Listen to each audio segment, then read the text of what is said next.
themselves just one more chapter, then end up finishing the entire book in a night. Time is too slow for those who wait, too swift for those who fear, too long for those who grieve, too short for those who rejoice, but for those who love, time is not. Henry Van Dyke. Prologue. Prudence Thorogood drew the hood of her tattered mantle over her head and reached for the lion's head door knocker. Taking a deep breath, she rapped soundly. There was no turning back, not for her. After all, the marital prospects of a penniless, ruined debutante were grim. Such a woman may have the opportunity to wed the man who'd taken her innocence, if perhaps he was forced into a proposal while being beaten about the head with a reticule and dressmaker's dummy until finally relenting with an agonized, "Very well, I'll marry her," she would decline vehemently. There was also the possibility of allowing the clergyman to introduce her to a twice-widowed farmer in need of a healthy young wife who could cook, clean, and sew for him and his 14 children. Thank you, no. Of course, if she was truly selfish, she could continue to accept the kindness of dear friends and live beneath their roof, watching as society slowly turned their backs on them. Or she could take matters into her own hands. But it was an undeniable truth that any future would require selling her very soul, in some form or another. The least she could do to honor the sacrifice was make her own choice. She released the air in her lungs on a resolved exhale, just as the black lacquered door opened. A stately manservant greeted her with a bland inquiry, as if it were commonplace to see a cloaked female on this doorstep in the dead of night. A shiver of trepidation skated down her spine, but she shrugged it off and simply said, "Lord Savage, if you please." The man opened the door for her to step inside the foyer. "I shall see if his lordship is at home. Whom should I say is calling?" "Miss Thorogood," she said, as if unfamiliar with her own name, so she repeated herself with more authority. After all, she knew who she was and why she'd come to the house of a notorious rake. Now, if only her heart would stop beating 4 times faster than the golden pendulum vacillating in the curved belly of the long-case clock beside her. The butler's footsteps on the marble floor were crisp and concise, as if he led dozens of visitors to the aubergine receiving parlour each evening by rote. And before he left, he absently set a bone-white bowl of bright red rose petals on the black marble console table by the door. She stared at the bowl. How peculiar. Was every guest escorted into this room with their own rose petals? It was possible, she supposed. The Marquess of Savage was known for having an appetite for excess, including all manner of hedonistic pleasures. Proof of that was in the sumptuous furnishings surrounding her, the windows swathed in heavy brocade, the upholstered bronze armchairs, the scallop-back settee, mahogany tables inlaid with gold, and the oil painting of a voluptuous woman in repose above the mantel, nude aside from a sliver of red silk draped down her body. Prue quickly averted her gaze and tried not to think about his other indulgences. She didn't want to lose her nerve, after all, and she needed every ounce of daring she possessed to face this man and tell him exactly why she'd come. Distractedly, she coasted her fingertips over the cool, velvety petals. What an odd offering for guests. She could imagine cut flowers in vases. Decorative arrangements were typical in finer houses. But these... Picking up the bowl, she breathed in the sweet aroma of the petals and felt her lips curve in a smile. They were so soft, so fragrant, so extravagant that they seemed almost romantic. And after the way their first meeting had commenced, she would never have taken him for a romantic. Surely he wouldn't have these on hand for every guest, and certainly not for every unexpected guest, like her. Prue lifted her head at once. It suddenly occurred to her that these rose petals weren't here for random guests at all, but for one in particular, the very guest he was likely entertaining right this moment, until she had interrupted.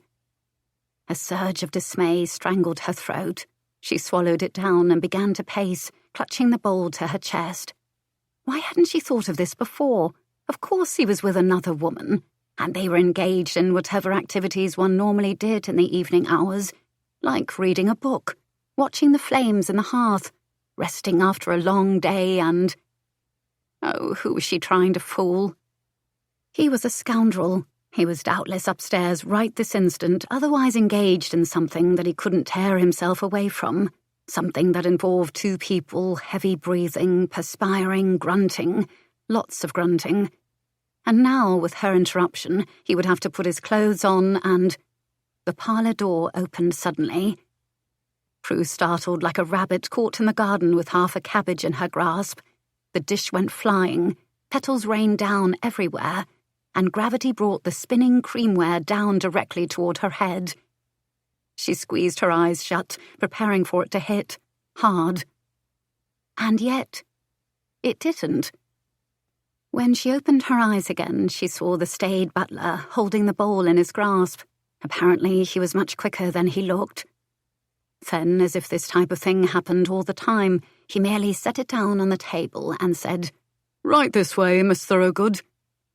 "Actually, there's been a mistake." She shook her head and immediately crouched down to the rug, nervously scooping up as many petals as she could.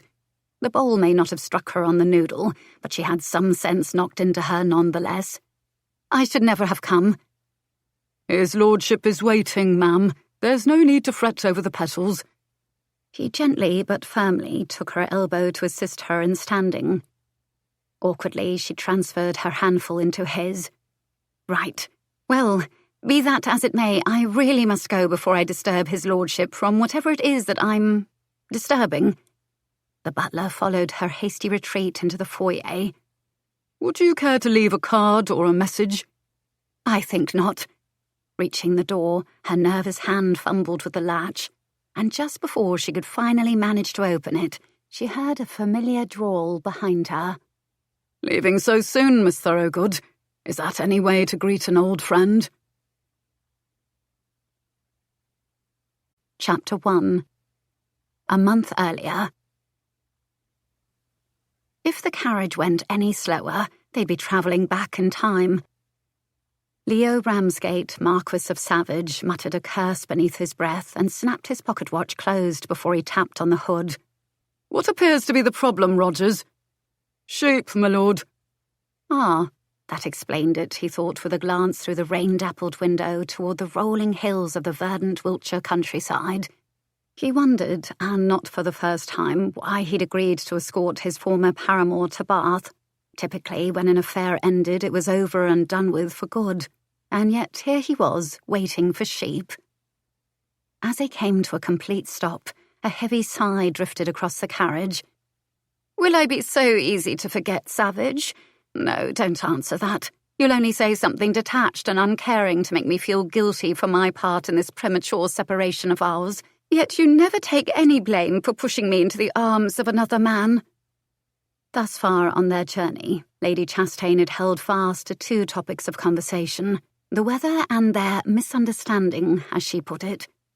If she wasn't scourging the rain for frizzling her auburn coiffure and the dreary grey atmosphere for doing nothing to complement her complexion, then she was relentlessly denying any culpability for her adulterous tryst. Had her excuses been a dead horse, she would not only have beaten it but dismembered and buried it in the deepest pit from which nothing could return. He stared back at her with a bland nonchalance he'd perfected over the years. "Am I as ruthless as all that?" "More," she said with kittenish petulance. He called up to Rogers again. "Any news to report?" "There appears to be—" His words were drowned out by the excited barking of a dog, agitated bars, and the hollow clanking of a copper bell. Leo opened the door to the drizzle and peered ahead, trying to discern the cause for himself. Unfortunately, from his vantage point, all he could see was a flock of dirty-arsed sheep. "But I'll have you know," Phoebe continued, "I won't be jealous of your next mistress. I'm too self-assured for that." "Glad to hear it." "And besides, for that I would have to suffer from the delusion that you could ever truly care about any of the women you take as mistress. But you and I both know that isn't possible." "Are we back to calling me heartless again?" he asked, flicking an absent glance over his shoulder. She squinted at him, pouting prettily. "Did we ever stop?" His mouth quirked in response. He would miss Phoebe's particular brand of cynicism. Her wit could flay a man's ego at 50 paces. Her tongue was waspish to a fault, but also devilishly skilled in other, more delightfully provocative ways. No, she wouldn't be easy to forget, but he would put her from his mind regardless, as he'd always done with each paramour at the end of every affair. The problem was escaping the tedium of eternity that yawned before him in the meantime. Leo had never been a man at ease with lingering in the hinterland between two places, the end of one thing and the beginning of another. He'd much prefer to continue on to London and find a new mistress to take her place, but instead he was trapped here in this provincial hell. His throat tightened on a growl of impatience as he called up to the driver again. "What were you saying, Rogers?" "A woman, my lord, on foot. The shepherd's drover won't let her pass. Oh, and now he's got hold of her bag with his teeth." He chuckled, clearly amused by the spectacle. "It's a right solid tug-of-war, it is." Well, damn. Now Leo had to step out and see this nonsense for himself. If nothing else, it would serve as a distraction. "So, have you?" Phoebe asked as he stepped down, the muddy road squishing beneath his hessians. "Selected my replacement, that is?" He murmured an absent response that was neither admission nor negation. As of yet, he'd not made a firm decision. He received more than a dozen perfume-scented requests by post each week, some even from women who lived on other continents and knew him by reputation alone. There were more who approached him at evening soirees, whispering scandalous promises in his ear while slipping calling cards into his pockets. It was only a matter of choosing one to be on his arm and in his bed. "Not that I care a whit, mind you," she said, her skirts rustling against the bench as she scooted closer to peer over his shoulder. "Just don't tell me that it's to be Millie Sutton." He absently pulled at the cuffs of his green coat and looked toward the convergence of dingy sheep and the barefooted shepherd boy. "No." "Absolutely not," she scoffed. "With that chirruping laugh of hers, and she thinks she's oh so clever with her fan play. Someone should tell her that she looks more like an injured parakeet with all that flailing and flapping. Not only that, but she whines constantly about the old Earl leaving her nothing in his will. I've even heard that she's already ordered 7 new gowns because she's anticipating your invitation and told her modiste that you would pay for them. Why, that woman would drain your coffers dry in a month if you let her." "And here I thought you didn't care." The truth was, he'd always known that women were attracted to what he could offer on the surface. Women liked his looks, his bed-sport prowess, and especially his money, which was perfectly fine with him. It didn't matter much in the end, regardless. He never kept a mistress beyond 4 months. After that, it just felt too permanent, too confining. A lengthy affair only built expectations like a house of cards, increasing the likelihood of collapse with disappointments and betrayals, as his current former mistress had so kindly reminded him. A large sheepdog appeared on the grassy knoll, drawing him out of his musings.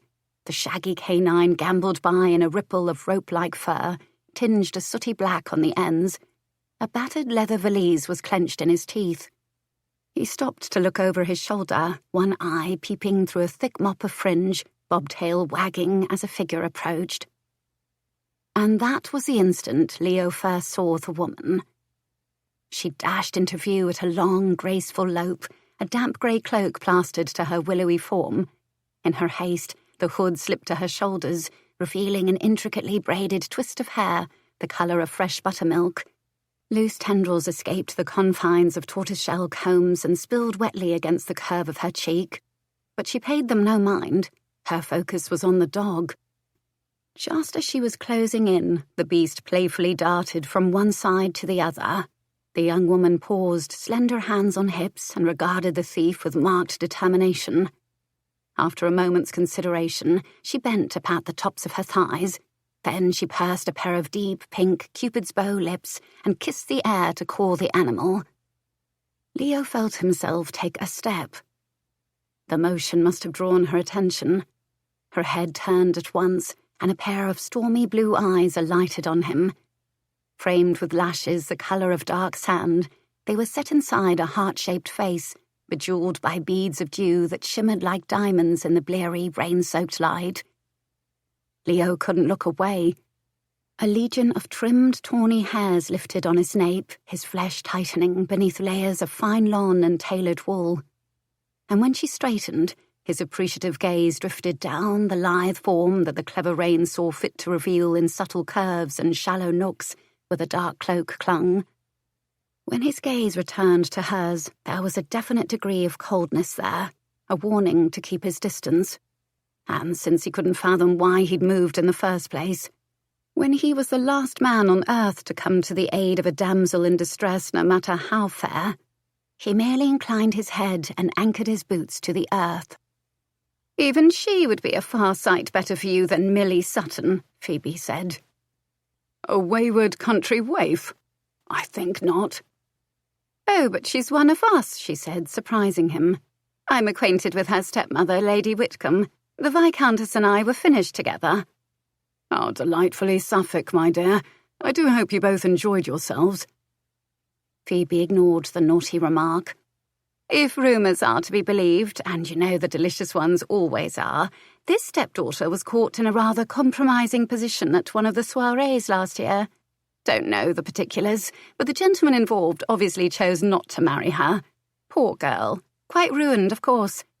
Lord Whitcomb holds a seat in Parliament and summarily banished her to the country without batting an eyelash." "Nothing like the warm embrace of a father to give one a bright start in the world," Leo muttered sotto voce. His mood, bitter as it usually was, abruptly soured. He knew all too well what it was like to have parents who chose their own pursuits without considering the ramifications to others. What the devil was the daughter of a peer doing out here all alone? Had she no other family to look after her? He studied the stranger once more as she attempted to reclaim her property. He caught sight of the frayed hem and a faded blue dress that had seen better days. Yet even in tattered muslin there was something regal in her bearing. She kept her swan-like neck straight as she snapped her graceful fingers and ordered the dog to heel. Surprisingly, the beast trotted toward her. But heeling wasn't at all what he had in mind. Instead, he bounded up with his paws reaching to her shoulders, his hindquarters wagging with glee. However, since he likely outweighed her by a stone, she summarily toppled to the squelchy ground with an audible splat. A huff of indignation preceded her careful attempts to stand with utmost decorum. Yet, as soon as she righted herself and shook out her skirts, the dog woofed and knocked her down again. This was all just a game to the exceptionally enormous puppy, and wasn't likely to end any time soon with the shepherd busily trying to corral his errant sheep. So Leo decided to intervene. Placing the hook of his thumb and middle finger between his lips, he issued a shrill, ascending whistle. Instantly the drover turned, ears perked like two spraying fountains beneath that tangled mop. Then he loped obediently over to Leo, sat on his haunches and dropped the valise. Behind him, and a little muddier than before, a young woman stiffly smoothed her clothes as though she wore a coronation robe instead of a threadbare cloak. As she approached, he heard her grumble. "You couldn't have done that sooner." He felt a grin tug at the corner of his mouth as he lifted her bag from the ground. "I believe this is—" Just then, one side of the handle tore free of its stitching. "Yours." She issued a soft, barely audible growl as she reached out, but she took special care to ensure that her grip wasn't even close to coming into contact with his. "Thank you for your assistance." "Delighted to be of service," he said, and saw those stormy eyes narrow ever so slightly. Behind him, Phoebe gave his shoulder a light shove to move him out of her view. "Miss Thorogood, what a lovely surprise to see you here. It's been an age since we've last met." "Oh, Lady Chastain, how very kind of you to remember me," the young woman said, all politeness. But it was clear in her halting tone and shifting stance that she was eager to depart their company. "If you would forgive me, I'm not quite fit for a social visit and must be on my way. I have a pressing errand to attend." "Isn't that forever the way of it, my dear? When we are dressed ever so smartly, we hardly see a soul. But when we are at our worst, we will run into everyone we've ever met," his companion purred. Surely you can spare a moment or two while we're waiting for the sheep to move onward. That is, unless it would sully your pride to associate with the likes of a fallen woman and her former protector." Miss Thorogood straightened her shoulders, the flesh around that Cupid's bow mouth tightening. "As you've doubtless witnessed from my current state, it is clear that I have no pride. Therefore, it must be curiosity that prompts your invitation, and for that reason I will decline it. Thank you all the same, my lady." This stranger was no simpleton, to be sure, and for some peculiar reason, witnessing her cool show of mettle stirred a measure of admiration within him. Just as she was turning to leave, Lady Chastain added hurriedly, "Settle your feathers, my dear. I meant no offence." She huffed, though there must have been enough contrition in her voice to earn a patient pause from their guest. "Do stay for a moment, please. I promise to hold a tight rein on the ribbons of my curiosity.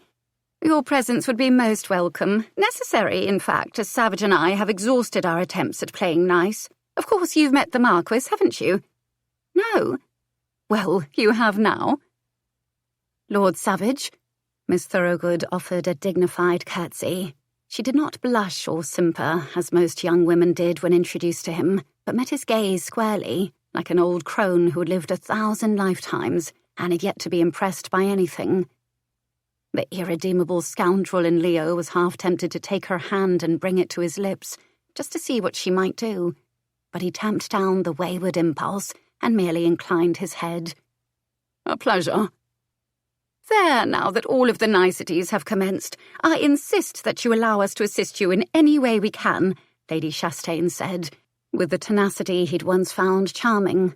"After all, it must be a tremendously important errand for you to brave such dreary weather and on foot. To where will you be travelling?" "The ribbons seem to have slipped from your grasp already, my lady," Miss Thorogood responded, but without censure. Instead, she issued an undisguised exhale of resignation as a panting dog suddenly licked her hand before settling down again at Leo's side. "If you must know, I'm going to take the stagecoach to London." "My dear, that is absolutely splendid. You'll be the toast of the demi-monde." "Actually, though in order to take London by storm," Phoebe interrupted, "you'll need a gentleman of influence on your arm, and I just happen to know of one who will soon be losing a companion. He's rich as Croesus, generous not only with gifts but with his, shall I say, natural endowments," she added with a salacious waggle of her brows toward Leo. "And he's not terrible on the eyes, either. In truth, Savage has only one great flaw." "And that is," he interjected impassively. Like stage actors in a play that had run too long in Haymarket, he knew his lines as well as Lady Chastain's. As if on cue, sunlight stole through the clouds to shine a perfect ray of light on Phoebe's pout. "He has no heart." "Then he is all the better for it, I should think," Miss Thorogood said quietly, the flesh over the bridge of her nose furrowing slightly as she glanced at him. The instant their gazes connected, however, she looked away. It was a pity, because he wanted to discern what she was thinking. Not only that, but he liked the sound of her voice. It was pleasantly textured, layers blending richly together, revealing themselves by degree upon listening. Like silk, he thought, cool to the touch at first, then warming as it lingered against the skin. "My dear, such a sentiment makes you positively perfect as Savage's next in line," Phoebe offered excitedly. "Not only are you beautiful, and he adores beautiful things, but you would bring a bit of class to the demi-monde, I think. No, actually, I'm sure of it."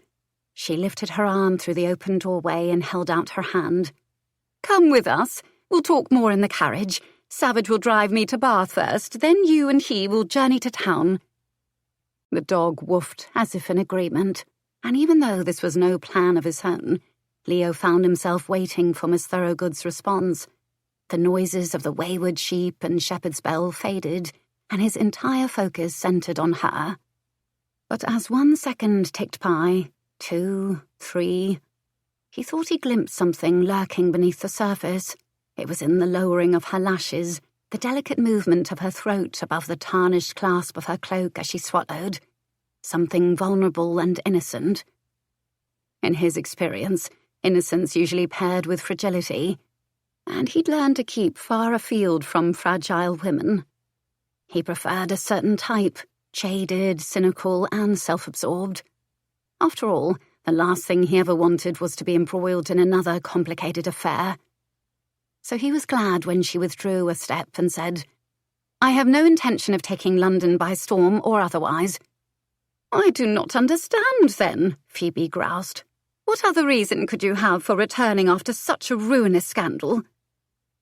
Miss Thorogood's spine went ramrod straight. She gripped the broken strap of her valise, knuckles white through the grey layer of drying mud, and Leo presumed she was too offended to answer. All the better for her, he thought. And yet, he was unaccountably curious too. What could this proud creature hope to gain by enduring the trial that awaited the disgraced daughter of a peer amidst the tongue? When Miss Thorogood turned on her heel, he thought he would never know the answer. But then she hesitated. Chin set, she issued a single-word response. "Larceny." Then she walked away like a queen preparing for battle. Leo stared after her, an intrigued grin on his lips. At his side, he gave his woolly friend a scratch and murmured, "Good boy." Chapter 2. Prudence Thorogood knew there was no going back. Not for her, and there was no way to change what had already occurred. She could only move forward and think about her future. Therefore, the following morning, she marched along the muddy road with her head held high. She'd walk to London if she had to. After all, it was a better option than travelling with the vile wastrel who thought an unprotected female on the mail coach would welcome his hand upon her thigh and his gaze fixed upon her bosom. Well, she'd showed him. Her hand still throbbed from the slap she'd delivered. Now she was just east of the beatific Berkshire Downs, although in her opinion it should have been named the Berkshire Ups, since she found herself trudging up steady inclines far more often than down any declines. At the top of one rise, she paused to catch her breath and take in the view of the vast countryside, just before the heavy-bottomed clouds decided to give her one more obstacle on her journey. Rain. Splendid. But it didn't matter that she would soon be soaked to her chemise. She wasn't going to let a little water stop her, and she wasn't going to let another man interfere with her dreams, a lesson learned the hard way a year ago. She'd been fooled once, believing a scoundrel's lies, but never again. This ruined debutante was taking back her life, or what was left of it, and she would do it alone. She was in control, not her disapproving father and stepmother, not her pious aunt and uncle, and certainly not the deceitful cad who'd ruined her. "Besides, I'm better off on my own," she declared aloud, gripping the knotted strap of her valise tighter and pretending she wasn't exhausted after having already walked for hours. "I don't need any— Ow!" She stopped suddenly, pain pricking the ball of her foot. Lifting it from the ground, she hopped one-legged past a large puddle to the side of the road, careful to keep the hems of her cloak and skirts out of the way. Then she sat down on the grassy embankment. A rock, of course, she thought scornfully, and not just a little pebble either. No, indeed, it was a Goliath splitting open a crevasse in the sole of her nankeen half-boot. "Blast it all," she muttered, angrily tugging on her mud-coated laces. She wished she knew more colourful epithets. Now that would have been a worthwhile class in finishing school, instead of learning how to be the perfect debutante and the perfect hostess for one's future husband. Ha! Perfection, at least for her, was as elusive as capturing mist in a net. No matter how hard she tried, she simply couldn't hold on to it. Which had brought her here, to this new low point. If her dour Aunt Thorley could see her, she'd doubtless unleash another one of her delightfully condescending castigations. "Tut, tut, Prudence. I am greatly disappointed in your actions, and greatly disappointed in your shabby attire. Once again, you've proven that you are nothing more than a blemish on your father's good name." Prue hated that she'd allowed herself to be cowed by that woman so many times. Well, no longer. That was the old Prue. The old Prue would have given up after encountering so many obstacles, convinced herself that she didn't deserve anything better, accepted the impossibility of moving on, and would have ultimately fallen back into a soul-withering existence. But the new Prue wanted more, whether she deserved it or not, and the new Prue was bold too, determined to live a life that was hers and hers alone. The word impossible was no longer in her lexicon. She laughed in the face of obstacles. Ha! Whipping a handkerchief from her sleeve, she shook it in her fist and glared up at the heavens, where the fates were likely looking down upon her with smug superiority. A rock won't stand in my way. Even if I have to hop to London through a sea of mud, nothing will stop me. I've already hit my lowest point. There's nothing else you can do to me. A bolt of lightning splintered across the hilly horizon. A booming crack of thunder followed. The new Prue lowered her arm. Perhaps tempting the fates wasn't such a grand notion. And thinking about what they might do next made her heart gallop hard in her chest. Quite loudly, too. In fact, her entire body was practically vibrating from... Just then, she heard the jangle of rigging behind her. Turning sharply, she realized it wasn't her heart galloping, but a team of horses pulling a sleek black carriage. Panicked, she jolted to her feet, just in time to allow it to pass, but regrettably, not in time to avoid the tsunami splash from the wheel, hitting the puddle she'd so carefully avoided. Before she could scramble down the embankment, a colossal wave of brown sludge rose up from the bowels of Hades and splashed her from hood to hem. She went still. A statue frozen in mid-flight, arms flared at her side and...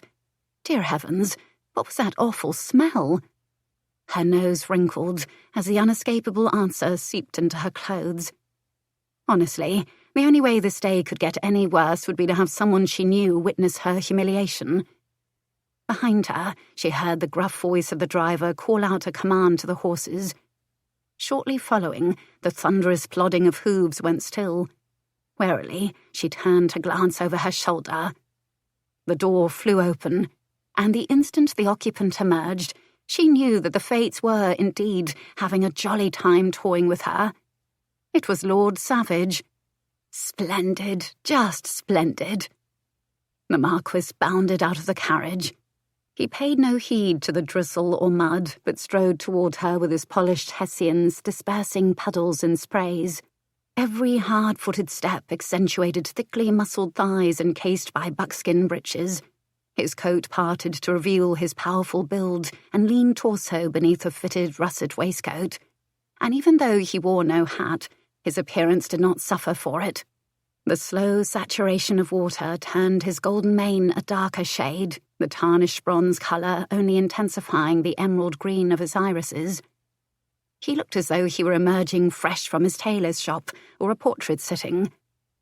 She, on the other hand, resembled a drowned cat, which was only slightly worse than her appearance yesterday. And thinking back to that, she became irritated with him once more. "You couldn't have stopped the carriage before the puddle," Prue groused under her breath. Lowering the dripping hood to lay on her shoulders, she felt a clump of something she'd rather not think about dislodge itself from the wool and fall with a splat at her feet. "Miss Thorogood, what the devil are you doing out here?" Her spine instantly stiffened at the way he barked at her, its tawny brow furrowing, and she wasn't particularly pleased with his preeminent manner when he glared down the ridge of his aquiline nose either. "I fail to see that my travel habits are any concern of yours, my lord. Need I remind you that we're barely acquainted?" "You said you were taking the stagecoach," he added as if she hadn't spoken. She had a good mind not to answer. However, since they were both standing in the rain like sodden nincompoops, at least on her part, no thanks to him, and she would hardly be able to make a grand exit into the nearby meadow, she humoured him. "If you must know, the stagecoach was full. I took the mail coach instead. That conveyance hit a rut, the wheel badly bent, and when the passengers disembarked to await the repair, a country squire became a bit too friendly for my tastes. Therefore, I decided that I was better off travelling on foot." When his expression darkened even more, she felt her own ire rise. She had reached the limit of what she would take from the fates and from members of his sex, the absolute limit. And if he so much as breathed another castigation, she would lose what little remained of her patience and flog him with her valise. "Were you," he gritted his teeth, growling the words, "harmed in any way?" Prue's grip on the frayed leather strap loosened at the surprisingly harsh, gravelly tone. He sounded nothing like the bored, overindulged aristocrat she'd met yesterday. In fact, he almost sounded concerned. She dismissed the foolish notion at once. There was no reason that her circumstances should trouble him. Not only were they strangers, but a rake of his reputed caliber was hardly renowned amongst the temps for his chivalry. Oh yes, she'd heard of him, and a man who kept a constant parade of paramours on his arm, then discarded them with ease, was hardly likely to care about the trials and tribulations of the female population. Even so, she noted the tight cording of his throat above the crisp edge of his cravat, the furrows of tension in the superfine wool over broad shoulders, and the jagged vein rising beneath the flesh of his clenched fists. He seemed to be waiting for her response. "Only my toes from where I kicked him rather soundly," she said. "I believe that is how I broke one of the soles of my half-boots." Lord Savage issued a curt nod. "Good. I'm certain he deserved it." Could it be that some scoundrels had a line they would not cross? She blinked at him with open curiosity as he raked a hand through his hair, slicking it back away from his forehead. On any other man, features on full display without relief would likely look too austere or even unattractive with any potential flaws front and centre, like a weak chin, a Neolithic brow, or even an asymmetrical pair of nostrils. But not this man. As far as she could see, he had no flaws. Every angle was faultlessly chiselled, from the perfect slope of his brow to the uncompromising edge of his jawline. Even his mouth was the ideal shape. Any more flesh and it would have been too broad, any less and... She shook her head, not understanding why she'd let her thoughts drift in that manner. It mattered nothing to her that he was inhumanly attractive and broad-shouldered. She still despised all men and refused to be tempted into furthering an acquaintance with one. As if reading her mind, Lord Savage pointed up to the sky. "Doubtless you've noticed the imposing activity in the clouds. I'm afraid it will only get worse from here. Therefore, I gladly offer the use of my carriage." She frowned and levelled him with a glare of warning. "At what cost, my lord?" "None at all," he said blandly. "I consider it bad form to take advantage of soggy debutantes. No need to break another soul on my account." She scoffed. In her experience, displays of benevolence left the door open to an abuse of power over the recipient. "I do not take charity." "I'd presumed as much," he said, expelling a patient breath. "Therefore, what say you to an even exchange? An undisturbed ride into London for a few hours of your conversation to release me from the monotony of my own thoughts." Her gaze slid from him to the carriage. An unexpected tremor of yearning leached from the soles of her aching feet and travelled up through her entire skeleton, leaving her enervated to the very marrow. Her pride and sense of self-preservation wavered. "It's a new landau," he added with the quiet enticement that the devil likely used when whispering in one's ear. "Well sprung, velvet upholstery, pillowy tufted benches." Aunt and Uncle Thorley would have sniffed with disdain over such an extravagance. They disapproved of indulgence in any form and hadn't so much as draped a horse blanket over the wooden bench in their own curricle. Prue, on the other hand, imagined it would feel lovely to sit on something soft. The past year had been hard-backed chairs, hardwood floors and hard pillows. Even her mattress had been stuffed with stiff horsehair ticking. She'd forgotten what velvet was like. "I'm covered in filth," she said, her excuse as threadbare as her soaked stockings. Those vivid green eyes scanned her in shrewd appraisal, and he clucked his tongue. "Ah, so you are. Can't have that. Well, best of luck to you." Then he turned and began to walk away, which was fine with her because she didn't need anyone. And yet, it occurred to her that she was likely thinking too much of her own charms. Renowned rogue though he may be, she was hardly irresistible, especially in her current travel-worn state, with tangled hair, eyes purplish and puffy from exhaustion, and a drenched cloak that smelled of... well, she'd rather not think about that. Lord Savage could have any woman he wanted, and likely did quite often, so it was ridiculous to imagine that he would want her. Not to mention, it was Lady Chastain who'd suggested that Prue could be his next in line, not he. "I'm an excellent conversationalist," she called out to his retreating form, the words spilling out before she could pull them back. But they stopped him nonetheless. "As you have proven with the 24 words spoken since the beginning of our acquaintance, I've been positively riveted." "I suppose a fair trade would be a ride to London?" "It would, indeed." Without facing her, he proffered his arm and waited. Garnering her courage, she drew in a deep breath. Then she went to him, slipping her hand in the crook of his elbow, as if he were leading her to a ballroom floor instead of the uncertain confines of the carriage. As they reached the door, he hesitated and glanced down at her in shrewd appraisal. "Much as I enjoy the robust aroma of a stable yard on a rainy morning, perhaps you would prefer to leave your cloak with my driver?" The heat of embarrassment flooded her cheeks, though if she needed further reassurance that the Marquess had no interest in seducing her, she had it. "Of course," she said, but fumbled with the clasp. Before he even finished saying, "Allow me," he lifted a long-fingered hand, flicked the fastening, divested her of her cloak, and tossed it up to the driver. Startled by his degree of deftness with disrobing the nearest female, she stared warily down at the hand he offered to help her into the carriage. "I can manage on my own, thank you." He inclined his head and lowered the hinged step, which she would have navigated perfectly well if the broken sole of her half-boot hadn't caught against the edge. She teetered for the barest second before her fingers found purchase in the warmth of his waiting palm. His hold was firm and steady as he guided her inside, and it wasn't until she withdrew that she felt the sharp prickle of a splinter she'd taken the day before. Prue didn't dare to look at his expression, knowing it must be filled with distaste. She knew how rough her flesh had become over the past year. He was likely used to softly pampered women who bathed with scented oils and dressed in the finest silks, instead of layers of mud and poorly mended muslin. These thoughts were only confirmed as the luxurious interior enveloped her.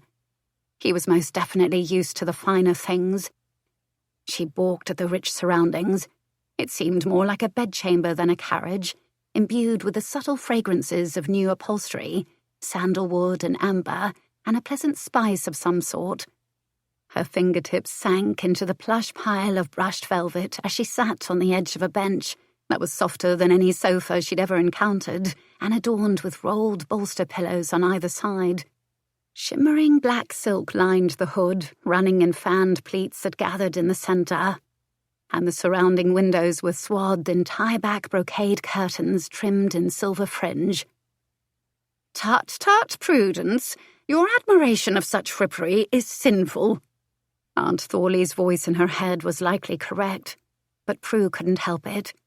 She'd never seen a more magnificent carriage in her life. It made her all the more aware of the dreadful state of her clothes. As he climbed in after her, unfolding his masculine form on the inverse corner, she smoothed her damp skirts and sat as primly as possible. Yet when the carriage set off, the momentum forced her back against the tufted cushion. So she tried again to maintain a formal bearing, not only to keep herself from ruining the upholstery, but to keep from relaxing her guard in the company of a scoundrel. She'd vowed never to make that mistake again. "You may as well abandon yourself to comfort, Miss Thorogood. We have a few hours ahead of us, and not a single soul around to care if you slouch." "I'm not usually given to slouching, my lord." "You don't say," he remarked without a shred of surprise as he withdrew a handkerchief and extended it to her. Seeing her watchful hesitation, he added, "No improper advances hidden within the pressed creases, I assure you." She accepted the offering with a nod of thanks and unfolded it carefully, not wanting to soil it in any way. "I hope your sacrificed combs purchased a meal and a room for last night. in addition to coach fare," he said, casually easing back against the squabs.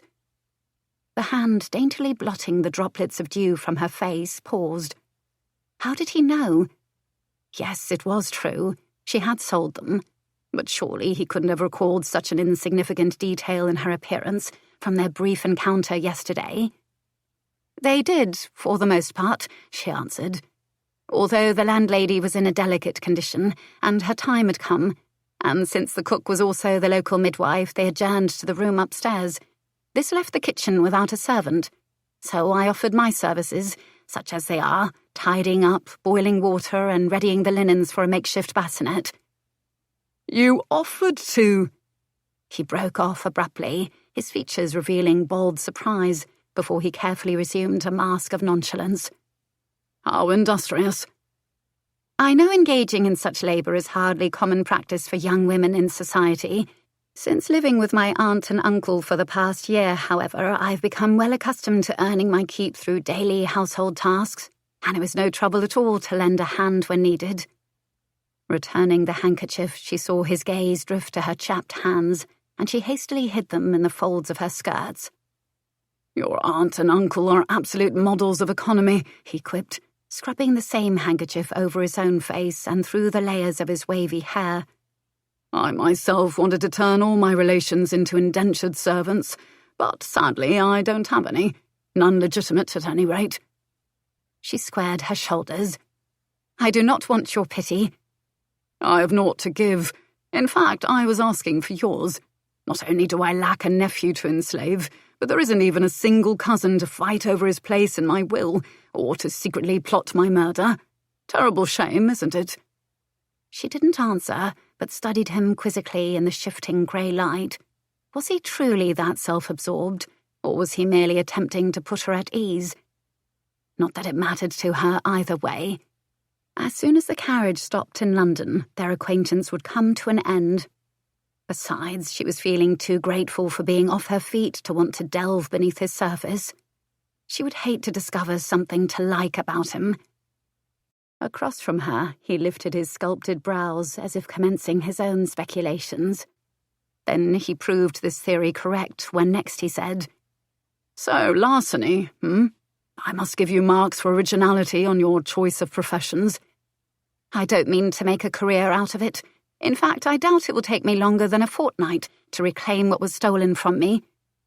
"Ah, a hidden motive," he said with intrigue. "You've piqued my interest. Well, don't leave me sitting here with bated breath. You must hold up your end of our bargain, or I shall toss you out of the carriage this instant." "My quarry is far from fascinating, I'm afraid.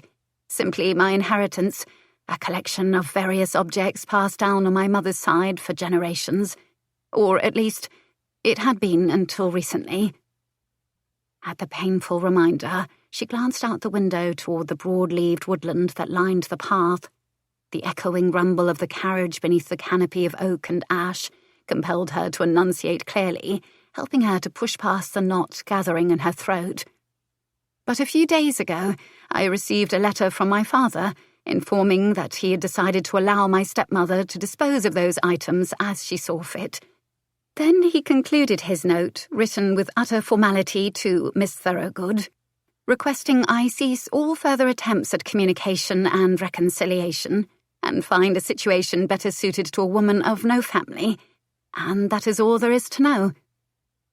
Prue attempted to shrug, as if the event were a mere trifling occurrence, but her shoulders moved stiffly. Even so, she was glad that she could speak the words without a single break in her voice. No futile tears, no lamentations, just a cold recitation of the facts. When the Marquess didn't respond, she dared to look across the carriage.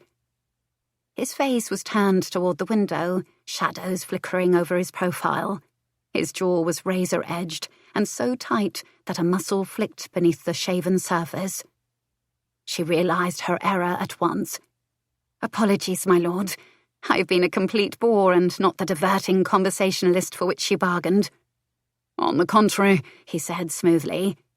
And yet, when he turned to meet her gaze, his eyes were hard, startling in their intensity, as if lightning were trapped behind orbs of green glass. If dragons existed, those were the eyes they'd have. I prefer plain speaking. One doesn't often encounter that in society. Then I hope you won't mind me saying that I do not believe you, for your expression is clearly displeased. Is it? He blinked, his tawny brows arching. Indeed. How curiously transparent of me, he said thoughtfully.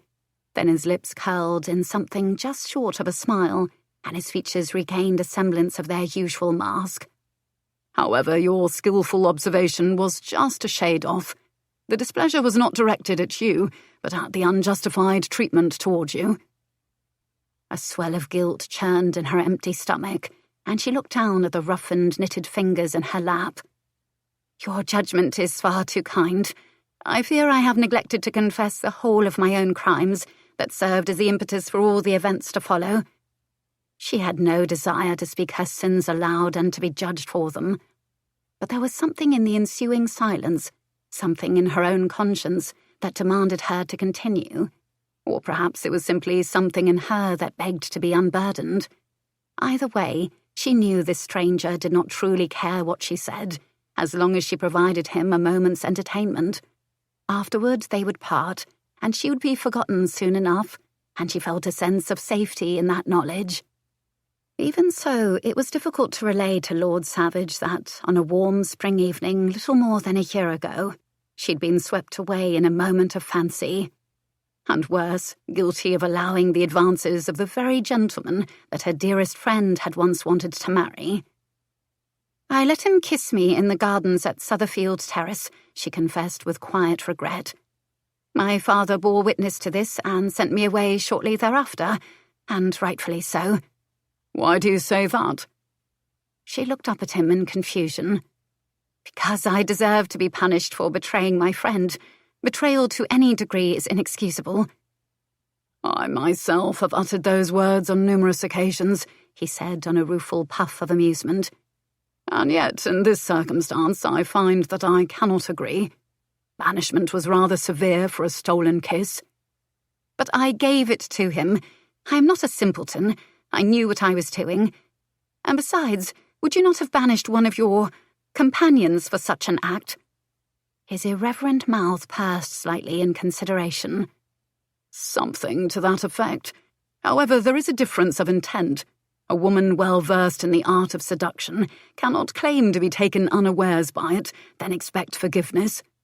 Therefore, your only crime, as far as I can tell, was in being naive. And life, such as it is, tends to dole out punishments enough for that defect. She shook her head. The daily rebukes she'd endured for the past year from Aunt Thorley, along with the ones doled out from her stepmother for the past 12 years, had taught her that every misstep, every wrinkle on her frock, every misspoken syllable, every possible thing was her fault, and hers alone. Miss Thorogood, he said, you must learn to forgive yourself. Otherwise, you'll never get very far stealing. A conscience can be a terrible burden. Had he spoken with the flippant indifference she was already becoming accustomed to from him, she'd have disregarded his advice.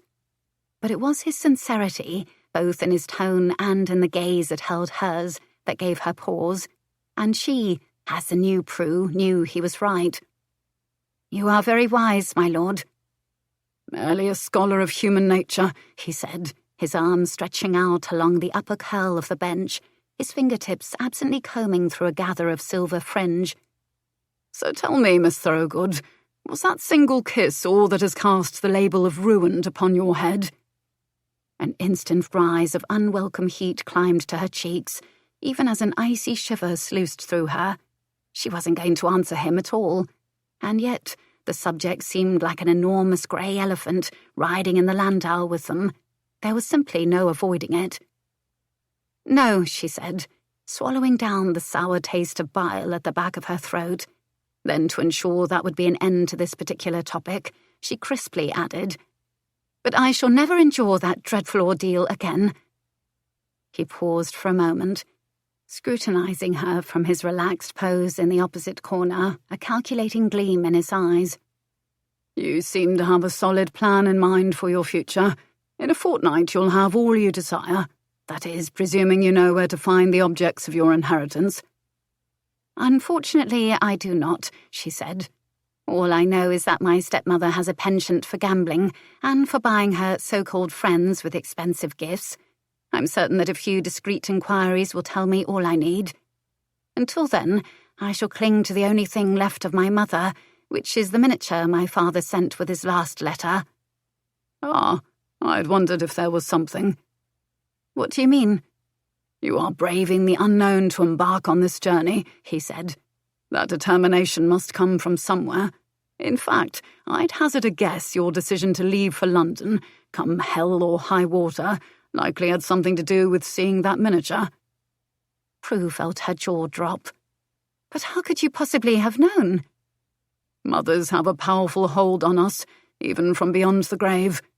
His shoulders lifted in a shrug of nonchalance, as if his peering into her soul was nothing more than a parlour trick.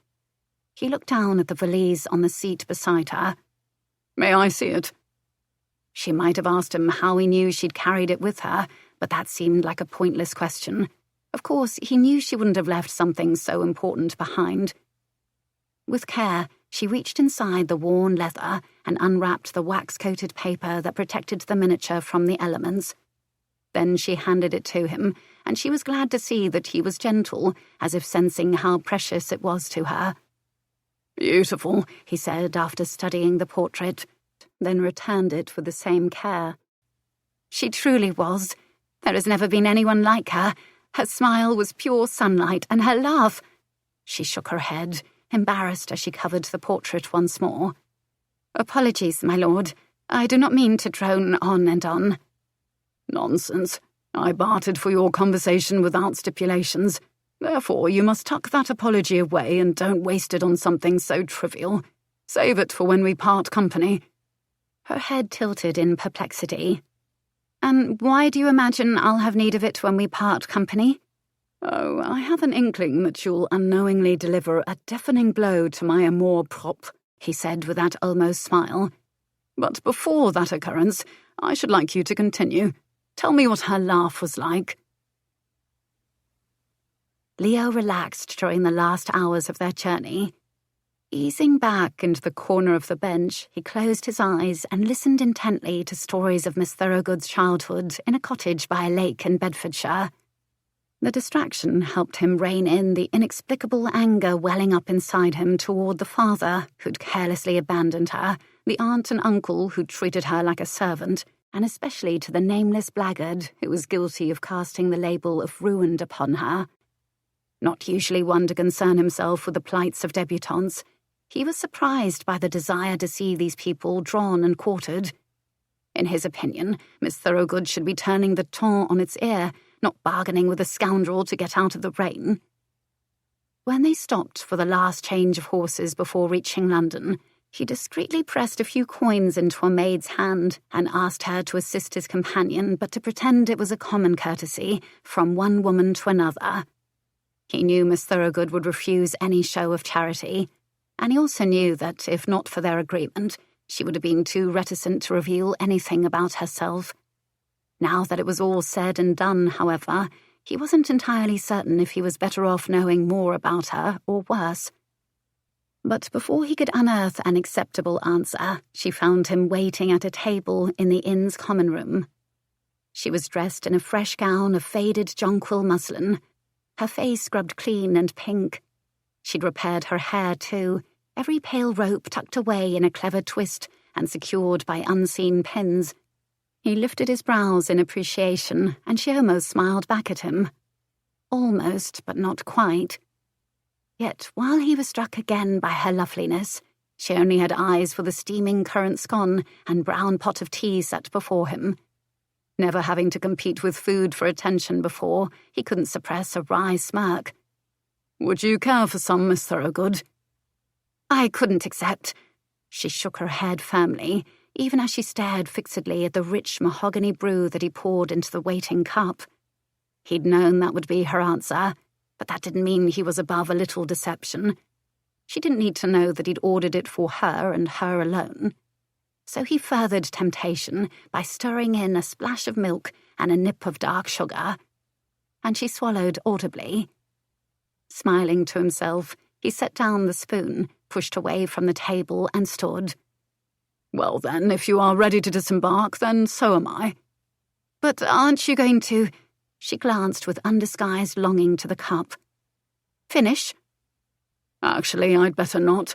You see, I have a temperamental chef at home. Massey would be quite cross if I arrived without an appetite.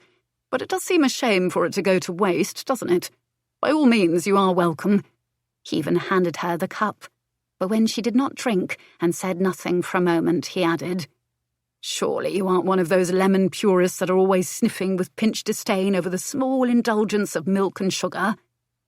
"No, that would be my Aunt Thorley," she said quietly, and blew briefly on the surface before taking a sip. Then he witnessed something quite extraordinary, something that stole his breath. A smile. Her ever-guarded expression unfolded like the petals of a rare flower, a moonflower that bloomed when you least expected. Her lash lips spread in a slow upward curl as her lashes sank down to brush the crests of her cheeks, where a soft peachy glow blossomed. Then she exhaled a pleased sigh. The soft sound abruptly altered the beating of his pulse, making it slow and thick and hot. His throat was suddenly dry and in desperate need of, well, not tea exactly, but something else, something far stronger. "Had I known it was that good, I'd never have relinquished my cup." "Forgive me. My aunt and uncle are rather disapproving of sugar. I'd forgotten how lovely it is." When Miss Thorogood blushed, it only intensified his craving.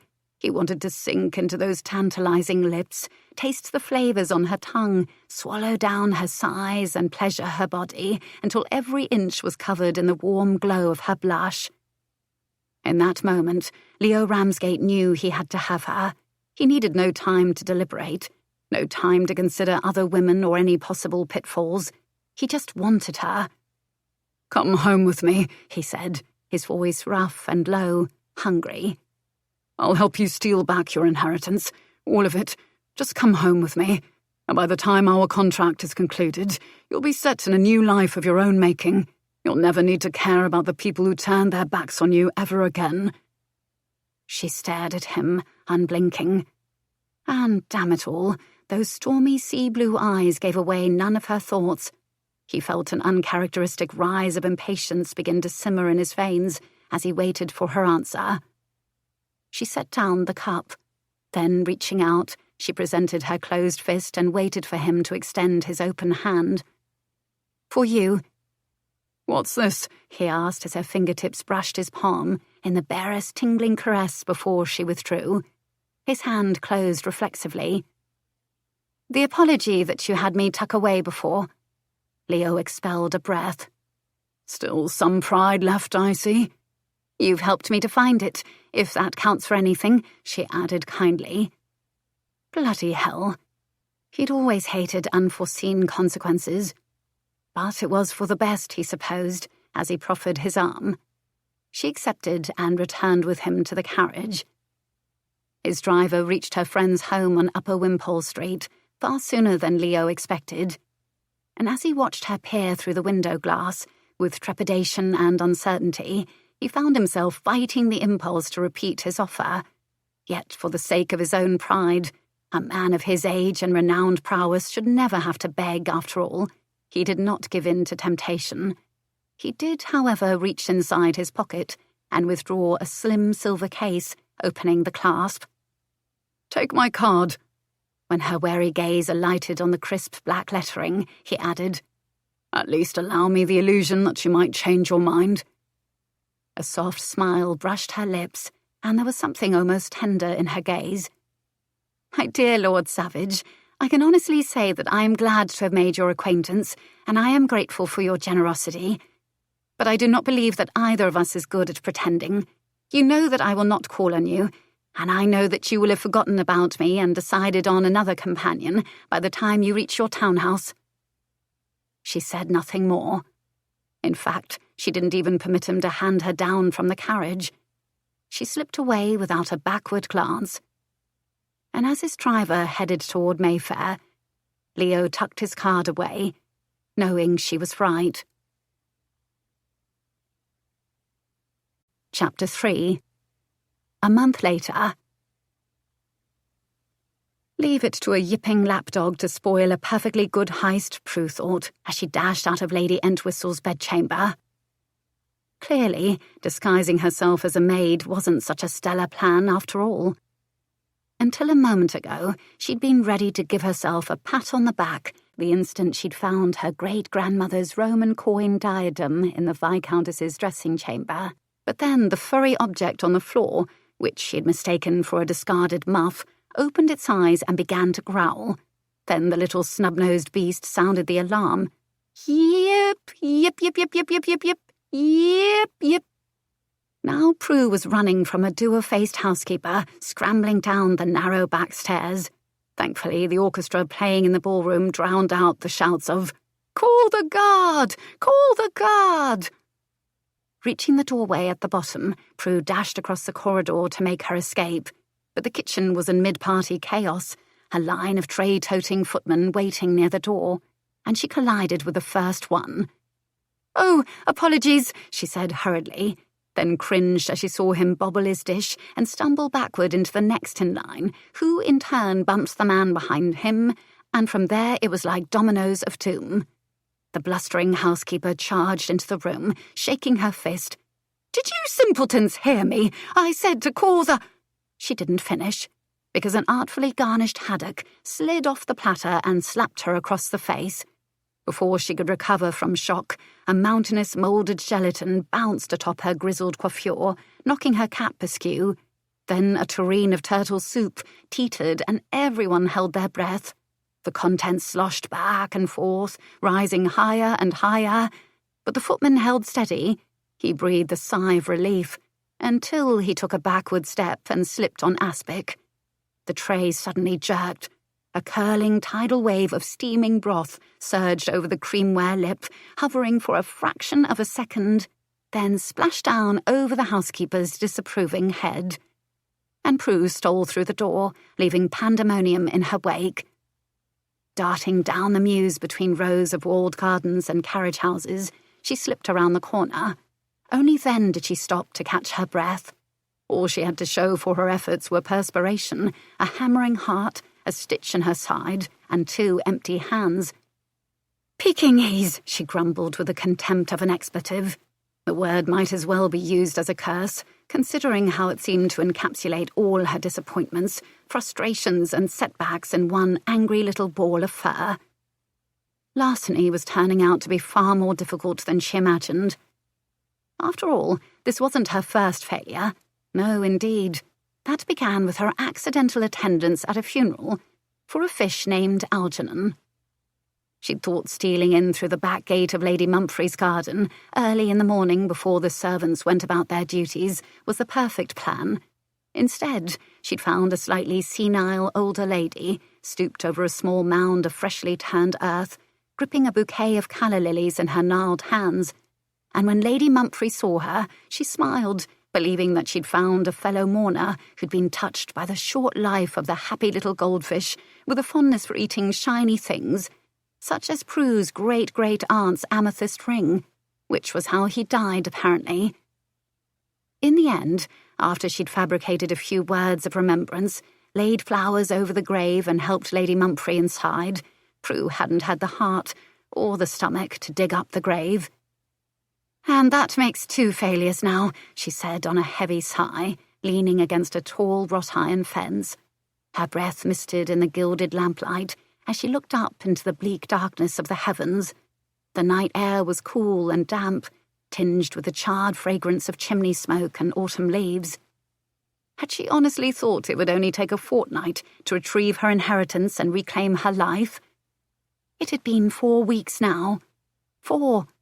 And she still didn't have a single one of the 12 items that her stepmother had maliciously discarded. Her time was running out. The longer she stayed in London, the worse the societal scorn would become. Not that she was worried about herself. After all, she'd made her choices and she would live with the consequences.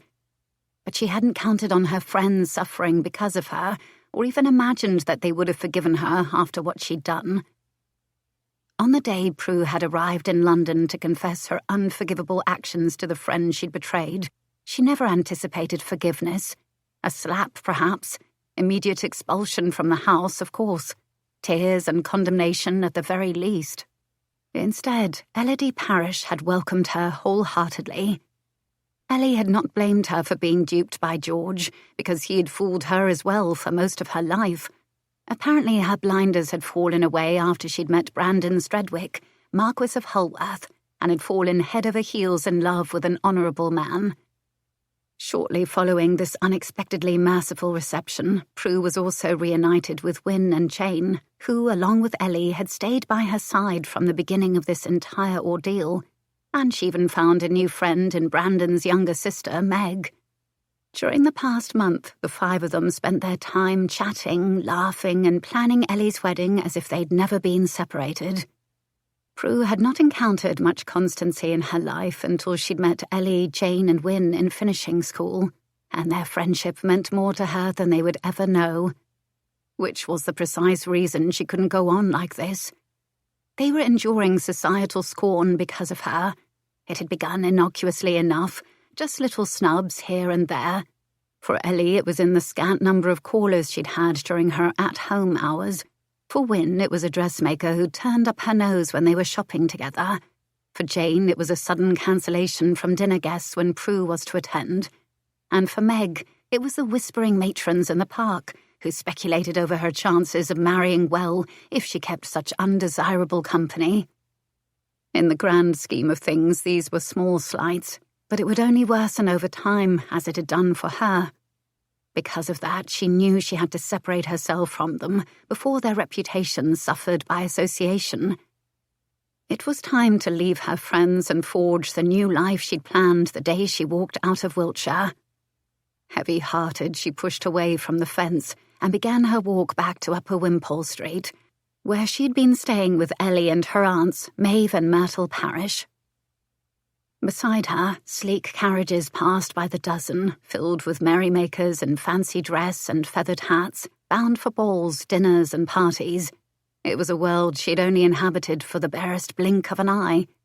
Had she known her time as a debutante would have been so short, she might have chosen to enjoy herself more.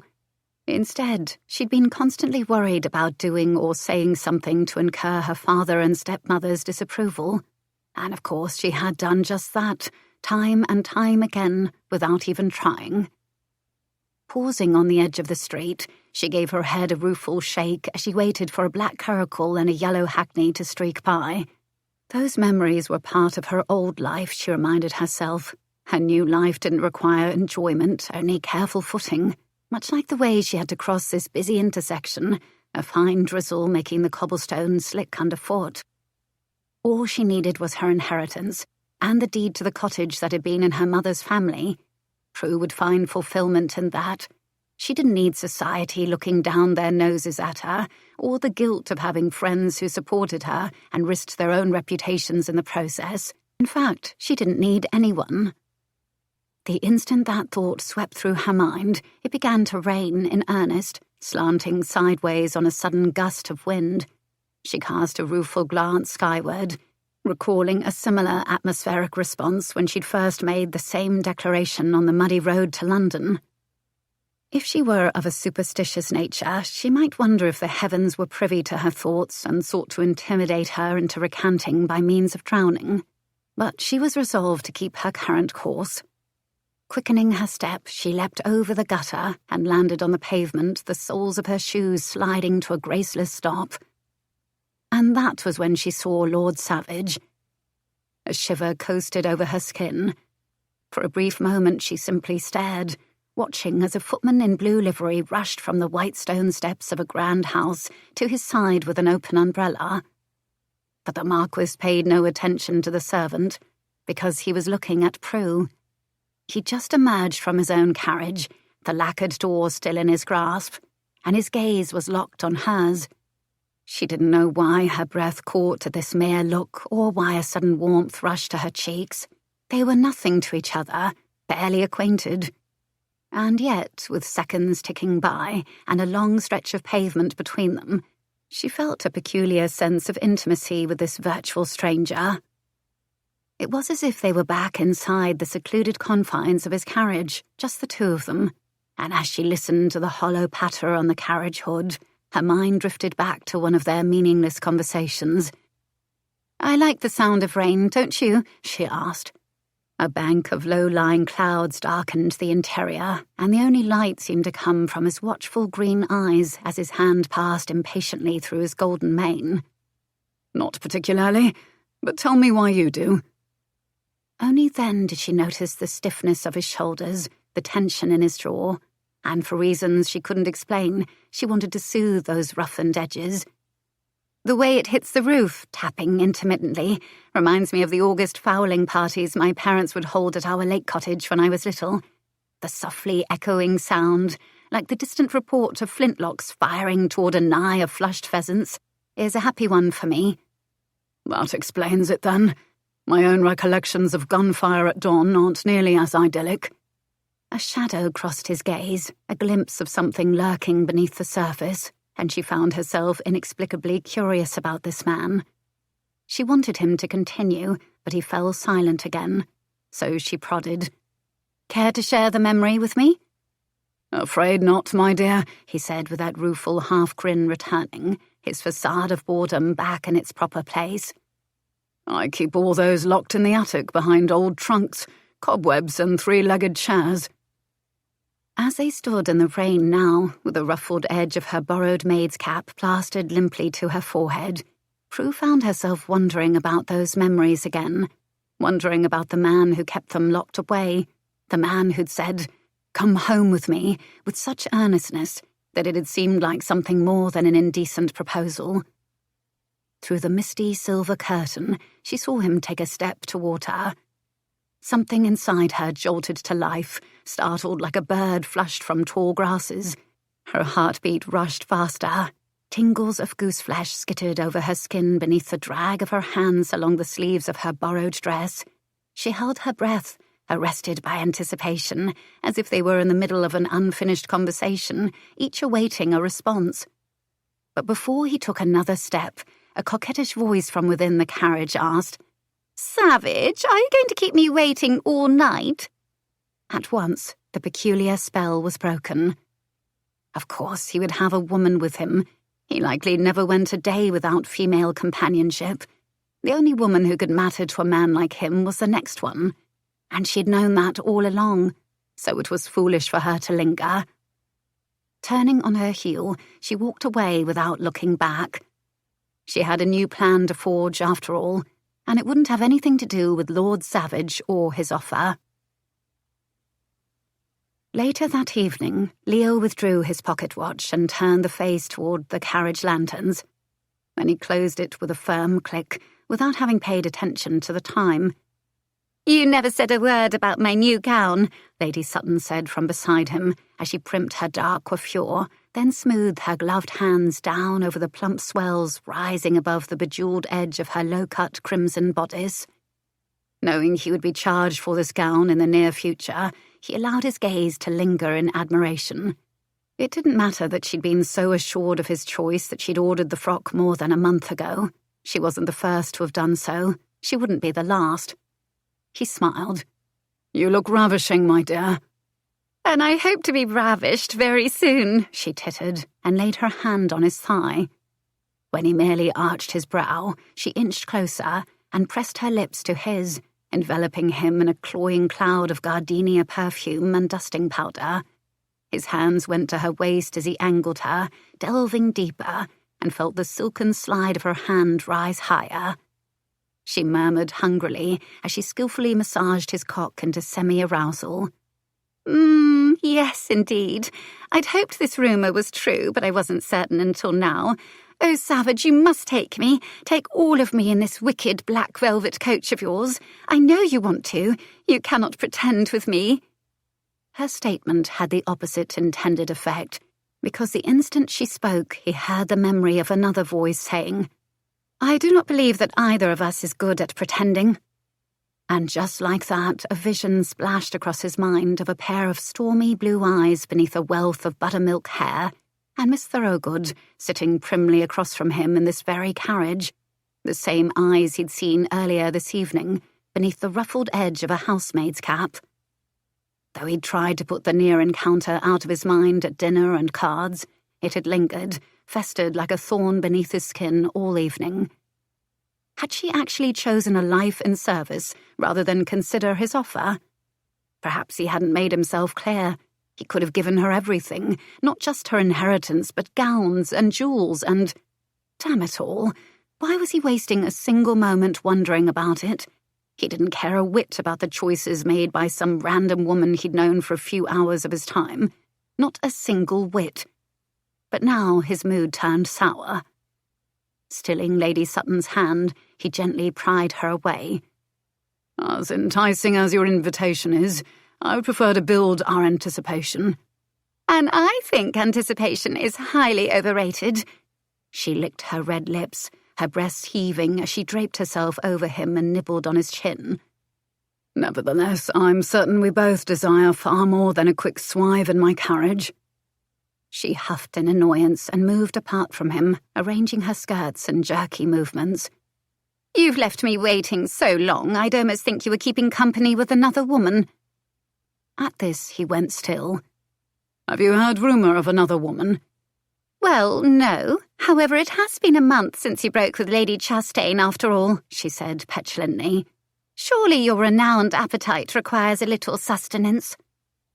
Ah, so jealousy and vanity were the reasons behind her remark. She had no idea the relief she'd given him.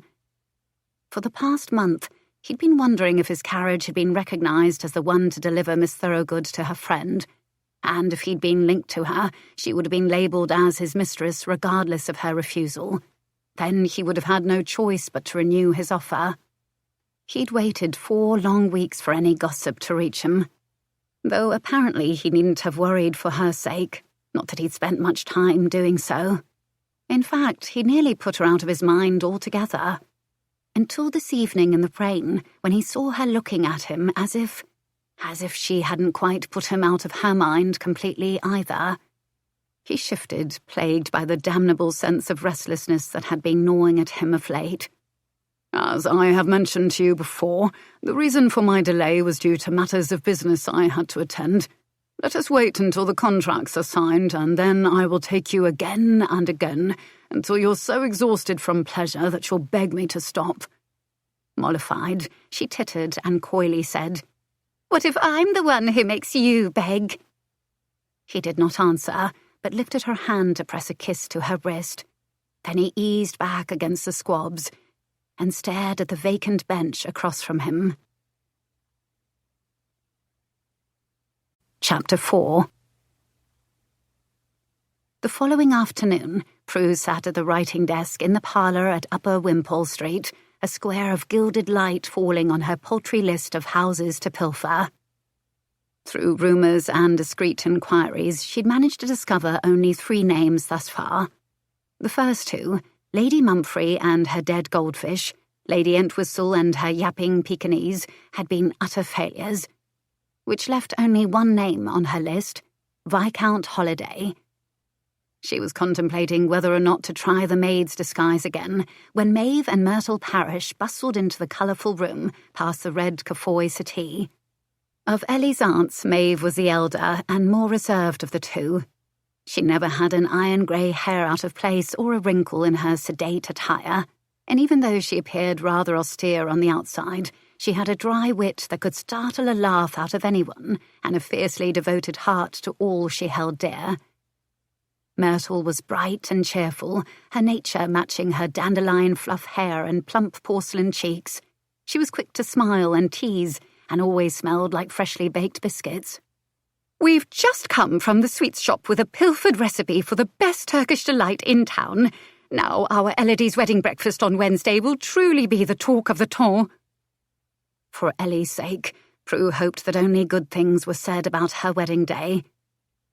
Had we known you were here alone, we'd have taken you with us, Maeve said, steadily plucking her gloves from her fingertips one after the other. Prue shook her head to release some of any sense of obligation. Lord Helworth and his sister dropped by to take Ellie to Gunter's. His aunt has just arrived in town for the wedding, and I didn't want to intrude on their outing. My dear, you could never be an intrusion. Why, Myrtle and I were just saying last night how lovely it would be if we all took a holiday together, while Elodie and Brandon are on their honeymoon. Myrtle carelessly stripped off her gloves inside out and tossed them on the nearest wine table. We've never toured the southern coast before, or sampled the food, and just because our Elodie is getting married doesn't mean our careers in recipe espionage need to be over. Recipe espionage? Prue parroted. Stealing all the best recipes, soups, puddings, pastries, confections, oh, the list is endless, and delicious, Myrtle added with a grin. We've been gathering these for years in preparation for Elodie's long-awaited wedding breakfast, Maeve added, and there was a small grin on her lips too. Not to boast, but we're quite good at it. Myrtle nodded proudly.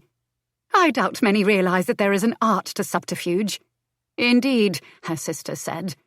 The key to success is to believe that the recipe belongs in your possession, and that you are among a select few who can truly appreciate its worth. I've known for most of my life that Myrtle and I have been blessed with a superior palate. It would be selfish to squander such a gift by letting all the delicious foods we've tasted remain unsampled by our loved ones. Prue pressed her lips together, hiding her own smile at the unapologetic reasoning. Have you never worried about being caught? Maeve exchanged a look with her sister. In such circumstances, one must never appear to have all her wits about her. I prefer to deploy the subtle, vacant blinking method when I'm nearly caught in the act. And I flit my hands like a clipped-wing bird in a dither and sigh with great distress as I mention my poor nerves, Myrtle added, demonstrating. Recipe espionage? It might have been the oddest thing she'd ever heard. And yet such experience might prove handy for her own endeavours. Have you ever tried to, perhaps, disguise yourself as a maid? That would never work, Maeve said with a purse of her lips. Maids are overseen by housekeepers, and housekeepers are, as a rule, far too sharp-witted. They excel at keeping things in order. Myrtle sighed, nodding in agreement. So true, sister. A lesson learned the hard way when we first set out on our quest and tried to insinuate ourselves into a house where a ball was underway. We'd had no invitation, you see, she said to Prue. And Maeve interjected. Indeed, and that particular housekeeper had been ready to call the guard. That's hardly fair, Prue said in commiseration. What should it have mattered to her? That housekeeper was clearly overreacting and thwarting your attempts to reclaim something that was rightfully yours. When that earned puzzled expressions, she made a hasty amendment. I mean, you must have been frustrated to have been so close, as well as terrified about being caught. Whatever did you do? Dash to the door? Heavens, no, Maeve said. That only makes one look guilty. Myrtle cupped her hand beside her mouth and said in a stage whisper, Not to mention, running wreaks havoc on the corset laces. Thankfully it was a masquerade ball, and we merely claimed to have lost our way. And speaking of masquerades, I heard that Lady Lewis is planning to host one at the end of next month. She's doing everything she can to marry off her son. Maeve passed a meaningful glance to her sister. Instantly picking up the baton, Myrtle came to Prue's side, eyes bright with enthusiasm. There are sure to be dozens of eligible gentlemen there. Oh, and do I spy Lord Holiday's name on your list? Excellent choice, my dear. The Viscount is quite the well-to-do bachelor. Reflexively, Prue shielded the list, then folded it for good measure. It isn't what you think. The aunts prided themselves on knowing the comings and goings of every bachelor in England, and Prue had a sinking suspicion that they were going to attempt a bit of matchmaking. Yet, even though they remembered the names of every eligible male, they couldn't quite seem to recall that she was ruined, and therefore unmarriageable. I do believe he's hosting a party this evening, Maeve added, sparking Prue's immediate interest. But then she clucked her tongue in dismay. It is a shame that we did not receive an invitation. Indeed, sister. Oh, and he's having a gathering for the visiting Duke of Marlton, who is also a bachelor. A duke! Imagine the wedding breakfast we could host for a duke and duchess. Myrtle, single-minded in her excitement, rushed over to snatch up her discarded gloves. We'll need more recipes post-haste. I do recall that Lady Cheshire serves a splendid trifle. The one with the lemon savoiardi, absolutely divine. We should definitely pay a call on her first, sister." After gathering up her own neatly folded gloves, Maeve paused at the door. "Would you care to come along with us? We could always use a lookout when we slip into the cook's office to pilfer recipes." Prue smiled, but shook her head, her thoughts distracted. "I need to finish my list." Myrtle popped her head back inside for an instant. "Don't forget to add the Duke of Melton, dear." A wistful smile brushed Prue's lips as the aunts left the parlour. She was impossibly fond of them, which made retrieving her inheritance without any further setbacks all the more necessary. Therefore, this evening, she was going to invite herself to a party. On the bright side, Lord Holiday did not have a dog. Brighter yet, he had her great-great-grandmother's miniature, among a cluster of others on display in the library. It was still just as lovely as she remembered. Her grandmother's beatific face above a high ruffed collar, the portrait surrounded by a frame of silver, studded with diamonds and pearls. A veritable treasure, and one that she intended to use for her own means of support. All she truly cared about keeping was the likeness itself. On the not-so-bright side, however, she was no longer alone in the room. She heard the creak of the floor behind her, an instant before she heard a low voice say, "Good evening." Prue snatched her hand away from the miniature and turned with a start to see a tall, lean, dark-haired gentleman, dressed in tailored black evening clothes, the white of his cravat accentuated by his olive complexion. He entered the long room with his attention fixed on her, his steps as silent as the footpads of a cat. Trying not to look guilty, she attempted a smile and greeted him in kind. "Good evening." She hesitated mid-curtsy, unsure if this man was Viscount Holiday, the Duke of Melton, or any number of others she'd never met during her short time as a debutante. However, since he seemed to possess an aura of authority, as if he owned every brick, board, and book around him, she concluded that he must have been the Viscount. "My lord." Behind a pair of wire-rimmed glasses, dark eyes studied her, like a mathematician discovering a new number and deciding whether to put it between 6 and 7, or simply to throw it onto the string at the end of infinity. "I see you are an admirer of Samuel Cooper." Was that a name she should know? Someone in attendance, perhaps? Or no, she saw the way his gaze shifted to the wall of miniatures and realised he was referring to the artist.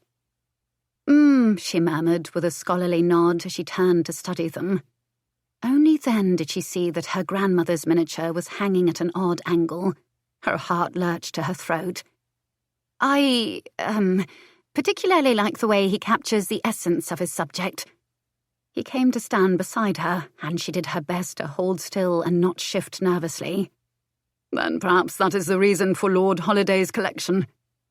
She swallowed, realising that he wasn't the Viscount. After all, he wouldn't refer to himself in the third person. Which meant that this imposing man was very likely the Duke, and anyone who belonged at this party would have referred to him as Your Grace. "Oh, Pekingese," she cursed inwardly. "Or perhaps," he continued, "it is because Cooper was a great favourite of King Charles II.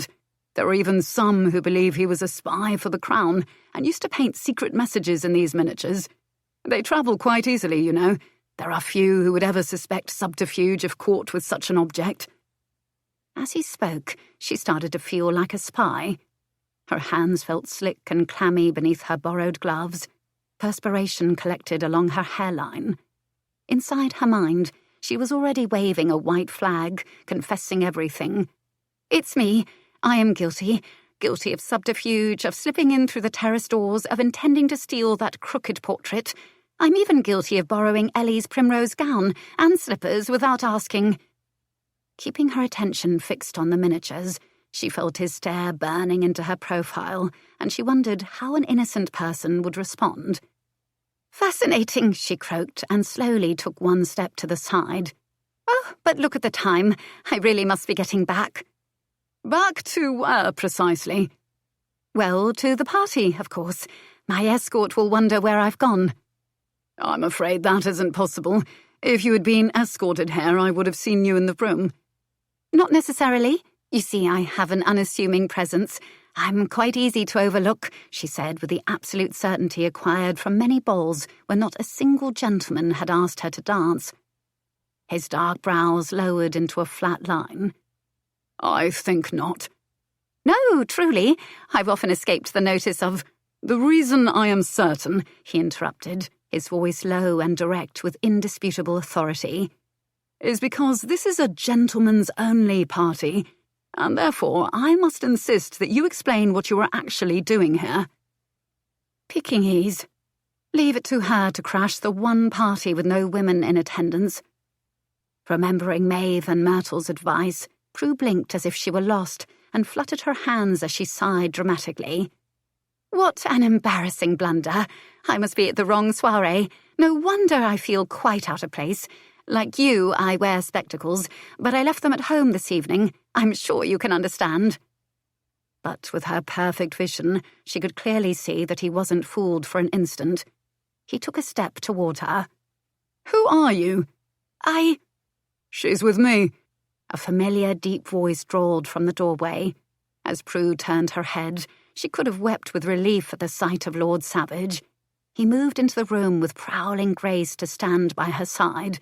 Then his hand rested at the small of her back, a gesture not missed by the sudden jolt of awareness beneath her skin, or by the man who scrutinized them with suspicion. No need to call the guard, Melton. You brought a guest to this party? Of course not. Clearly my wayward companion is of a jealous nature, and wanted to ensure that there were no women here, even though I already told her as much. He looked down at her with hard green eyes and hissed. For shame, my dear. You should have accepted my offer. He paused for a beat. To take you to a rout later, but because you did not trust that I could uphold my end of the bargain, I will have to send you home without your prize. The Duke moved around them, stopping when he was between them and the door. And what prize might that be? Why, me, of course, Lord Savage said with an unabashed shrug, as if the answer was staring them all in the face. Lifting his hand, he brushed the curve of her cheek with the backs of his fingers. This one has been dogging my heels, hounding me like a drover, since the day we met. Isn't that right, my sweet? You are hardly an innocent lamb, she said, her tone disapproving, as she recalled how long he'd stood and watched her in a comic struggle with that sheepdog. He grinned, his gaze warming as it drifted to her lips, making them tingle in response. A truer statement has never been uttered. Prue felt her cheeks heat beneath his touch, felt how close they stood, felt her borrowed skirts press against his dark trousers, and she wondered if he intended to kiss her right here in the library in order to make their story plausible. I see that I was mistaken, the Duke offered and cleared his throat. This woman is clearly here for you, Savage. However, I suggest that she depart before the others catch wind of her unexpected interruption. Prue drew his hand from her face, her breaths oddly quick and shallow. I'll just hail a hackney, then. No, the Marquis said, already guiding her through the doorway. My driver will take you home. He walked with deceptive ease. No one around them would ever imagine that the proffered arm beneath her fingertips was exuding so much tension that she feared for the stability of his seams. As they approached the panelled foyer, a footman lifted his eyebrows in surprise, but quickly jerked to attention and rushed to open the door. They crossed the threshold without a word and stepped out into the cool night air, the lamplit street lined with waiting carriages. You see mine there, do not? Good, he said, his tone clipped, and not at all the teasing drawl she'd come to know during their short time together. Had I not come along when I did? He expelled a slow breath, his jaw hard as granite. It was a fool's errand to come here without knowing what you might encounter. Your evening and any plans you might hold for your future might have been altered drastically. I trust you understand that. She nodded, duly chastened. My conveyance likely would have had bars instead of black velvet. But for curiosity's sake, just what type of party did I interrupt? He opened his mouth to reply. Then he must have decided against it, because he merely inclined his head, turned, and walked back inside. She didn't even have the chance to thank him for his intervention. But she couldn't stop thinking about how close she'd come to ending up in irons and shackles, if not for him. The thought stayed with her all that night and into the morning hours as she paced sleeplessly in her bedchamber. In the end, she had concluded that her steadfast friends would have remained by her side through whatever new calamity she would have brought into their lives. Her presence already threatened to rob them of their social standing and put a black smudge on their reputations. It was only a matter of time before the smudge turned into an indelible stain. Unless she cut ties with them. Unless she made a decision that not even they could support. Prue stopped short, shocked by her own thoughts and how quickly they turned back to Lord Savage and his scandalous offer. "Come home with me. I'll help you steal back your inheritance, all of it. Just come home with me, and by the time our contract is concluded, you'll be set in a new life of your own making." Standing there, her stockinged feet dug into the thick-woven pile of the rug, there were so many reasons she shouldn't even consider such a proposal, not the least of which was that it had doubtlessly expired. And yet there was something in the way he'd spoken to her last evening that suggested he might still... A knock fell on the door, interrupting her thoughts. Ellie's dark head and beaming face appeared, her eyes bright and shining as if she'd swallowed the sun. Floating into the room in a gossamer night rail, she spun in a circle as she clutched a paper parcel to her bosom. "Guess who's getting married today? Oh, I'm so happy, Prue, I could positively burst." Abruptly, she spun to a halt and blinked warily. "You don't think it's possible that a person could actually explode from happiness, do you? Because that would be a dreadful way to die." "I think you'll manage to survive it," Prue said with fondness. "Lord Helworth would surely stitch you back together." Ellie smiled again and sighed. "He would, wouldn't he? Oh, and I nearly forgot. This came for you just now." She handed over the parcel and Prue took it hesitantly. "Are you certain it's for me?" "That's what the messenger told Mr. Rivers at the door. There was no name given, so that part is a mystery. Until you open it, that is. Well, go on now. Don't leave me in suspense." Inside the paper wrapping was an ebony box. She gasped when she lifted the lid to find the miniature of her great-great-grandmother on a bed of black velvet.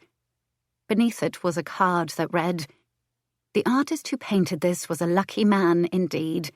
Clearly, beauty runs in this woman's family." "No signature," Ellie said, peering over her shoulder. "But you're blushing, so I gather you know who sent it." Prue dropped the card and hid her cheeks behind her palms. "Don't be ridiculous. I am not blushing. It's warm in here with the fire." She glanced over to the cold ashes in the hearth. "Blazing?" Her friend laughed. "Very well then, keep your secrets, for now. But by the time I return from my honeymoon, I am determined to see you married to a man who makes you blush and keeps you blissfully happy." "Ellie, you know that I will never—" she interrupted, her index finger oscillating back and forth as she glided to the door. "No arguing with the bride on her wedding day. Now come to my chamber and help me with my hair. You always were cleverer than I with braids and twists and combs." Prue nodded. "I'll be right there." When the door closed, she looked down at the miniature once more, Ellie's words ringing in her head. But Prue no longer wanted to marry and become some man's wife. At one time she did, perhaps. However, after her excruciating, though thankfully brief introduction into what was expected of a wife, she knew it was not for her. What she wanted was to be her own woman. In order to do that, she needed her inheritance. And thus far, the closest she'd come to reclaiming any of it was with the assistance of Lord Savage. It was apparent that she had only one real option. In order to take possession of her own life, she would have to leave this one behind. The following evening, Prudence Thorogood drew the hood of her tattered mantle over her head and reached for the lion's head door knocker. Taking in a deep breath, she rapped soundly. There was no turning back. Not for her. Chapter 5. Leo sat in his dining room amidst walls painted in the deepest greens and shadowy greys of a woodland at night. The bank of mullioned windows behind him and black marble hearth along the far wall blended seamlessly into the mural that was commissioned by one of his former mistresses. Redecorating his house was something they all did. He never minded. After all, if they were occupied with changing his rooms, then they wouldn't turn their fixing intentions on him. But this evening, he found himself thinking that there was something wrong with the table. It stood out like a sore thumb. Down the long expanse of mahogany, the light from 3 silver candelabras gleamed off the polished surface, accentuating the grain in every vacancy. Perhaps it was too large for this room, or perhaps a darker wood. "Are we still expecting Lady Sutton this evening, my lord?" his head butler asked in a droll monotone, interrupting Leo's musings. Standing at the buffet, he decanted a bottle of wine with a steady hand and continued without pause. "The carmine red rose petals have been plucked and await your plans." "I've no plans for this evening, Grimsby." "Then tomorrow I shall ensure the usual arrangements are in place, a fresh carpet of rose petals leading up the stairs to your chamber, the selection of bath oils by the copper tub. Oh, and the peacock feathers were just delivered today," he added with the unflinching efficiency born of decades in service to a libidinous rake. And Leo wondered when his dalliances had become merely a matter of scheduling. His affairs began with a pursuit of pleasure. Flirtations with a variety of women who appealed to his extensive appetite. After that, he would give a name to Jones, his loyal valet, who, in turn, would keep an ear tuned to the servant rumour mill, and to his personal investigator, Mr. Viviene, whose inquiries were more in-depth. Then came the formal invitation to become his mistress, followed by the meeting with his solicitor, signing the contract, and... Leo expelled a lengthy exhale, suddenly enervated by the entire process. "No, not tomorrow either," he said in response to Grimsby's query. A beat of silence followed. "I beg your pardon, my lord. I was unaware of a prior engagement. Shall I inform the kitchen that you'll be dining elsewhere?" "That won't be necessary." Grimsby brought the decanter to his side, his long, jowly face resembling a tallow candle that had been left too close to the fire. A complete want of surprise was permanently etched into his expression. "Again, I beg your pardon. I had assumed, with the visit from your solicitor this afternoon, that the contract had been prepared." "Indeed, it has been." "Is Lady Sutton out of town, then? That would certainly explain the reason you haven't entertained a guest in more than a month." "This is sounding like a bloody inquest." He flicked a glance to his butler. Grimsby made it seem as though any diversion from his usual activities was cause for alarm. Leo suppressed the desire to tell the man that he did have other interests aside from fornication. Lifting the glass, he took a fortifying swallow and felt the dry pucker of wine on his tongue. "If you must know, the delay is my own and for no particular reason. I might be considering taking a holiday, perhaps another grand tour." Without a modicum of surprise at either the uncharacteristic terseness or the announcement, Grimsby merely inclined his head. "I shall have the portmanteau brought down from the attic." "Fine, that will be—" The abrupt sound of the door knocker interrupted him, and his attention swerved to the ormolu clock on the mantel. He wasn't expecting anyone at this hour. Then again, perhaps Millie Sutton wasn't playing by the rules and thought to skirt around the contract. After all, she had tried to bargain for a longer duration, wanting an unheard-of 6 months. "If it is Lady Sutton, inform her that I've gone out." As Grimsby disappeared to tend to the door, Leo shifted in his chair, plagued again by that peculiar, restless irritation. It clung to him like tree sap. Why couldn't he rid himself of this? Gripping the decanter, he poured himself another glass, but he wished the vintage had a more numbing effect on his senses. In fact, the more he looked down the length of the empty table, the more restless he felt, and the more he realized that he wasn't much in the mood for dinner at all. Tossing down his napkin, Leo pushed back his chair. He would rather spend the rest of the night at Sterling's, losing a fortune at the hazard tables. Grimsby reappeared, and Leo was half standing when the butler announced, Miss Thorogood to see you, my lord." A jolt rifled through him, rooting him to the chair, strong enough to shake his knees. "Did you say Miss Thorogood?" "Indeed. Shall I tell her that you are out for the evening?" "No," he said quickly. "Show her in. To the dining room, my lord, or would you prefer the drawing? Here." He reached for his glass, then set it down again, noting that his pulse was racing, rushing in his ears. Glancing down to his wine with suspicion, he asked, "Was that a fresh bottle you opened?" "As always," Grimsby said with a sniff of affront. "Would you prefer another vintage from the cellar?" "No. Then perhaps a place setting for your guest?" He pushed the glass away. "Just show her in. I'll inform you if I require anything further." When the butler left, Leo stood and moved to the carved mahogany sideboard. Inspecting the cork and the bottle, he sniffed and held them up to the light. Then he did the same to the decanter. He didn't detect acrid bitterness, but that didn't necessarily mean someone hadn't tampered with it. He'd learned that lesson the hard way years ago. After that, he destroyed every bottle in the cellars of all his houses, including a dozen of the 1787 Lafitte, which had been particularly divine and his favourite Bordeaux, and vowed to never again fall for the cunning manipulations of a woman who pretended to be in love with him. But there was no reason for anyone to poison him now. Well, unless it was Grimsby because Leo had been such an arse this evening. Distracted, he looked to the vacant doorway. Where the bloody hell was Grimsby, anyway?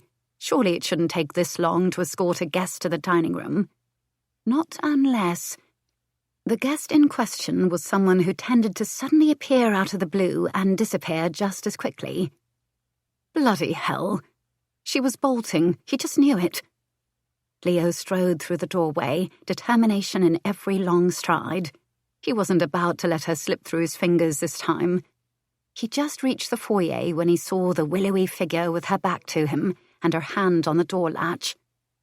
"Leaving so soon, Miss Thorogood? Is that any way to treat an old friend?" She went still and, without turning around, said, "I did not mean to intrude. Please return to your company and pretend I was never here."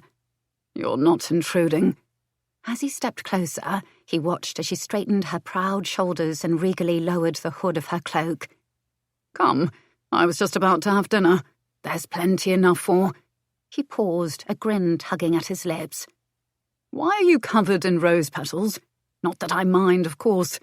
It's just that my guests normally don't arrive with such fanfare." Her brows furrowed as a pair of delicate hands and fingerless mitts lifted to her pale coiffure. Discovering the wayward petals, she blushed and looked askance as she collected them one after the other. "Coming here was a mistake. I'm sure you'd prefer to continue, whatever it was that you were doing when I arrived." Her mortified glance toward the stairs and the deepening colour of her blush told him precisely what she was thinking, as if his name had become synonymous with bedsport and debauchery. His grin fell flat. First Grimsby and now her. "Grant me one moment of your time, if you please," he said curtly. Without giving her time to argue, he took the petals from her and gave them to his butler, who'd been standing stoically off to the side. Then, still in possession of her hand, he began walking toward the far end of the hall at a clipped stride, keeping her beside him. "I can assure you that I have no desire to bear witness," she proclaimed, but all the while keeping pace beside him. So there must have been some curiosity on her part. "If what you see disturbs you in any way, you are free to leave." Entering the dining room, he stopped just inside the door. "As you can clearly see, I have no guest with me this evening." He released his hold as her eyes widened in blatant astonishment at the single place setting at the head of the table. "Contrary to your apparent belief, I do take time away from sexual congress," he amended for her sake. "To eat, at least on occasion." "Then your companion is out for the evening?" "Something to that effect," he said dryly.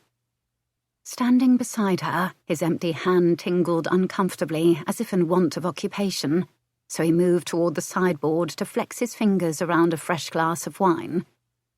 "But now that you're here, join me," he said. "I should like to learn what you've been up to of late. That is, other than taking a position as a maid, then burglarizing houses on your off days." Wearing a chagrined expression, she took tentative steps deeper into the room, her skirts rustling softly. "The service dress was borrowed in a failed plot to steal back my great-grandmother's diadem, the same with the evening gown from the other night. In fact, these clothes are borrowed as well, aside from my cloak." Ah, so then she hadn't chosen a life in service over becoming his mistress after all. A hard band of tension along his shoulders seemed to relax at the news. Strange, but he hadn't even realized that thought was gnawing at him until now. "I must say I'd hoped to have seen the last of this garment," he said with a casual gesture to the threadbare wool. "Haven't you put the poor old thing through enough? I believe it's time to shoot it, then bury it beneath the rose bushes." She graced him with one of her rare smiles, leavening his mood instantly. "The truth of the matter is, I didn't expect for you to see it or me again," she admitted. "But I needed to thank you for your intervention on my behalf, and also for the miniature. I wasn't certain I would see it again either." Was that the only reason she'd come? His lighter mood suddenly deflated, his pulse slowing noticeably with disappointment. "I couldn't allow you to go through so much trouble without a reward for your efforts. Now could I?" "Well, it was very kind of you. In fact, it has been the only item reclaimed thus far. Regrettably, I have discovered that larceny is far more difficult than I first imagined." She drew in a deep breath and glanced down to the knitted fingers. "Which brings me to the second reason for my untimely visit." "A second reason?" The peculiar hammering of his pulse returned at once. As he took a swallow from his glass, Leo was forced to acknowledge that there had likely been nothing wrong with the wine at all. Apparently the reaction was entirely the fault of Miss Thorogood. Bemused, he took out a fresh glass from the lower cabinet and poured one for her, waiting for her to continue.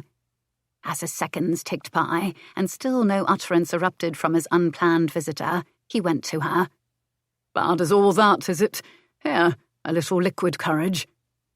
She surprised him by accepting with eagerness. Gripping the goblet by the stem, she lifted it to her lips and gulped down the contents like a desert nomad. When she shivered, her face pinched in distaste, he inquired mildly, "Do you not find the Bordeaux to your liking? Alas, it is no 1787 Lafitte, but needs must, as they say." "It isn't that. My apologies. I normally do not abandon all decorum. It's just that She didn't finish. Pressing her fingertips to her temple, she closed her eyes briefly. "The wine seems to be going right to my head." "Would you like to sit, then?" She shook her head and squared her shoulders. "I feel I must stand for this." "We all must stand for something, I suppose. It might as well be this, whatever this is." Looking askance at him, she said, "You're right. I should simply say the words and be done with them." Then she nodded succinctly. "Very well. Here it is. I should like to be considered for your list." "List?" "The list of candidates for your paramour," she finished on a dry whisper, as if sin-tallying angels were eavesdropping nearby. "I know it has been over a month since you made your offer. Whether it was out of pity or charity, I know not. However, I am wondering if perhaps you might still want me." A sudden, heady surge of blood rushed in his ears. Did he still want her? Did horses have 4 legs and a tail? "What happened to your pride?" "A shred of it remains," she said ruefully, as she stared down into the glass, the light of the candelabra gilding the tips of her lowered lashes. "However, I've discovered that there are some things worth the sacrifice." "Even enough to engage in, I believe you called it, the dreadful ordeal you've forsworn never to repeat." She shifted, the soles of her shoes rasping restively against the hardwood floor.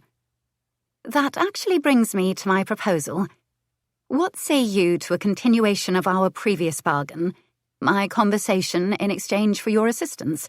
It would be satisfying for both of us, I should think. Let me see if I have this correct. You want to be my mistress in name only? He nearly laughed until he saw her nod eagerly. Apparently she was serious. No. As much as I enjoy your conversation, I desire your companionship in all ways, and that is still my offer. My only offer. I'd thought as much.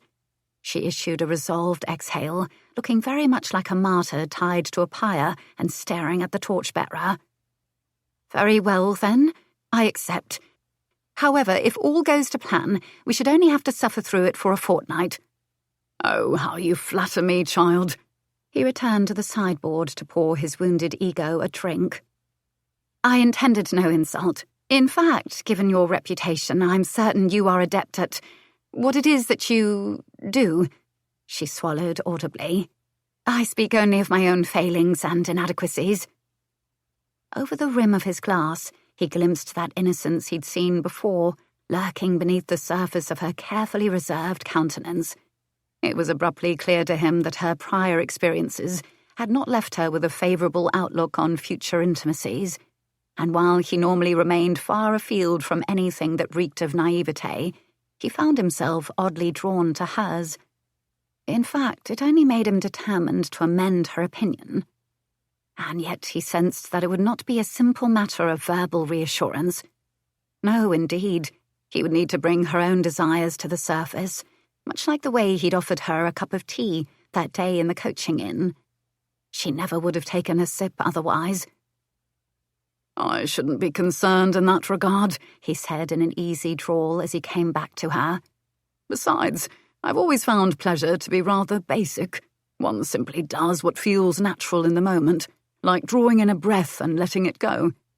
One doesn't think about it, just as you're not thinking about your hand holding this goblet, with your fingers curled around the bowl so that it doesn't slip. And when I reach out to take possession of it, he did just that. Your hand reflexively releases. Your mind instinctively knows, perhaps even trusts that I won't let it fall. He set the glass on the table beside them. Then, slowly, carefully, he lifted his hand and reached for the clasp of her cloak. She held perfectly still, brave but watchful, her unflinching gaze searching curiously. He had no wish to startle her and make her run for the hills, so he moved slowly, taking in every nuance of the moment. His fingertip barely grazed the tempting V-shaped hollow at the base of her throat before the fastening came undone with a delicate flick. And even though the touch only lasted a mere fraction of a second, he saw her skin react in a sudden rise of gooseflesh, watched as her lips parted and her breasts rose and fell on shallow, ragged breaths. Damn, but she was sensitive. So receptive. She made it positively irresistible to be the man who awakened her appetite. "You're wrong, you know," she said, her voice hoarse. "I am the sort who thinks about breathing, at least some of the time." "Like now?" he asked from behind her. She murmured as he peeled the cloak from her shoulders. The neckline of her dress was modest, prim even, but exposing those scant few inches of tantalizingly creamy skin made his mouth water. He felt the warmth rising from her body, a subtle fragrance teasing his nostrils, the exact same scent that she'd left behind in his carriage that day. He never smelled anything so pure and sweet, like a blend of autumn rain and vanilla orchids. He wanted to bottle it, bathe in it, pour it over his bed linens and climb inside. For the moment, however, he settled for a slow inhale, drawing it deeper into his lungs. "And I never know what to do with my hands," she added nervously. He draped the tired garment over the back of a chair and faced her.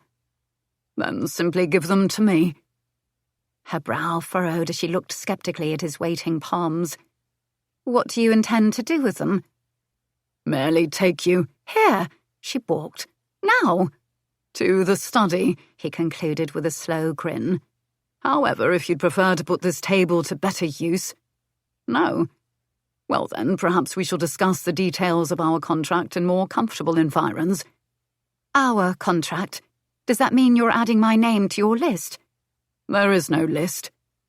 How very politic of you, she said with a charmingly disenchanted roll of her eyes as he guided her out of the dining room. But you needn't spare my feelings.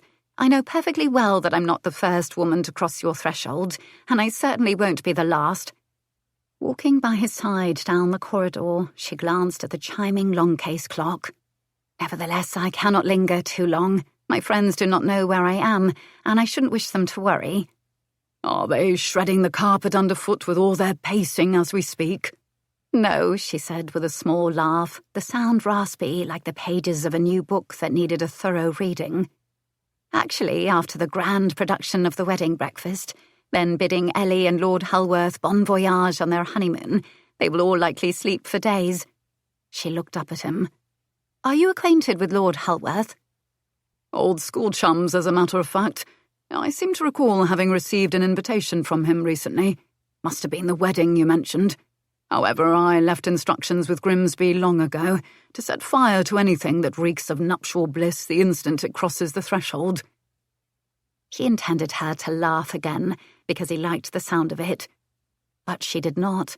Instead, she stared stoically straight ahead as they approached the study. I've come to learn that there is little incentive for a man, at least those of a certain nature, to commit to one woman when he can always replace her with another. The same truth applies to women, which is why I insist on fidelity for our brief interval. Seeing her dubious glance, he added, I adhere to that rule as well. Nevertheless, affections can be changeable, and if either party finds companionship elsewhere, then the contract will be terminated. She frowned. So matter-of-fact, you make the prospect of selling one's soul as unfeeling as haggling over the price of turnips at market. Is such a thing done? I thought turnips were simply thrown at bystanders just to be rid of them. When they entered the study, he led her to the sofa that sat cosily in front of a blazing fire in the hearth. Good old Grimsby, anticipating this very moment. Was there anything more relaxing, or persuasive for that matter, than an early autumn evening by a fire? He crossed the room to a tall secretaire of rosewood, inlaid with bronze and mother-of-pearl marquetry. Slipping the key from his waistcoat pocket, he unlocked the hinged door and lowered it. Then he poured 2 generous snifters of apricot brandy, just enough to put her at ease and to keep her gaze from shifting to the door like a doe caught in the clearing. Here, my dear, you'll like this one. Much sweeter on the palate, he said, swirling the amber liquid so that it caught the light as he handed it to her. But seeing her mitts, he hesitated. No, this won't do at all. For the moment, he set their glasses on the mantel. Then he returned to her and sat on the cushion beside her. The only way to truly appreciate the flavour of brandy is to warm it with the heat of your hands. As he spoke, he reached over and deftly unfastened the twin pearl buttons on the side of her wrist. Knowing how wary she tended to be, he worked with efficient quickness. Nothing untoward. Even so, she held her breath as if she thought her dress would be the next to go. But he was not deterred. He wanted her to become comfortable with him in all ways, and if that meant taking these small steps, so be it. Breathe, Miss Thorogood, he said, not unkindly, as he slipped the second mitt free with a gentle tug, then released her. Or I shall have to resort to doing something truly shocking in order to fill your lungs. She dutifully obeyed, her lashes lifting from her blushing cheeks. I suppose it would be rather unnecessary to say that I am nervous. The 2 of us are only here to talk, nothing more, he assured her as he stood and moved to the mantel. We are learning more about each other, not plotting war strategies. You might want to tell that to my heart. It's racing as if I'm heading into battle. He smiled without giving an answer. When he returned her glass, she immediately took a hearty swallow. Careful now. You'll want to go slowly with that. Her eyes watered. Splaying a hand against her throat, she croaked, It burns. Only at first. It's best to take in the aroma, warm the liqueur inside your mouth first. Coax out the flavours, let them caress your tongue, he said, lowering his frame onto the cushion beside her. As he rested his arm along the curved back, she lifted the glass for a tentative sniff. "It smells a bit smoky, like charred sugar, and there is the barest hint of apricot," she said with a surprised lift of her brows. Then she took another sip. This time she held the liqueur in her mouth behind her pursed lips before she swallowed. Her eyes cleared, brightening. She hummed with pleasure, the throaty sound sending a spear of heat straight through him. "Oh, that's lovely. Much sweeter now. I feel warmed by it as if it were a liquid ray of candlelight." Taking another sip, she eased back against the cushions. His fingertips were within easy reach of the fine wisps of downy hair against her nape, but he resisted the temptation to touch, to explore, to curl his hand around her nape, draw her close, and taste the glow of delicious fire inside her mouth. "How long do these affairs—" She paused to take another long pull, as if she imagined the brandy was akin to sand in an hourglass, and she might expedite matters if she consumed it with utmost haste. "Usually last?" 4 months is usually sufficient to satisfy both parties. 4 months? Although if you would prefer a longer duration, I'm certain we could—" Before he could finish his unprecedented offer, Miss Thorogood was adamantly shaking her head. "I won't need that long. With your assistance, we should be able to steal back my inheritance in the matter of a fortnight, perhaps even sooner." He felt the flesh over the bridge of his nose crease. Typically, women were begging him for more time, not less. "It will take at least a month for the modistes to fashion the majority of your gowns. No, my dear, I'm afraid you'll have to endure my company for 4 months, no less." "I'm certain you'll tire of me before then." Ah, he understood at once. Is this where I shower you with compliments and assure you of my regard?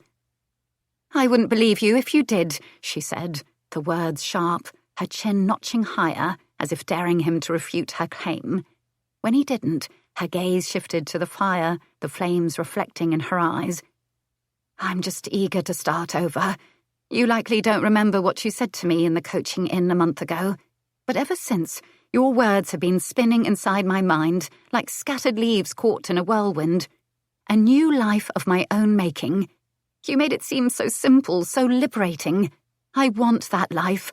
I want it more than I've ever wanted anything before." She spoke with such yearning that he actually felt the ache spur a need inside him to find a solution for her. That was one of the reasons he'd been compelled to make his uncharacteristically impulsive invitation. But she was wrong about one thing. He remembered everything about that day. "Then 4 months it is." She looked askance at him. "You didn't answer my other question. What happens when you tire of me? Will I be released from the contract?" He expelled a patient breath. "Would it suit you if I were to add a codicil that allows tedium to be a factor of our early separation?" After a moment, she nodded. "Splendid. Now time for a bit more information," he said. "How many lovers do you currently have? Oh, come now. No need to avert your face in embarrassment. Our contract, if we should come to amenable terms, that is, will call for far more intimate acts than mere conversations." She took a hearty swallow before she quietly confessed. "I have had but one." "Still the innocent," he said with a tisk. She stiffened, her posture rigid, her hiked chin encased in steel. "Not so naive as to be ignorant of mockery when it is aimed at me." "My dear, pray sheathe the icy daggers in your gaze. I meant no insult. It has only been my experience that some women profess to a much smaller number than the truth later reveals. It matters not." She scrutinized him over the rim of her glass for a moment. "I imagine that such an experience would diminish one's ability to trust." "Oh, it's far worse than that. I'm positively jaded to the core." "I am too," she said with a sigh, easing back against a gold-fringed pillow, unconsciously teasing his knuckles with a brush of fine, silky tendrils. Tilting her wrist to take another sip, she blinked slowly, perplexedly, at the empty contents of her glass. "That's odd. I could have sworn there was more." He hid his amusement and remedied her conundrum by exchanging her snifter for his own. This earned him a sleepy smile and a polite, Thank you. Recalling their initial meeting and the broken valise, he inclined his head. Delighted to be of service. She giggled, then quickly slapped a hand over her mouth. Her eyes went wide with surprise, as if she had no idea how that peeling sound erupted from her own body. Then it happened again, and finished with the most delicate little snort he'd ever heard. Blushing profusely, she tried to hide her face in her free hand. A grin toyed with his lips as he drew her hand down. Are you foxed, Miss Thorogood? I'm not entirely certain. I've never imbibed brandy before. How much must one drink before one is actually in her cups? Well, in your case, I'd say half a glass. Here now, I'm cutting you off. Dutifully, she handed him the snifter. Let us finish our discussion while you still have some sense about you. I'm completely sensible. Her offended sniff was less effective when she slurred the last word, but he wasn't about to tell her. He also wasn't going to point out that she hadn't bothered to slip her hand free of his, that she was allowing the casual caress of her soft skin across the tender protrusions of her knuckles, along the length of her slender fingers, and over the rounded ridge of her neatly trimmed nails. He was glad that the chapped, labour-roughened flesh he'd witnessed when they'd first met had become pale and supple, not for his own sake, but for hers. She was too delicate a creature for pot scrubbing, he mused, soothing the pad of his thumb over the 2 tiny calluses that remained at the base of her fingers. Before they parted ways, he would ensure that she was pampered from head to toe, her hands as silken as her voice. Good, then. We'll continue, he said. Am I correct in assuming you have no maid of your own? No need to fret. I'd presumed as much. Therefore, I will employ one for you. You'll also have an open account at whatever dress shop you favour. Just make certain your modiste is capable of supplying the quantity of clothing needed in a short amount of time. I cannot have you gadding about on my arm in borrowed dresses, or your shabby cloak, after all. Of course you'll have pin money, and I'll ensure you have an array of combs for your hair, jewels for your lovely throat, and— I don't want any of that, she interrupted, slipping her hand free and covering it with the other. I have no need of a maid. I've managed quite well without one this past year. I don't want jewels or money. I have clothes of my own, lovely gowns and dresses. I did try to reclaim them, but the servants at my father's house had been told not to bid me entrance for any reason, though perhaps with your assistance. She looked up at him with so much undisguised hope in her eyes that it caused a sharp twinge in his chest, as if his tailor had just stuck him with a needle, and drove it deep beneath his ribcage. All he could think about was how wrongly she'd been treated and abused, and he was furious as he imagined her on her father's doorstep, being turned away like a beggar. His own father had been guilty of many crimes, but never that. Leo managed to keep his expression bland, and he tossed back the last of the brandy in one scalding swallow. I'm afraid that won't do. You'll need to be dressed in the height of fashion on my arm, not wearing last season's togs. Oh, she said, the single syllable uttered with such despair that it was almost comical. Miss Thorogood, you are the only woman I've ever known to be disappointed by the prospect of being spoiled. I did not come here for your money or for frivolous pampering. I came here for you. Her expression was so earnest that his breath stalled for an instant. I came here because I need something only you can give. I need your help in reclaiming my inheritance. It's the only way I'll ever find contentment in this life. I need only this from you, and in exchange, I will give you what you ask of me. He studied her in the flickering firelight as he exhaled slowly. His deep-seated cynicism warned him not to be taken in by those guileless eyes. People often profess to desiring nothing more than a few trifling things at first, but their true motive eventually showed itself.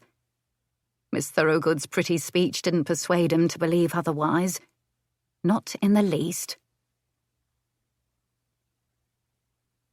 Chapter 6. Somewhere in the distance, Prue heard the rap of a door knocker. The sharp clap of footfalls followed. Gradually, the low, indistinct murmurings of a conversation reached her, but she paid no attention. Most likely it was only a caller speaking to Mr. Rivers, the aunt's butler on Upper Wimpole Street. And since no one ever called for her, she went back to sleep. Besides, she was too comfortable to wonder about anything. She was so warm, and her cheek had found the perfect placement on a pillow that smelled enticingly of sandalwood and amber. Drawing in a deep breath, she cuddled closer, then released an exhale on a contented that tingled her lips. "Good morning, Miss Thorogood." The words were so deep and low that she felt the vibration of them beneath her cheek, like the purring of a very large cat. Her brow furrowed in confusion. The voice was decidedly rich and pleasant, but it wasn't one she expected to awaken to. As far as she knew, Maeve and Myrtle Parish only employed one butler on Upper Wimpole Street, and this didn't sound like Mr. Rivers. Then again, her drowsy mind reasoned. Perhaps he had a cold. "Good morning," she said, trying to rouse herself, but her head felt heavy, her thoughts muddled and hazy, as if submerged in a bog. Blinking bleary eyes, she stared curiously at her pillow. Or rather, not a pillow. After all, pillows weren't usually covered in cashmere with a row of embossed brass buttons. Her drowsy attention drifted to the gold chain in repose between the fixed points of a buttonhole and the smooth raised circle tucked beneath the slash of a pocket. A quiet ticking sound reached her ears. Curious. Further down, she saw dark wool drawn taut over a heavy form before separating into what looked to be a pair of trousers over thickly muscled, widespread, and, she swallowed, inescapably male thighs. And Prue wasn't sure that she was in bed on Upper Wimpole Street after all. Her disoriented gaze blinked up at a pair of familiar green eyes, but ones that were looking back at her in a rather unfamiliar way. They were warm and slumberous, and there was a light furrowing of amber whiskers along his jaw and chin that softened his countenance. "Lord Savage!" "Were you expecting someone else?" he inquired, arching a single gilded brow. She shook her head, but stopped when the contents within swished in a dizzying wave, like the tide slamming against one side of her cranium and then the other. So she closed her eyes to stop the motion. "I think I must still be dreaming," she said, though this was far different from the nightmares she'd been having of late. A recurring theme was seeing herself on a bed in the middle of Rotten Row, wholly naked, with every member of the ton dressed in their finest, and lined up with opera glasses to examine her lack of maidenhead.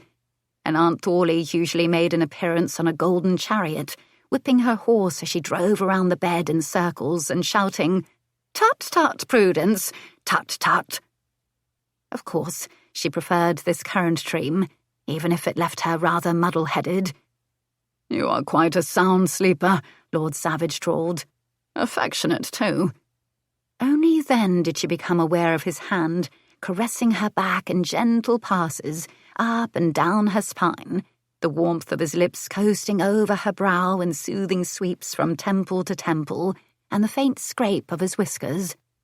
Only then did she become aware of her own hand splayed over his chest, her breasts and torso moulded intimately to him. Though, strangely enough, it was the sight of the coat draped over her curled-up knees, the same dark grey evening coat he'd been wearing when she arrived, that made her aware of how inappropriate her current position was. He was, after all, only in his shirt-sleeves. She pushed away from him and sat as primly as possible on the edge of the cushion. Carefully she folded his coat and set it off to the side before smoothing her skirts. And yes, she was aware that her prudish display must appear rather comical, considering that she'd agreed to be put on the list to become his future mistress, and apparently had fallen asleep at some point during the... Her gaze shot to the sliver of golden sunlight slicing in through the part in the dark green brocade drapes. At once, her heart thumped in a wild ramshackle rhythm. "Did you say good morning? And did I actually sleep here all night?" "One occurrence usually follows the other," he said with a slow grin. "Oh no. Oh dear. Oh, the aunts will be worried sick." She shook her head and stood up. Too fast, as it turned out, and she wobbled. He was there at once, holding her steady with his hands curled securely around her shoulders. "No need to fret, my dear. I sent word last night." She wasn't certain if that was better or worse. "I never intended to stay here, at least not until our arrangement began. Now there isn't any possible way I could go back to live beneath their roof. They would never understand the reason for my decision. Even though they know I am ruined, they were still planning to find a husband for me. Can you imagine? And you thought I was naive?" She realized she was rambling in a nervous rush, realized that he was patiently listening, while his thumbs and fingertips gently eased the stiffness from her shoulders in small, wondrous rotations. And she couldn't fathom why she wasn't trying to move away. Perhaps she was simply too tired. Yes, that must have been it. All of the strain in her overwrought nerves made her stockinged feet sink further into the plush pile of the woven. Wait a minute. Stockinged feet? She shrugged away from him and stiffened her spine. "And just where are my shoes?" "The regal affront in your tone suggests that I should deny any knowledge and blame cobbler elves instead," he quipped. "Nevertheless, since I am responsible, I'll tell you that I only wanted to make you more comfortable after you fell asleep, shortly following your charming anecdote about a fish named Algernon." And suddenly she remembered everything. Every conversation, every debate over the terms of the contract, every piece of her inheritance listed in as much detail as she could provide. And he had unblinkingly promised to live up to his part of their bargain without fail. He'd even offered to hire an investigator to uncover the whereabouts of the rest of it, which included finding out who now held the deed to Downhaven Cottage. And thinking back now, she'd likely talked too much.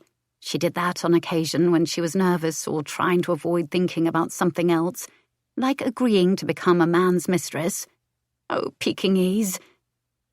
The heat of embarrassment rushed to her cheeks. "Why didn't you wake me and send me away?" "I saw little point in rousing you, considering this is where you'll reside for the next 4 months. "But surely you don't mean straight away. Directly, this very instant." The corner of his mouth twitched. "I mean forthwith, promptly, and, dare I say, at once." "But you're already with that other woman, the one who spoke to you from within the carriage the night I was dressed as a—" "I remember, and no," he said simply. Keeping any further details to himself, he reached into his waistcoat pocket and withdrew a gold watch. Prue shook her head in disbelief. Her lungs strained against her corset lacing, breaths shallow and quick. In the back of her mind, she'd imagined that she'd have time to become better acquainted with him before their arrangement began, and perhaps time to come to her senses and think of a better plan. She'd never intended to fall asleep. She'd only wanted to close her eyes for a minute in order to gather her courage to finish their discussion. She'd kept skirting far afield of the topic most preeminent in her thoughts, sexual congress. But she'd been cowardly, and now it might be too late to tell him that. A knock fell on the study door. "I beg your pardon, my lord, but Mr. Godfrey has a question regarding the codicil." "I'll be there directly," Lord Savage said. Then he took a step toward her again. "Mr. Godfrey is my solicitor, here to draw up the contract." "So soon? Surely it's far too early in the day for matters of business," she said, knowing she was grasping at straws and seeking any sort of delay. The thought of signing an actual contract seemed so final, like there was no turning back. And yet, after spending the entire night here and with the aunts knowing, and soon word would spread to her friends as well, hadn't she already sealed her fate? "Tut, tut, Prudence. I pay him handsomely enough to compensate for the inconvenience," Savage said. "Besides, the sooner it is settled, the sooner you can stop rethinking your decision. Ah, yes, you're quite good at keeping your countenance from revealing that inner turmoil, but this spot right here—" He brushed the crook of his finger against the rabbiting pulse beneath the susceptible skin of her throat. "Betrays you, and so do your panicked eyes. But you've nothing to fear, Miss Thorogood. We'll be good together, I'm certain of it." Was he trying to soothe her fears or increase them tenfold? What did she know about becoming a mistress? Nothing at all, other than the fact that the intimacies between a man and a woman were unbearable and excruciating, and that, in the end, she'd only leave him vexed and disappointed, just like she had with George. At the memory, a sick feeling churned in her stomach. Savage tilted up her chin and looked at her with something between amused pity and understanding. "I'll have a maid show you to your bedchamber. Take as long as you need." She watched him cross to the bell pull, every step lithe and confident. George tended to lumber and plod along as if his boots were too heavy, but Savage had a certain swagger about him. It was in the cut of his clothes and in the movement of the muscular form shifting beneath fine lawn and wool. The man fairly exuded masculinity with every fibre of his being. She swallowed, and realizing that her gaze dipped lower in admiration of his taut backside, her cheeks heated. A wayward flip replaced that churning in her stomach. Splaying a hand over the peculiar sensation, she abruptly turned her head, needing to focus on something more aesthetic. Her attention was caught by the gilded mantel clock as it chimed the quarter hour. A bronze tile was set against a circle of jade, behind an arched door of beveled glass, and flanked by a pair of nude lovers in white porcelain. She swallowed. "Will you, tell Mr. Godfrey about Downhaven Cottage?" "Of course," he said.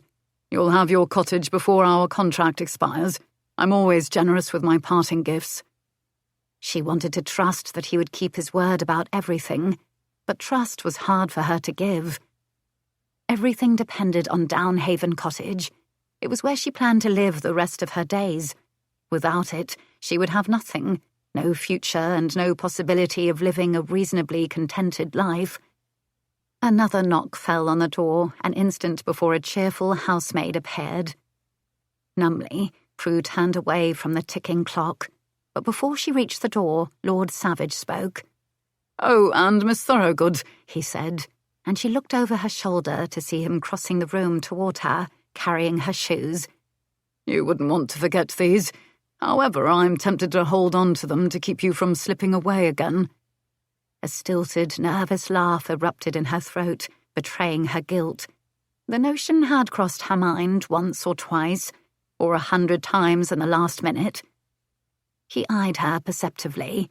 Then, as he handed them to her, he leaned in, his scent tingling her nostrils as he whispered, "But we both know that the woman who knocked on my door is far too determined to let a little thing like nerves stand in her way."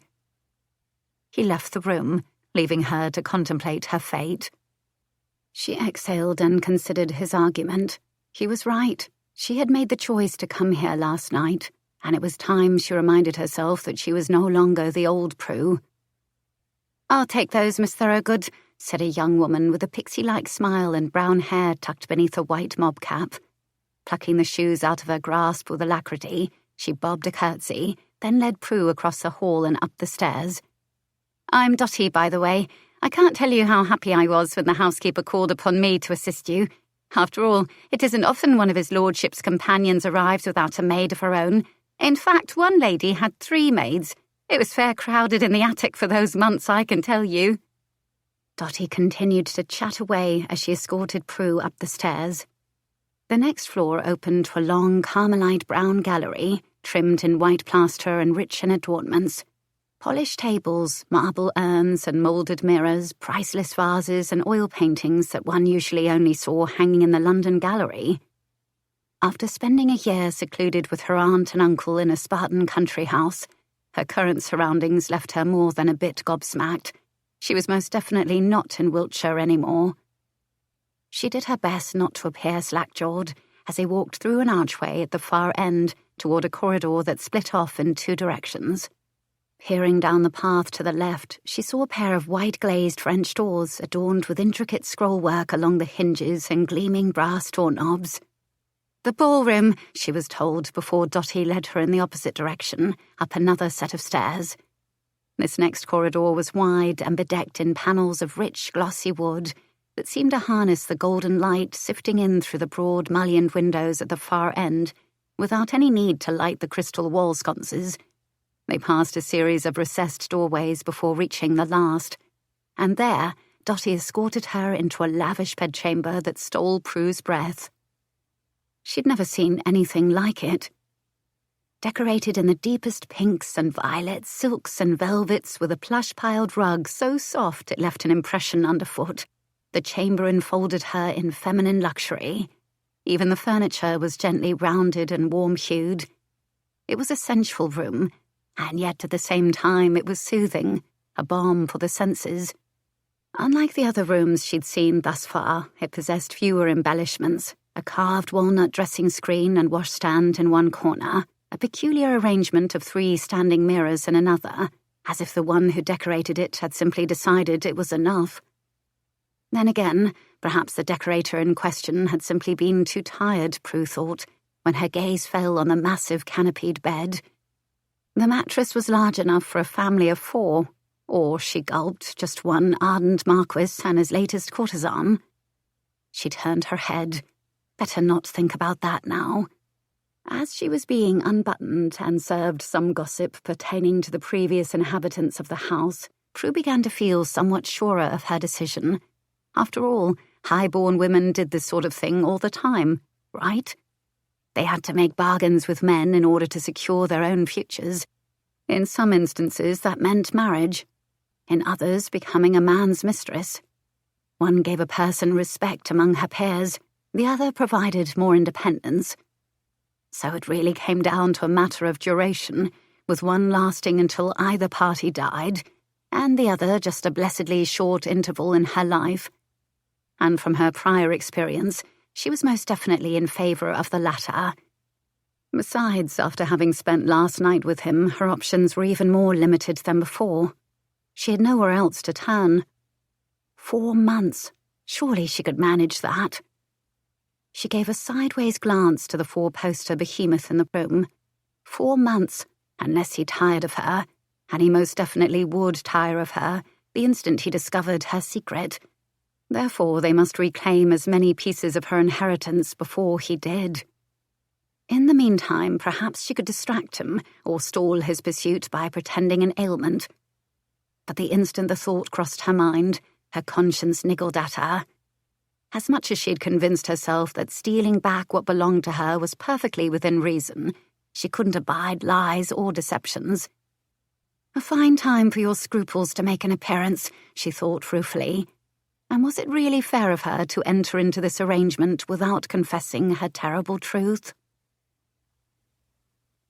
Leo paced impatiently in front of the sofa in his study. He opened his pocket watch, closed it, looked to the mantel clock, then to the open doorway. The vacant open doorway. In the past 34 minutes, he'd gone over the finer points of the bargain with his solicitor, had a fresh shave, changed into his riding clothes, and gave instructions to his valet to discover whatever he could find about Miss Thorogood's recent beaux through servants' gossip. But he was still left with too much time on his hands. 35 minutes now. What the devil was taking her so long? This was new for him. He was never kept waiting when a contract was ready to sign. His previous companions had been all too eager. Then again, he reminded himself that Miss Thorogood wasn't familiar with these arrangements. He knew her father to be a puritanical, stiff-necked sort of fellow, so it stood to reason that any daughter of his would have been somewhat sheltered from the more scandalous aspects of society. At least until a year ago. Then she'd had a rude awakening, and the world she knew had crumbled beneath her feet. Leo understood what that felt like. He remembered when his own life had disintegrated into dust, when the ones he'd trusted implicitly had betrayed him. It had taken him more than a year to climb out of the rubble and forge onward. Therefore, he could understand Miss Thorogood's hesitancy to commit to this new path she was choosing. But knowing that made him all the more impatient to have this contract signed and settled, sooner rather than later. He glanced again at the mantel clock and frowned. The minute hand hadn't moved. He was sure of it. Time seemed as frozen as the porcelain figures with their arms outstretched toward each other. He'd never really liked the clock. It was just another of the countless objets d'art purchased in a decorating frenzy from one of his former lovers. But he still expected the bloody thing to work. Frustrated, he took the heavy bronze base in hand, opened the door of beveled glass, and tapped on the tile. "I'm here," came the soft rasp of a voice from the doorway. He turned instantly to see Miss Thorogood lingering on the other side of the threshold. She stood regal and poised. Any remnant of their night on the sofa together had been ironed from her borrowed muslin. Her becomingly dishevelled coiffure had been tamed and smoothed into a neat chignon away from her face. Her cheeks were scrubbed pink, her eyes alert, if not a bit wary. Without delay, he crossed the room only to realise he was still carrying the clock. Pausing briefly, he set it down on the blotter by the waiting papers. And since she seemed to be glued to the floor on the other side of the threshold, he went to her. "The contract is on the desk, my dear. We could walk over there together, or I could drag that claw-footed monstrosity over to you. Which would you prefer?" "I wasn't certain it was finished. I didn't want to rush and put undue pressure on your solicitor," she said on a frayed breath that immediately quieted Leo's impatience and spurred a need to soothe her. He held out his hand in offering. "Not to worry. Mr. Godfrey is exceptional at what he does. I'm sure he would be the first to tell you that I don't pay him nearly enough." "Not true, my lord," Godfrey said, stepping out of the small parlour across the hall. As he approached, his eyes glinted with good humour behind round spectacles. He whipped a handkerchief from where it had been tucked into his umber cravat, then stuffed it into the pocket of his brown coat. "You've always been exceedingly generous, even with your own breakfast. Much obliged, by the way." Leo issued a short nod. He had indeed given up his own tray of kidneys, ham, coddled eggs and buttered toast, discovering that he had no appetite, which was puzzling since he hadn't supped on anything the previous evening either. But that changed the instant Miss Thorogood's fingers settled tentatively into his grasp just then. His hunger awakened on a heady jolt, his gut clenching on an empty ache as his hand closed reflexively on the cool, delicate fingers curling into his palm, and all at once he was ravenous. He drew her deeper into the room. All of his appetites were in want of sustenance, and temptation was near enough to taste. However, his needs must wait for the time being. Mr. Godfrey followed them inside, and after a brief introduction, he gave a bow. "A pleasure to make your acquaintance, Miss Thorogood." Stopping at the edge of the desk, she inclined her head and greeted him with utmost decorum, likely making Godfrey feel like he was in the presence of a queen. Leo reluctantly released her and offered the page for her perusal. She skimmed the document, the paper fluttering ever so slightly from a nervous tremor in her hand. After a brief hesitation, she said, "Can any of this actually be legally enforced, my lord?" "My dear, I'm a marquis with a propensity to get what I want through any means. Do you believe I couldn't find someone in the courts willing to declare that this was the most law-abiding document they'd ever clapped eyes on before?" "Fair point," she rasped and delicately cleared her throat. "Fear not. I always own up to my end of the bargain as a matter of honour." Since his own father hadn't possessed a shred of honour in any of his dealings, Leo always made it a matter of pride to hold true to his word. He expected the same of others, but he was often disappointed. Watching her lips purse as her eyes carefully surveyed every single word, he felt another uncharacteristic rise of impatience. That pink Cupid's bow mouth had haunted his dreams for weeks, and not only while he'd slept. No, he'd had plenty of wide-awake, fully aroused at midday thoughts of her too. Did she have any idea how much she was taunting him with that ever-so-slight pucker? How many ways he had imagined what her mouth could do? He gripped the side of the desk, silently imploring her to sign and end his torment. "We agreed to no pin money, no jewellery, and only the required number of gowns in exchange for the cottage as my parting gift." She pointed to the paragraph in question. "No, you agreed," he clarified. "I, however, am making your acceptance of all that you see here a condition of my agreement to assist you in committing larceny. I do have my integrity to consider, after all." She slid him a dubious glance. "That makes absolutely no sense, and you're being far too generous. This arrangement is one-sided. I am getting everything, while you're only getting—" Having a sense that she was about to utter something self-disparaging, he pressed a finger to her impossibly soft lips and didn't allow her to finish. He held her gaze unswervingly and said, "I assure you that I will soon have everything I want." Then, before she could ferret out another argument, he plucked the contract from her grasp and laid it down to sign. Picking up the quill, he reached toward the open bottle of ink and— "Wait!" She stopped him with a hand on his sleeve. "There is something I need to tell you first." He closed his eyes briefly, a familiar coldness creeping into his veins. "I should have known," he thought, imagining all sorts of admissions she might utter, all the duplicities to which she would confess. This was the precise reason he kept an investigator on retainer, to ensure that unexpected issues didn't arise. He'd learned long ago that being a wealthy marquess, even one with a smeared title and scandalous reputation, made him a prime target for women who weren't always honest with him. Thankfully, because of his investigator, Leo had avoided prior traps. This time, however, he hadn't waited. And he hadn't waited because he knew that, if he'd let Miss Thorogood walk away again, she would slip through his fingers for good. He looked over his shoulder to his solicitor.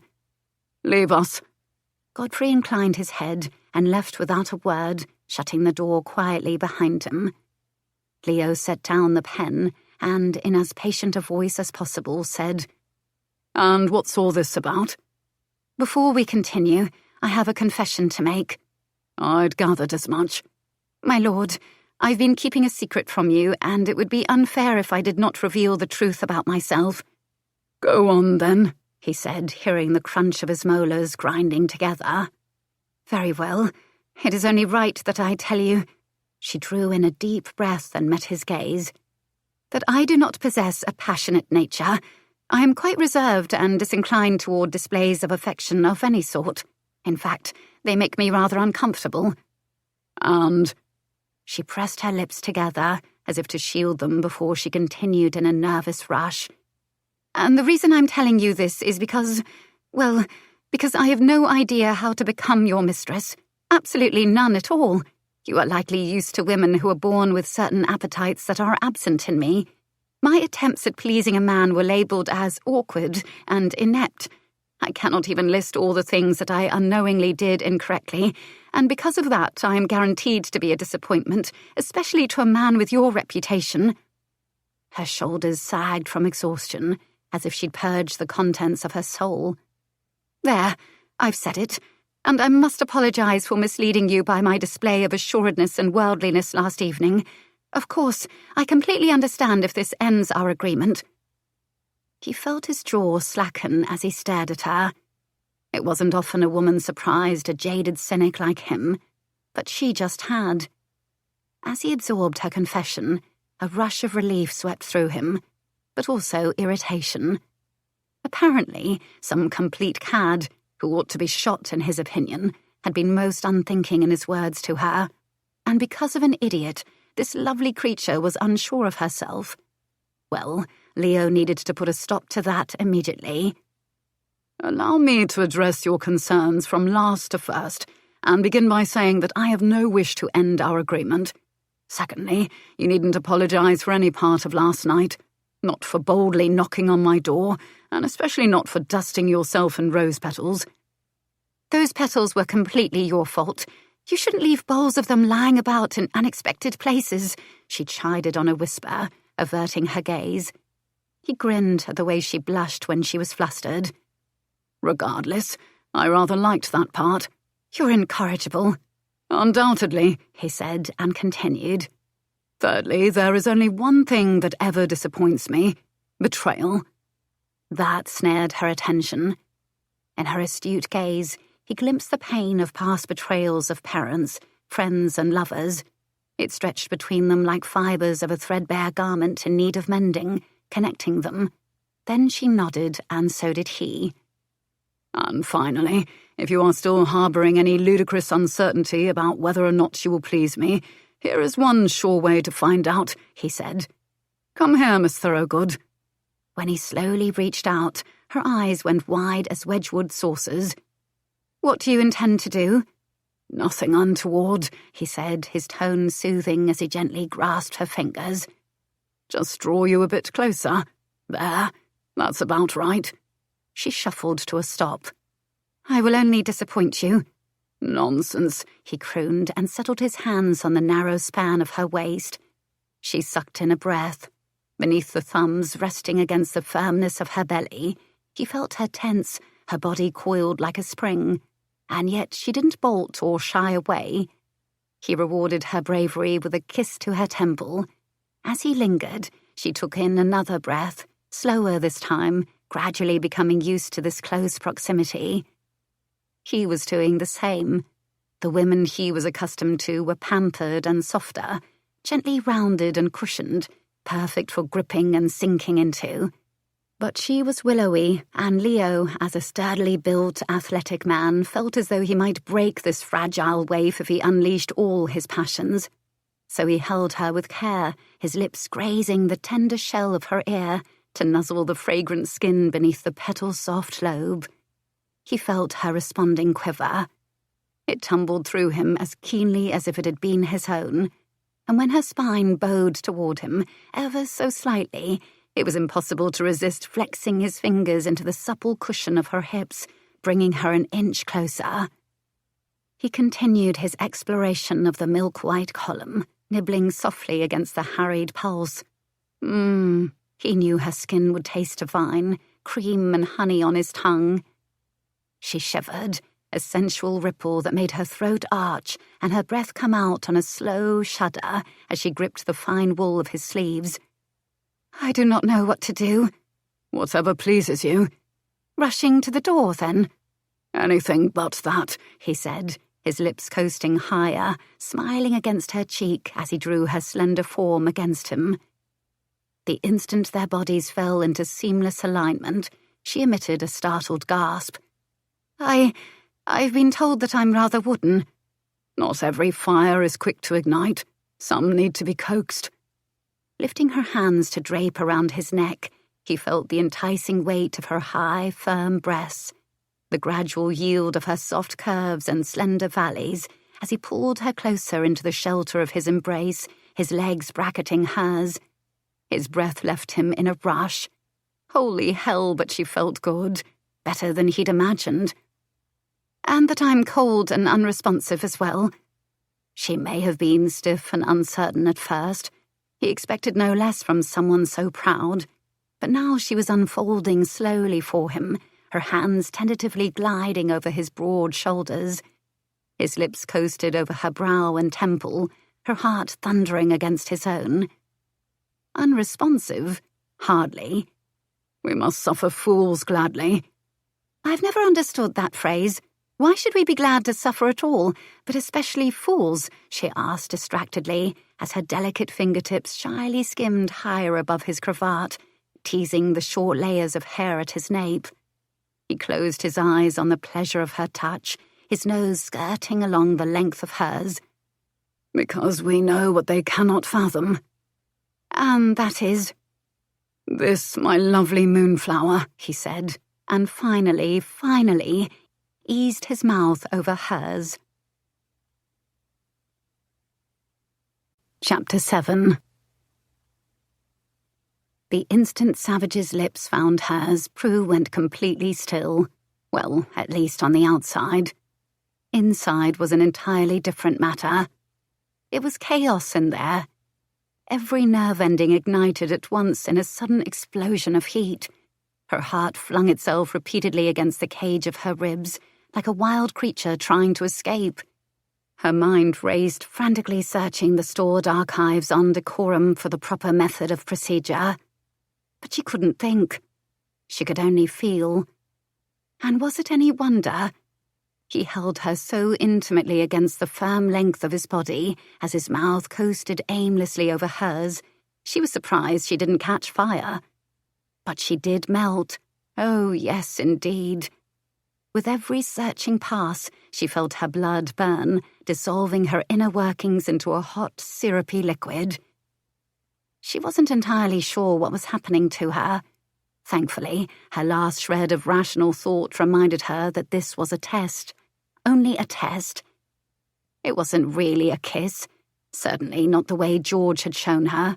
His had been hard and wet, hasty pushes of mouth to mouth that always ended with his frustration at her inability to return the requisite amount of passion. But this wasn't like that at all. Lord Savage grazed over her flesh, slowly winnowing out sensations, drawing them to the surface until her lips felt plump and tingly beneath the vulnerable skin, and she held still, waiting for the hard press that would bring an end to this assessment of their compatibility. But instead of pressing harder, Savage nuzzled invitingly into the hinge of her mouth, making her eyes flutter closed. Then he teased her with another unhurried and tingly sweep, as if all he wanted was to hold her in his arms and brush her lips with his own, as if this mere contact was enough for him. This must be another part of the test, she thought, because she knew that a scoundrel would want more, knew that she would soon see disappointment in his gaze. Undeterred by her cold nature, he nibbled softly with maddening patience until her lips were overripe and achy, until the need to press her tender fullness against his enticing firmness overwhelmed her, until nothing else would do. So she did. She issued a hard press to quell the ache. Prue planned to draw back at once, but she never expected to feel the rush that flooded her senses, the frisson of awareness that shook her to the very core. Never imagined a sensation washing over her skin in a sudden rain shower of gooseflesh that descended swiftly to her breasts, drawing her flesh taut and tender where she was moulded against his tailored waistcoat. Never dreamed that his gruff grunt in response would steal her breath, the sound burrowing deep into the pit of her stomach on a sweet clench. And all from just a test. Alarming, to say the least. The man was the embodiment of seduction. Doubtless he knew untold ways of drawing out pleasurable responses, whether she liked it or not. And yet, she did like it. Quite a lot, in fact. Shocked and breathless, she turned her head to absorb this realization and come to terms with it, only to have his hand cup the delicate shape of her jaw. Gently, he drew her back to the pleasure of his lips with a single husky command. More. The visceral need in that one syllable tunneled inside her, taking root deep in the pit of her stomach as his mouth claimed hers. Befuddled by this foreign sensation, she surrendered without thinking or hesitating. More seemed like a perfectly sound argument for another kiss. He nudged her lips apart with small, insistent sips of her top lip, then the bottom, the warm tip of his tongue drifting along the inner seam. She gasped at the startling feel of it, the intimacy of his flesh stealing inside the humid interior. She'd never been kissed like this either. Then he licked into her mouth, a teasing flick, a slow, sinuous slide. Sampling her, tasting her. And when she welcomed him deeper, he made a new sound, a raw and hungry sound that sent a thrill trampling through her, exciting every pulse point along the way. Strong hands gripped her hips, hauling her closer. He kissed her with languorous thoroughness, kisses that kept changing, deepening, probing past her defenses until she was trembling. He tasted of heat and salt and spice, and she found herself wanting, no, needing more. She had never felt this way, filled with an inexplicable craving, and her head spun, caught in an irresistible, dizzying thrall. Dimly, she reasoned it must be him. This renowned rake with a reputation for hedonism knew how to draw out the slumbering wanton in any woman he encountered, even one as cold and reserved as she. Yet in this moment, she didn't care about any of that. She boldly brushed the tip of her tongue over his lower lip, just to know what it was like. Decadent, she thought, the texture of him all silk and heat. Something inside her unfurled in a warm, liquid rush. Slanting her mouth beneath his, her fingers stole into the heavy locks of his hair, keeping him close. This was bliss. Otherworldly. It was like discovering a new melody that no one had ever heard before. A hum vibrated in her throat as she explored him in return. He growled in response, gripping tighter. and she clung to him, her body fitting precisely to the hard terrain of him as his lips skimmed along her cheek to the underside of her jaw. Then he shifted, his hands drifting lower, lifting her until she felt the desk against her backside and... crash! The harsh sound of shattering glass filled the room. A startled yelp left her, and she clutched his shoulders. In response, he cinched his arms around her, his splayed hand tucking her face into the warm shield of his neck. Then she heard him curse. "What was that?" she mumbled, her nose buried in his cravat. But she didn't mind. He smelled so good. She breathed in the scents, deep sandalwood, fresh linen, and the warm masculine spice of his shaving soap, in long, unabashedly gluttonous inhalations. It took him a moment to answer. His lungs seemed to be labouring as hard as her own, harder. And even though it was clear that they were in no danger of the house falling down around them, he still held her tightly. That was when she noticed her heart pounding hard in her chest, beat for beat against the hard pounding of his. She realised, with no small amount of befuddled dismay, that she was perched on the edge of his desk, with his hips pressed intimately against the juncture of hers, and her skirts bunched between them. How had this happened? Lord Savage lifted his head, his eyes heavy-lidded and dark with a penumbra of brilliant green that looked almost feral and hungry. Very hungry. And even though he released his fiercely protective hold, his hands still lingered on her, the backs of his fingers brushing her cheek, soothing the rabbiting pulse along her throat. "My clock," he said, his voice husky and deep. "It toppled over the edge." She glanced down at the pieces of his broken clock littering the floor. At once, she heard familiar accusations inside her head, telling her how ungainly she was. Savage didn't say the words, but he didn't have to. Prue stiffened, her stomach churning. "I apologize. I wasn't paying attention." "See here," he said, tipping up her chin. "If anyone is at fault, then I am for putting it there in the first place, then completely forgetting about it. My attention was far more agreeably engaged. So if you are determined to take the blame for something, make it the temptation you create and nothing else." His gaze drifted to her lips, the pad of his thumb tracing the underside of the tender, swollen flesh. "Regardless, I believe any questions about our compatibility have been answered." With the way he was looking at her, she thought he might take her mouth again and further cement his point. But the first kiss was so startling that her overwrought senses couldn't possibly take any more. Needing to gain her bearings, she slid her hands to his chest and tried to extricate herself with as much decorum as possible. "All this test has proven is that you're capable of scrambling my wits." "Then by all means let us sign without delay before your wits return.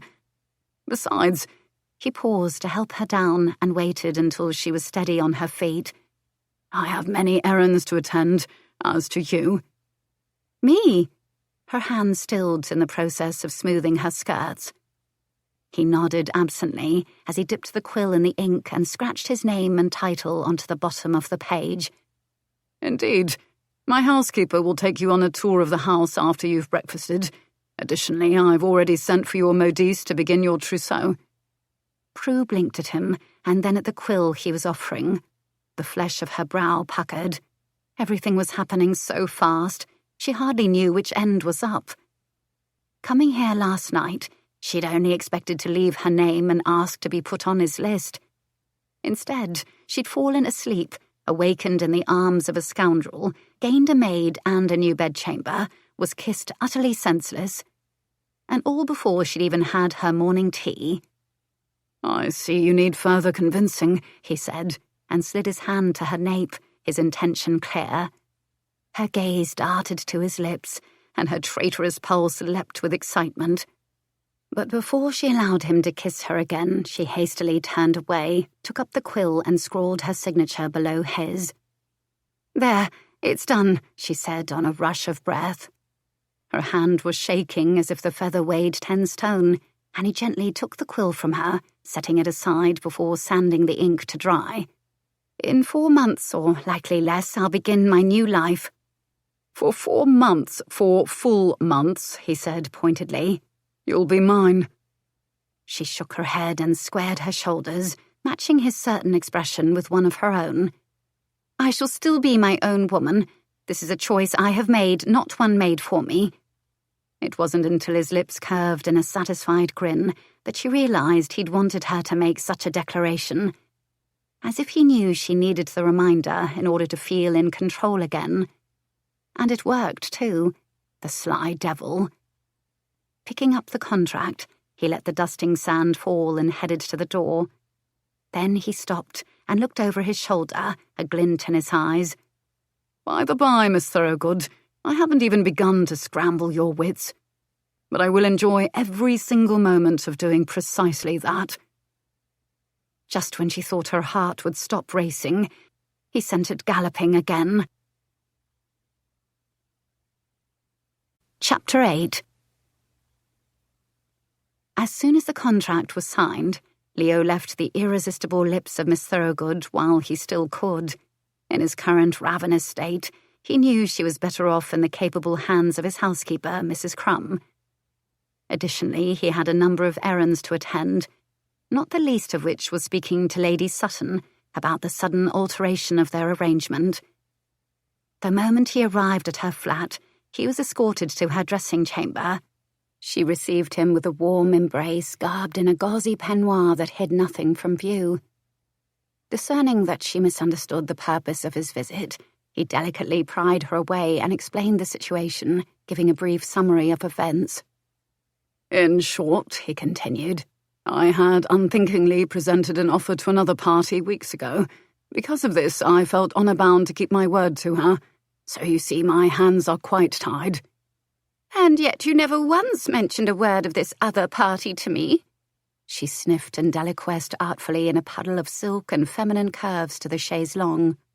Reclining back, she draped a distressed arm over her forehead and accused him of toying with her affections. Be that as it may, the circumstances remain unchanged. She sighed and sat up. Perched on the edge of the cushion, she pouted up at him through her dark lashes. Do you know what I think, Savage? By the cunning gleam in her eye, he could just about imagine, but he said, No, tell me. I think you're merely here to whet my appetite. Shame on you. She swatted him on the knee playfully before she began to walk her fingers higher, her tongue darting out to lick her lips. Perhaps you'd like a little enticement to keep our bargain instead? His kiss with Miss Thorogood had ignited his ardour, and far more than he'd anticipated. It also left him in a frustrated state, and because his decision to keep her had been spontaneous, without compiling his usual research beforehand, he knew it could be quite a while before he eased the burden of his aching flesh. But the fingers searching the fastenings of his front fall and the saucy mouth grinning with wicked delight were not Miss Thorogood's. So he stayed Millie Sutton's hand and bent his lips to her knuckles. Alas, my dear lady, though you have indeed enticed me, I cannot give in to my desires until I am at liberty to do so. A flash of temper flared in her eyes as he helped her stand. And what's to keep me from taking another lover in the meantime? Nothing at all. He shrugged, wholly unaffected by her threat. Perhaps he'll replace you in my affections. Then I will undoubtedly be forlorn, he said, playing the game of the consummate flirt as he did with her and all the others. And just so you are aware, I've received a bill from your modiste this morning. She coloured.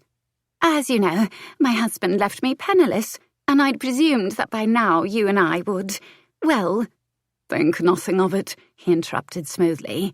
I'm more than willing to pay it. In fact, I shall consider it my obligation to do so because of this unexpected delay. After his pretty speech, she recovered instantly and didn't seem at all bothered by the fact that she'd been spending his money before they'd reached an agreement. She even batted her lashes. And I shall look forward to the next time we are able to meet privately. Then you will wish you had never made me wait. Her words were likely meant to incite his interest in her, and yet, as he left her flat, the only woman in his thoughts was Miss Thorogood. He could still taste her kiss, still feel the supple press of her body, the touch of her fingertips. Damn, that was a bloody good kiss. Swinging his leg over the saddle of his grey, he wondered if his valet Jones had discovered anything yet. It wasn't likely. Miss Thorogood had spent so little time in society that the rumours would be few and far between. Therefore, he'd also sent word to his investigator, Mr. Viviene, to dig up anything he could. Leo was normally detached about these things. They were temporary affairs, after all. He paid no mind to his paramour's incidental encounters, the trifling flirtations she might have had over the course of her life. Those meant nothing. All he cared about was ensuring their fidelity during the arrangement. But with Miss Thorogood, he wanted to know it all, everything from the day of her birth up to the very minute they met, leaving nothing out. The more he knew, the less likely he would be taken off guard by her again.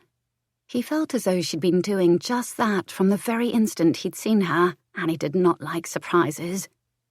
In fact, he loathed surprises, as any man who'd once been poisoned by his betrothed would.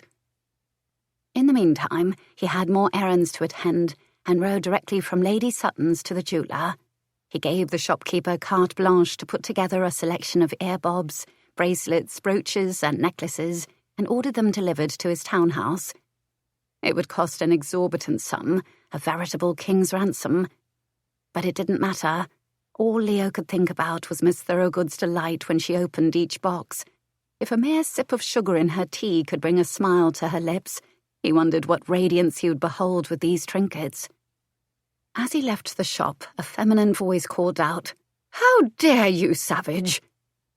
Recognizing the lilting tone, Leo stopped at once and turned on his heel.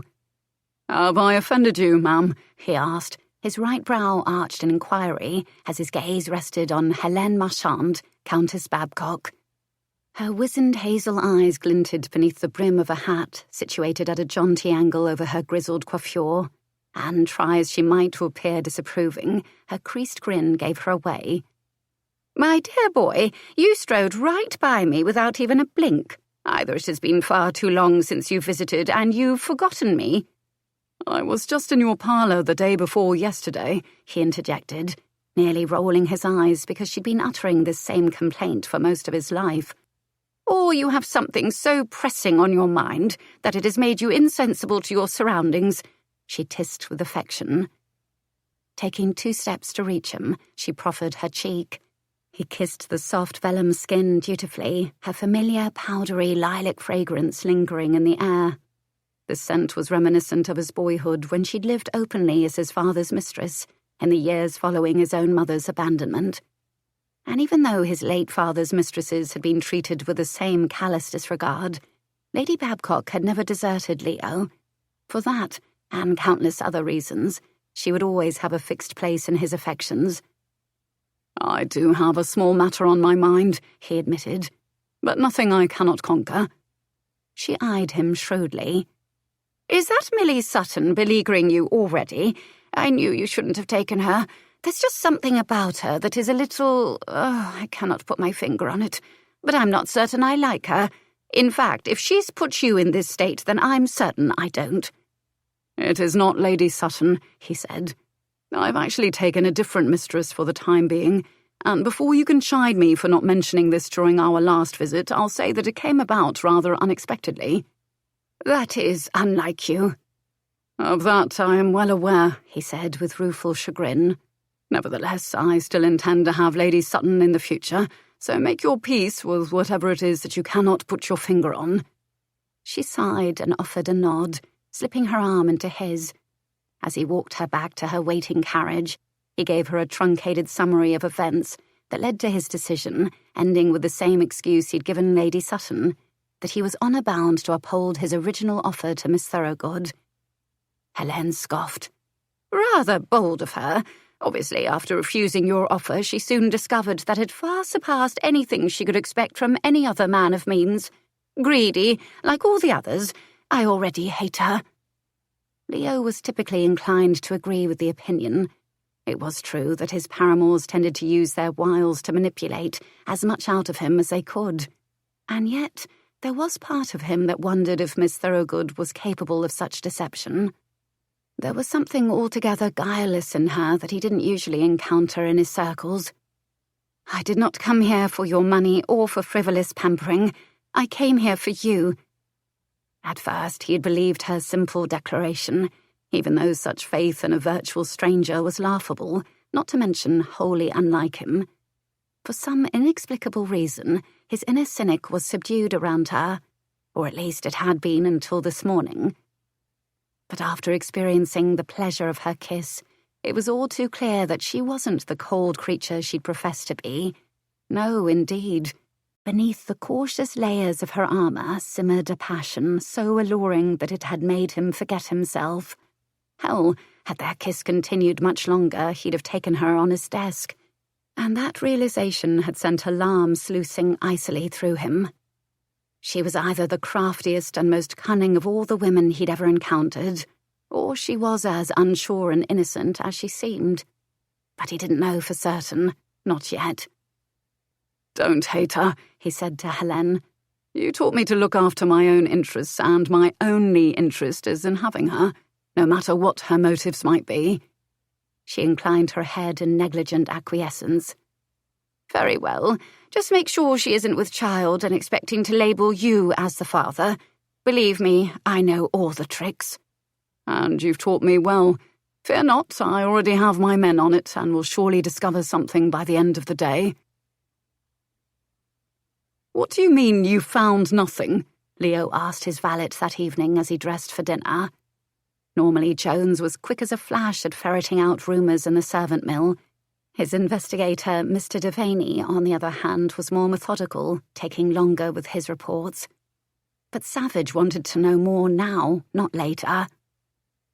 "Just what I said, my lord." Jones's lean, nose-heavy face was marked with self-recrimination as he tied the snowy cravat. "According to the Upper Wimpole Street gossip, Miss Thorogood hasn't been seen with any men at all, at least nothing to warrant speculation. She has married friends and has gone on outings with those women and their husbands, but nary a whiff of impropriety."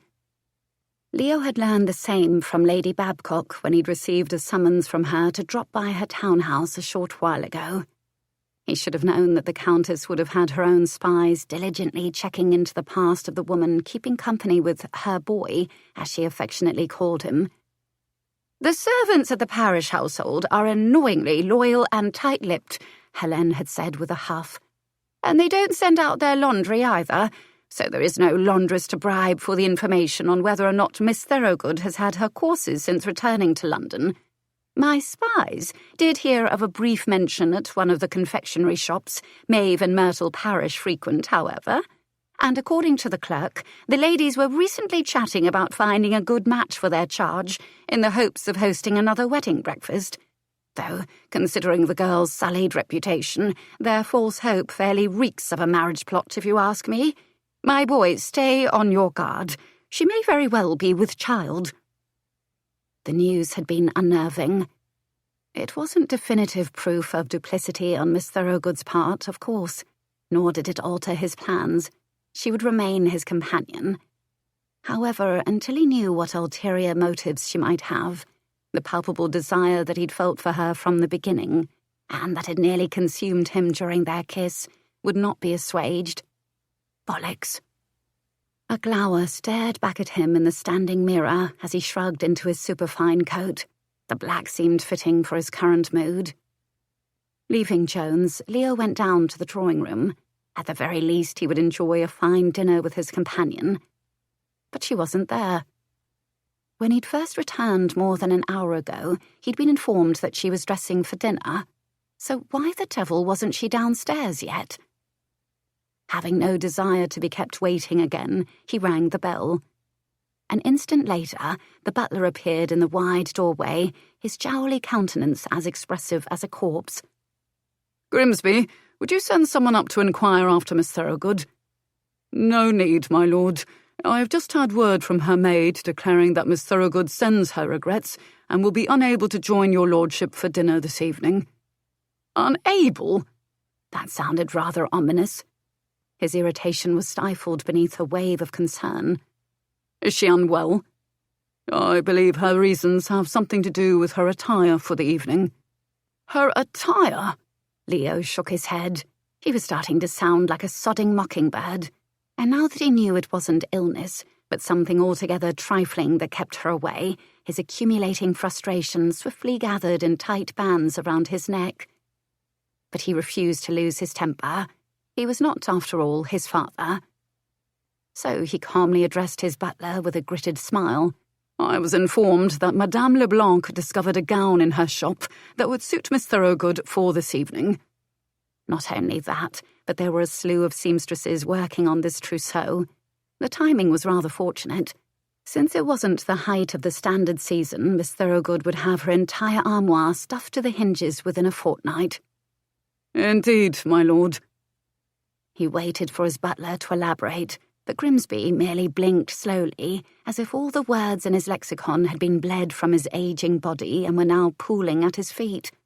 Apparently, the fount of information had gone dry.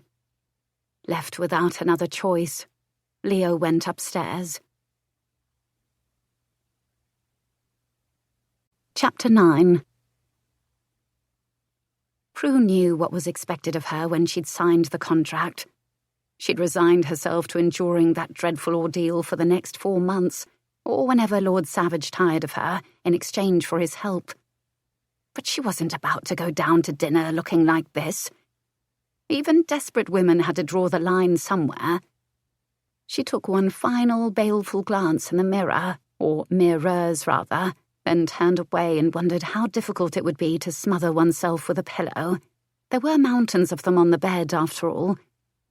The hard rap of knuckles on the door interrupted her dire thoughts and startled a squeak out of her. Miss Thorogood, Lord Savage said from the other side of the locked door. The easy drawl, she knew, was replaced with something harder, edgier. Apparently there's been some miscommunication.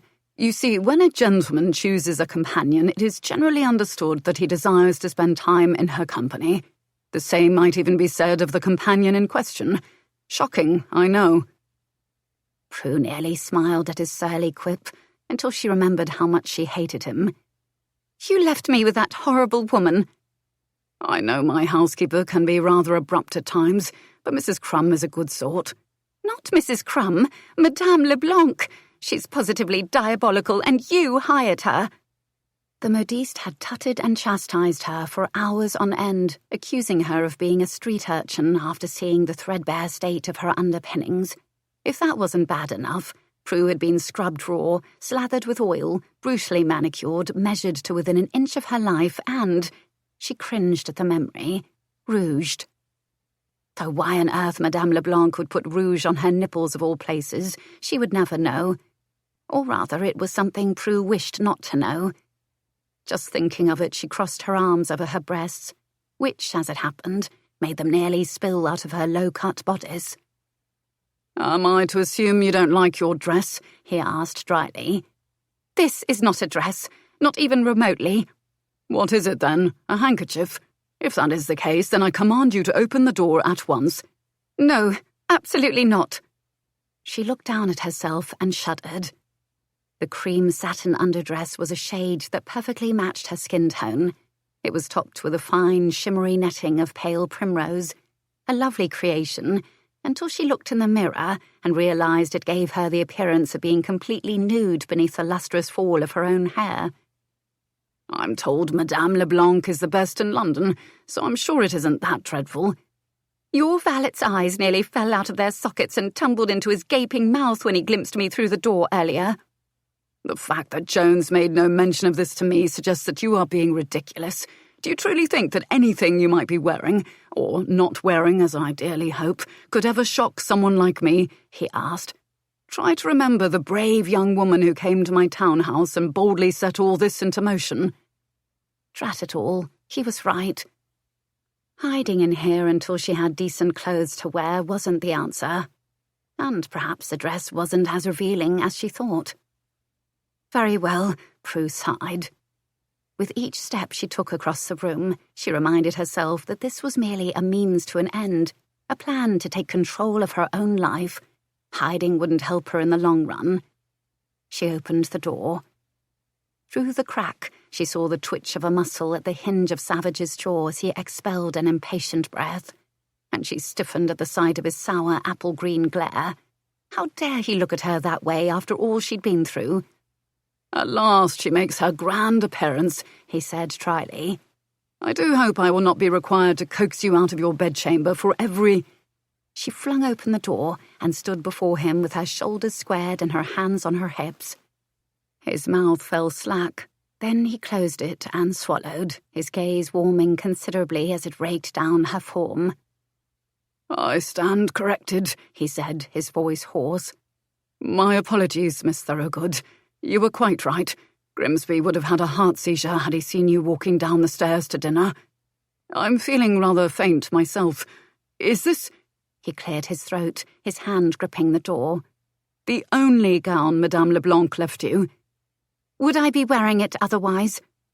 "What about your other dress, the one you wore upon your arrival?" he asked with a comical degree of hope. Prue shook her head. "Gone. She said she wouldn't allow a dog to wear it and took it with her to toss in her hearth." "I was afraid you'd say something like that." He began shrugging out of his coat. Prue forced herself to remain perfectly still, even though she had every wish to hide under the bed, or rather, anywhere else aside from the bed. "Two things have become patently clear, my dear," he continued and stepped toward her. "First of which is the fact that I'm going to have to murder my valet, and second, I'm not paying Madame Leblanc nearly enough for her services. There," he said, settling his coat over her shoulders in a gesture that surprised her. She blinked in confusion. You're giving me your coat?" "Aye. Now we can go down to dinner without inciting a riot among the footmen. I'm simply too weak from hunger to fend them off for your sake." The fine wool enveloped her in his scent as she slipped her arms into the sleeves. Her lips parted on an unconscious sigh as the warmth seeped into her stiff limbs. Before he withdrew, he brushed his lips against her cheek, and the flesh beneath it warmed even more. "Of course," he mused. "If you insist upon being ravished, I'm certain I could—" "No, that won't be necessary," she said hastily, stepping quickly past him and through the door. His low chuckle reached her side as he took hold of her hand and curled it around his arm to escort her down the stairs. She studied him out of the corner of her eye, noting that he was still far too handsome in his pristine cravat and tailored aubergine waistcoat. Even so, he likely never went to dinner without his formal attire. As she looked down at the voluminous coat that fell all the way to the middle of her thighs, an overwhelming burst of gratitude bloomed inside her. "Thank you," she said softly, and he inclined his head as if he did this sort of thing every day. "Though doubtless your servants have witnessed far more scandalous things than my gown." "Quite true. However, my townhouse is only transformed into a den of iniquity on every other Friday. You happen to be here on an off week." At the sound of his droll tone, she felt the tug of her cheeks lifting in a grin, where she could still feel the tingling pressure of his kiss. Dinner with Lord Savage was nothing like Prue had expected. For a man who presented himself as unconcerned with the trivialities of life, issuing a nonchalant shrug of his shoulders at whatever came his way, he was certainly particular about the decanting of his wine, but he seemed to regard the thorough scrutiny of the process, from the corked bottle to the glass, as commonplace.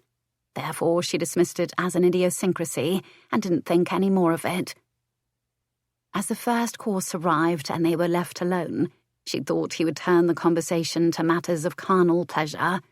A sybaritic rake would surely embed each statement with scandalous double entendres that would make her blush whether she understood them or not. But he surprised her. They spoke of ordinary things, the foods they enjoyed, the books they'd read, music, dancing, and their shared enjoyment of the opera. "Of course, I've only attended once in my first season," she'd admitted, feeling rather gauche. "But it was delightful." Savage's silverware didn't clatter to his plate. He didn't pause in the cutting of his lamb, or look with either shock or pity at the naïf in his presence. He merely acknowledged the remark, stating, "I hold a box. If you like, we'll attend next week." Prue eagerly agreed, refusing to think about what it would actually feel like to be seen on his arm in public. It didn't matter what anyone else thought of her. She would soon be away from society and living life by her own rules, and that knowledge always eased her mind. They sat in each other's company, with her gold-rimmed plate to the right of his, simply talking for hours. It was delightful. She'd never sampled such delicious fare: flaky haddock, butter-poached lobster, suckling pig, roast mutton, boiled potatoes, green beans and white sauce, along with various cheeses, nuts, candied oranges and tarts, and she was certain to burst the seams of her gown. Just as it had been that day spent travelling in his carriage, she found herself inexplicably relaxed in his company. And, stranger still, she wasn't plagued by the need to be perfect. There she was, wearing his coat with his sleeves rolled up several times to liberate her hands and to keep her from dragging the cuffs through the rich sauces, and he never once made her feel inferior or as though she needed to apologise. Had he been any other way, her stomach would have been twisted in knots, with Aunt Thorley's voice ringing in her ear. "You have a lovely dining room," she said after the pudding flambé was served with a sweet syrup that tasted of brandy. She couldn't eat another morsel. "And I admire the superb skill of your cook, as well as the efficiency of your serving staff." He arched a brow as if in amusement, though she couldn't imagine the reason. However, was I supposed to mention something else?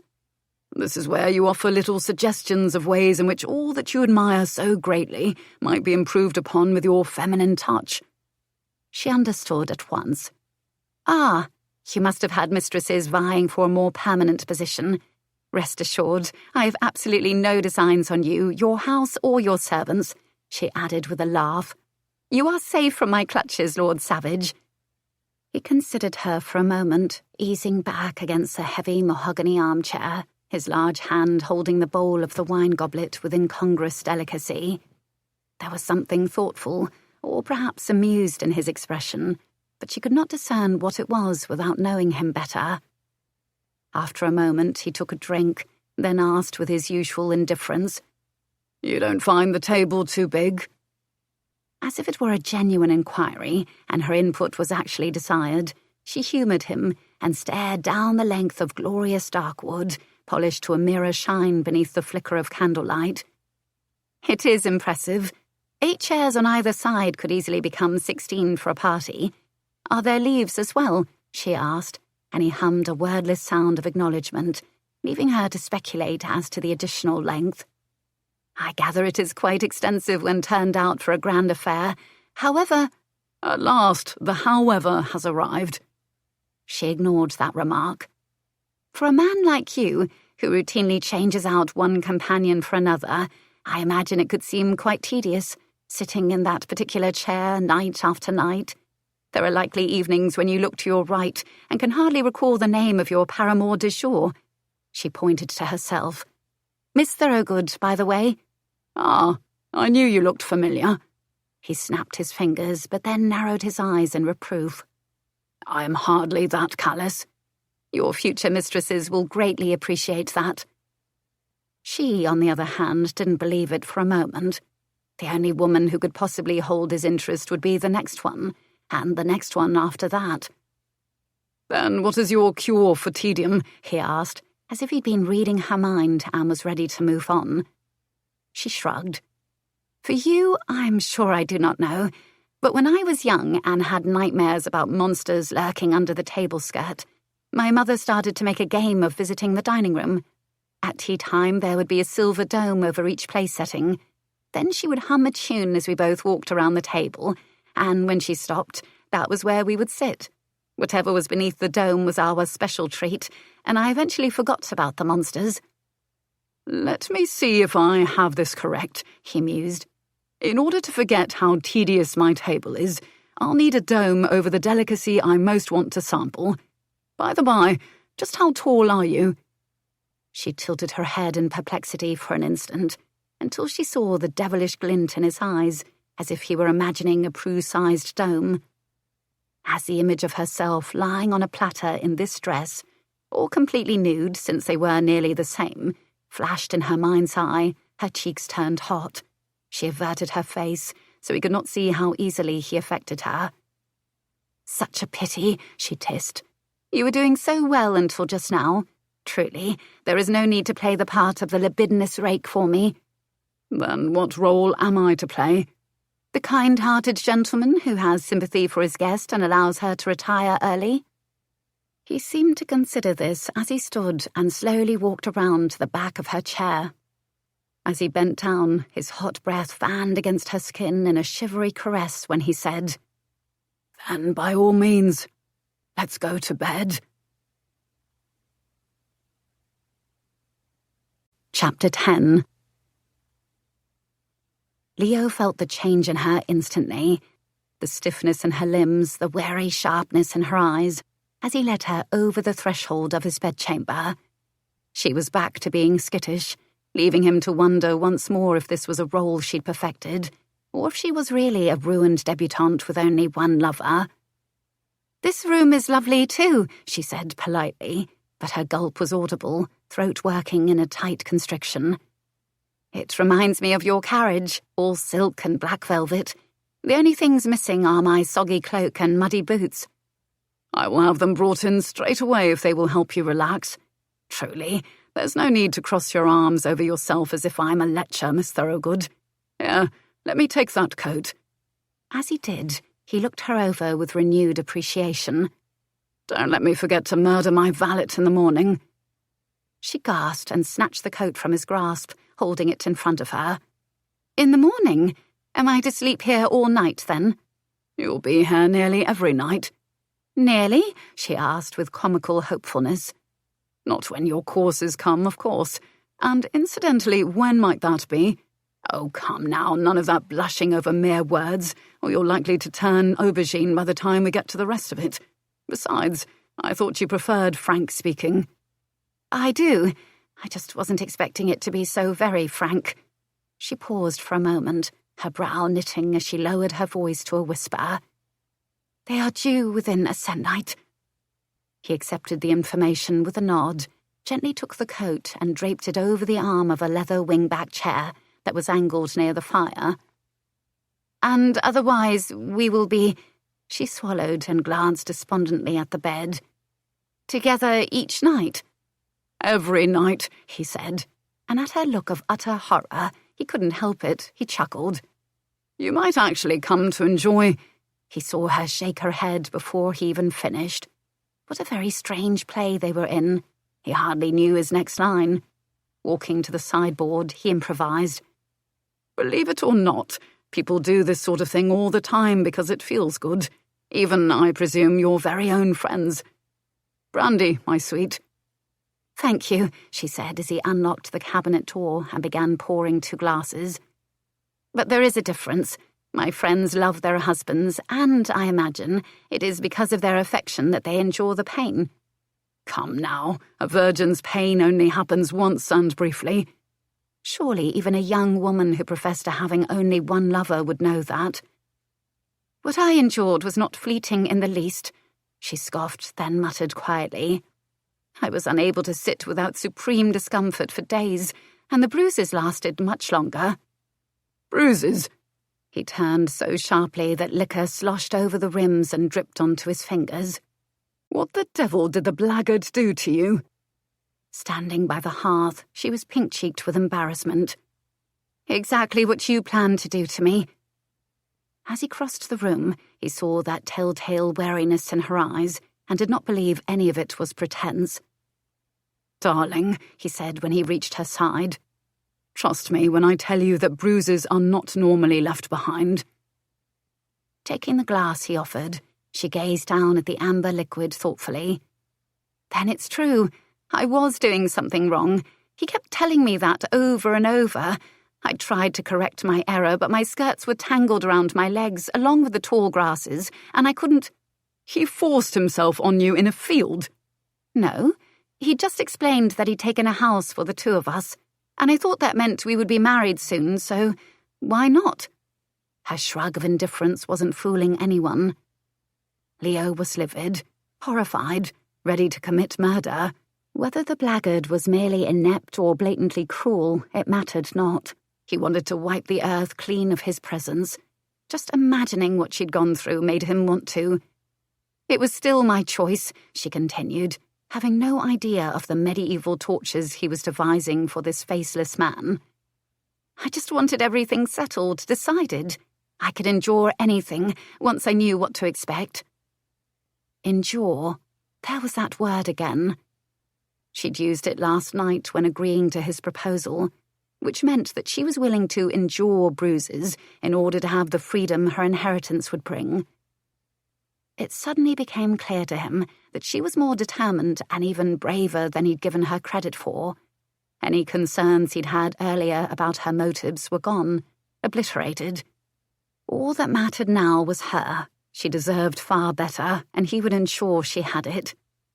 Setting his glass on the mantel and then hers, he expelled a calming breath. "Come here, my dear," he said, then gave in to the overwhelming desire to put his arms around her. She stiffened at first, her heart thumping against the wall of his chest. But gradually she relaxed to the soothing passes of his hand along her back. "You should know that I won't permit you to endure a single minute of your time with me. If it doesn't bring you pleasure, then tell me at once.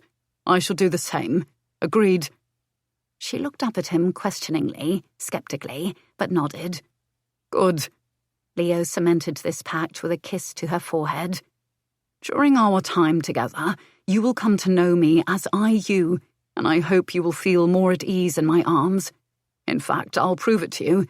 I'm going to do something I've never done before."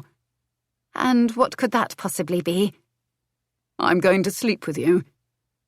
She rolled those stormy eyes and said dryly, "How magnanimous." "I mean sleep, my dear. Only sleep," he repeated, before he took her hand and led her to the bed. Stopping at the side table, he lifted his hands and slowly unpinned her lovely hair. She watched him warily as long locks of pale silk fell around her shoulders in soft spirals. He wanted to delve into the sumptuous layers and take her mouth again so badly that he ached with desire. But there was something else he wanted even more. Her trust. So he resisted temptation. Placing her pins on the white marble, he then drew back the coverlet, all the while feeling her silent gaze on him. "Would you like me to loosen your corset? It will help you breathe easier." She shook her head and then told him the one thing that would make his night, and other things all the harder. "I'm not wearing a corset." He closed his eyes briefly and tried not to think about it. He failed, of course. His mind conjured her slipping out of this dress that she wore like a second skin. And after this morning's kiss, he knew how very wrong he'd been about worrying she was too slender, too fragile. She fit him perfectly, her body willowy but strong and supple. He couldn't wait to take her. But he would wait nonetheless, at least for now. She was quiet as he settled her against his side, blinking to keep her eyes on full alert. "I imagine these bed curtains have seen a great deal." "So much wickedness. That's why they're black, you know. They were virginal white once upon a time." He felt her smile and pressed his lips to her forehead again. "Go to sleep, Moonflower. I won't ravish you tonight." Prue was having that dream again. The one where she was on a bed in Hyde Park with the entire town watching her. But this time it was different. It didn't feel like a panic-inducing nightmare at all. And she wasn't alone. Lord Savage was with her, holding her close against the simmering warmth of his body. His lips were doing tantalizing things to her neck, distracting her from everything else. He nibbled lightly on the underside of her ear, and she felt a hum of pleasure expand in her chest, exhaling on a sigh as she curled closer. "You like this, do you?" His voice was husky and deep, rasping against her skin. She hummed again and dozily asked, "Aren't you bothered by all the opera glasses aimed at us?" "Not a whit," he answered, and pulled her atop the length of him, nuzzling the curve of her throat, his chest rising beneath her as he inhaled. "Your scent is intoxicating, especially in the morning when you're so warm from sleep. By the way, I think you might be dreaming." From somewhere nearby she could hear a steady thump, as a leisurely caress drifted down the ladder of her spine in lazy passes, making her want to stay in this place forever. She didn't care who was watching. Of course I'm dreaming, Savage. Why else would we be in bed in the middle of Rotten Row? She drew in a deep breath of amber and wood and that unidentified but indescribably appealing spice. You smell nice too. The decadent scent filled her lungs and pooled warmly down in her middle where she felt another thump, thump. She wriggled against it with drowsy, tingling curiosity. The stroking hand on her back descended to the curve of her bottom, cupping it through the layers of satin and cambric, pressing her hips onto the enticingly firm shape. And yet, in the dark recesses of her mind, something warned her that this feeling, though pleasant at the moment, would soon become decidedly painful and turn this dream into a nightmare. Before that could happen, she gradually opened her eyes on a blink and lifted her head to orient herself. She did not expect to find a pair of hooded green eyes staring up at her. Surely this couldn't be right. So she blinked again, her head foggy and her body still tingling. "Good morning, Miss Thorogood," Savage said with a decidedly sinful grin. "Have any interesting dreams lately?" She startled awake with a jolt. Reality crashed upon her in hot rushes of embarrassment coupled with cold shivers of dread. And she tried to scramble away, but he held fast to her writhing body. "Be still," he groaned, wincing. "By bolting off in a panic, you'll only injure one of us, especially considering the precarious position of your knee. Rest assured, I wasn't planning to take you." She scoffed, keeping her arms bent at the elbow and propped between them. "Oh, then what were you doing?" "Merely playing." And there was that grin again. He lifted his head to press a kiss to her chin and tuck a stray flaxen lock behind her ear. "My darling, if you choose to spend the entire night sprawled over me, fondling me with your delicate hands and soft curves, I cannot be held responsible for how my overstimulated body reacts come morning. You've put me in quite a state." As if he imagined she'd forgotten, he rolled his hips against her, drawing out her gasp and proving that her arm barrier was quite ineffectual. Her throat went dry at the feel of him, and, heaven help her, her hips hitched reflexively. She attempted to collect herself. "It wasn't my intention. I'm not at all inclined toward any displays of affection, and certainly not," she swallowed, "to fondling." "When your mind is fully alert and in control, perhaps. But twice now I've learned that your sleeping body has other inclinations altogether." He pressed his mouth to the vulnerable underside of her jaw, where her rabbiting pulse fluttered in response, and her eyes drifted closed of their own accord. Well, perhaps a minute more of this wouldn't be too terrible, she thought. Her bones felt liquid, her muscles like wet clay, perfectly willing to obey his urging to move her arms aside.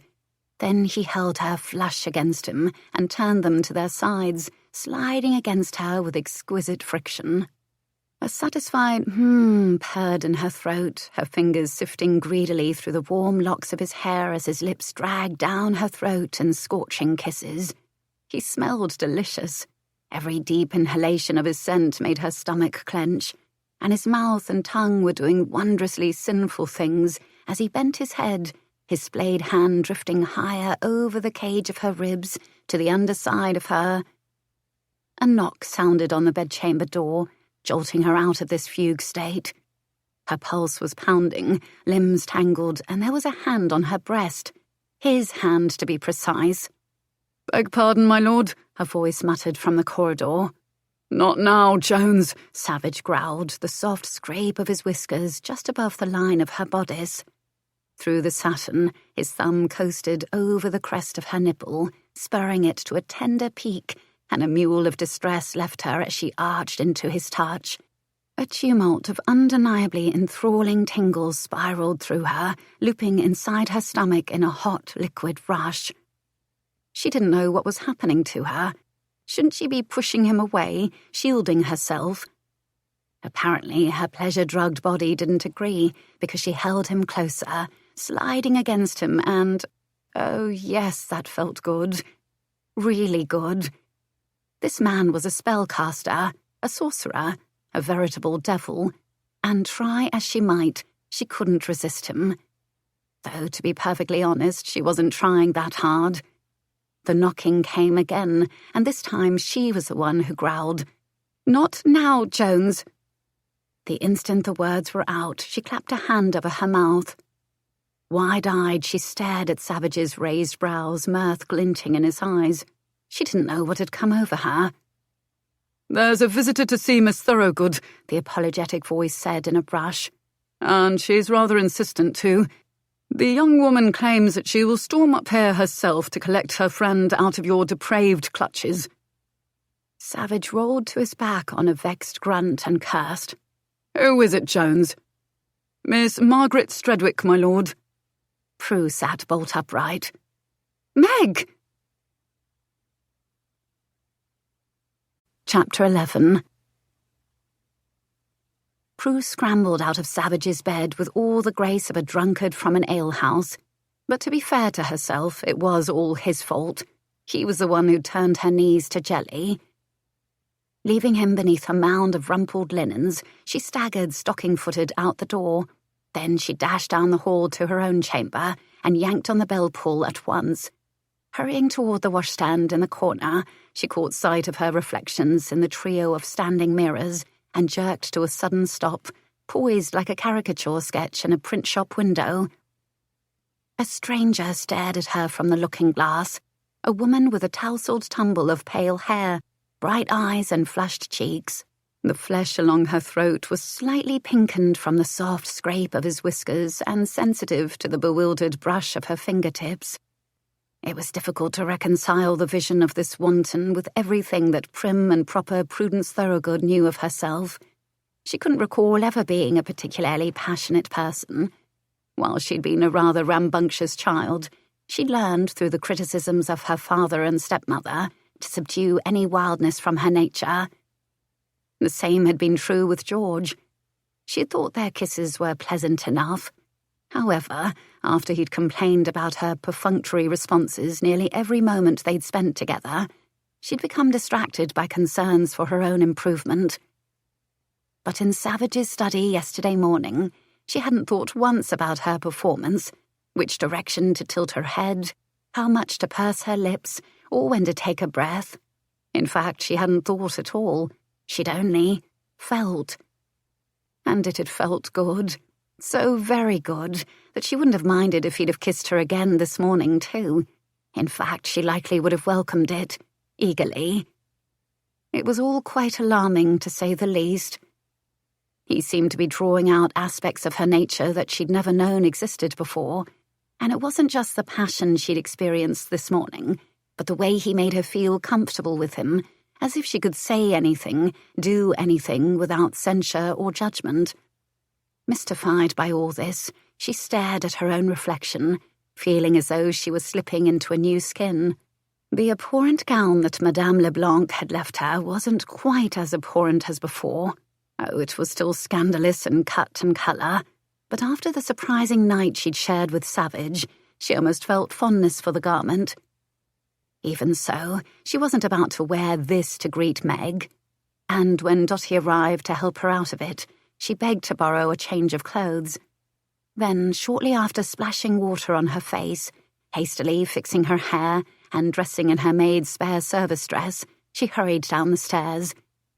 Prue was out of breath when she stepped into the receiving parlour to find her young friend regarding the nude oil painting over the mantelpiece. "Meg, what in heaven's name are you doing here of all places? I might ask the same of you." She turned, her pale blue eyes flashing with a mixture of reproof and concern, and then startlement as she glanced at Prue from head to toe.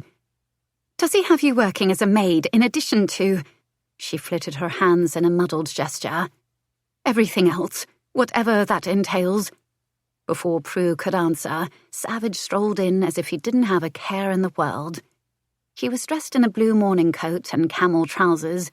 Freshly shaven, combed and fitted with a neatly tied cravat, he looked the part of a respectable gentleman at his leisure. Certainly not like the tousled rogue she'd left a few moments ago, but appearances were often deceiving. His eyebrow arched in curiosity as he looked her over. He lingered at the grey hem that was too short, exposing her ankles, and at the too snug bodice, the fit accentuated by the apron tied beneath. And she could practically hear the salacious turn of his thoughts, a fact that was confirmed when he met her gaze and his green eyes glowed with slumberous warmth. The sight caused her pulse to quicken, but not in alarm, she realised with a small degree of dismay. After waking up this morning in his arms, her pulse quickened for an entirely different reason now. She was still trying to come to terms with it.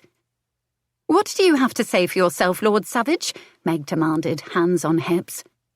"And a good morning to you as well, Miss Strudwick," he drawled pleasantly. "How is your brother?" "Likely to take you by the throat once he learns what you've done to corrupt my friend and the dearest friend of his wife."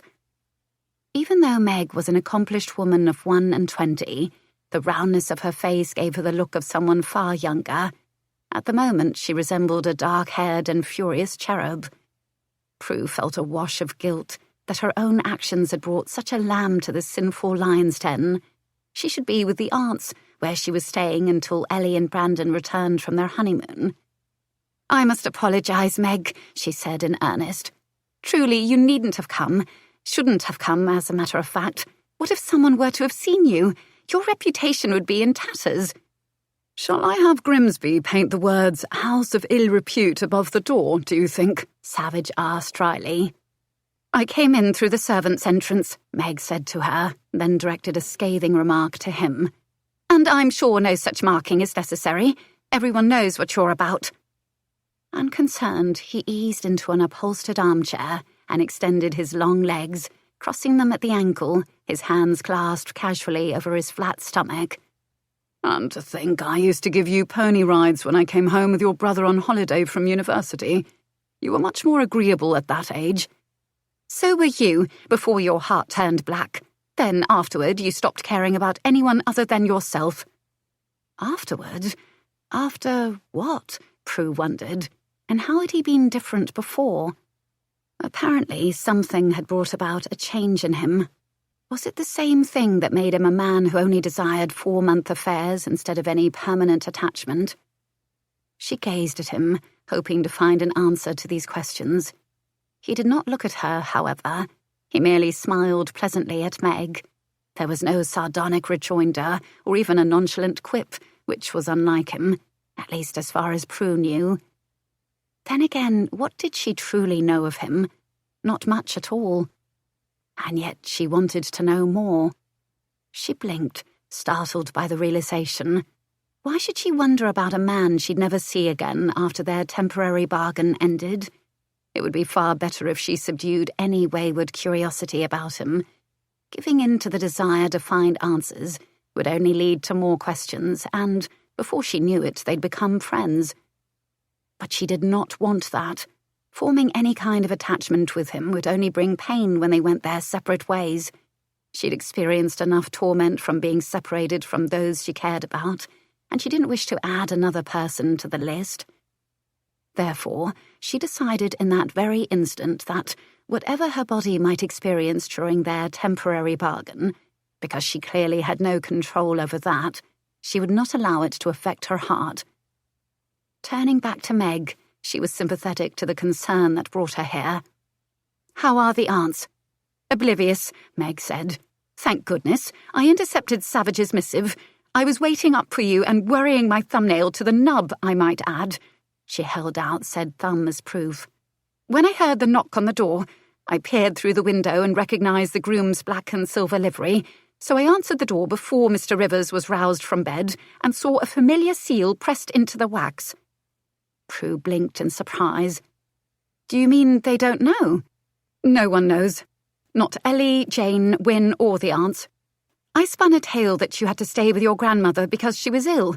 Unless, oh no, you didn't send out letters to them too, did you?" "I meant to." She sighed, still unsure of how to tell them of her decision. It seems that finding the words to bid farewell to one's dearest friends and staunch supporters is impossible to put to paper.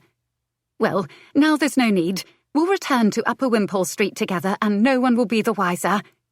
Meg offered a smile of encouragement. But Prue shook her head. "It's too late for that. I am a fallen woman, and each time I'm seen in the company of the people I care about the most, the more society turns their backs on them. I cannot bear hurting any of you more than I've already done. Then we'll go to Crossmoor Abbey, away from the Ton's prying eyes. Please forgive me, Meg. I know you mean well, but that isn't the life I want. Lord Savage has been generous enough to offer his assistance, so that I may have something of my own." Meg squinted at him. "He's hardly Saint Savage, and generous is not at all how I would describe him when his only concern is taking everything he wants." "Oh, but that isn't true," Prue said softly, hoping to ease her friend's irritation. She didn't want to become a reason there was a wedge between Meg and her brother's old friend. "He is quite considerate, a gentleman in his own way, and he gives far more than he takes. In fact, he's giving me a chance to find contentment on my own terms. It is everything I could ever ask for." As she spoke, she felt his gaze on her, the intensity of it as palpable as a waft of heat blazing from a hearth. She turned to glance across the room and met those watchful green eyes, his expression inscrutable. She couldn't fathom what he was thinking in that moment. "I only want your happiness," Meg said, drawing her attention. "I believe I can speak for all of us when I say that every one of us wants the very best for you." Prue nodded. "I know, and I will be happy as long as my friends are surrounded by their loved ones, safe from society's scorn, and their book on the marriage habits of the native aristocrat becomes a raging success." Shortly following Prue's expulsion from society, Wynne, Jane and Ellie had decided to write a book to help naive debutantes avoid scoundrels and to find marriage-minded gentlemen instead. They had even asked her to contribute her thoughts. But she knew, especially considering her current situation, that she was the last person to offer advice to anyone. Meg issued a perturbed huff. "You're trying to force them, us, to turn our backs on you, but it won't work. You'll see." Then she reached out and took her hands in a beseeching grip. "Just so you know, I'll continue to maintain the pretense that you are visiting your grandmother for as long as it takes." The instant Prue appeared in public on Savage's arm, that plan would be moot. Besides, her grandmother was suffering from dementia and didn't recognize her at all. She had a nurse named Annie, whom she referred to as her granddaughter, and any visits from Prue caused her to become confused and frightened. So there was no possibility of staying under her roof, but she said none of this aloud. Prue had entered into this agreement with her eyes fully open. She knew that society held the same views as her father. The duty of a daughter was to be perfect, pure, and to marry well. And because she was no longer a virgin, her value was gone. At least in their opinion. There was no pretending otherwise. The lessons she'd learned from her father and society were that she was imperfect, unlovable, replaceable, and ruined. But Prue was determined to use the crumbled stones of her old life to forge a new one. She squeezed Meg's hand before releasing her. "You are a good friend with a forgiving nature. That is why I know you won't hold any of this against Savage." "That's Saint Savage, my dear," he said, rising from the chair with a grin on his wickedly charming countenance. "It has a nice ring to it, don't you think?" Prue rolled her eyes as he sauntered over and stood beside her. His nearness made her skin prickle with awareness beneath the coarse fabric of the maid's dress. To their guest he inclined his head. "Miss Stredwick, it is always a pleasure to see you, whether you choose to despise me or not." Meg refused to give up her glare whenever she looked at him. "The odds that I will ever think fondly of you again are slim indeed." She embraced Prue and whispered another urgent plea to return to Upper Wimpole Street. Then she left. Staring at the vacant doorway, Prue felt the brush of Savage's hand against hers. She didn't startle but looked down to see his fingers thread through her own, pressing their palms together, flesh to flesh. It wasn't the salacious gesture that one might expect from a rogue. In fact, it was peculiarly comforting. Her puzzled gaze lifted to find his expression looked rather grave. His mouth formed a flat line, and the flesh above the bridge of his nose was drawn together in vertical lines, like mortared bricks over a fireplace. "It isn't too late," he said. "I would release you from our contract if you wish." For some insensible reason, she was wounded by the offer. Had she disappointed him already? Had her responses proven that she didn't possess the requirements to appeal to this rake, even before they'd begun collecting more than a single piece of her inheritance? She licked her dry lips. "Is that what you want?" "What I want is to take you back upstairs, bolt the door of my bedchamber, and spend the entire day becoming better acquainted. Much better acquainted." As if he meant to settle her doubts with proof, he tugged her close, slid his hand to her nape, lowered his head and— "Apologies, my lord," the butler intoned from the doorway. Savage dropped his forehead to hers. "What is it, Grimsby?" "Madame Leblanc has arrived for Miss Thorogood. She is waiting in the blue parlour. 2 messengers are waiting in the foyer, one from Lady Sutton in regard to your plans for the evening, and the other from Lady Babcock regarding the same." "A rendezvous with 2 women and a third in your arms." She remedied the last by pushing away from him and muttered under her breath, "How accommodating. Apparently there's a bit of room for interpretation when considering the fidelity clause."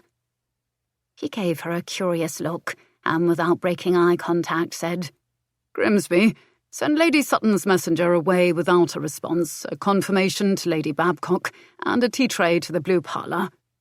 "Very good, my lord."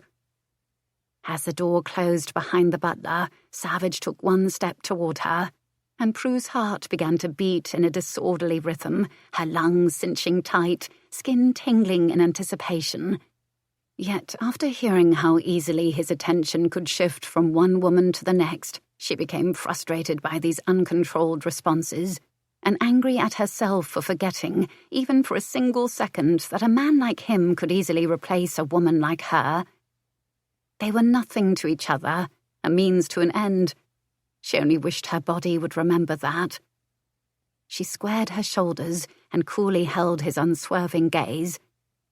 "As for you, Miss Thorogood," he began, "since you've made the irrevocable decision to stay, you'd better hope that Madame Leblanc has brought a finished gown, because we are going out tonight.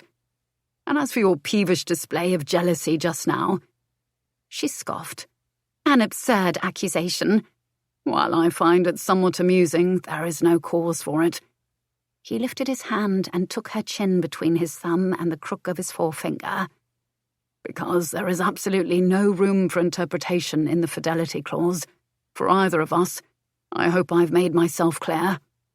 His penetrating gaze drifted to her mouth, and he looked very much like a man who planned to cement his statement with a hard, thorough kiss. And apparently her mind was still sleep-addled and her body still in control, because she eagerly tilted up her face in anticipation. Her hand curled over his wrist, his pulse strong beneath her fingertips. A breath left him, the heat of it rushing against her lips just before— Another knock fell on the door. One of them growled, she wasn't sure which. "Begging your pardon, my lord," said Mrs. Crumb from the other side, her brogue leaving wayward G's to fend for themselves. "The kitchen will be wanting to know if Miss Thorogood has any particular preferences for her morning tray, and I should like a moment to speak with her about the menu for the week, whenever is convenient." Prue let her hand fall, wry amusement in the upward flick of her brows. "It appears as though we are both in demand this morning, you with your harem and me with mine." He drew in a breath to respond, but before he could, another interruption came from the other side of the door. "Apologies once again, my lord," Grimsby said. "Mr. Viviene is here to see you. I've shown him to your study." "I'll be there straight away," Savage said through gritted teeth. Then to her he said with a long, scorching look, "We'll finish our discussion later." The words were so heated, the air so charged with promise, that she had to clutch the back of a chair for support as he strode out of the parlour.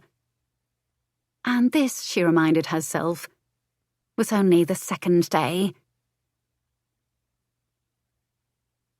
Chapter 12. Leo stood behind the desk in his study and perused the document that his investigator handed him. Apparently, the Marquess of Nethersole was a blackguard who'd kissed Miss Thorogood one evening in the gardens at Sutherfield Terrace. The same blackguard who'd pursued her during her indentured servitude in Wiltshire, taken her in a field, then left her with the opinion that she'd done something wrong. The same blackguard who, quite honestly, deserved to be ripped apart finger by finger, toe by toe, before his limbs were slowly and painfully severed from his body. "Thank you, Viviene," Leo said, tossing the page into the fire and watching flames engulf Neversole's name. "Excellent work, as always." The investigator issued a barely perceptible nod of acknowledgement, revealing neither emotion nor opinion in his mien. If not for the jagged scar on his forehead, he would have been the very definition of nondescript in both face and form. His hair was a shade somewhere between blonde and brown, and he had the softer features common to many Englishmen. Given a change of wardrobe, he could play the part of an aristocrat or even a vagrant to suit his purpose, and his ability to blend in made him excessively good at his job. "As for the rest," Viviene said, shaping the brim of the beaver hat in his grasp between his thumb and forefinger, "I found no evidence of Miss Thorogood engaging in any trysts with other men at all, but I'll keep looking." Then he put his hat on at an angle to conceal the scar and left without another word.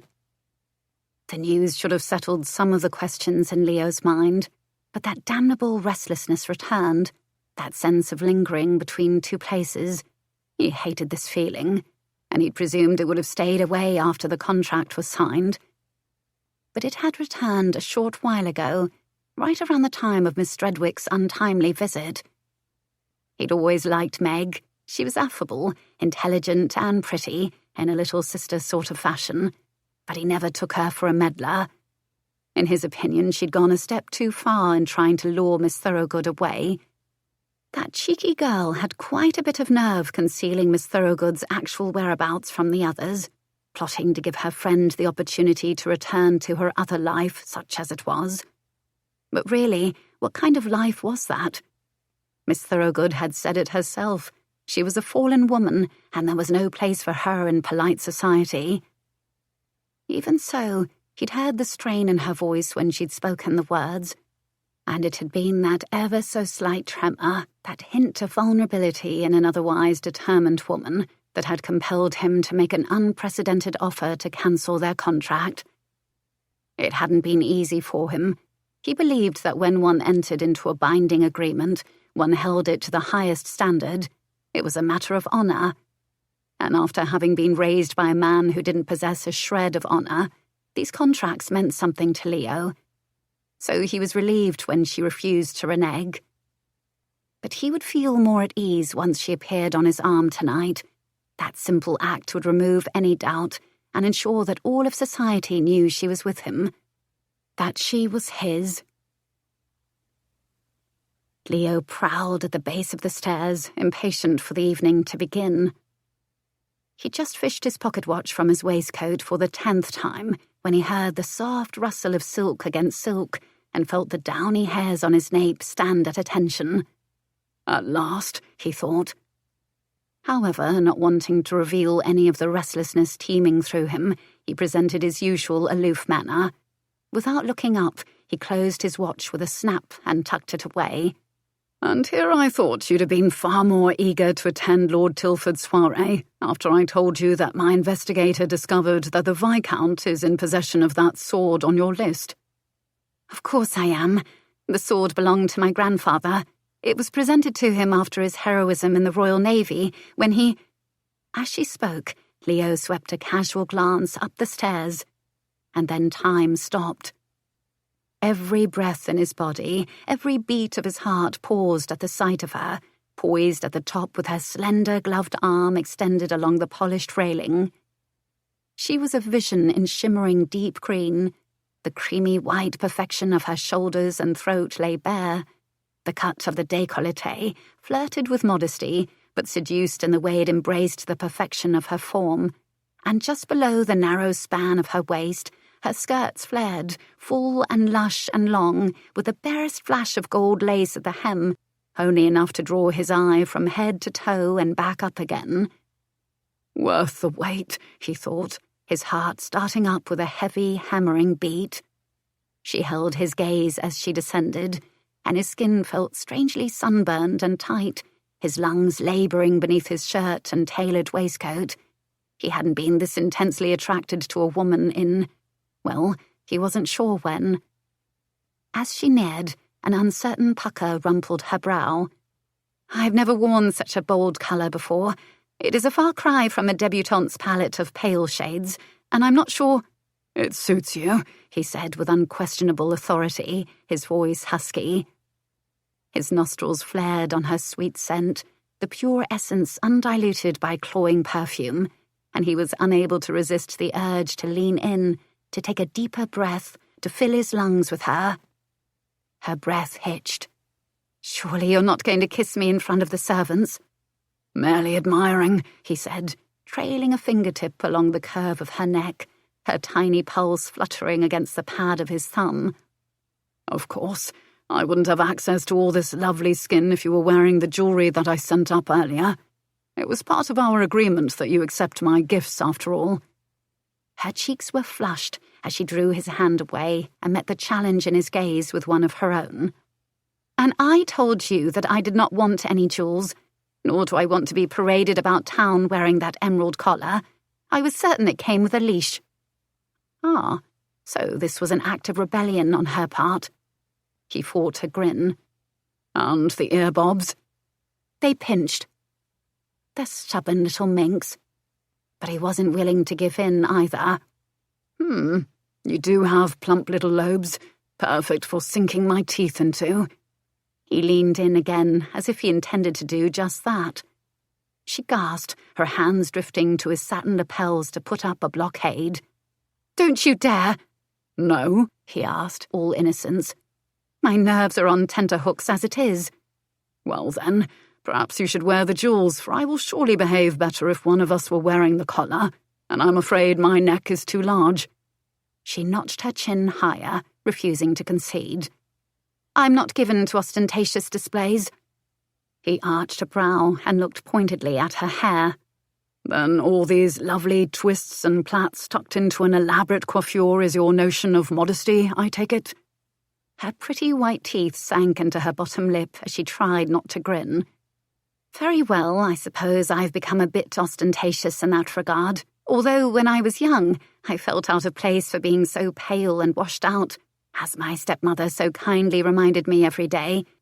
But it was my grandmother who told me that a woman should never be ashamed of something she cannot hide, that it is better to show the world she fully embraces her flaws and they can all go—" She hesitated, colour rising again to her cheeks as she glanced at Grimsby, who was holding the door open for them.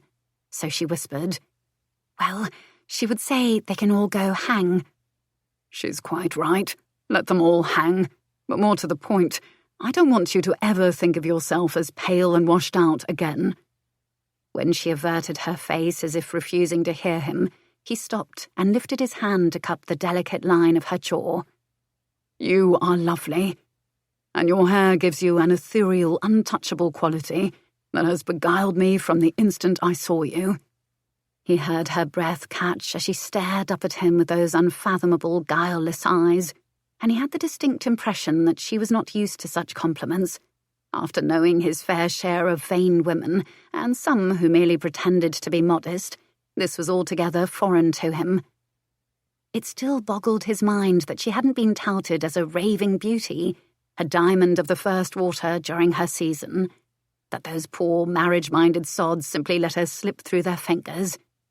Idiots, the lot of them. His thumb caressed the velvety underside of her bottom lip, and Leo wanted nothing more than to lower his head, take her mouth and prove how much he meant every word.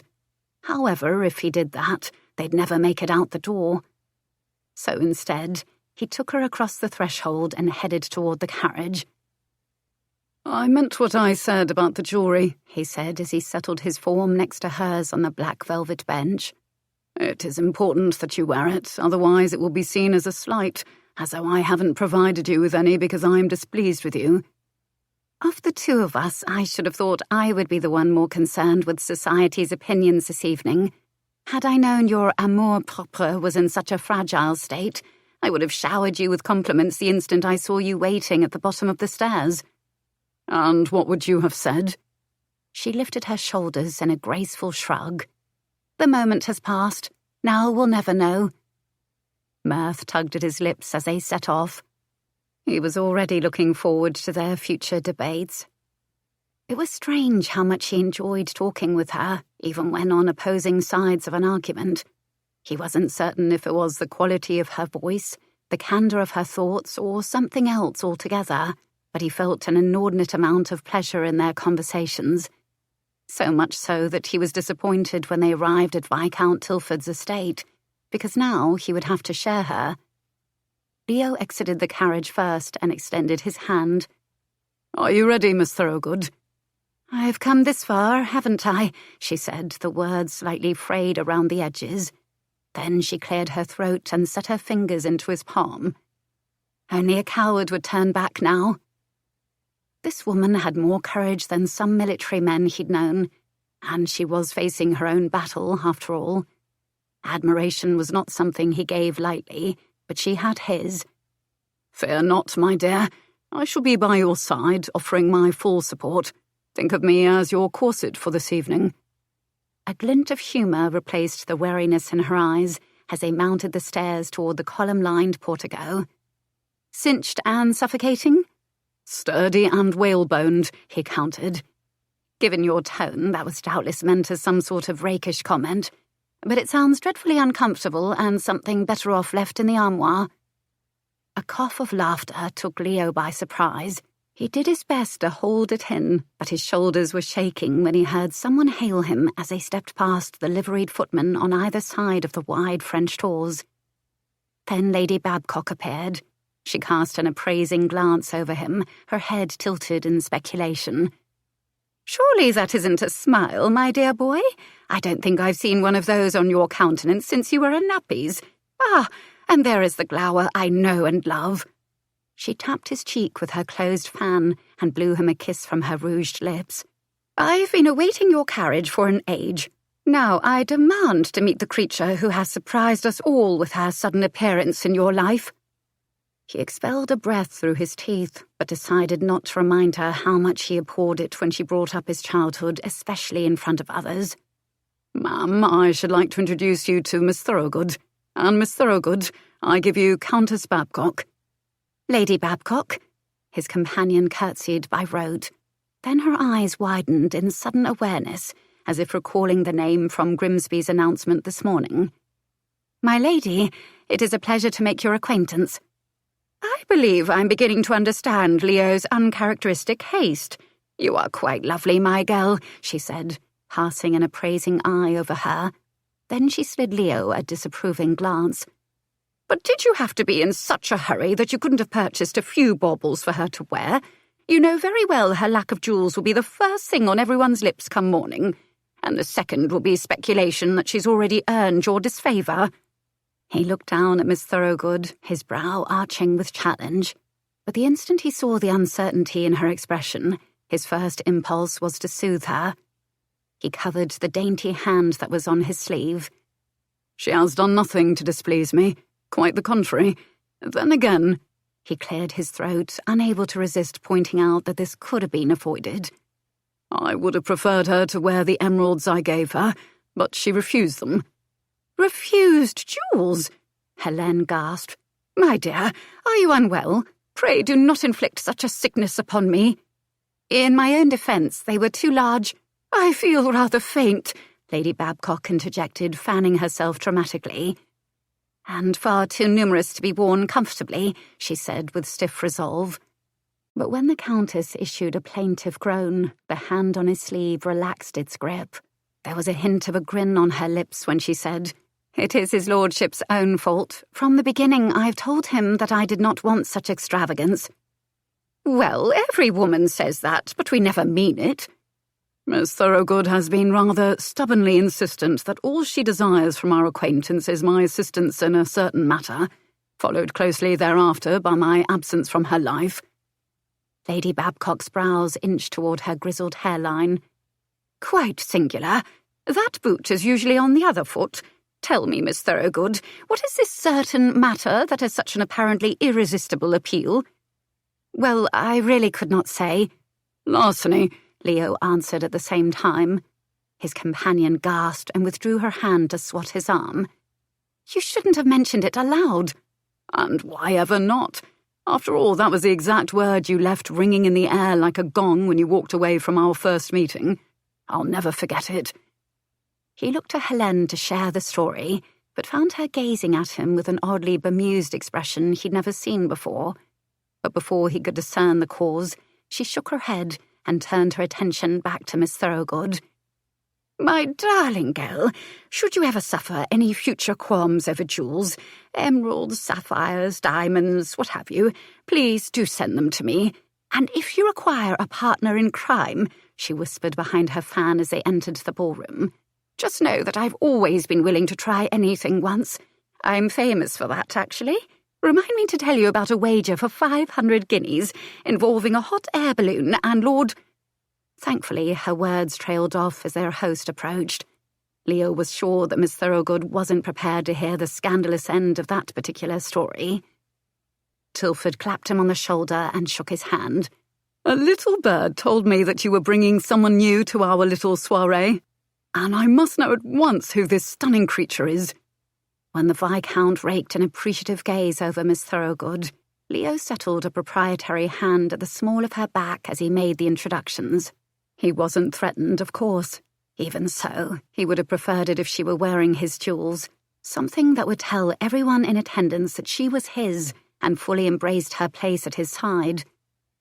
Having only been out in society for such a short time, Miss Thorogood was unfamiliar with the 24 or so guests in attendance.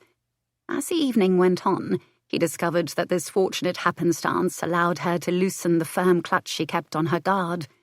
So instead of coolly staring them down, as she had done with Phoebe and him when they'd first met, she was cordial and engaging, her poise and grace speaking for her even when she spoke little. Standing with Lady Babcock near the garden terrace, Leo kept his gaze on Miss Thorogood as she chatted with her host across the room. But he wasn't worried about Tilford. The Viscount was an old dog, married now these past 7 years. "This tame gathering is the perfect way to introduce her on my arm," he said to Helene. "And since when do you worry about overwhelming your paramours with lively parties?" He scoffed at her tone of intrigue. "I'm hardly a mother hen.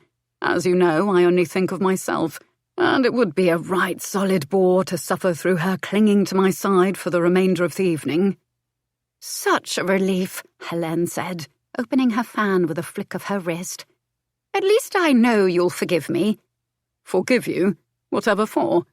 "Well, from our previous conversation, I had the distinct impression that you felt obligated to keep her, and I wanted to save you the trouble of unloading the bit of baggage.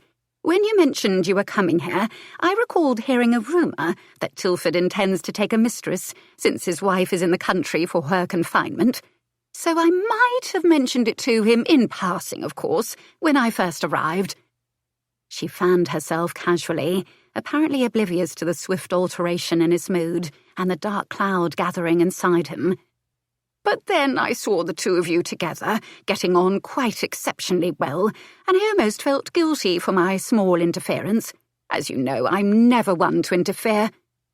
Leo didn't hear the last part of what she was saying, because he was already striding across the drawing room. Miss Thorogood saw him, her watchful eyes searching his expression as he approached.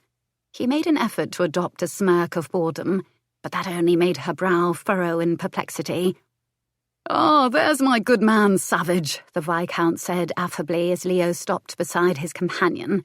"Miss Thorogood and I were just talking about fowling parties, and I've decided to host one in a few weeks at my hunting cottage up north. What do you say to that? The two of you must come, of course." At the mention of fowling parties, Leo stiffened, remembering their trip in the carriage and the quiet memories she'd shared. At the time, it had seemed private, like a glimpse into her soul that she did not reveal to just anyone.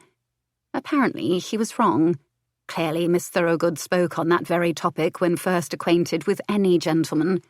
She likely kept a script on hand and knew precisely when to peer off into the distance with a look of such beseeching poignancy that it compelled even the most jaded of men into thinking she was not like all the others. "My apologies, Tilford," Leo drawled with overly effusive geniality, making sure to unclench his jaw. "But I must steal my lovely companion for a moment or two." His host blinked in surprise, though he recovered quickly with a bumbling, Of course. Without another word, Leo set Miss Thorogood's hand in the crook of his arm and left the drawing room. As she walked beside him down the corridor, she flicked a glance over her shoulder. That was rather abrupt. Was it? Our absence will only seem suspicious when he discovers the missing sword. Earlier, they'd been fortunate enough to arrive in time for a rambling recitation on the Viscount's latest travels. Leading his guests to the map room, he enhanced his tales by means of visual aids. And there, while Tilford had been gesticulating animatedly over a map of the Amazonian jungle, Leo and Miss Thorogood had spotted the sword, tucked away in a glass display case. "Fear not, my dear. I've already thought of that," he said. "Besides, I'm certain Tilford presumes we merely stepped out for a tryst." Her steps faltered. Do people actually slip away for that during parties? More often than you might think. I couldn't imagine having any appetite for dinner afterward, she muttered with undisguised distaste, her colour going a bit green. Then she peered up at him, the flicker of sconce light illuminating the uncertainty in her gaze. But surely, you do not mean to have my way with you on top of the Nile? No, not this evening at any rate. A heavy sigh of unmistakable relief left her. Were he in better humour, he might have made a quip about it. Instead, he kept silent as he led her inside. Leo closed the door behind them, shutting out the sconce light from the hall. The fire in the hearth had burned to embers, leaving only a pale orange glow. Even so, she said, I've no idea how I'll look our host in the eye when we return. But you plan to leave society altogether, do you not? If that is true, can Tilford's opinion matter so much to you? As he waited for her response, he became aware of a heat collecting in his lungs, scorching the inner lining as if he'd swallowed the coals left on the grate. His exhalation was hot, his pulse laboured, and it felt very like a sense of madness was overtaking him. Hardly, she offered, moving quietly across the room toward the glass case against the far wall. Even though the Viscount is affable, his nature seems to bend toward condescension, and I've had my fill of condescension. Can you believe that the entire notion of his hosting a fowling party came about because I remarked on the landscape above his mantel? For want of conversation that did not revolve around his wife's upcoming confinement, I decided to admire the artistry of the pheasants, to which he replied with authority that they were quail. I politely suggested that they might actually be pheasants, considering the engraved placard beneath the painting read, "Pheasants in a meadow," but he chuckled in that superior way that men often do. Then the next thing I knew, he was planning a party for the purpose of showing me what quail look like in the wild. A sardonic puff of amusement left her lips. In that same instant, all of the fiery tension inside Leo suddenly dispersed. He knew enough of Tilford's pompous loquacity to believe her account, and now he felt rather foolish for his own presumption. Miss Thorogood and Tilford? Absurd. Leo didn't know what had come over him. In the past, if his paramours had chosen to encourage the advances of another man, he would have merely shrugged his shoulders at the entire affair. Flirtations were expected. More times than not, they came to nothing. And if they did cross a line, well, it was a simple matter of ending their arrangement. But what he'd felt tonight was almost territorial, possessive.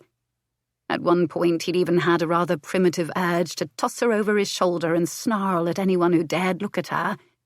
And for a man who had never entertained any such notion over any of his paramours, it was alarming. Thankfully, she continued with a soft grin over her shoulder, you arrived just when I needed you, though you did appear quite intimidating as you marched across the room with your lowered brow and dragon green eyes. My first inclination was to wonder if I'd displeased you in some way." Stopping at the glass case, he looked down at her questioning gaze. Then he lifted her hand and pressed it to his lips. "I'm beginning to wonder if such a thing is possible." "Even if I am the reason we're about to commit a crime?" "I've given you my word of honor, and to me that ranks higher than any law." She accepted this with a nod and turned her attention back to the case, her delicate hands splayed over the glass. "Honor was important to my grandfather as well, and he was brave too." "Rather like his granddaughter, I imagine." "Well, I'm not too sure about that," she said ruefully. "But it is a beautiful sword, is it not?" Miss Thorogood lifted her gaze to his once more and smiled at him in such a way that, if she'd said the same about the crown jewels, he'd have agreed to steal those too. Unable to help himself, he reached up to cup her jaw and brushed the pad of his thumb along her plump bottom lip. "You should take better care of how you unleash this weapon. It makes me quite impatient. Now, my dear, I'm going to need you to lift your skirts." Chapter 13. "My skirts!" Prue balked, retreating from his touch. Lord Savage shrugged and turned to open the case. Withdrawing the short sword, he rested the hilt on the pads of 2 extended fingers, the weight perfectly balanced.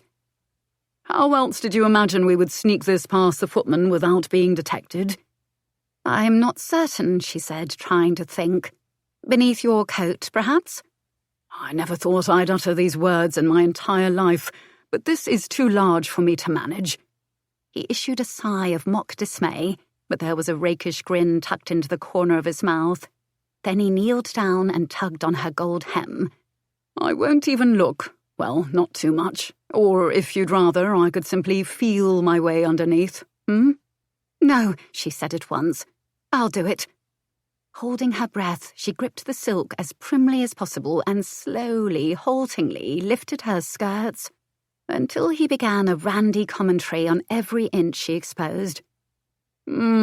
Yes, my darling, do tease me with that glimpse of trim ankle and a peak of shapely calves. Oh, and the lace of your petticoat is giving me all sorts of wicked ideas." The outrageous scoundrel had her blushing 17 shades of red, she was sure. On a huff, she hiked the gown and petticoat up to her knees, bracing herself for what he'd say next. But he fell silent. In fact, it was a full minute later before she heard him whisper hoarsely, "I may become undone by a pair of pink garter ribbons." She didn't know what he meant, but in the next instant it didn't matter, because she felt the first brush of his fingertips, trailing along the exposed skin just above her folded stockings. "I'll need to tie the sword to the outside of your uncommonly lovely thigh, next to your skin so that it won't slip. She murmured her acquiescence, the sound strained. Closing her eyes, she tilted her head toward the ceiling and tried not to think about what he was doing. But with every touch, her senses seemed to come to life.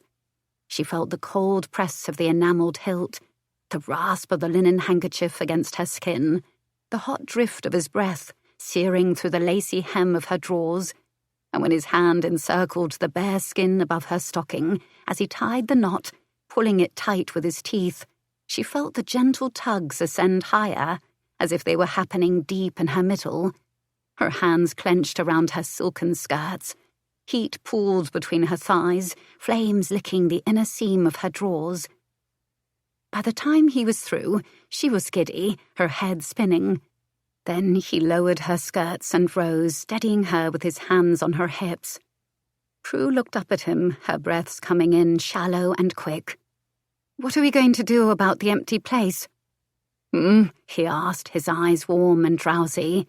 His grip pulled her a fraction closer. But as he glanced down to where she gestured to the glass case, he said, That empty place. For a moment my mind was quite happily preoccupied with filling all sorts of other places." He released her on a reluctant exhale. Reaching inside his coat, he withdrew a dagger with a bejeweled hilt. Then, as if this were an everyday occurrence, He simply laid it on the black felt where her grandfather's sword had been and closed the drawer. Even in the dim light, the red gemstones shimmered as if filled with fire. Mystified, she asked, "Where did you get that? And are those actual rubies?" "Merely one of my father's things, and yes." Taking her hand, he began to walk to the door. She slipped free. "Surely you don't want to leave it here?" "I'm sure Tilford won't notice the difference." "But it's a family heirloom." When he shrugged and took her hand again, she planted her heels, refusing to budge. "I cannot let you give it away for my sake."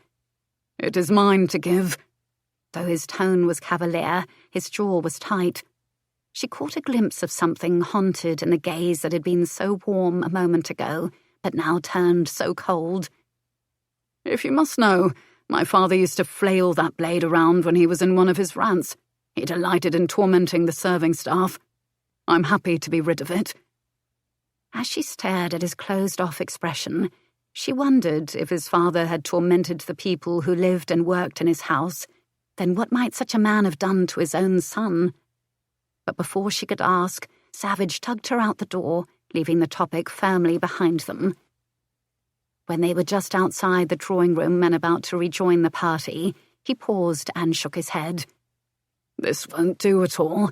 Your countenance is hardly that of a woman who's been aptly pleasured. Shall I kiss you to remedy that?" Without giving her a chance to reply, he leaned in to whisper, "Or if you'd rather have my hands beneath your skirts again, just speak the word." At once, her cheeks heated, and he grinned. "Much better." "You are incorrigible," she whispered, swatting him on the shoulder before they went inside. As the weight of every eye and snickering expression fell on her, her cheeks flamed more. "Splendid. Now they all believe we were otherwise engaged." "Precisely the point," he said to her as they strolled the perimeter of the room. "Since you refuse to wear my jewels, you forced me to ensure that you wear something I've given you. So you'll simply have to resign yourself to blushing for the entire evening." Prue kept a tight grin pinned to her lips as she retorted with, "You're being ridiculous. After all, you've given me every stitch of clothing I'm wearing this eve." She stopped at once. The instant she saw the wicked gleam in his eyes, she knew her mistake. Leave it to her, someone who'd never practiced, let alone mastered the art of flirting, to hand a venerated scoundrel such an irresistible tool to use to further scandalize her. Thankfully, she was saved from his salacious response when the butler rang the dinner gong. Returning to Savage's townhouse later that evening, Prue had thought the discussion of the jewels was over. But she was wrong. As soon as they walked through the door, he asked her to humour him by putting them on. Apparently, he needed to see the supposedly gaudy collar for himself. After enduring hours of blushes because of those emeralds, not to mention the time spent in the map room and again in the dark confines of the carriage when he untied the same knot, she was tempted to throw them at him. She didn't even know why she was so vexed, but her nerves were frayed by the time she stormed up the stairs and into her bedchamber. Stalking directly to her vanity, she shucked her gloves and tossed them down beside the black jewellery box. She glared down at the green stones winking up at her. Then, fumbling at the clasp behind her neck, her hands shaking with annoyance, she muttered, "Blasted man," under her breath, before she screwed on the pinching earbobs and strode out of her room. She didn't get too far. Rounding the corner of the corridor toward the stairs, she saw Savage standing in the doorway of the master chamber. He'd removed his coat and was in the process of rolling up his sleeves as if he had a task ahead of him. "Ah, Miss Thorogood, if you please," he said, then turned to walk back inside, clearly expecting her to follow. She did, but only because he didn't seem to have noticed the baubles, and it would please her to have this over with. Just as she stepped into the room, he disappeared through the doorway on the far side. Well, she wasn't going to trail after him like a lost puppy, so she called out, "I am wearing your emeralds." "Are you indeed?" When his voice reached her, it sounded far too smug for her tastes. Then he emerged from his dressing room, wearing the evidence of a smirk on his lips. Her ire flared. As you see. He prowled closer. There was something altogether predatory in his eyes. It made her pulse quicken. He'd discarded his cravat and his throat lay bare. His open shirt revealed a light dusting of curls that glinted gold in the firelight, and the intimate sight caused an instant rush of heat to the surface of her skin. She'd never seen a man so exposed before, at least not a flesh-and-blood man. In fact, George hadn't even removed his coat before he'd... Well, she'd rather not think about that. I knew they would look lovely on you. That colour against your skin is exquisite, Savage said, ambling toward the hearth. Come closer, so that I may see them in the light. She stopped in front of him, quite proud of herself for not ogling his fine form. Though, in truth, it was nearly impossible. No marble statue or oil painting had ever ensnared her curiosity so thoroughly. In galleries, she usually averted her gaze, seeking something of greater beauty. But now, standing opposite him, he was the something she most wanted to admire. Oh, to ogle or not to ogle, that was the question. When she reminded herself that she was quite cross at the moment, that was the deciding factor. She firmly held his gaze. Well, this should satisfy you, then. Should it? He asked. I'm not too certain it does. Satisfy me. Lifting his hand, he traced the border of the necklace, the pad of his fingertips stirring tingles in its wake, and he slowly moved around her, like a lion circling his prey. The heat of her vexation burned the lining of her throat as she tried to swallow. Some of it even fell into the pit of her stomach, rippling warmly. She settled a hand over her midriff.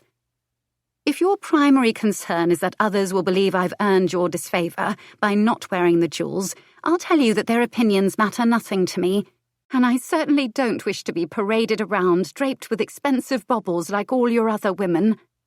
Your vehemence on the subject contradicts you, my dear. I think that their opinions do matter to you, he drawled, arching a single brow in challenge.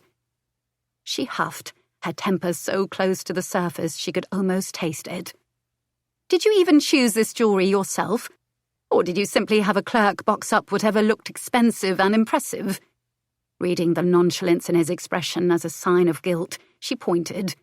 Aha! I'd thought as much. So why should you care at all? Because I am plagued, Miss Thorogood, he said, his eyes flaring as he prowled around her again. Plagued by a damnably peculiar desire to ensure that other men know you are mine. There's no accounting for it, but there it is nonetheless. At his begrudging admission, some of the pique that had been building up came out on a bewildered exhale. But I'm not yours. I'm asking for such a small, trifling thing, really, he continued as if he hadn't heard her. He was standing behind her now, his voice low. You see, I don't want another man to start wondering if he can kiss you, Hare. His lips brushed the nape of her neck, and a startled squeak left her. But she wasn't sure if she was more surprised by the kiss, or the sudden tumult it caused inside her, awakening every one of her senses in a disconcerting thrill. Every part that had been roused in the map room became alert at once, the simple touch setting off a cascade of pleasure down her limbs, along her skin, drawing it tight over her frame.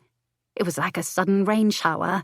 She felt it inside, too, where her heart thudded rivers of warm blood that surged through her body.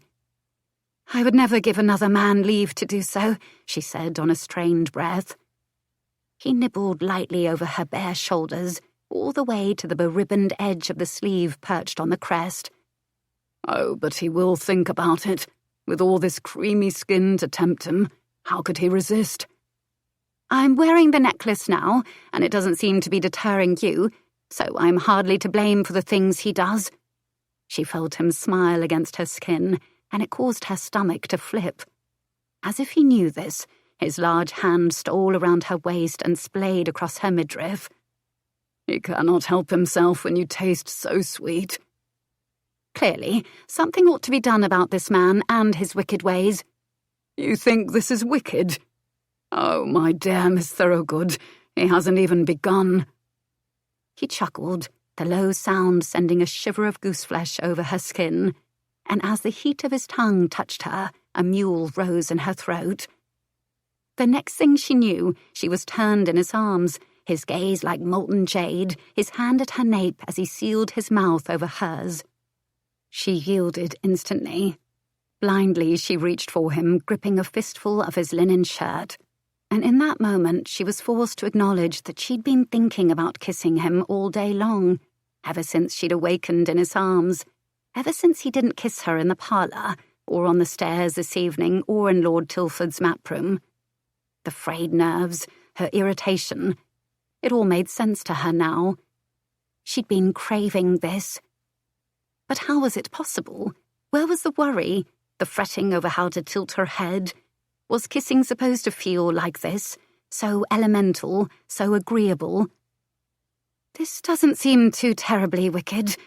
She intended to tease him, to continue their banter, but her voice turned husky, and her declaration sounded more like a dare instead.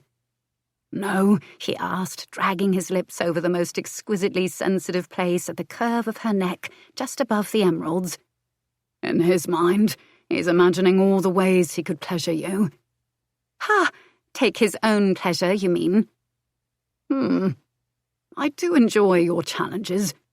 For the sake of this discussion, however, I'm speaking of your paroxysm." She felt the flesh between her eyebrows crease in confusion. "I'm sure I don't know what you mean." "Carnal bliss, Miss Thorogood, gasping euphoria, shuddering ecstasy." When she merely blinked in response, he hissed, a devilish glint in his eyes. "Well then, it appears a demonstration is in order." Without warning, he swept her up in his arms, and she clutched his shoulders. This was when he would take her, she thought, and the sudden intrusion of the ever-imposing, dreadful ordeal was like being hoisted out of a favourite chair before the fire and tossed outside into a January blizzard.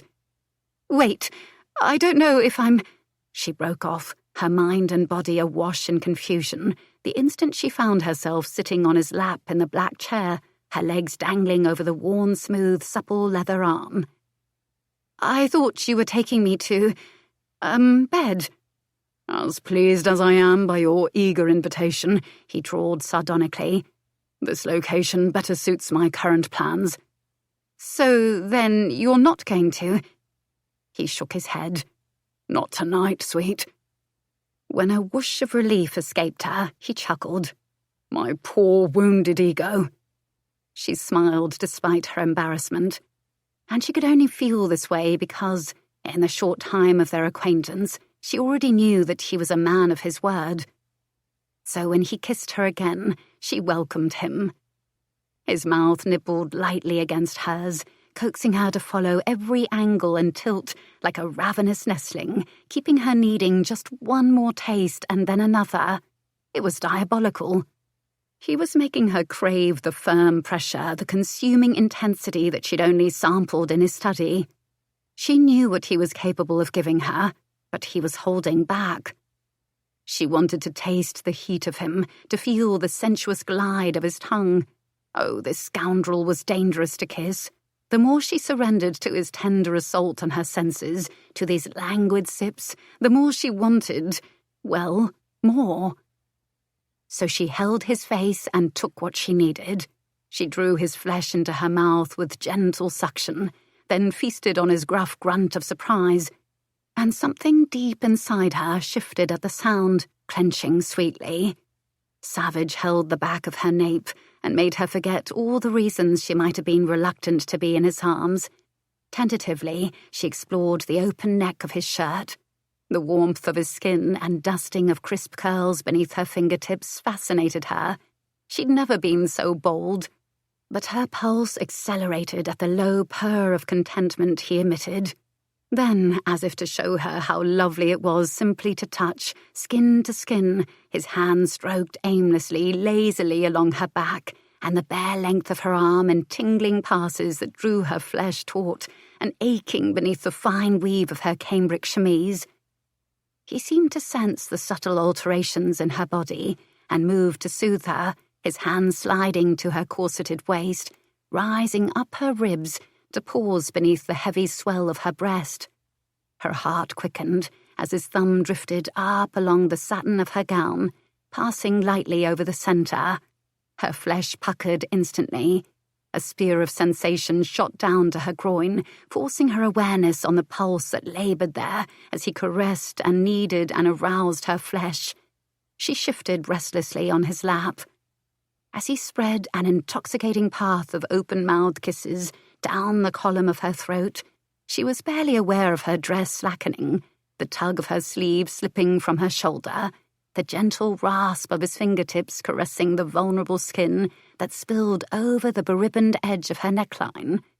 Then he stole underneath to cup her breast, flesh to flesh, and without thought or an ounce of modesty, she arched into his palm, positively shameless, but she couldn't seem to help it.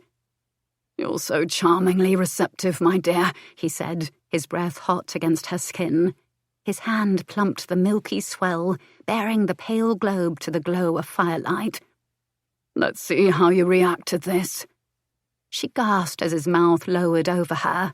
Her hands flew up to his head reflexively, her fingers weaving into the thick locks as he bathed the tender peak with his tongue. But even then, she did not shove him away.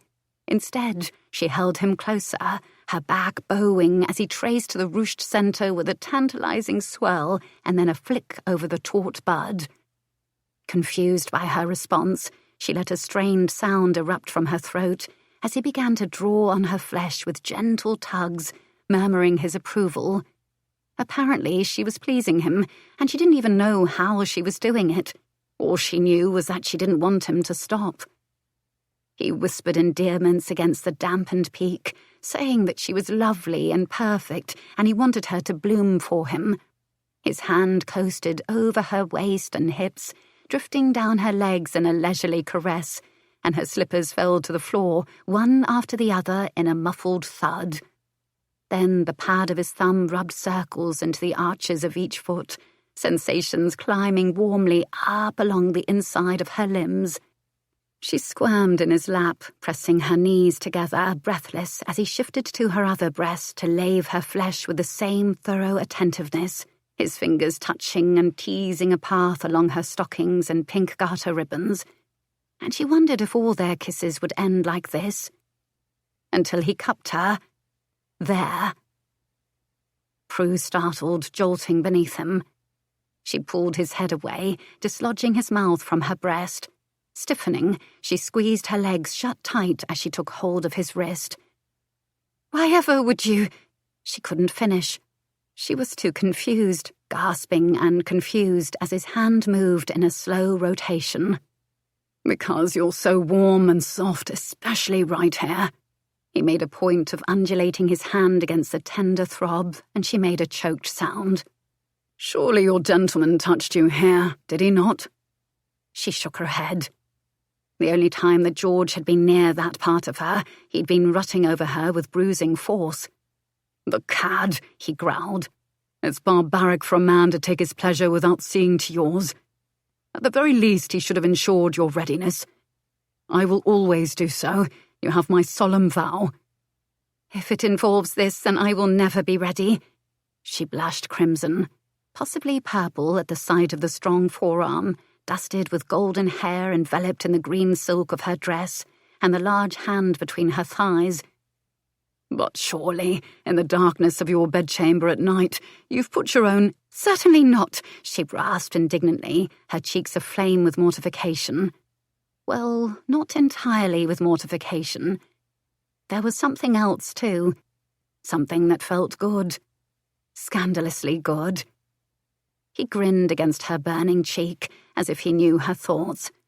Your curls feel like silken threads beneath this tiny barrier of lace. So soft, so—" He made a choked sound. "Wet." "Wet?" She issued a groan of dismay, burying her face into his shoulder. "Let's not speak of it." A helpless sound left her as his fingers parted the seam of her drawers, slipping into the pale, springy curls that guarded her sex. Reflexively, she squeezed her knees together. "Don't be shy. Open for me, he whispered into her ear. The hot caress of his breath sent tingles adrift inside her, spiraling down into the pit of her stomach and ascending lower in heavy liquid throbs. Let me touch you. She screwed her eyes shut tight, trying to block out the tantalizing pulsing sensations as he massaged her mons in a circular motion, his mouth nuzzling that vulnerable place just beneath her earlobe. He really wasn't playing fair.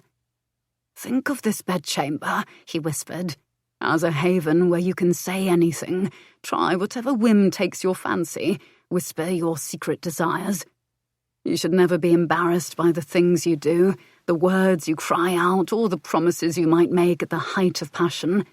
It will only be the two of us here, and no need to hold back. No one to judge you, no one to shame you for losing control. But I don't want to lose control. You're like this, Moonflower. It's just a small surrender, really. I only want to feel you come apart in my hands. Opening her eyes, she looked at him and saw no calculated gleam, only blatant desire beneath a drowsy fan of dark amber lashes. His skin looked burnished over the bridge of his nose and the crests of his cheeks, and further down, pressed against the curve of her hip, was proof of his arousal. Knowing that this impossibly beautiful man wanted her, pale and washed out Prudence Thorogood, made her feel a bit braver than before. She rested her hands along the taut strain of his jaw and pressed her mouth to his in wordless acquiescence. His arms surrounded her, and they kissed each other as if they'd been starving their whole lives. Ravenous, greedy kisses that tumbled into slow, languorous tastes deeper and deeper. Arching kisses that ate the sighs from her lips as he kneaded the tender flesh of her breasts, rolling the tips between his thumb and forefinger until she was gasping and writhing. He lowered his head once more to her breast, hunting for the dusky peak, feasting on her, tugging on her flesh with erotic pulls, slow and deep. And when his hand descended again to the sweetly throbbing juncture, she did not stop him.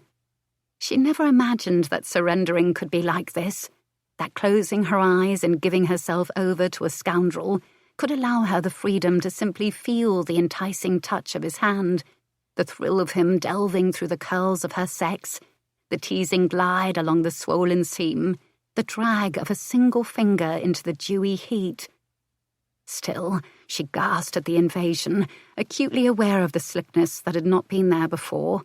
Had she discovered this on her own, she might have thought something was wrong with her. But the way that he groaned, the sound deep and guttural, as if it came from the very core of him, told her that he liked this. He kissed her again, murmuring against her lips about how wet and warm she was. Wicked things about wanting to taste her and fill her and feel the tight grip of her body over his manhood. Only manhood wasn't the word he used.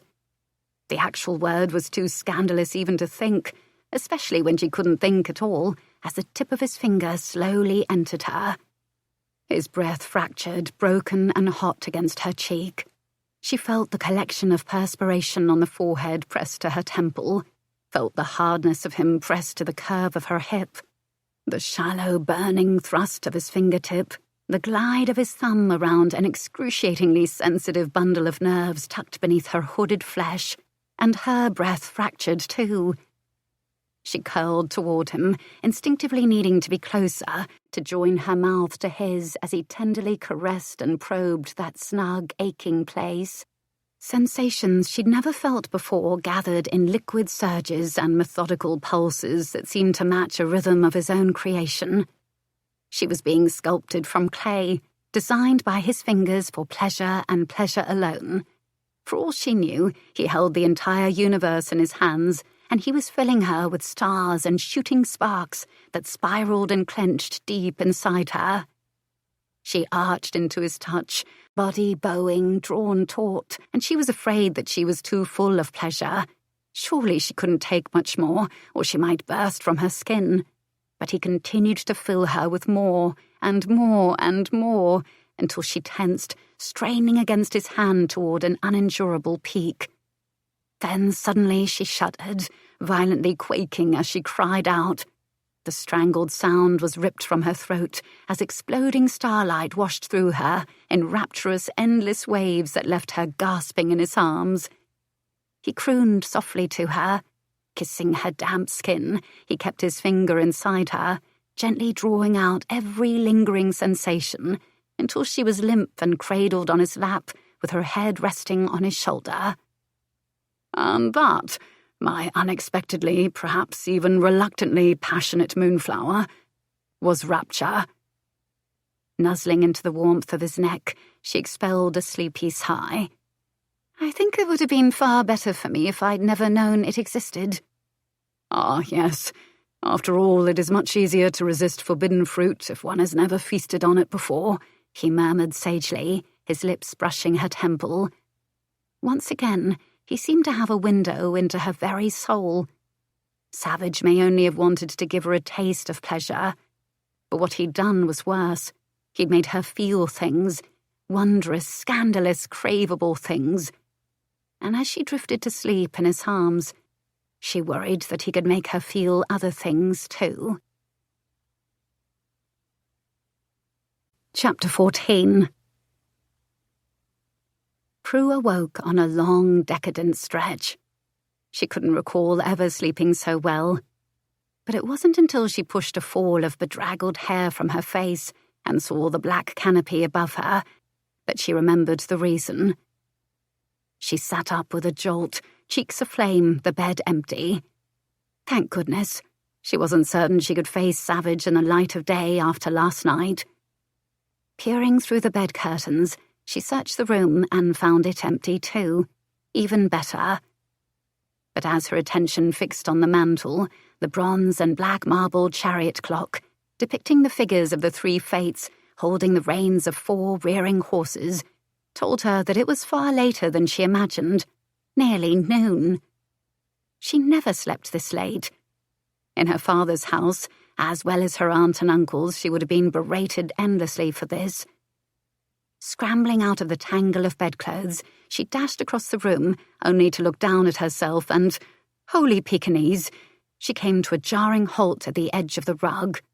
She was wearing her chemise. Only her chemise. Dimly, she recalled Savage carrying her to bed, and when she was still dazed from pleasure, he'd stripped her slowly, promising once more that he wouldn't take her. He just wanted to touch her, to see her lovely skin, and to make her shudder in his arms again. And he had done precisely that. Oh, had he ever? Her stomach clenched warmly just thinking about it. She shook her head. Now was not the time for such ruminations. She was here, she reminded herself firmly, to reclaim her inheritance, not to become distracted by a scoundrel's deafness in the bedchamber, even if he was exceptionally deft. Hearing a sigh fall from her own lips, she growled at this unfamiliar side of herself. She needed to remedy this immediately and put her shield back in place where it belonged. Wanting to leave this room and the potent reminder of last night without delay, she haphazardly groped for her discarded clothes on the floor. As she was considering whether or not to sprint down the hall in nothing more than her chemise, the door opened. Savage's gaze instantly alighted on her, sweeping from her dishevelled head to her bare toes.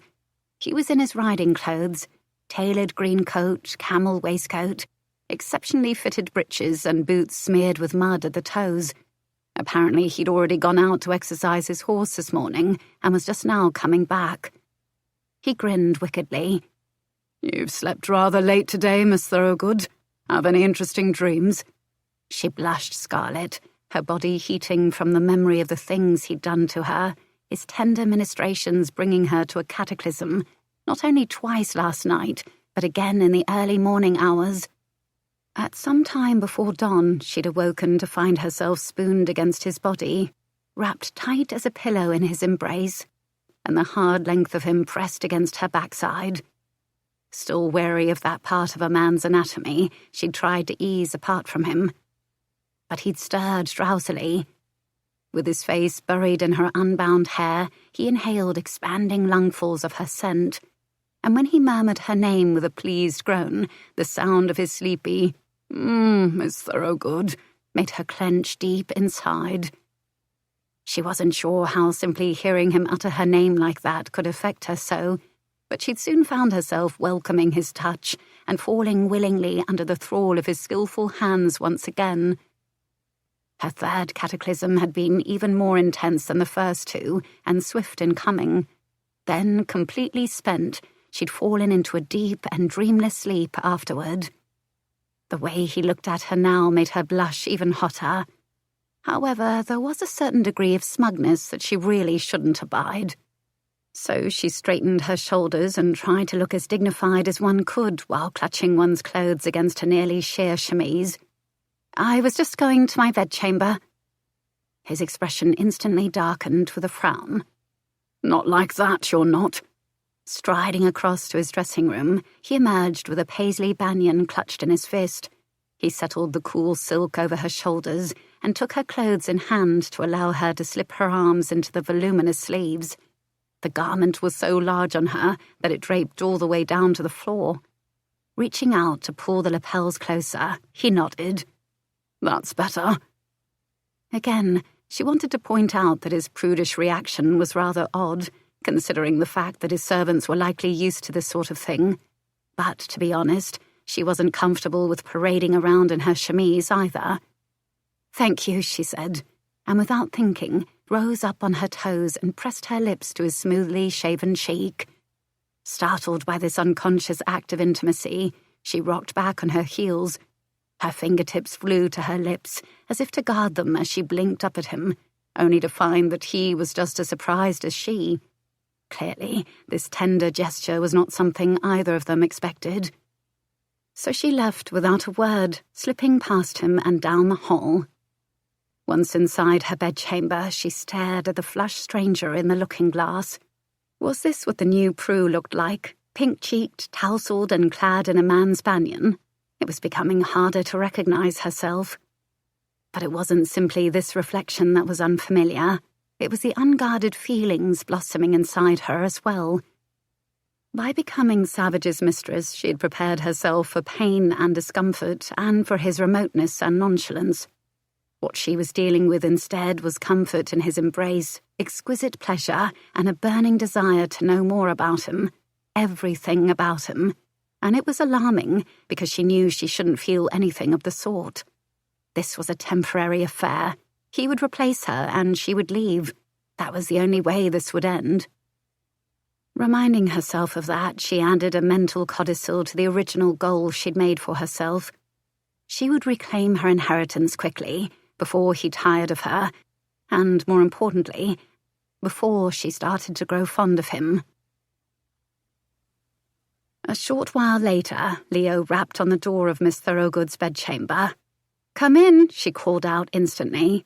Then, apparently having second thoughts, she added, "I mean, one moment, please." But it was already too late. He'd opened the door, and he saw her standing near the trio of mirrors, while her maid busily worked to fasten the last few buttons at the back of her dress. It wasn't scandalous by any means, especially not considering what he'd already seen her wearing, and, more importantly, not wearing. As if she knew his thoughts, her cheeks blossomed with colour in the reflection as he came directly to her. He dismissed Dotty, kindly telling her that she could leave the rest to him. "Are you certain you wish to wear this dress?" he asked Miss Thorogood when they were alone. His tone was grave, his gaze speculative in the mirror, as his hands adeptly tugged at the fastenings of the garment, with the puffed sleeves and trim-cut waist that flattered her willowy figure. She frowned. "Does the colour not suit me? Truth be told, I balked at first, but Madame Leblanc assured me that this vivid pink is the very height of fashion." He pursed his lips and shook his head, all seriousness. "It makes your skin far too radiant and flushed, as if you'd been pleasured all night and more than once. Oh, wait." She narrowed her eyes at the way he waggled his brows, but blushed anew. "Cad." He looked at the two of them in the mirror, the pair of them smiling warmly at each other. And in that moment, he could still feel the unexpected kiss she'd pressed to his cheek a short while ago. He wasn't used to such tender displays. His mistresses tended to be more detached, as he was, indulging in pleasure for pleasure's sake alone, and he wasn't certain he liked this peculiar sense of domesticity that seemed to be invading the perfectly wicked affair he intended to indulge in for the next 4 months. Pondering this, he dismissed any concerns just as quickly. There was no cause for concern, he was sure, because he knew himself. Kissing the nape of her neck, he finished the last button. All for the best, I suppose. You might as well wear it. After all, I nearly forgot to mention that you have callers waiting in the blue parlour. She spun around. But who would be calling on me? Lady Holt and Lady Northcott. Wynne and Jane are here. She swallowed nervously, her gaze darting to the door. Apparently, he said darkly. I believe I overheard them mention a plot to kidnap you from my clutches. A fond smile brushed her lips. That sounds like one of Jane's plans. Be that as it may, I'm afraid you'll have no time to fall prey to such schemes for the foreseeable future. Layered beneath his usual veneer of nonchalance, he felt a coiled tension gathering along his shoulders, filling him with the urge to bolt the door and lock them both inside. That long, Her divinely sculpted brows arched in challenge. There are some of us, you know, whose foreseeable future lasts far longer than a mere 4 months. Years, even. Miss Thorogood was right, of course. The future was a long, empty road that stretched out before them. When all was said and done, this affair would be a mere stop, a change of horses, as it were, along the way. Precisely the way he wanted it. Such a life sounds uncommonly tedious, he quipped, then checked his pocket watch and turned to leave. Standing just outside the blue parlour, Prue took in a deep breath and prepared to face the disappointment of her dearest friends. Instead, she was embraced the instant her foot crossed the threshold. "You don't have to do this," Wynne said, still holding her shoulders. "I wish you would have said something before you simply slipped away and made such a decision on your own." Prue expelled a heavy exhale. Thinking of others and doing what they expected of her had been ingrained in her nature. They didn't understand how important it was for her to make a choice that was for herself and no one else. "I understand your concern, but it is too late now," she said. "I've already made a public appearance. Even though I don't read the scandal sheets, I imagine my name is there." Jane, in her usual straightforward manner, nodded. "Quite right. The damage has been done. However—" She paused to lift a hand from the expectant swell of her midriff to point her finger in accusation. "If you think for a moment that we were blind to what was happening to you, we weren't. And we don't care a fig about what the gossips have said," Wynne added. Prue took their hands in hers. "And all the while you've been suffering by association. I couldn't allow it to continue." Her friends squeezed her hands in return, and in that instant she realized that she had been the one to reach for them, which was rather surprising, considering that in all their years of friendship, any physical displays of affection were always initiated by them. Prue had welcomed their embraces, of course. She loved her friends, but she was usually reserved and kept herself from giving in to such exhibitions, something she'd only learned to do after her mother died and her father remarried. Odd that she should think about that now. Odder still that she hadn't even hesitated to take her friend's hands. It just seemed like the natural thing to do. Puzzled, Prue slipped free and stepped over to the settee and chairs where a tea tray waited on a low pie-crust table. Jane eased down onto the blue cushion with one hand on the arm of the settee and the other protectively splayed over the child growing inside her. "I suspected that was your reason. Though, to be honest, I'd hoped you were on a mission for more research. Our book could never have enough." She had to smile. Of course, Jane would think of all the educational aspects of the situation. "The marriage habits of the native aristocrat hardly needs any input from the likes of me." "I wouldn't be too sure," Jane added with a tone of intrigue. "I've been wondering if we might change the title to The Mating Habits of Scoundrels. It would be a scientific study, of course." "Of course," Wynne agreed gaily, accepting a cup of tea. "We'll even put scholarly illustrations in each chapter." Prue's brows inched toward her hairline. "Of nude aristocrats? No, of monkeys and top hats. That way no one can take offence." Picturing it, Prue nearly laughed. But it wasn't until Jane withdrew her pocket ledger and wrote down the idea that a giggle erupted. The tea she was pouring dribbled onto the saucer, and when she set down the pot, she realised that her friends were staring at her with peculiar expressions. Jane closed her notebook and tilted her head in study. "It's been ages since I've heard you laugh. In fact, I cannot even recall the last time. At school, perhaps?" Prue sobered and quickly cleaned up the spill. First an unconscious display of affection, and now giggling. It was as if the tidy drawer where she kept her reserved nature had been opened and rearranged, and she had a vague suspicion just who was to blame. "Oh, Jane," Wynne chided softly, her freckled cheeks lifting. "It doesn't matter how long it's been. All that matters is that she's happy right now, in this very moment." But Jane's brow knitted with concern as she looked at Prue. "I just don't want you to be hurt again, afterward." "You needn't worry," she assured. "Savage and I are nothing more to each other than a means to an end.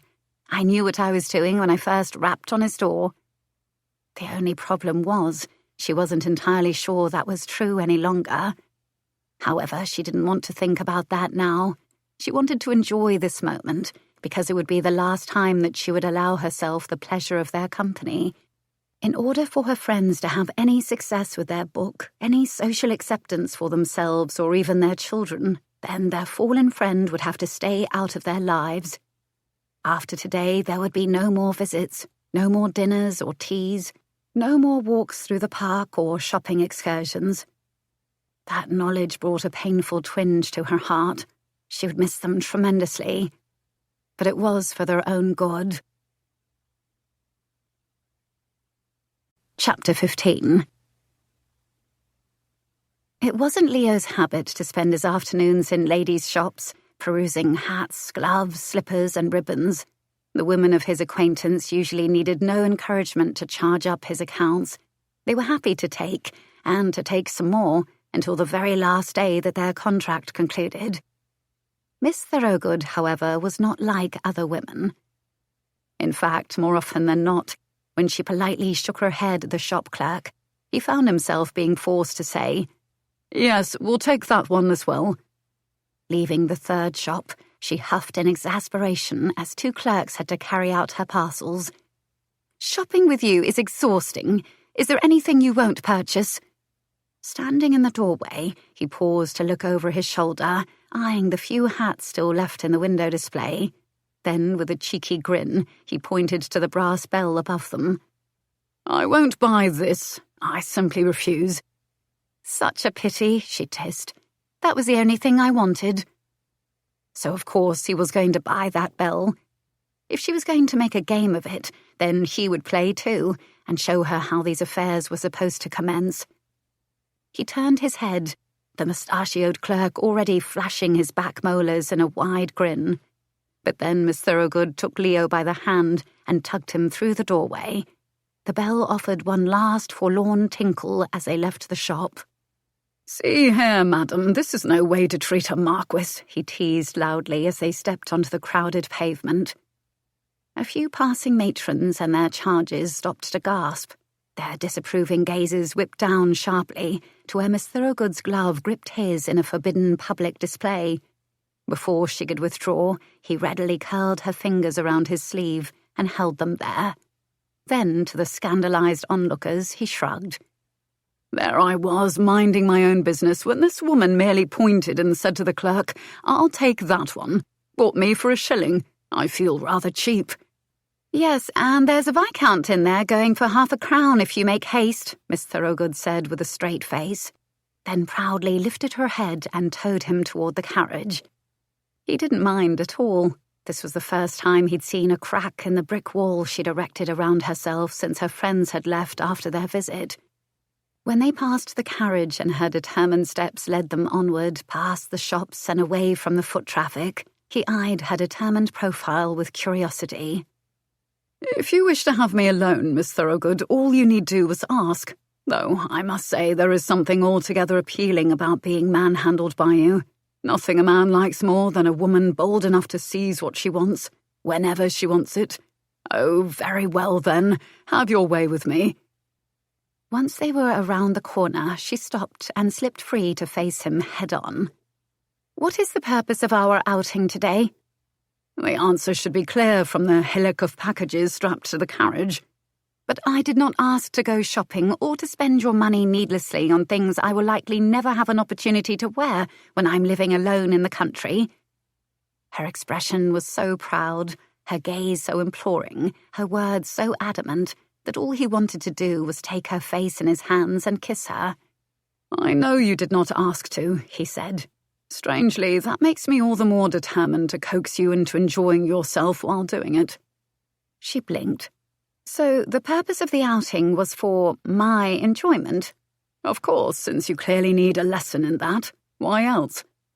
"Well, I thought you liked it. After all, you were very determined to spend every farthing you could."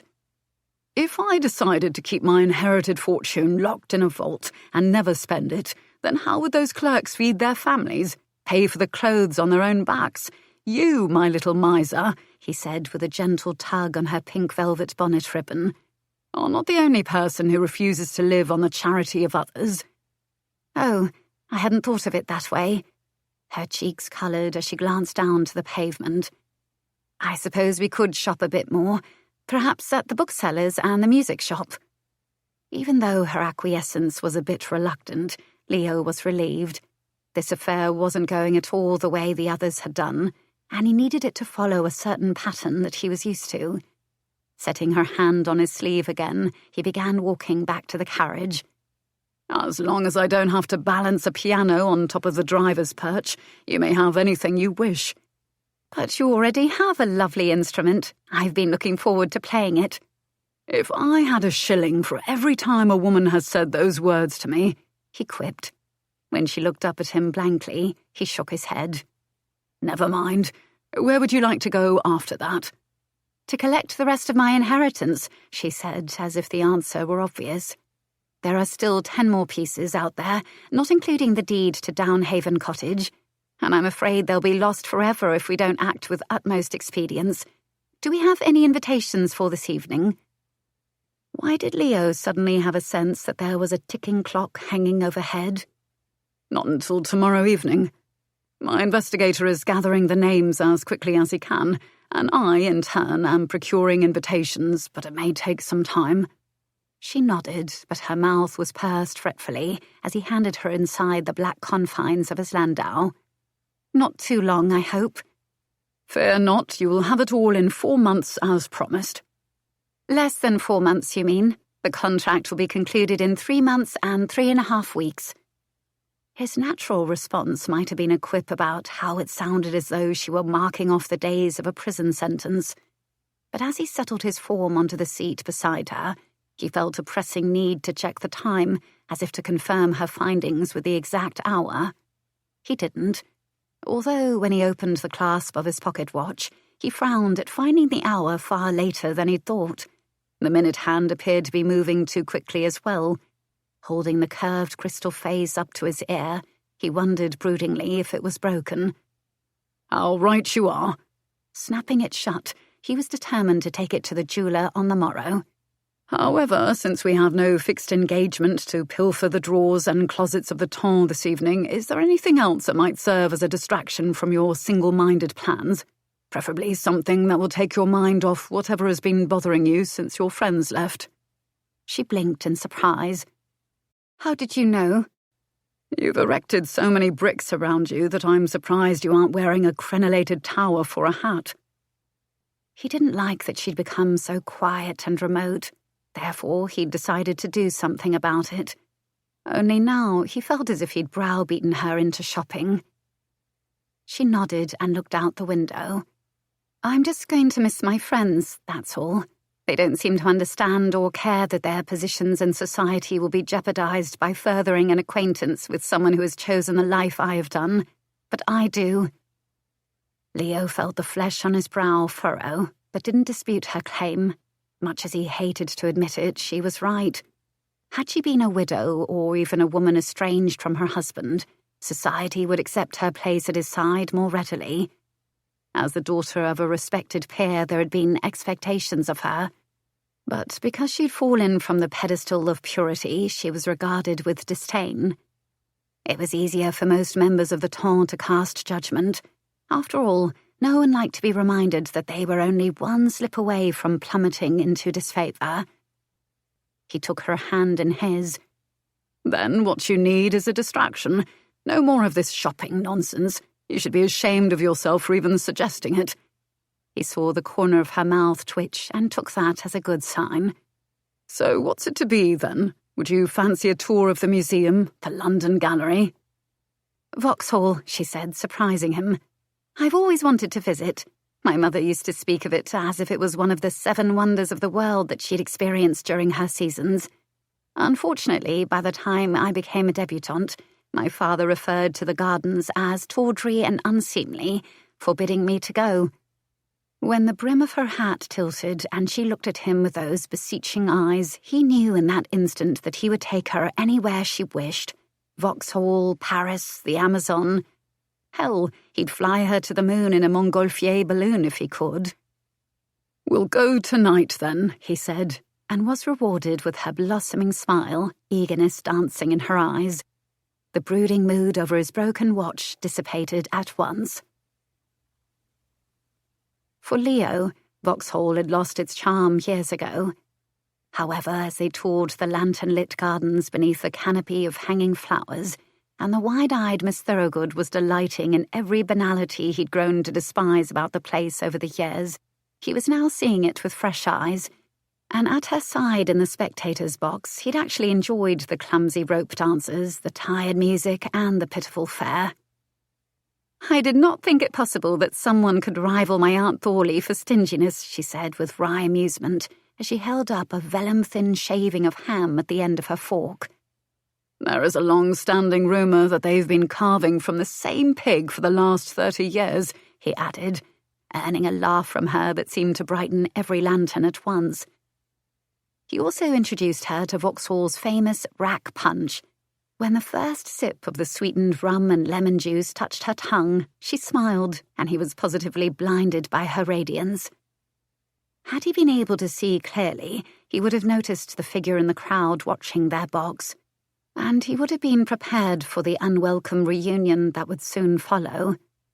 They were walking toward the outdoor auditorium for this evening's play, when a figure ambled along the lantern-lit path toward them. Leo felt his hackles rise the instant he recognized the man in the dove-grey coat and top hat, who carried a signature ivory walking stick in his grasp. "Why, Lord Savage, as I live and breathe," Viscount Marlowe said with a thin serpentine grin. "And such a lovely new companion on your arm, as always. Might I beg an introduction?" Leo ignored him and continued onward, keeping to his usual air of nonchalance. But Marlowe wasn't finished. After he was well behind them, he called out, "I see you have not changed a whit. Then again, the apple never did fall far from your father's tree, did it?" Leo clenched his teeth. Marlowe was only baiting him, as he always did. They'd been childhood friends, Marlowe, Leo, and Giselle. The 3 of them had once trusted each other implicitly, sharing all their secrets and fears. And Leo had once been too naive to realize that it was in Marlowe's nature to use those things against a person. Had once been too young and too incensed by Giselle's betrayal to see that she'd been manipulated as well, and he would never forgive himself for pushing her into the arms of the man who'd deceived them both. But he was older and wiser now, and knew better than to reveal too much to anyone. Without a word to Marlowe, Leo walked on with Miss Thorogood at his side, but he felt her pensive study on his profile, and knew what she would ask and what his answer would be, even before she uttered the syllables. "Are you acquainted with that gentleman?" "Not any longer, and that brief encounter deserves no more thought than one would give to a fly buzzing around horseshite," he said in a tone of finality, closing the lid on the subject of Marlowe for good. Instead of heading toward the auditorium, he took another path that led them toward the carriage. A sense of anticipation filled Leo at the thought of entering the close confines where it would be just the two of them. She studied him with a curious tilt of her head. "Are we leaving?" "There really is nothing left to see. We came, we toured, we delighted, we supped, and now we go." "I've heard the production of Waterloo on the stage is quite a magnificent spectacle. I thought we could use the distraction," she said, but it was clear in her hesitant tone that she thought he required the distraction. Leo disliked having anyone attempt to probe past his defences. While it was true that her brick wall bothered him, he had no issues with his own and was determined to keep it in place. The sound of cannon fire that began the play echoed in the distance behind them. "Well, if it's any consolation, my dear, I know how it ends," he said when they reached the carriage. Handing her inside, he added in a stage whisper, "Wellington wins." Arriving at his townhouse a short while later, they both adjourned to his study, as if already accustomed to a nightly routine. How domestic, he thought wryly. And yet he acknowledged a feeling of unmistakable relief at being here with her, where he could leave Marlowe firmly in the past where he belonged. "Brandy, my dear?" Leo asked, much restored to his usual humour now that they were alone. Miss Thorogood shook her head in answer, but watched him with curiosity as he unlocked the hinged door of the secretaire. "I noticed you did not imbibe at Vauxhall. You ordered a red port, but never took a sip." Standing with his back to her, he stiffened reflexively. This topic was yet another reminder of the past that Marlowe had tainted. "A soured vintage," he said absently, hoping it would bring an end to her inquisitiveness. Unfortunately, it did not. "I've also noticed that you have keys for all your liquor cabinets and that your butler decants your wine in front of you at every meal." "As opposed to doing it myself? Do you take me for a barbarian?" When he issued an appalled glance over his shoulder, a curl of amusement found her luscious lips.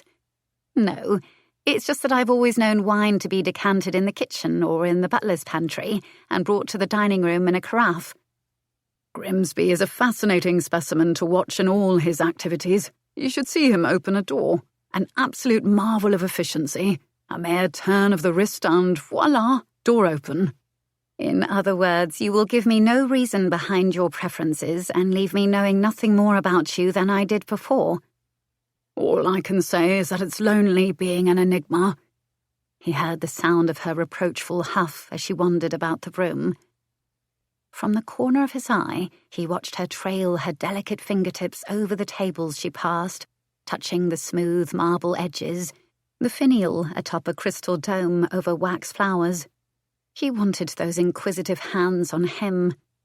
She stopped in front of the round-bellied glass cabinet where he kept his abundant collection of snuff boxes and turned the key he'd inadvertently left in the lock. He briefly wondered if he should warn her that many of them were inordinately risque, depicting various acts of fornication, but then decided she should learn her lesson for being such an adorable snoop. "I have yet to see you take snuff, my lord." "Never cared for the stuff, or snuff, as the case may be," he said as he poured his brandy. "Then why do you have so many?" He shrugged in answer, then he smiled when she gasped. They, she stammered. "Artistic, imaginative, well lacquered." "Scandalous." "Ah, well, there's that, but not all of them. Some are quite tame. Oh, but not that one, my dear. You don't want to look underneath the—" Too late, he watched her eyes boggle. "Lid." She snapped it shut and dropped it on the shelf as quickly as if it were a live beetle. Yet, as she stood in the open door of the cabinet, she eventually prevaricated and chose another. "There must be 100 or more. How did you come to have so many?" She tossed an arch look over her shoulder. "Parting gifts from your paramours?" "A few," he admitted, absently swirling the amber liquid in his glass as he came to her side. "Most are from my travels. The collection began when I was taking my grand tour, shortly after my father died." He frowned inwardly, not knowing why he'd added the personal narrative at the end. But seeing a glance of pity in her upturned face, he quickly asked, Would you like to travel?" She blinked. "With you?" "No, with that snuff box in your hand. Yes, of course, with me." Turning away, she chose another from the shelf, coincidentally the first one he'd ever purchased. Two gentlemen squaring off with dueling pistols raised, a reminder of his father's infamous legacy. "I'm sure a holiday with you would be quite the opulent affair," she said with uncertainty. "However," he added, and saw her cheek lift as she chose another, with a pair of innocent maidens collecting wildflowers on the top. The underside told a more erotically sapphic story. She closed that one quickly, too. "After I have my inheritance, I imagine you'll be eager to replace me." He did not answer directly, but noted with a degree of distraction that his gaze fell on the new rosewood ormolu mantel clock he'd purchased. Paying it no mind, he took a swallow of brandy. "As to your inheritance, it may interest you that I've received an invitation to dine at the house of a lord and lady who are in possession of a certain jade brooch in the shape of a turtle." She turned with a smile, her eyes bright as a summer sky. "My great-aunt's brooch! Will I be accompanying you?" "They would hang me otherwise, I'm sure. After all, you're the latest on dit, and everyone wants to see you for themselves." She frowned at this. "Am I so different from your usual mistresses? Is it that I have done something, or perhaps made an error, that has incited their interest?" "Your only error is in caring a whit about their opinions. You've nothing to worry over," he said, and it was true. Word had spread about his taking Miss Thorogood over Lady Sutton, and people were creating an aura of intrigue that simply didn't exist. His decision had only been as a matter of honour, nothing more. Her gaze turned speculative for a moment, but then she shifted her attention back to his cabinet of curiosities. Looking down at the enamelled box in her hand, she asked, "Do you ever put things inside, like lost buttons, coins, perhaps stray diamonds that have spilled from the piles in your coffers?" He chuckled. "No, they're all empty. And before you say it, know that you'll not be the first to compare me to this collection. Intriguing, somewhat pleasant to look at, but empty inside." "But they are not empty at all," she said. "They are filled with the places you've been, the memories of your life. Something lurks in the dark recesses inside each one. I imagine if you put them to your ear, you'll hear them whisper your secrets." She did just that with the one in her hand. Her brows inched higher, as if she were privy to his every thought. Leo enjoyed this teasing side of her, and yet he also became aware of a sense of his own unguardedness. He swallowed that down with the last of his brandy and put the glass aside. "And what is that one saying?" "You tell me."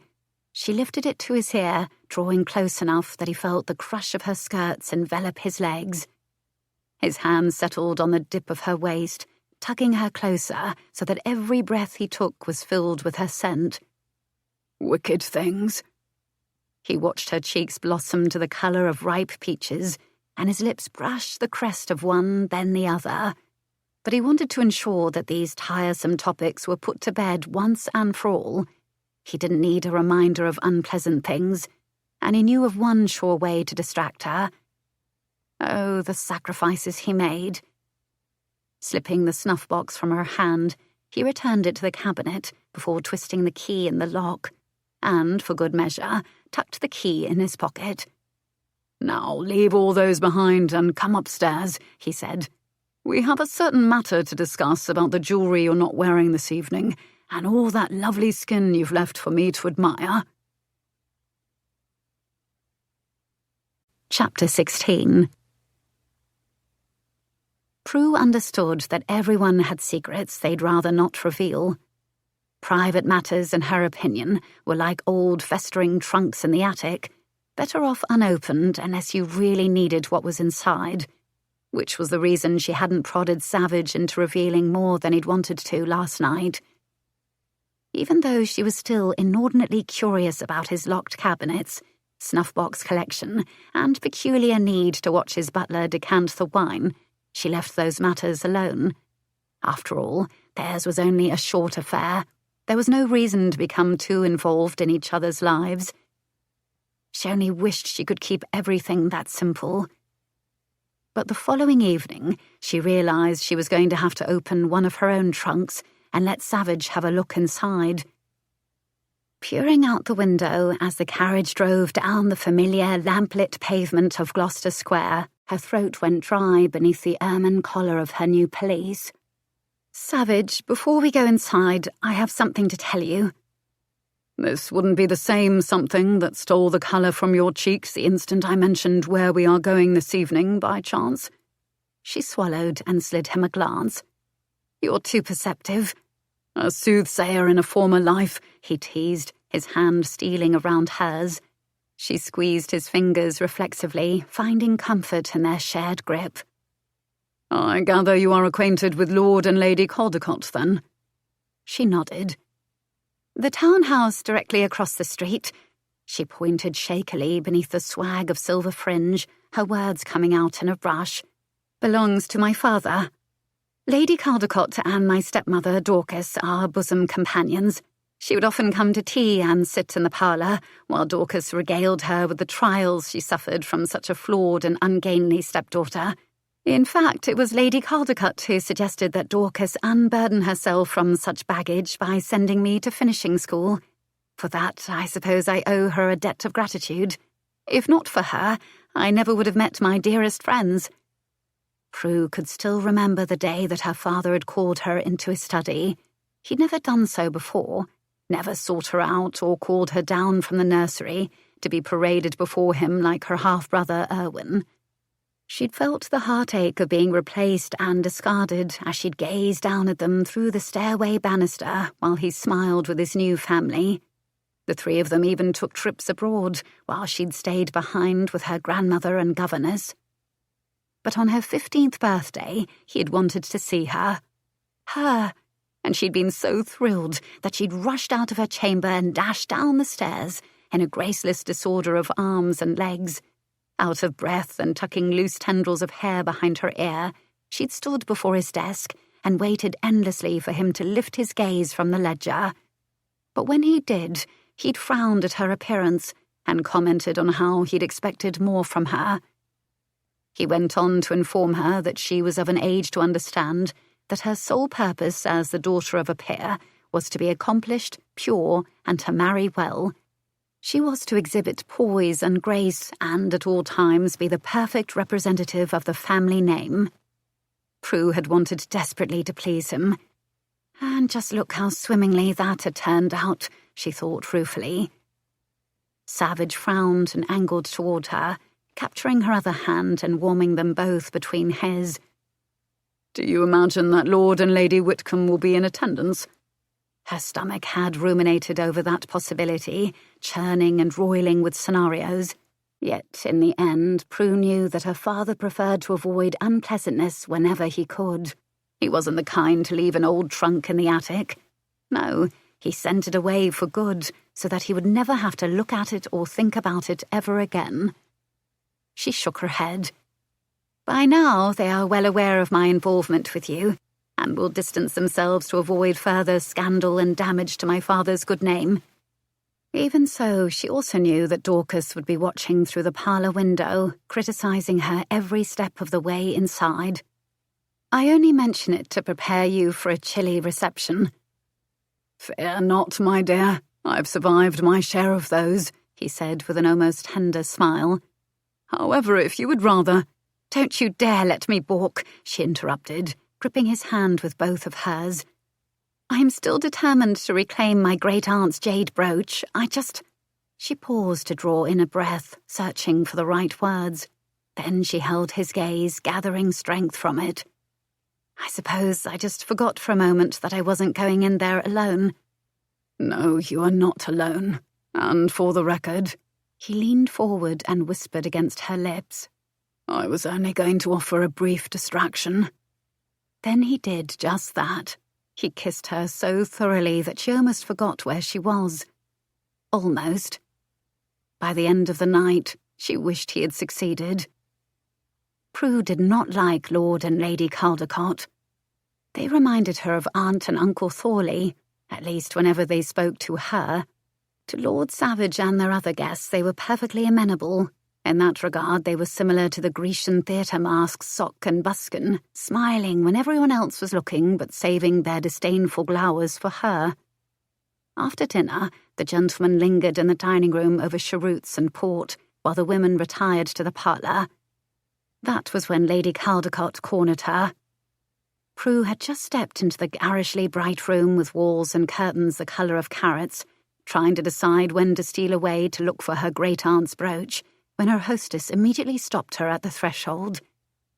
"Why, Miss Thorogood, you have certainly exceeded expectations," Lady Caldecott chortled, her lips curling into a sneer that might have appeared a polite smile to the other guests already milling about the room and engaged in conversation. "I'm sure I do not know what you mean, my lady," Prue answered. However, she had a sense that what was to follow would not be pleasant, and steeled herself against it. "Did you know that from the very beginning, Dorcas and I knew you would not amount to anything? Such a washed-out creature, you hardly garnered notice. Oh, but you took care of that, didn't you? Then again, what man would refuse what is so freely offered?" She pursed her lips, her disgusted gaze raking down Prue's figure. "Though it is fortunate that Lord Nethersole did not fall for your scheme to become a marchioness by way of entrapment." Prue stiffened at once, her chin notching higher. "I had no such scheme. Now, if you would excuse me." She took a step back, trying to leave the room, but she was momentarily caught between her hostess and a large Egyptian urn near the doorway. Then the horrible woman seized her arm, cinching it tightly to her side. "The only reason you are accepted beneath this roof at all is because you are a curiosity for my guests. We delight in the ridiculous, you see," she hissed. "And we're all waiting until the day comes when we are driving by in our carriages and see a familiar washed-out face selling her wares in some dark alley." Prue's hands trembled, the arm beneath her hostess's grip numb with shock. She was stunned by the venomous attack. It was not the only time she'd encountered scorn for being one of the fallen. There was gossip, of course, whispers behind fans and gloved hands. But this was pure contempt. She hadn't been prepared for it. Perhaps it was an ignorant mistake on her part. After all, how could her reception have been any different? She knew well that the very society who saw a woman's worth in her innocence and marriageability would be appalled by her agreement with Lord Savage, the same society who applauded George's actions. She opened her mouth to respond, but her throat was dry, and only a strangled sound emerged. Lady Caldecott issued a haughty laugh. "Even though your protector is something of a celebrated scoundrel, you are nothing more than a whore." "That is rather the pot calling the kettle black, is it not, my lady?" drawled a familiar voice behind her, instantly making it easier for Prue to breathe. It had the opposite effect on their hostess, who blanched as Savage continued in a low tone. "After all, I seem to recall a certain fox hunt in my youth where you and my father became separated from the party for quite a while. You were a debutante in your first season, I believe, and you returned with grass stains on your skirts. From a tumble, wasn't it?" Lady Caldecott's mouth dropped open, her cheeks altering between pasty white and ruddy red as she glanced surreptitiously over her shoulder. "I'm sure you're mistaken." "And I'm sure I am not," he said, the unmistakable threat hanging between them. All he had to do was speak a little louder, and she would be ruined. "I bid you a good evening, my lady." Savage splayed a warm hand onto the small of Prue's back and escorted her into the hall. Numbly, she walked beside him as they entered the foyer. It occurred to her that the worst part of this evening was that Lady Caldecott's waspish set-down had taken her unawares. Surprisingly, it had hurt, too. In those moments she'd felt vulnerable and small, like a child. Her usual shield had not been within easy reach. But what troubled her most of all was how relieved she'd felt when Savage appeared at her side. She was a strong, independent woman who was taking control of her life. Surely, after such a short time with him, she hadn't unthinkingly lowered her guard this much. Had she? And if that was the case, then what else might she have left herself open to? It wasn't until they were inside the carriage and driving away that she remembered the purpose of this horrible evening. "Wait, my great-aunt's brooch." "I already have it in my pocket, my dear." He reached inside his coat to hand it to her. As her fingers curled around the turtle, he cupped her cheek. "That is why I came to find you, and I'm glad I did." "I didn't need you to come to my rescue," she said sharply, trying to be strong. But when she saw the shadow of a frown cross his features, she knew he didn't deserve her ire. She was only mad at herself, so she laid her hand over his. "But I'm glad you did, all the same." He accepted this with a nod and tucked her against his side as the carriage rumbled over the cobblestone. "Though I must say, I had the devil of a time getting into Lady Caldecott's drawers. Thought it would take the King's army and a battering ram to pry them loose." Prue attempted a smile at his bawdy quip, but she was too preoccupied with her inner battle against the overwhelming desire to rest her head on his shoulder. After all, if she'd learned one thing this evening, it was to keep herself more guarded. But later that night, she could not find the strength to close herself off from him, not when they were alone in his chamber. He'd told her before that this was a safe and sacred place, and she believed that was true. However, when he held her close in his chair by the fire, warming her with kisses and shared sips of brandy, she realized something alarming, something that made her pulse gallop in a panic. Somehow, against her better intentions, she'd grown fond of him, terribly fond. "Oh, Pekingese." "Did you just say Pekingese?" he asked with a curious smile against her lips. She withdrew with a start. Her cheeks heated and she shook her head. "I hadn't meant to. Well, not aloud at any rate. It's just the harshest epithet I could think of." And why, pray tell, are you cursing when I kiss you?" "Because I like this," she confessed miserably, her hands fisting in his shirt sleeves. "Quite a lot, in fact. And I like you as well, which was never my intention." A small curl of sympathetic amusement lifted one corner of his mouth as he brushed a lock of hair from her cheek and tucked it behind her ear. "Ah, yes, one must always keep a safe distance from troublesome sentiment." "Precisely." She nodded and turned to press a kiss into his palm, glad he understood. Then she took a drink from their shared snifter before handing it to him. And with a heavy sigh she added, "Therefore, there's only one thing you can do to remedy this. You'll simply have to put me through the dreadful ordeal. I'd be sure to hate you afterward." He went still for a moment, not breathing, glass poised at his lips. Over the rim his eyes turned almost black, surrounded by a ring of simmering green, and between them she could feel the frightening potency of his desire. She swallowed and garnered her courage. "I am in earnest. You may have me if you like." He tipped back the brandy and drained the glass.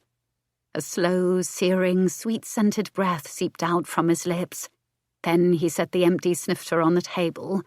By the time his gaze returned to her, the pulse at her throat was thumping frantically. It fluttered against the pad of his finger. He grinned softly. "No need to martyr yourself quite yet." "But I want to bring you to—" She hesitated before whispering, "shuddering ecstasy." "Soon, Moonflower." His lips pressed against hers in a lingering caress that quickly transformed into something deeper and urgent. And as he carried her to bed, she heard him mutter beneath his breath, "It had bloody well better be soon, or I'll go mad." She wanted to ask what he meant, what he was waiting for, but feared he would mention some glaring deficiency on her part. So as he held her in his arms and stroked her body, she kissed him back with every ounce of passion she possessed. There was no use fighting it. Even so, Prue made a new plan. She was going to reclaim her inheritance, take control of her life, and absolutely, positively not allow herself to fall in love with him. Chapter 17. By the following morning, Leo was in such an acute state of arousal that if he heard one more kitten purr of sleepy contentment from the warm, supple woman in his arms, he was going to lose what remained of his sanity. As he'd been doing of late, he carefully peeled himself away from his adorable Rip Van Winkle, slipped out of bed, dressed, and took his grey for a vigorous ride through Hyde Park until they were both winded from the exercise. But it wasn't enough. He could still feel her against him, as if her body had left an indelible imprint, could still smell her sweet fragrance on his skin, and hear her soft words, "You may have me if you like." And just like that, he was back to square one and hard as a granite monolith. He cursed. There was no way he could return to the townhouse in the shape he was in. Therefore, he needed something more brutal than a ride to spend his frustration, and he knew precisely where to go. A short time later, Leo strode through the door of Sterling's gaming hell, tipping his hat to Mr. Finch on his way through the black marble foyer. Climbing the stairs, he pounded on Reed Sterling's office door. "Go away," a gravelly voice muttered from the other side. Leo ignored the order, opened the door anyway, and saw the former prizefighter in a less than noble position, hunched in his chair and face down on his desk. "You owe me a fight, Sterling, and I'm here to collect. Can you not see that I'm sleeping? Is that what you call it? Did you know that civilized people, not apes like you, of course, do that sort of thing in a bed?" Sterling's blunt-fingered hand absently groped for an object on his desk. "Are you sure you want to throw that ink bottle at me? You'll make quite the mess," Leo said helpfully as he moved into the room, keeping an eye on that hand as it crawled to something else. He hissed. "The ledger will hardly make a suitable projectile, and now the letter knife. Honestly, how can you be to the point of wanting to stab me already?" Still holding the bronze hilt, Sterling lifted his dark head and squinted a pair of bloodshot eyes at him. "My wife and I have a pair of newborns at home. Felicitations, by the way. I hope you received the gifts I sent. Aye, it was so good of you to send that pair of ponies, the circus performers, and 2 crates of whiskey to the door," he gritted through clenched teeth. "Ainsley and I don't have nearly enough to do during the day as it is." Do I detect a whiff of sarcasm? Sterling growled. "As I was saying, we have newborns. In order for Ainsley to rest, I take over in the evenings. But the twins have no concept of day and night or peace and quiet, so I have not slept in a fortnight, and this," he gestured with a sweep of his hand over his desk, "was my only opportunity to rest my eyes for a paltry few minutes until a selfish bastard decided that my closed office door was a welcome invitation. I hate to point out an error in such a grand tirade, but I am not a bastard. You and I both know that I would rather not be the legitimate spawn of my father. Then I wouldn't have been plagued for years with guilt over the fact that he shot your stepfather in a duel of supposed honour," he said in a melodramatic way, to conceal the fact that it was the truth. In fact, he still carried the weight of guilt over things his father had done, but he would never admit it to anyone, not with any detectable sincerity at any rate. "I already told you. He did my mother and me a favour that day."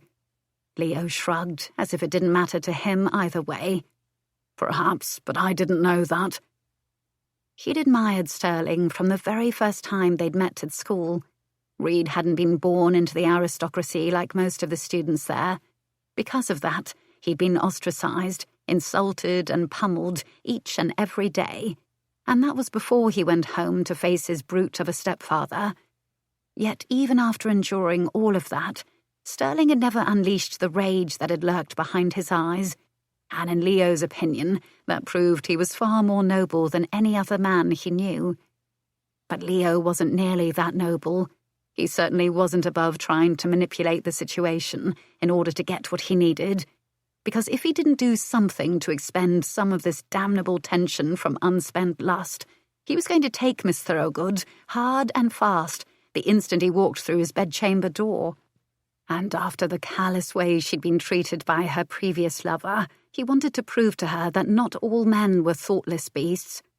So he was taking things slowly, learning what she liked, lowering the proud creature's shield and getting her used to unleashing her passions. During the process, however, he was losing his mind.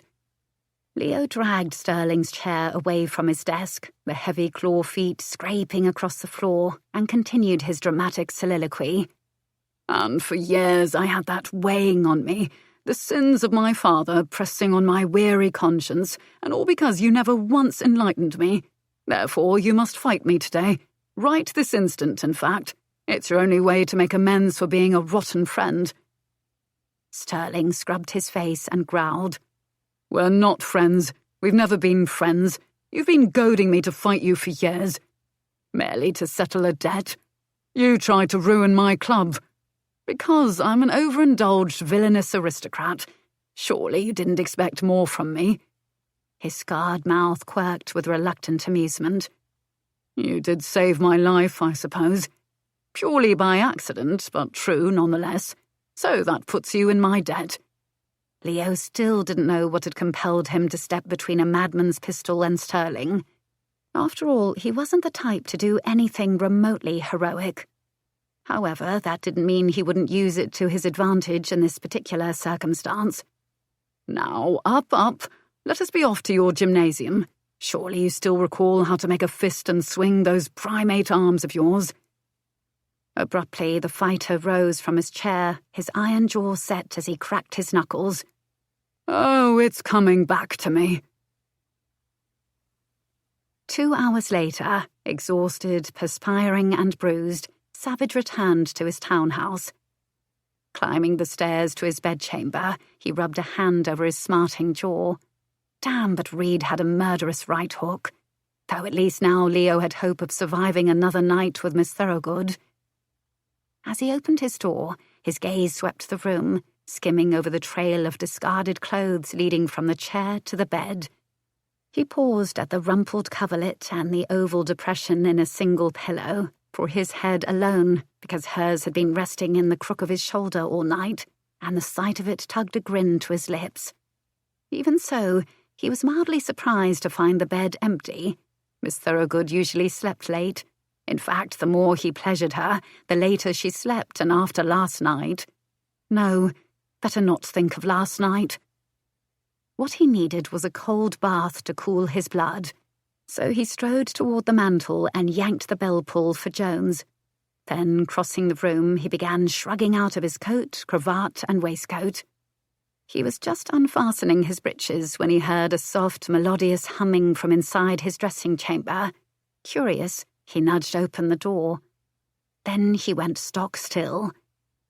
Any progress he'd made trying to exhaust himself into a state of abstinence dissolved in a thick liquid rush when he saw Miss Thorogood. She was wearing nothing but her chemise and bending over to peer into the recesses of his wardrobe. The fine weave of cambric caressed her perfect skin, the hem rising, high enough to reveal a scant few inches of her heart-shaped derriere. And as she hummed her merry tune, her hips vacillated back and forth until he was thoroughly mesmerized and heavily engorged. At first he cursed the heavens for creating such a woman. Then he praised them. Then he cursed them again. Bloody hell! How was he going to survive the day? May I help you find anything, Miss Thorogood? She jumped with a squeak. Savage!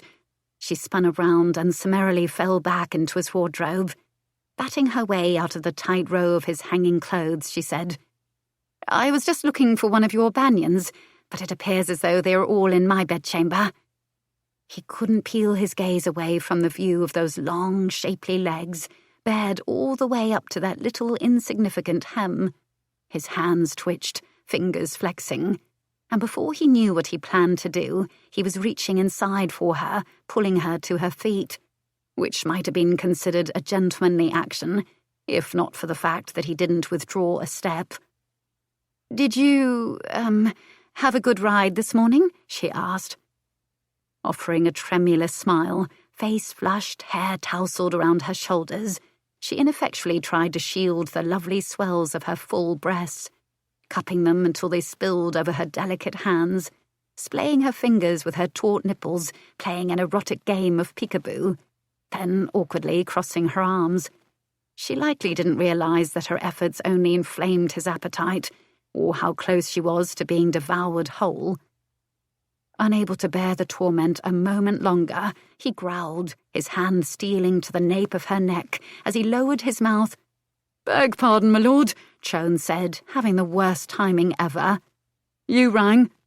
Miss Thorogood squeaked once more and summarily used Leo's body as a shield, pressing her warm, soft places against his hot, unbearably hard ones. He sucked in an agonized, albeit pleasure-filled breath, his hands splaying into the small of her back. Then again, perhaps his valet's timing wasn't altogether terrible, but any more of her wriggling to get closer, and Leo would soon embarrass himself. "I'd like a bath, Jones. A very cold one, and as quickly as you can manage," he called over his shoulder. Then he reached out and shucked one of his coats off the hanger. "As for you, my little temptress, unless you want to join me in the bath—" "No? Well then, I suggest you slip your arms into these sleeves and take your adorably edible backside all the way to your bedchamber." Leo spent the remainder of the afternoon in his study, reviewing his accounting ledgers and correspondence. He also met with Mr. Viviene. Out of the 12 objects in Miss Thorogood's inheritance, they now knew the whereabouts of 9, 3 of which were already in her possession. However, the final 3, in addition to the deed to Downhaven Cottage, had apparently changed hands several times and still remained elusive. As for Miss Thorogood, he'd summoned Madame Leblanc to create a number of dressing gowns for her, which should have kept her quite busy and out of his study, ergo out of his thoughts for a few hours at least. But it did not. Instead, his irresistible companion breezed into his study at different intervals to show him swatches of fabric and ask for his opinion, and each time she left her sweet fragrance behind to distract him endlessly. During the last, not altogether unwelcome interruption, he remarked that all the silks appeared rather masculine, with their dark paisleys and stripes. "I didn't suppose you would wish to wear pink," she replied. But when his brow furrowed, she clarified with a smile. "Instead of dressing gowns for me, I've asked Madame Leblanc to make more banyans for you. It's far more practical, considering that you will likely encounter the same problem with your future mistresses." Any other man would have been delighted to know that the woman in his life was arranging such a gift. But discovering that she'd been spending the afternoon planning for the future, when he would be with someone else and she would be gone from him, irked Leo to no end. Damn it all. She wasn't behaving like a mistress. She wasn't trying to spend his money unless prodded. Wasn't interested in decorating his house even though he'd offered several times. And wasn't interested in scheming for a permanent place in his life. What was a man to do with a woman like this? He was about to storm upstairs and order the modiste to make 2 dozen dressing gowns for her, and not to alter his instructions for any sort of practical reason. But when he stood up from his desk, Miss Thorogood surprised him once again. She shyly laid a hand on his shoulder, rose up on her toes, and pressed a kiss to his cheek. Then she whispered in his ear, "Besides, I much prefer wearing your banyans because they smell like you." Just like that, his irritation evaporated, and the rest of the afternoon he caught himself looking toward his study door, his thoughts preoccupied on his paisleys and stripes, gliding over Miss Thorogood's silken skin. That evening they attended a casual rout at Lady Babcock's. After the experience at the Caldecots, Leo wanted Miss Thorogood to simply enjoy herself with music and entertainment. Among the guests were the more fashionable members of the demi-monde, whose appearances at any soirée earned a place in the society pages. There were nobles, political figures, noted artists and wits, along with celebrated courtesans, women who had made their fortunes by keeping company with the right men. It was a world that Leo knew well, and he wanted her to see that there were places where she would not be judged for her choices. She would find acceptance here, away from the scorn of society. And knowing this, he should have been pleased to bring her. Yet the instant he walked through the doors with her standing proudly at his side, a diamond of beauty and refinement, he began to feel on edge, unsettled. That sense of restlessness returned without warning, and he didn't know why. "Miss Thorogood is not to your usual taste," Lady Babcock said later, as they sat in crimson upholstered armchairs at the far end of the music room, listening to someone play the harp. "I disagree, ma'am. I've enjoyed the company of many beautiful, accomplished women." "True," she conceded. "And Miss Thorogood has a certain regal quality about her as well. However, I was referring to her eyes.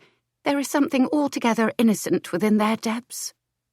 He shrugged, his gaze resting on Miss Thorogood as she stood near the piano with Mrs. Johnston, skimming through folded pages of sheet music, every movement effortlessly graceful and elegant. "She is young yet, and that will change in time." "But not in 4 months, I shouldn't imagine, which still leaves me to wonder why you plucked her from all the roses you might have had instead." "Perhaps I'm merely drawn to her thorns," he said, not even able to explain it to himself. "She possesses an inner steel that helps me overlook the single flaw of her unworldliness." "Only one flaw?" Helene laughed lightly. "My dear boy, if I didn't know better, I'd almost think you were besotted." "But you do know better, and understand that I'm averse to such foolishness." She made no comment, but opened her fan. "I'm glad she seems to get on so well with Mrs. Johnston. The two are very alike, both brought up in society, but then ruined beyond repair. And it is my hope that Miss Thorogood will be as fortunate to find a man who keeps her quite well. She may even have his children, and raise them in a country house where she can assume a married name, as Mrs. Johnston has done." Leo frowned. "Miss Thorogood wants none of that. In fact, she has every intention of retiring from society altogether once our contract is through. Or once she has her inheritance," he added inwardly, knowing that was the precise reason she'd insisted on adding the tedium codicil to their contract. As soon as she had what she wanted, there would be nothing to keep her with him. Wait a minute. Keep her? Where had that ridiculously errant thought come from? He shook his head and dismissed the notion instantly. Obviously, he only meant that he would keep her until the end of their contract because these agreements were a matter of honour. That was all, and if it took the entire duration to reclaim every item, then so be it. "Do you honestly think that after spending 4 months with you, the girl will be celibate for the rest of her life?" She laughed again. "Whatever she claims to desire now will certainly change by then, and I already have a list of gentlemen who want her. All that is required are a few introductions to see if they suit." Leo needed every single name on that list. He turned his head sharply, eyeing each of the men in attendance. "Are any of them here?" "Of course. That is the entire purpose of this evening. I like Miss Thorogood, and I want to ensure she understands that this life is also her livelihood. So, no more of that pooh-poohing the jewels she's given. The gentleman she takes for her lovers after she leaves you will summarily determine the course of her future. And who knows, the first of those men might be here this very evening." She paused to tap him with her closed fan. "Take care with my new chair, if you please. If you clutch the arms any tighter, you'll likely rip them completely off the frame." He relaxed his grip at once. "So tell me," she continued in a lower tone, "have you determined if she's carrying another man's child yet?" He was about to explain that any delay on his part had more to do with becoming better acquainted with Miss Thorogood and earning her trust, which was true. He would further add that he did not suspect her of striking a bargain with him in order to trick him into thinking another man's child was his. She was always so forthcoming with her thoughts, so honest in her responses. Surely she wasn't capable of such betrayal. And yet, if the past had taught him anything, it was never to put too much faith in one person. Hearing the creak of the armchair, he looked down at his white-knuckled hands, as if they were not his own but a stranger's. Frowning, he unclenched his fists. "I have not." "Well, that certainly explains your surliness," she chided. "Nothing of the sort. Merely a bit restless of late. I'm considering taking a tour. Splendid! Miss Thorogood will enjoy seeing the sights, and just think of all the men on different continents she'll meet. Leo looked askance at Helene. That last remark was flavoured with a bit too much amusement. Care to explain what you are? He didn't finish, because in the same instant the most beautiful voice he'd ever heard began to sing. His gaze turned to find Miss Thorogood standing by the piano, her eyes closed as if the song was spilling from her lips with a mind of its own.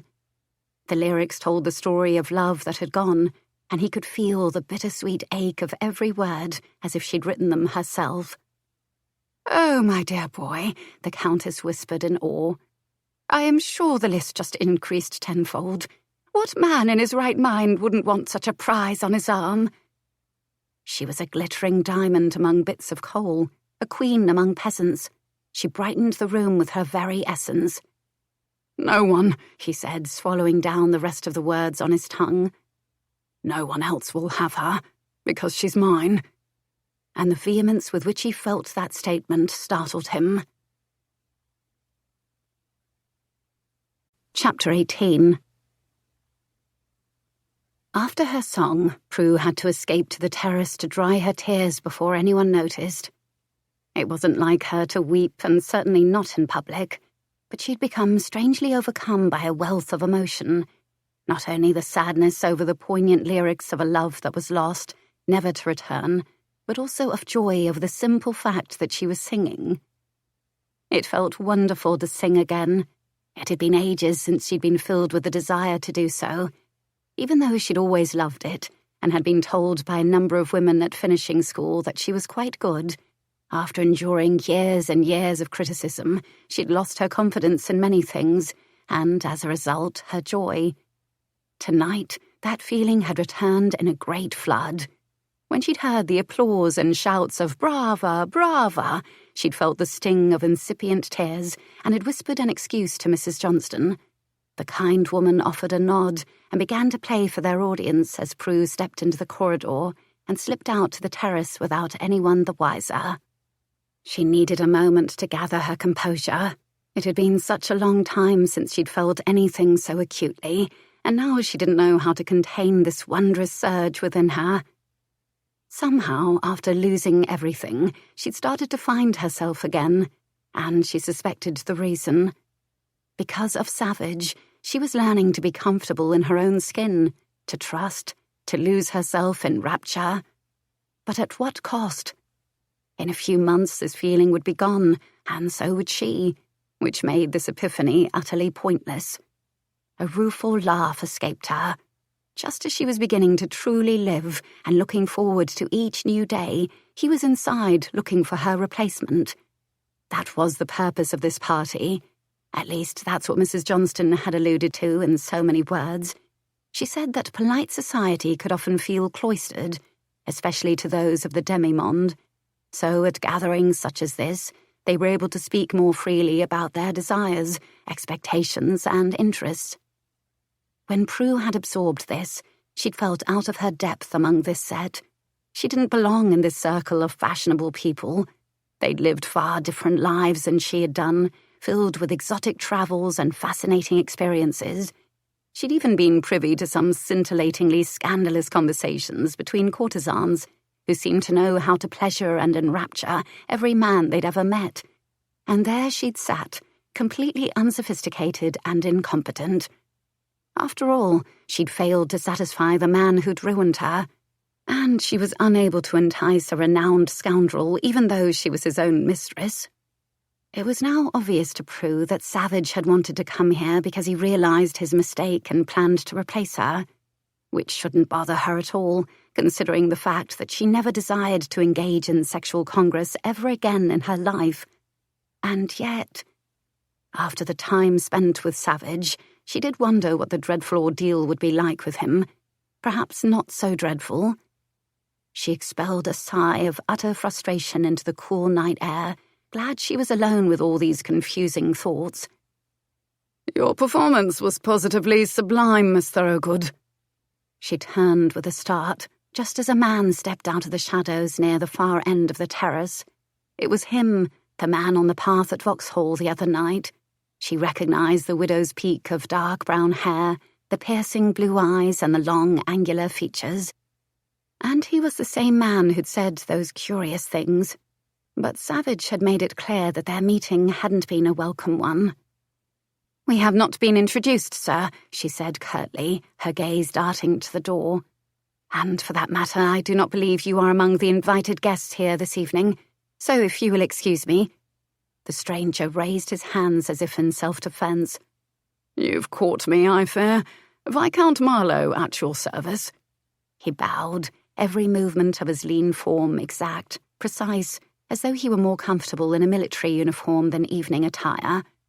"The truth is, I was in the garden next door when I heard a nightingale's song on the breeze, and I simply had to come closer.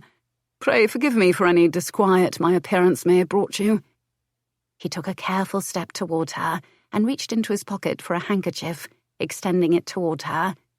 She withdrew a step.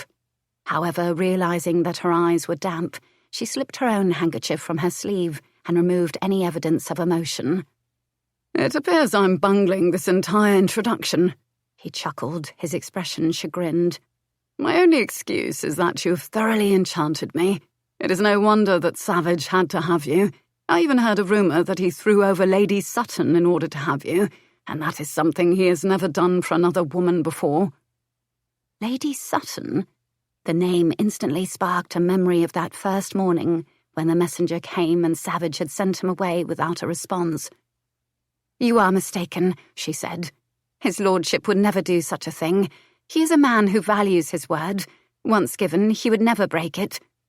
"Do I detect a tiny flicker of uncertainty?" He pursed his lips. "Well, fear not. It gives you a most charming aura of vulnerability, which stands to reason since you are new to the demi-monde. Though I must say it's quite a rarity that Savage chose you. Ingenues aren't normally his preference, at least not any longer. His usual tastes bend toward the bold and sophisticated ladies of the temps. Not one with such a charming bloom of naivete." She stiffened. "It is improper to speak of another party when the party in question is not present." "No need to take offence on his behalf. Didn't he mention that he and I were childhood friends?" "No." "Well, that stands to reason, I suppose. It is in his nature to be secretive, as much as it is to flit from one person to the next without care. He simply replaces those who were once in his inner circle, as if they never mattered to. Oh, my apologies again. I seem to have troubled you with that remark." She didn't realize until then that her mien was revealing her thoughts so openly. Taking better care to conceal them, she squared her shoulders. "I am not troubled in the least." She swallowed down a sudden churning of nerves, then added with all the hauteur she could muster, "If you would excuse me, my lord." It was only because decorum had been drilled into her that Prue curtsied, and noticed her knees trembling as she did. Before she turned to leave, she saw a gleam in Lord Marlowe's piercing eyes.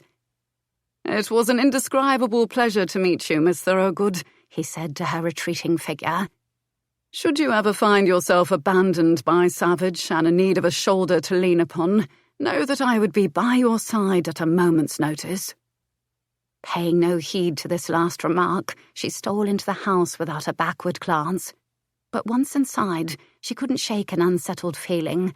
There was something altogether too intrusive, too probing in his manner, and he seemed to be able to play upon her darkest fears without effort. Oh, how she wished Savage were here to chase them all away. It was a foolish notion, but she couldn't help it. Then, just as she stepped into the corridor, he was there. Savage came from the direction of the stairs, as if he'd gone to the retiring room to look for her. He pivoted abruptly when he saw her. "And what are you doing in this part of the house, Miss Thorogood?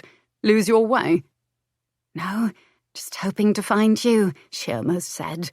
The words were poised on her lips, but she did not speak them. They were far too vulnerable. So instead she offered, "Just taking a bit of air after my song. It has been a long while since I've performed." "Has it?" he asked, somewhat distractedly as he prowled closer. But he made no comment about her singing or whether he liked it or not. She hated to admit that she'd been fishing for praise, wanting to know she pleased him, needing reassurance after her encounter with Lord Marlowe. The Viscount's hard, penetrating stare had made her feel like a butterfly pinned to a board, helpless to escape, exposed, and for that reason, she decided not to tell Savage. She simply didn't want to relive it. Even so, another shiver stole over her, and Savage frowned as he reached her. Laying a hand to her cheek, he drew her face up for inspection. Your skin is pale and cold. You've taken a chill. That settles it. We're going home at once. I'm perfectly hale. There is no need to end your evening's amusement for my sake, she said crossly, after detecting an air of resignation in his tone. There are sure to be other ladies who sing. Perhaps you might enjoy one of their performances. She waited, but still he said nothing. Not one single word. In fact, he said very little at all as they departed, other than to give his apologies to their hostess for leaving early. And in the carriage, he seemed too busy glowering at the window fringe to be much of a conversationalist. Perhaps he was mulling over the fact that he might have had any number of the women who'd attended Lady Babcock's party instead of being stuck with her. That was the crux of the problem. Perhaps Savage had never truly wanted her. He'd wanted Lady Sutton, and the strangest part of all was the fact that it actually bothered Prue.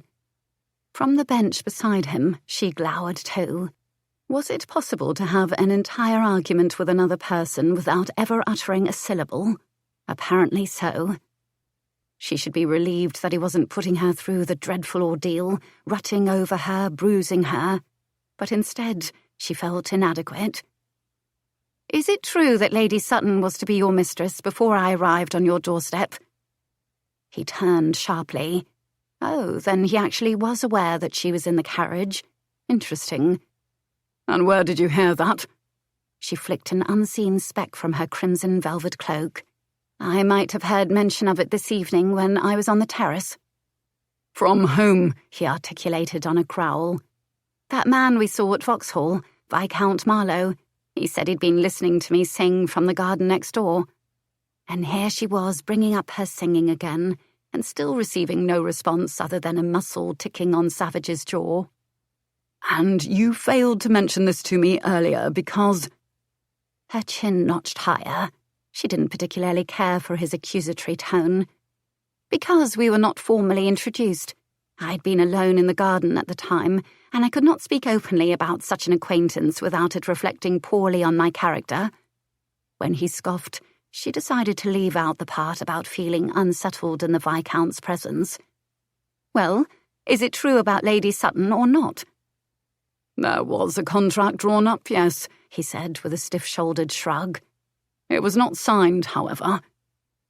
Her stomach turned at the news. The sick, churning feeling quickly spread through her entire body, and she wrapped her arms around her midriff. You broke your word to her? You replaced her? It wasn't like that at all. I'd extended my offer to you first, which was precisely what I explained to her. Taking you as my mistress was a matter of honouring my word, not breaking it. It was nothing more than that. You make it sound so simple, as if we were all standing in a line with numbers pinned to our hats. I'll take you first, my dear, she said, imitating his bored drawl and pointing a shaking finger toward the opposite bench, as if it were full of future paramours. I'll have you next, then you. Fear not, you'll all get a turn. And what would you have had me do? Turn you out when you showed up in that threadbare cloak, looking up at me with those damnably beseeching eyes and asking me to put your name on my list? You said there was no list, she reminded, and he grunted in response. Oh, I can clearly see that you stand by your word of honour, Saint Savage. I do indeed, my dear, he said, and his eyes were cold and hard as shards of jade. That is why I want you to promise never to speak to Marlowe again. Humph. Might I have an explanation for this request? No. Then I can make no such promise, she said, and saw lightning flash. After all, because of you, the Viscount and I are in the same sphere and are bound to see each other. The only way I could uphold such a promise would be to give him the cut direct. Then cut him. Savage startled her with his vehemence. Clearly this peculiar request meant something to him. but he was not one to share his reasons for anything he did or anything he demanded of others, so she was left to wonder about the nature of his acquaintance with Lord Marlowe. When she answered, she was more careful and watchful.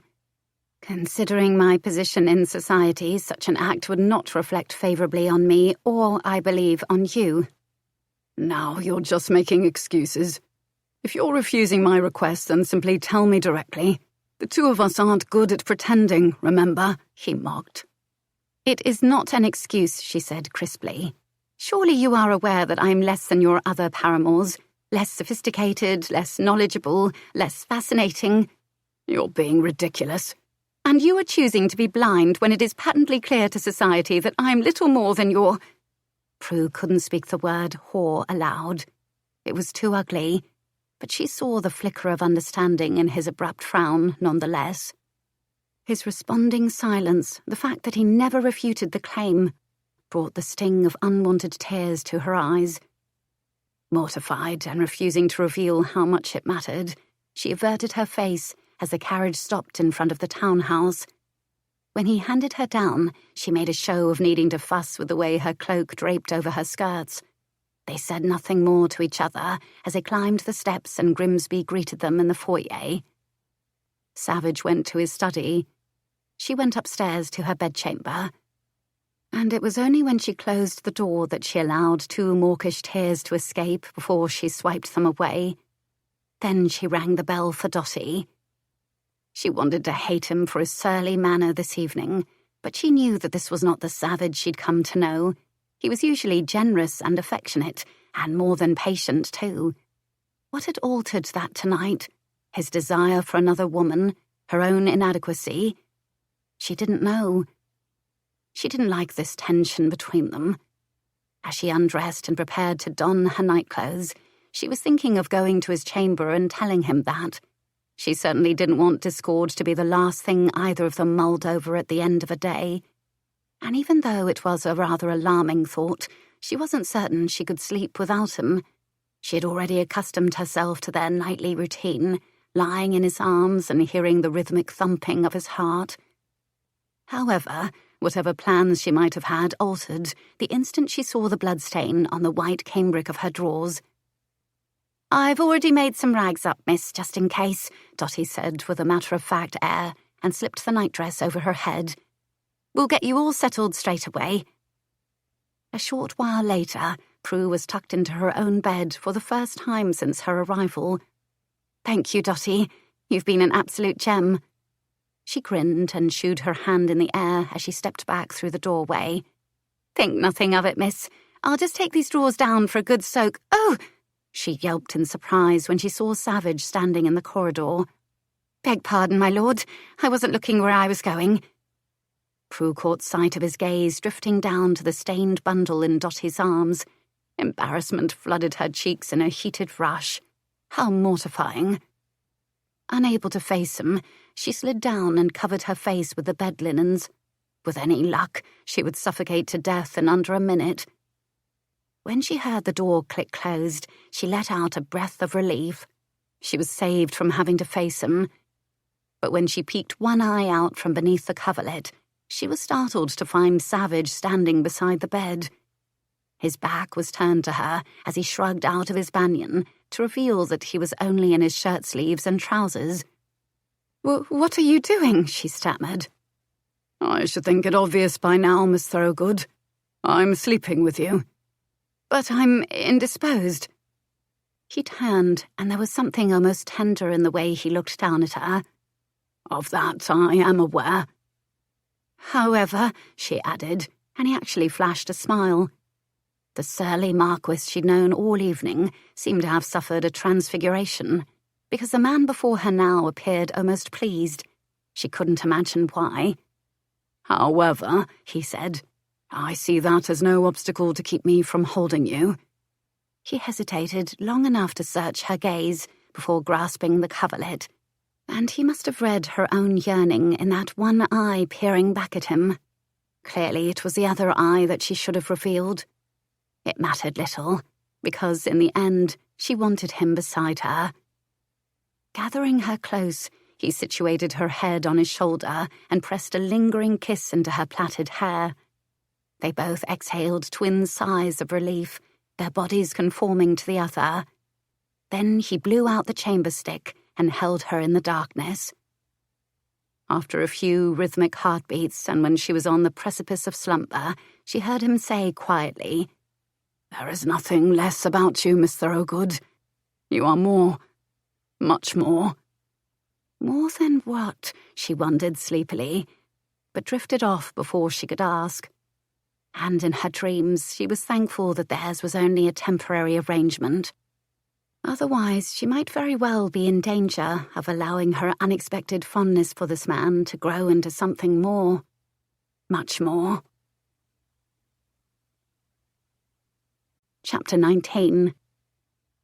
"No parcels today, my lord?" Grimsby asked as he closed the front door after Leo stepped inside. There wasn't a single trace of amusement either in his tone or countenance, and yet Leo had the distinct impression that the old devil was teasing him. He supposed it was to be expected. For the past 4 days he'd returned from his morning ride, arms laden with offerings for Miss Thorogood, to atone for his surly behaviour the night of Lady Babcock's soirée. He wasn't used to apologising. When engaged in an affair, he always kept matters light and carefree. He never lost his temper or raised his voice, never spent an entire evening brooding over trivialities like what would happen when their affair ended, or imagined the other men that would follow in his wake. None of that ever mattered. Affairs were for pleasure, and pleasure's sake alone. And yet, for reasons unknown to him, he had acted like a churlish beast that night, ergo the need to apologise. "Not today," he said, handing his hat and gloves to Grimsby. "Considering the fact that Miss Thorogood threatened to beat me over the head for the next bouquet of flowers or box of confections I tried to give her, I thought it better to return empty-handed this morning." The butler cleared his throat. Was that a twitch of those low-hanging jowls? "Anything you'd care to add, Grimsby?" he asked, eyeing him shrewdly. With an unmovable expression, his butler said, "No, my lord, other than to say that your watch has returned from the jeweller. I regret to inform you that Mr. Cutter saw nothing amiss, and that the timepiece is in perfect working order." That couldn't be right. Leo knew for a fact that it was running too fast. In all his life, these minutes, hours, and days had never sped by as quickly as his watch had recently been making it seem. Seeing the box waiting on the table, he opened the lid and checked for himself. Well, it appeared to match the time on the long case clock. However, that didn't mean they both weren't running fast. His gaze drifted from the standing clock to the stairs, and his thoughts were instantly transported to the woman he'd left hours ago, with the face of an angel resting on a pillow amidst a wild disarray of pale silken hair. A man could get used to that, he mused. But when he glanced down at his pocket watch again, the minute hand had jumped ahead while he wasn't looking. "Nothing amiss, Filled with scepticism, he snapped it closed and fastened the fob chain to his waistcoat before slipping the familiar weight into his pocket. "Just to be sure, I'd like the name of the best watch repairer in London, in addition to the 2 others I've already supplied." "Fair point," he said, scrubbing his shaven chin thoughtfully. "Better make it all of Europe this time around." "Of course, my lord," he said without hesitation, and presented the salver. "2 missives have arrived this morning." Leo picked them up and turned toward his study. The first one was the latest charges from Lady Sutton's modiste. He groaned with exhaustion and didn't even bother to open it. Thus far, he'd paid out an exorbitant sum, and the bills kept coming. She was greedier than he imagined, and this was before she was even his mistress. He was beginning to wonder if she was worth the effort. He tossed that one on his desk as he walked to the window and broke the seal of the second letter. The invitation inside stopped him in his tracks. Grinning, he pivoted sharply on his heel and left the study. Passing his butler in the corridor, he cuffed him on the shoulder and waved the letter. "Grimsby, you've done it again. This is even better than flowers and confections." "Delighted to be of service, my lord." Even though his butler wasn't aware of the inside joke that particular turn of phrase inspired, Leo laughed as he bounded up the stairs. Knocking on the open door of her bedchamber, he saw her seated at the vanity as Dotty put the final comb in her coiffure. Miss Thorogood's reflection smiled at him, her eyes bright, and he felt the instant warmth of it glow in the vicinity of his chest, where other men possessed a heart. Not him, of course, so the glow merely lit the void within. "Good morning, my dear," he said, coming to her side. "That will be all, Dotty," she said, and the maid went to gather the discarded night rail and wrapper on the floor behind the changing screen. His gaze discreetly perused the pristine white cambric, ruffles and ribbon ties. Leaning down, he pressed a kiss to her neck. He revelled in the fact that her hand reflexively lifted to his hair, her fingertips stealing through the locks to hold him against the tender curve for just a moment. And he liked that it wasn't even a conscious gesture on her part, because she always emitted a shocked gasp at his audacity. "You shouldn't," she rasped, the delicate glide of her fingers curving around his skull. "It's far too early. I don't have my wits about me." "Then it's the perfect time." His eyes closed in utter bliss at the feel of her unthinking caress and the taste of her skin as he nibbled along her clavicle. He moved to wrap his arms around her, but then remembered the missive in his grasp. Reluctantly, he lifted his head. "I have a surprise for you." At once her expression turned wary. "Not another gift of apology, I trust?" "Grimsby and 7 footmen are on their way up the stairs, arms laden with flowers and sweets as we speak." "Savage, I've already told you that it isn't necessary. I forgive—" He cut off her reprimand by pressing a brief kiss to that delightfully frowning mouth. "Yes, I know. But in the future you should learn to use the rare occasion that I am ever wrong to your advantage." "A rarity, is it? Well then, it is a lesson I surely will not need to learn in our short time together," she said with a playful push against his chest. But because she looked at him with such fondness, he knew he had indeed been forgiven. Even so, he didn't want to think about how she was always reminding him of the calendar, of each day slipping out of his grasp like sand spilling through an hourglass. She was right, of course. Soon they would be nothing to each other but a memory, and he wanted hers to be fond ones. So he waggled the missive and said, "What do you say to a little larceny this afternoon? It just so happens that we've been invited to tea." "Is that my surprise?" Her eyes danced like faceted blue jewels in the sunlight. And in that moment, he had to remind himself that the warm glow inside his chest was only a temporary ailment. Best not get used to it. 3 hours later, Leo and Miss Thorogood slipped into Lady Gravel's bedchamber. Only a slight detour from the tour of the garden they claimed to be taking. Closing the door with a quiet click, Miss Thorogood whispered, "Sitting in that parlour, I felt like the petrified remains of a 2-headed goat in a curiosity shop. Do all your paramours spark this much interest?" They did not, and he was equally dumbfounded by this quizzing-glass inspection of his current affair. The only reason he could fathom was because the ton was seeing Miss Thorogood as the diamond she ought to have been during her season and simply wanted her to dazzle their parlours. He couldn't blame them for that. "No, but we are using it to our advantage, are we not?" he said, leading her toward the armoire against the far wall. "True, but it is something I certainly won't miss when our affair is over." There it was again, the reminder of the imminent end of things. For any other man, it might start to get on his nerves. Not for him, of course, just for all those other poor sods in the world. Tugging her to a stop, he leaned in close. "That implies that there will be things that you will miss. What will those be, I wonder?" His lips brushed the velvety lobe of her ear and trailed down her throat, her breaths shallow and quick. "I'm sure I wouldn't know," she said huskily. "Liar," he chided, pressing a kiss to the crests of her flushed cheeks. "And for the record, my dear, you are far superior to a 2-headed goat." "A 3-headed goat, then?" "Precisely." He grinned and opened the cabinet. "Here, You search the lower portion and I'll take the higher ones." She began to bend over, then immediately straightened on a gasp. "Surely it would be better if we weren't standing in the same place at the same time." He gripped her hips, pulling her back against him, and began nibbling her nape. "I can think of absolutely nothing better than having you right where you are, bent over, face flushed, my name on your lips. Savage." That's right, darling, only with a little less chastisement next time." "You are incorrigible," she said with a breathless laugh as she slipped free. "We don't have time for teasing." He sighed. "Very well, my little clock watcher."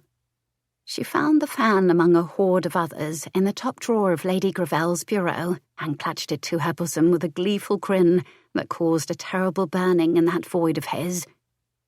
"This was a gift from Queen Elizabeth to my great-great-aunt, who was one of her ladies-in-waiting. In the safe at Downhaven Cottage, there is a collection of letters that she'd written during her time at court, and soon the letters and the fan will be reunited." He should remind her that there was still 3.5 months left of their contract, but he didn't want to give her the opportunity to counter that with a tally of days, hours, and minutes. So he simply replaced her pilfered fan with the extra one he tucked into his breast pocket earlier that day. She arched her brows in question as she gazed at the ornamental fan. "A souvenir from one of your flock?" "The women I've known are more likely to take anything that isn't bolted down. Except for you, of course," he said with mock censure, and tilted up her chin to steal a kiss. "And no, it isn't what you think. There are dozens of these in the garret, just one of the many things my mother left behind." "Then surely you'd want to keep and cherish it," she said with alarm, laying her hand over his before he could close the drawer. "Not everyone has the same charming memories of their mothers that you do of yours." "I'm dreadfully sorry, Savage," she said, her fingers curling into his palm, gripping softly. "How old were you when you lost her?" He shook his head and issued a casual shrug. "It isn't what you think. She packed a few bags and left when I was an infant." "Oh," Miss Thorogood's cheeks coloured slightly. "Well, there are some women who simply don't take to motherhood, but it's never the child's fault." "No, it was my father's." He gave a rueful laugh, refusing to be affected by the tender concern in her eyes. "The former Lady Savage took one look at the infant in her arms and decided that he was going to turn out just like his sire. So she took a holiday that turned into a year, then 2 years, and then 17. "What happened when you were 17? She asked quietly, cautiously. "Nothing, really. I met her briefly and only once." He shrugged. "I'd learned that she'd been living in Northumberland with a widower merchant and his 5 children. At the door I'd introduced myself. She came to the foyer and said that I resembled my father. I said that she resembled her portrait in the gallery, and that was it." He left out the part that one of the children had rushed in from the garden, sidled up to her and asked, "Who's this, Mum?"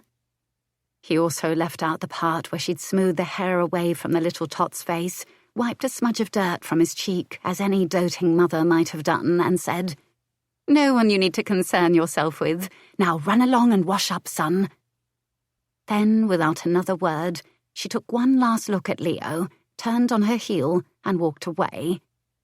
He hadn't thought about that in years, and he didn't care to think about it now, either. "Enough of this maudlin drivel," he said, tucking Miss Thorogood's arm beneath his. "We have a hostess to flatter endlessly about the quaintness of her garden. Then the remainder of the day will be ours to enjoy." "There will be no more annoyingly prying questions allowed whatsoever, and certainly no more mentions of our parents," she said with a sheepish grin. Her nose wrinkled adorably, and he couldn't resist pressing a kiss to it before they took the back stairs to go down a flight and pretend that they'd come from the garden. "What would you say to tickets to the theatre this evening?" "I would say yes without hesitation," she said, her answer stilted and strained as she looked ahead. Leo followed her gaze across the foyer to see Lord and Lady Whitcomb in the doorway. The 4 of them stopped and stared at each other. Leo suspected that his own invitation to tea had everything to do with Lady Gravelle, an empress of society tittle-tattle, wanting to incite a spectacle and insinuate herself as the creator.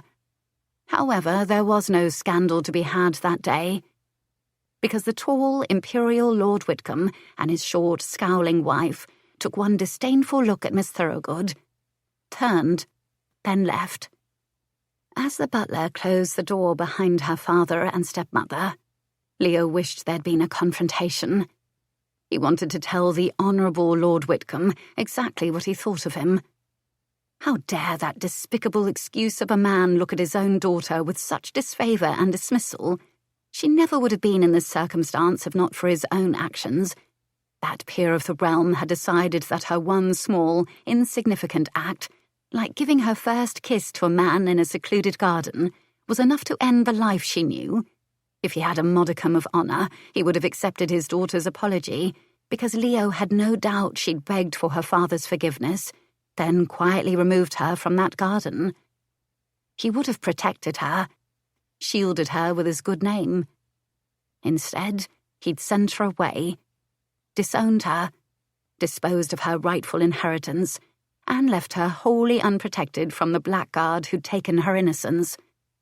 What Miss Thorogood had needed was someone to rely upon, someone to help and guide her, not treat her with callous disregard and then abandon her.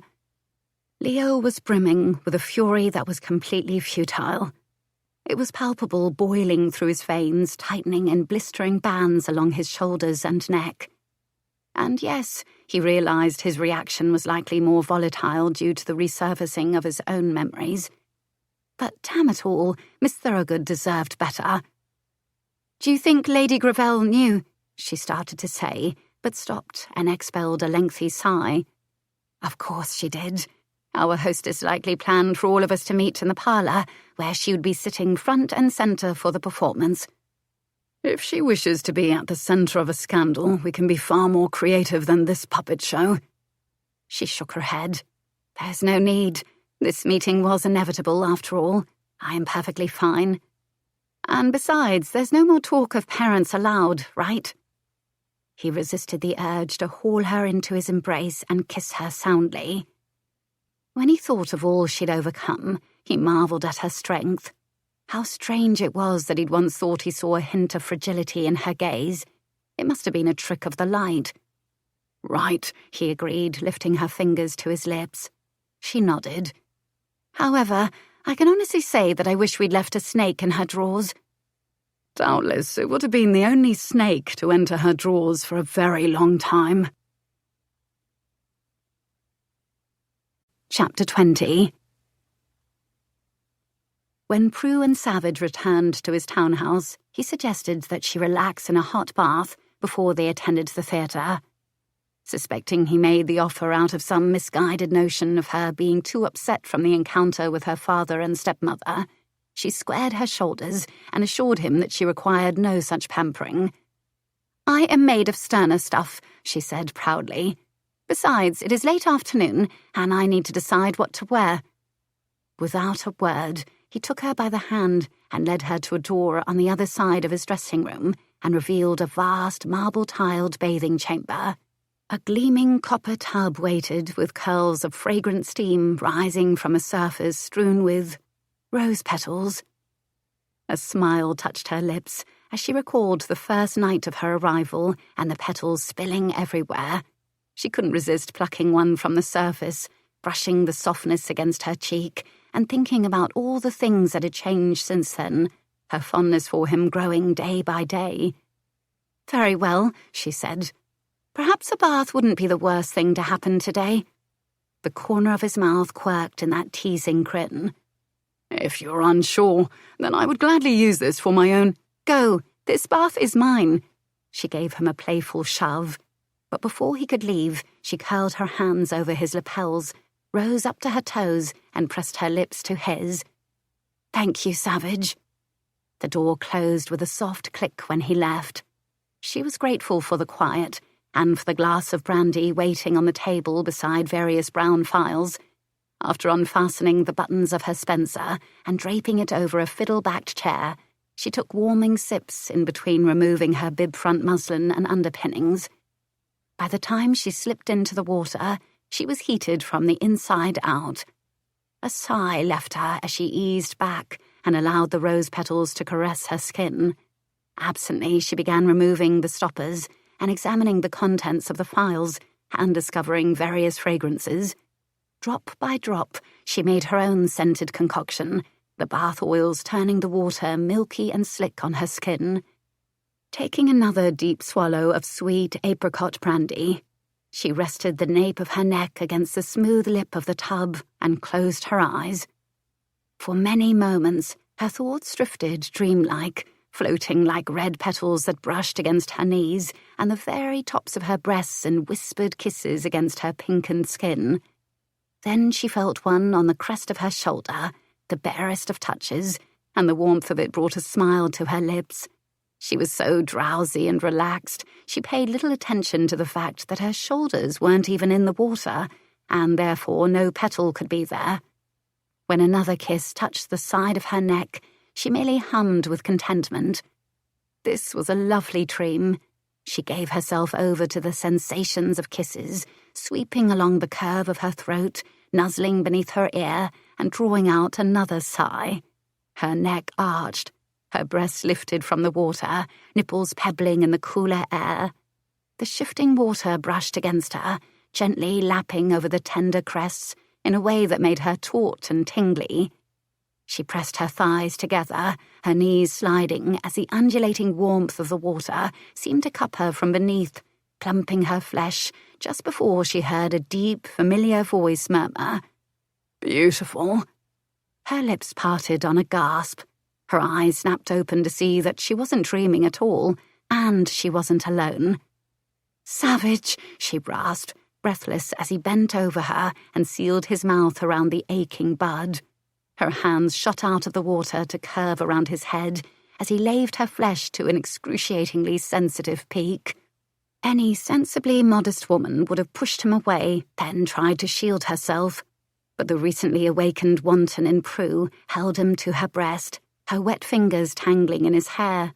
From beneath her heavy lids, she watched him draw on the milk-white swell, felt the swirling flick and deep suckle that sent spears of sensation tunneling inside her. Prue's body throbbed, longing for the skillful caress of his fingers between her thighs and the rapture they could bring. He had turned her into this hedonistic creature. She would never have known about shuddering ecstasy or gasping euphoria if not for him. And in a few short months, she would never know it again. The thought brought a twinge to her heart. The feeling was startling enough that she released him. Then she modestly covered herself. He grinned. Taking a petal from the water, he brushed it against her lips and the shell of her ear. "No need to be shy with me, Miss Thorogood. I merely knocked on the door a moment ago to see how you were faring. Imagine my alarm when you didn't answer. So I peered inside and saw that you were nearly asleep. And knowing how deeply you slumber, my dear, I feared for your safety and thusly swept into the room to employ life-saving measures." He spoke with such audacious valiance that it brought a laugh to her lips. It bubbled out before she could think of holding it back and ended with a small, albeit embarrassing, snort. "You have the best laugh," he said, his pupils darkening, his gaze hungry. He caught her lips with his own and kissed her thoroughly, growling as if he meant to swallow down the sound. And it wasn't long before her body was simmering again. He massaged her, slicking oil over her skin, over her breasts and in between her thighs. Over these days with him, she'd learned that it was no use trying to tamp down the sensations he evoked. He knew her body's secrets better than she knew them herself, so she allowed herself to surrender to his touch. He bathed her to a tender climax that left her so sated and boneless that when he stood her up, she wasn't overcome with embarrassment, at least for the first second. But seeing his hungry gaze rove down her body made her abruptly aware that she was, indeed, naked. She quickly clasped her hands in front of her sex, her skin flushed to the colour of the rose petals that clung to her. He merely smiled, kissed her, then picked her up in his arms and strode into the bedchamber. She startled and clutched at his shoulders. "Savage, I'm still dripping." Of course, the alarm in her voice had little to do with the fact that she was getting water on his clothes and on the floor, and far more to do with her current state of undress. Even though she'd been sleeping beside him each night and he'd pleasured her innumerable times, she'd never been wholly, completely, unreservedly nude. She'd always had her chemise. He'd lowered it, he'd lifted it, he'd exposed and touched every part of her. However, there had still been that small scrap of fabric to give her a semblance of modesty. Until now. "And so you are," he answered with mock surprise. "I'm going to need to rectify that immediately. I'd better use this coverlet."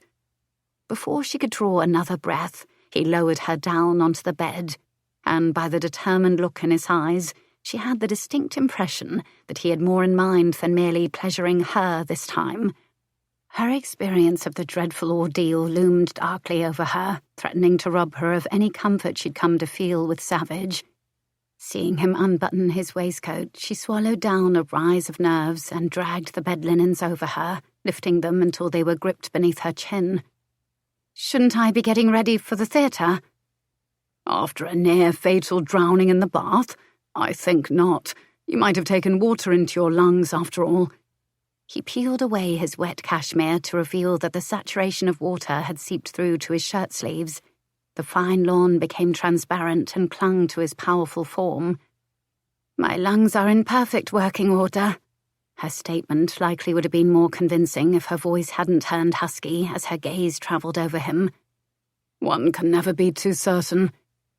He shucked the shirt sleeves over his head, revealing a broad expanse of shoulders, a light golden furrowing of hair on his chest and taut abdomen. He was formed with absolutely perfect precision, as if sculpted from bronze, his muscles toned from the daily exercise he'd mentioned when he left in the afternoons.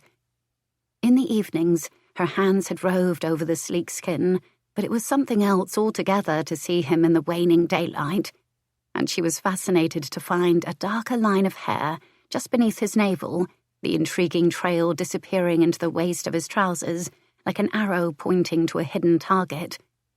As of yet, she had not encountered that part of him. Like her, he hadn't slept completely nude, but she'd felt him pressing against her. When his hands went to the fastenings, her heart began to thud in something that felt like a battle between curiosity and panic inside the organ. Her gaze flew up to his, then darted back down, then slowly made its way back up. "Are you removing all your clothes?" "So it would seem," he said gravely, but his mouth twitched. Or at least it might have done. She wasn't sure because her gaze lowered again, helplessly drawn to the motion of the wool sliding down a pair of lean, athletic hips, to the thatch of tawny hair, and to the, she swallowed, rest of him. All of him. Every considerable inch of him, the jutting flesh dusky and dark. "Believe me, my dear," he said as he gently pried the linens from her grasp, "there's a part of me that wishes I knew of a way to ensure that you are indeed perfectly hale, that didn't involve the both of us being completely naked for hours. But alas, I do not.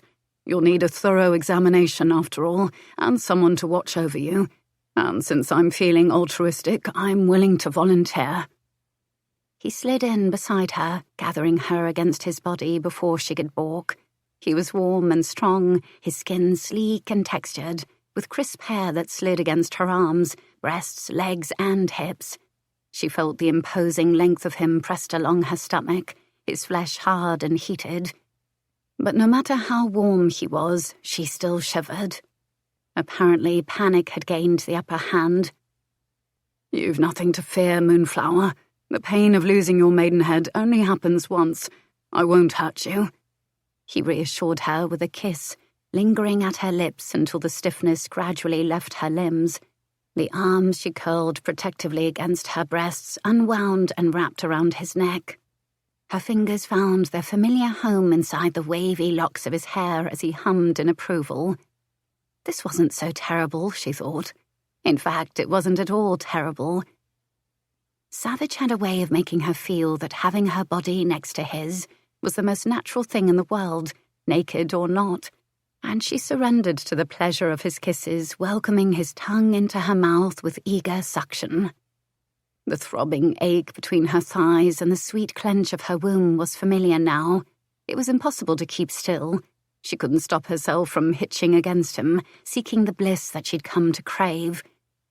But he was in no rush. He took his time, his hands passing slowly, aimlessly along her body.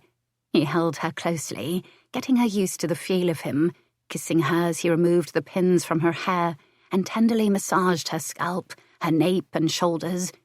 Then he turned her to lay on her stomach and rubbed away the tension from her back, his open mouth coasting over her skin, whispering how soft she was, how perfect and pale. Hands splayed over her waist and lower back, he rolled his skillful thumbs into the dip, drawing sighs of pure bliss from her lips. She was so relaxed that she didn't jolt when his palms roved lower still, rising over the swell of her bare bottom, kneading her flesh. He left her limp and languid and tingling from head to toe. Then he cupped her sex, and her breath caught.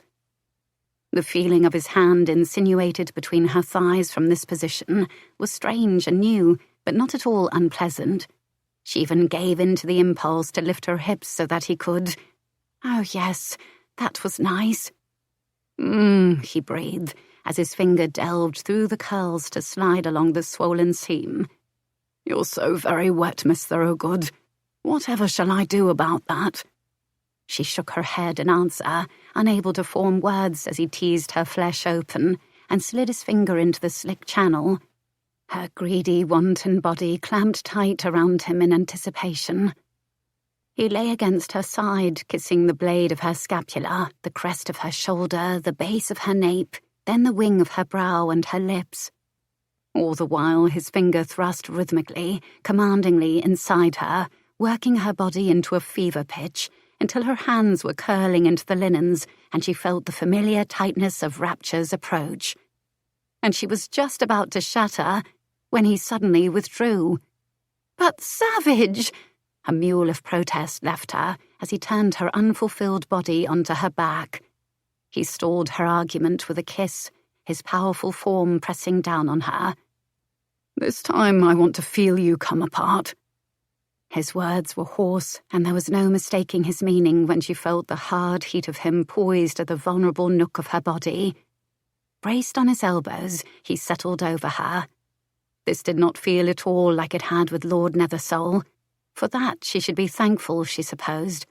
Was it because there was no tangle of skirts to hinder her movements? No tall grasses to keep her from shifting beneath the form over hers until she was more comfortable? Until she even welcomed Savage's weight with an unexpected sigh of satisfaction? She didn't know the answer. Nevertheless, this felt different, far more intimate and far more vulnerable. Savage nudged inside, but her body closed around him like a blockade, and he stopped. Tension notched his brow with a jagged vein. His breaths were ragged, slipping out through gritted teeth. "You're so small." "And you are far too big," she accused, gripping his shoulders, her nails biting into his flesh as he nudged deeper. "Now is not the time for flattery, my dear, not when I'm this close to dying." "When you're close to dying," she thought, incredulous. What about her? Even saturated with wetness, she felt the burning sting of being stretched and filled as he inched inside the tight constriction. But she knew that something wasn't quite right the instant he withdrew, then drove inside her, and she felt the rending of her flesh on a single painful thrust. Leo went still. The sound of her cry rang in his ears. That shouldn't have happened, he thought. Then again, he could hardly think clearly at all as he felt the indescribable pleasure of her body, her snug walls cinched around his cock like a vice. She pushed at his shoulders, her eyes widening. "I don't understand. Why does it hurt? I've done something wrong, haven't I?" "You've done nothing wrong. Be still, Moonflower." He swallowed, anchoring her with his hips. "It won't hurt any more after this." "You said that about this time." "Well, it appears that I did not possess all the required information," he said. jaw tight as awareness rushed through him. He cursed and stared down at her with suspicion. Pale devastation stole over her face as she shook her head, and any fleeting notion that she had plotted to trick him evaporated before it took root. "I'm flawed, dreadfully flawed. I'll never be able to please you." It killed him when tears gathered in her eyes. He lowered his mouth to hers. "Hush, darling. You are perfect in every conceivable way, and I give you my word that it won't hurt now. Do you believe me?" "Well, I'm hardly in a position to argue." Her terse reply brought a grin to his lips as he pressed them against her temple, needing a moment to gather his composure. She felt so good, so right, that it was nearly impossible not to lose control and bring a swift end to their encounter when it was really only beginning. It was patently clear that her previous lover had not gained entry when he had taken her in a field, rutting over her like a dog and traumatizing her in the process. Then that blackguard had apparently blamed her when he'd ejaculated prematurely. Nether Soul had taken someone pure, sweet and proud, then cast her into the gutter, leaving her to suffer for his own crimes. He should be strung up by his bollocks and left to rot. That man, however, was no longer Leo's concern, or hers for that matter, and Leo was determined to spend all the time it took to obliterate that memory from her mind, so that all she knew was pleasure. But his buried flesh was so sensitive that he had to withdraw before he spilled too early and left her with only another memory of pain. She had already suffered the haste of another man, and he wasn't about to do the same. She sighed in relief, but he chuckled and said, "I'm not through with you yet." Before she could utter a reply, he kissed her again and felt the familiar jolt tunnel inside him on a bright burst of heat. He should be used to it by now, surely. But there was something in the way she always welcomed him on a soft sigh. Every kiss was a sweet surrender, the opening of a flower to midnight dew, and it stole his breath each time. He wasn't sure he could ever get enough. "I like this part much better," she said, her eyes hooded with desire, as she looked up at him through her sandy lashes. "Is that a terrible thing to admit?" "The very worst." She pursed her lips and smoothed away the errant locks from his forehead. "All I'm saying is that I like the way you kiss me." "It is too late to make amends. My ego has been mortally wounded." "Has it?" she hissed. "Such a shame. Shall we order a coffin for it, do you think? Although I'm not entirely certain there is enough pine in England to fashion one large enough for such an immense—" "Minx," he chided, cutting her off by tickling her side. She clutched him as peals of laughter lifted to the canopy before he stopped, and when her bright gaze met his as she smiled breathlessly up at him, he knew that any lingering pain or doubts she might have harbored were gone. He sank into the cushion of her lips, his skin tingling as her silken hands glided over his shoulders, accepting his weight on her. She arched for his tender attention on that fluttering pulse on the side of her throat, and he delighted in the taste of her skin, the salty essence of the perspiration collecting in the shallow niche below. Laving her there, he felt a hum vibrate up her body, and a twinge of longing came over him. He wanted to be inside her, buried to the hilt when she made that sound. In fact, he wanted to be inside her for every sound, every conversation, every breath. His pulse quickened as he caressed the round fullness of her breast, and he felt her shift restlessly beneath him, saw her lips part and her watchful eyes darken with desire. Lowering his mouth to the milky swell, he worshipped the pale centre as it budded under the tender flicks of his tongue, drew on her flesh in a suckling kiss as her fingers gripped his hair. He groaned in pleasure, loving the feel of her hands on him, loving even more how she'd learned to let go and surrender with him. Only with him. A primal surge like he'd never experienced before filled him, his blood rushing hot in his veins as he touched the tender place between her thighs and felt her hips lift to meet him. But he still wanted more of her, so much more. His mouth trailed a burning path along the downy skin of her abdomen. His tongue skirted the rim of her navel, and her flesh quivered in response. Descending lower, he nipped lightly on the flare of her hips, keeping his finger moving along the slick folds. He circled the tender bud until she was writhing, her hips unable to keep still. Nudging her legs apart, he kissed the lush softness of her inner thigh. He paused to breathe her in, the scent of her musk intoxicating him.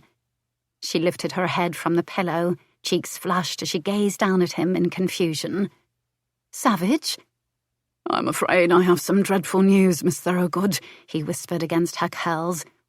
"But we're not going to make it to the theatre this evening. I'm going to need much more time with you." Then he opened his mouth over her, holding her still as she gasped and bucked. But as he rolled the flat of his tongue against her, she stilled, and her breath came out in a shudder. He tasted a sharp, metallic essence, the last remains of her virginity. Then he tasted her, the flavour like cream and salt, wholly addictive. "Are you certain you should do?" she croaked, her hands fisting in the linens. But her words fell silent as he circled the vulnerable pulse, and one finger, then two, delved inside the tender sheath. She answered her own question with a sigh and a yes as her hands shaped around his skull, keeping him there. He could feast on her all day, but the taste of her and the sounds of her whimpers were nearly his undoing. He suckled the bud, laving the tender peak as he felt the first spasm around his fingers. It wasn't long before she stiffened, arching, and a choked cry tore from her throat. He pressed his hips hard into the mattress, fighting release as she came apart in a sweet deluge of honey. Greedy, he swallowed down every ounce of her pleasure, kissing and caressing until she expelled an exhausted breath, her limbs falling slack. Then he levered himself over her body. Her skin was flushed, her eyes drowsy, but so bright they glowed beneath the heavy fan of lashes. And when he settled between her thighs, she did not hesitate to open for him. By the time he nudged inside the slick confines, he was shaking with desire. His need had never been more intense. He drove in deep, deeper still, feeling her walls close around him as she gasped. His breath stuttered, his throat tight as he held still. He planned to give her a moment to adjust to his size, but she surprised him by opening her mouth on his throat, her tongue tasting him, her lips humming with pleasure. Without warning, his hips jerked inside her. He thrust mindlessly, losing himself in the tight grip of her body. She held him close, wrapping her arms and legs around him, caressing his shoulders and back as he shuddered violently, endlessly, until his very soul was wrenched from his body. And Leo knew he would never be the same again. Chapter 21. It was a chilly, rainy Wednesday morning when Savage handed Prue into the carriage. He told her that they had an errand to attend. "Surely nothing is so important that it requires the both of us to get out of bed at such an early hour," she groused. But it did not matter. He was oddly insistent. "It's your fault that I'm exhausted." "Of that I am well aware," he said with an unmistakable smugness, and summarily tucked her against his side with her sleepy head on his chest as the carriage rumbled away from her bed. When the carriage stopped, she was rushed up the stairs and inside so quickly that she didn't know where they were. Honestly, she still longed to return to bed and didn't really care where they were, only that they would be finished soon. Rain dripped from the brim of her bonnet as she kept her head down as he led her deeper into this place, their footsteps echoing. The sweet scent of beeswax and turpentine lingered in the air. "It smells like we're in a church," she said sleepily. "But that isn't possible. Surely a man with your reputation would have been smited by now. Or would that be smote? Smitten?" "Smitten," he supplied.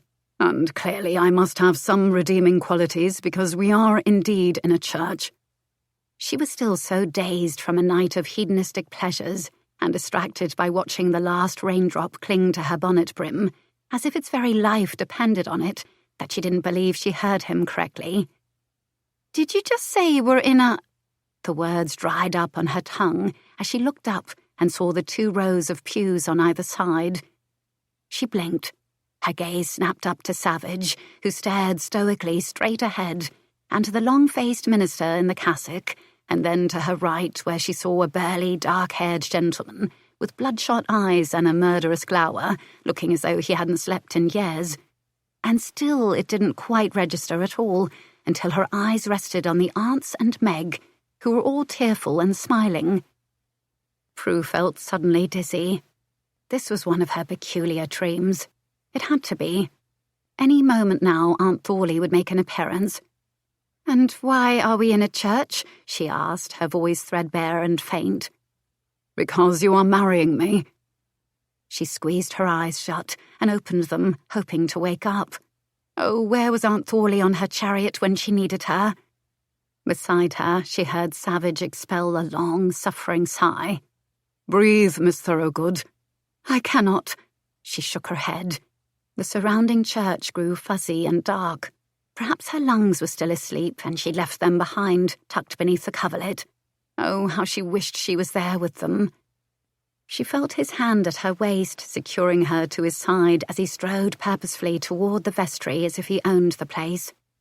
Once inside, he sat her down on a chair and nudged her forward so that her head was down, his hands running in soothing passes along her back, shoulders, and nape. "Now take a breath," he commanded, and she did, drawing in one and then another until the encroaching shadows cleared from her vision. "Better. Cannot have my bride fainting after all." Bride. The word was like a face full of cold water. Slowly, she sat up and saw that he was kneeling in front of her, his hands covering hers, rubbing each finger in a tender massage. Only then did she notice that she was not wearing gloves. She had a vague recollection of standing in the foyer before they'd left, and absently wanting to walk back upstairs for her gloves, only to have him say that she wouldn't be needing them. All at once, this entire morning seemed rather presumptuous. She slipped her hands from his. "Why are you doing this? Why are we in a church at this despicable hour, and everyone in attendance is under the mistaken belief that we are getting married?" Another long, suffering sigh left him as his gaze held hers. "This is what a gentleman does when he takes a woman's virginity." "But you didn't." "I assure you I did." "And I know otherwise. I was there when it happened, after all. I bore the agony of it." "Miss Thorogood." "Prudence." "Prue," she corrected. Only her father and Aunt Thorley called her Prudence in that superior tone. "Very well then, Prue. To put it delicately, my experience is more substantial than yours, and regardless of what you might have endured in that field, which I liken more to an assault," he added tightly, "I am the one who actually took your virginity when I broke through that vulnerable barrier yesterday. As you might recall, it did not cause you pain when I entered you the second time." She blushed at the memory, her body tender in places she'd never been before, where the heat and hardness of him had filled her, branded her, pleasured her endlessly as she'd clung to him, taking all of him and meeting his every thrust with her own greedy response. Yet, even after all the intimacies they'd shared, she was still not used to speaking so frankly, especially not in a room filled with statues of saints staring down at her. It wasn't entirely comfortable either, at least not until the end. His responding chuckle was tinged with a degree of male pride. "There's little I can do about that other than to say that you'll get used to me." She highly doubted that a woman could ever get used to such a man. As the thought entered her mind, the word ever lingered, as in forever. She would be married to him forever, and he hadn't even bothered to ask her. "There is no reason for this. I am set on a course for my life. All I want is to reclaim my inheritance. I signed a contract to be your mistress. I accepted what society thought of me. You did as well. So there is no need to bring marriage into the bargain." "Wait a moment," he said, his brow arched with speculative amusement. "Am I to understand that you are annoyed by the fact that I'm marrying you as a matter of honour?" She straightened her shoulders. "No, I'm angered by the fact that you are reducing my entire existence to the state of my maidenhead." She huffed, proud that she could say it without blushing and with saints looking on. "Just like society, just like my father, and just like Lord—" Don't speak his name, Savage interrupted on a growl.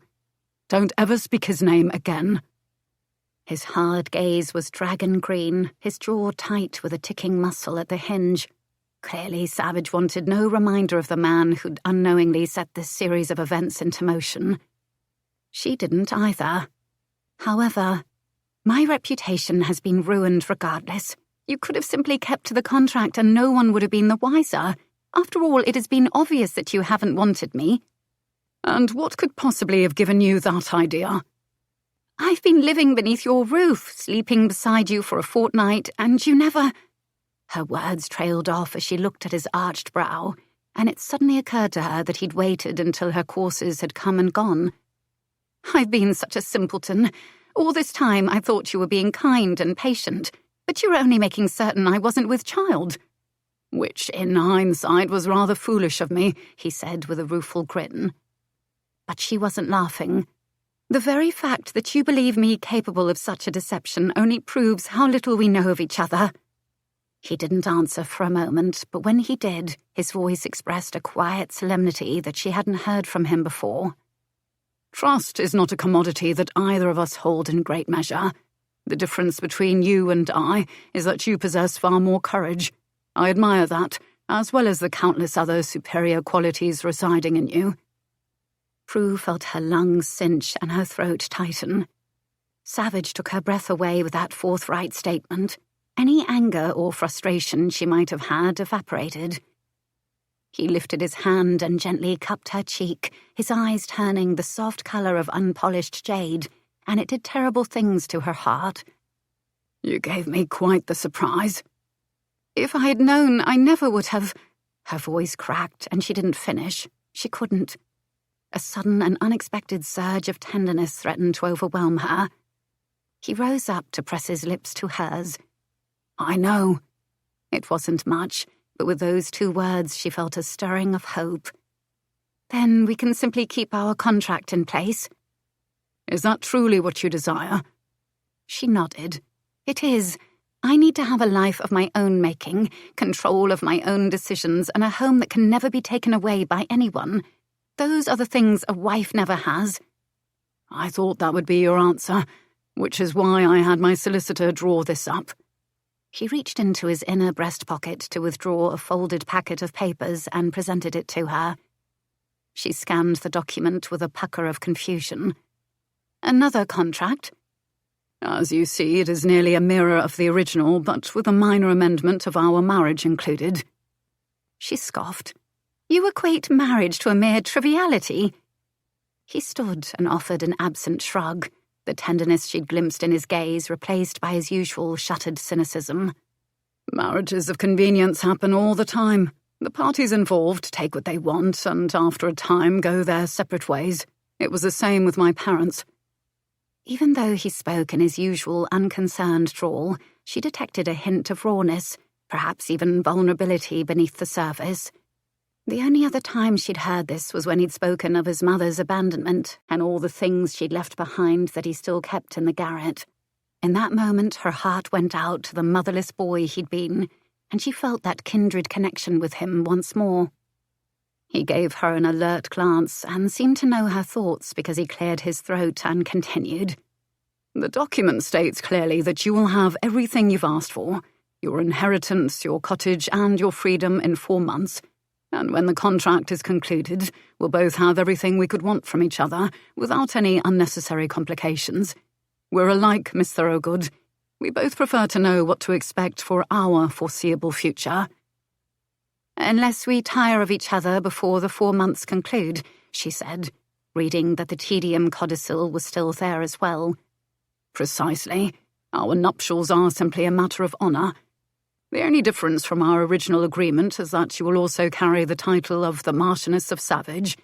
With that, your position in society will alter, albeit only marginally considering the tarnish the title already holds, he added dryly. Nevertheless, you will also be able to maintain your friendships without suffering any guilt over it. And just imagine how much the news will rankle your stepmother. She'll likely have an apoplexy. True, she said, almost wishing that she could see Dorcas's reaction.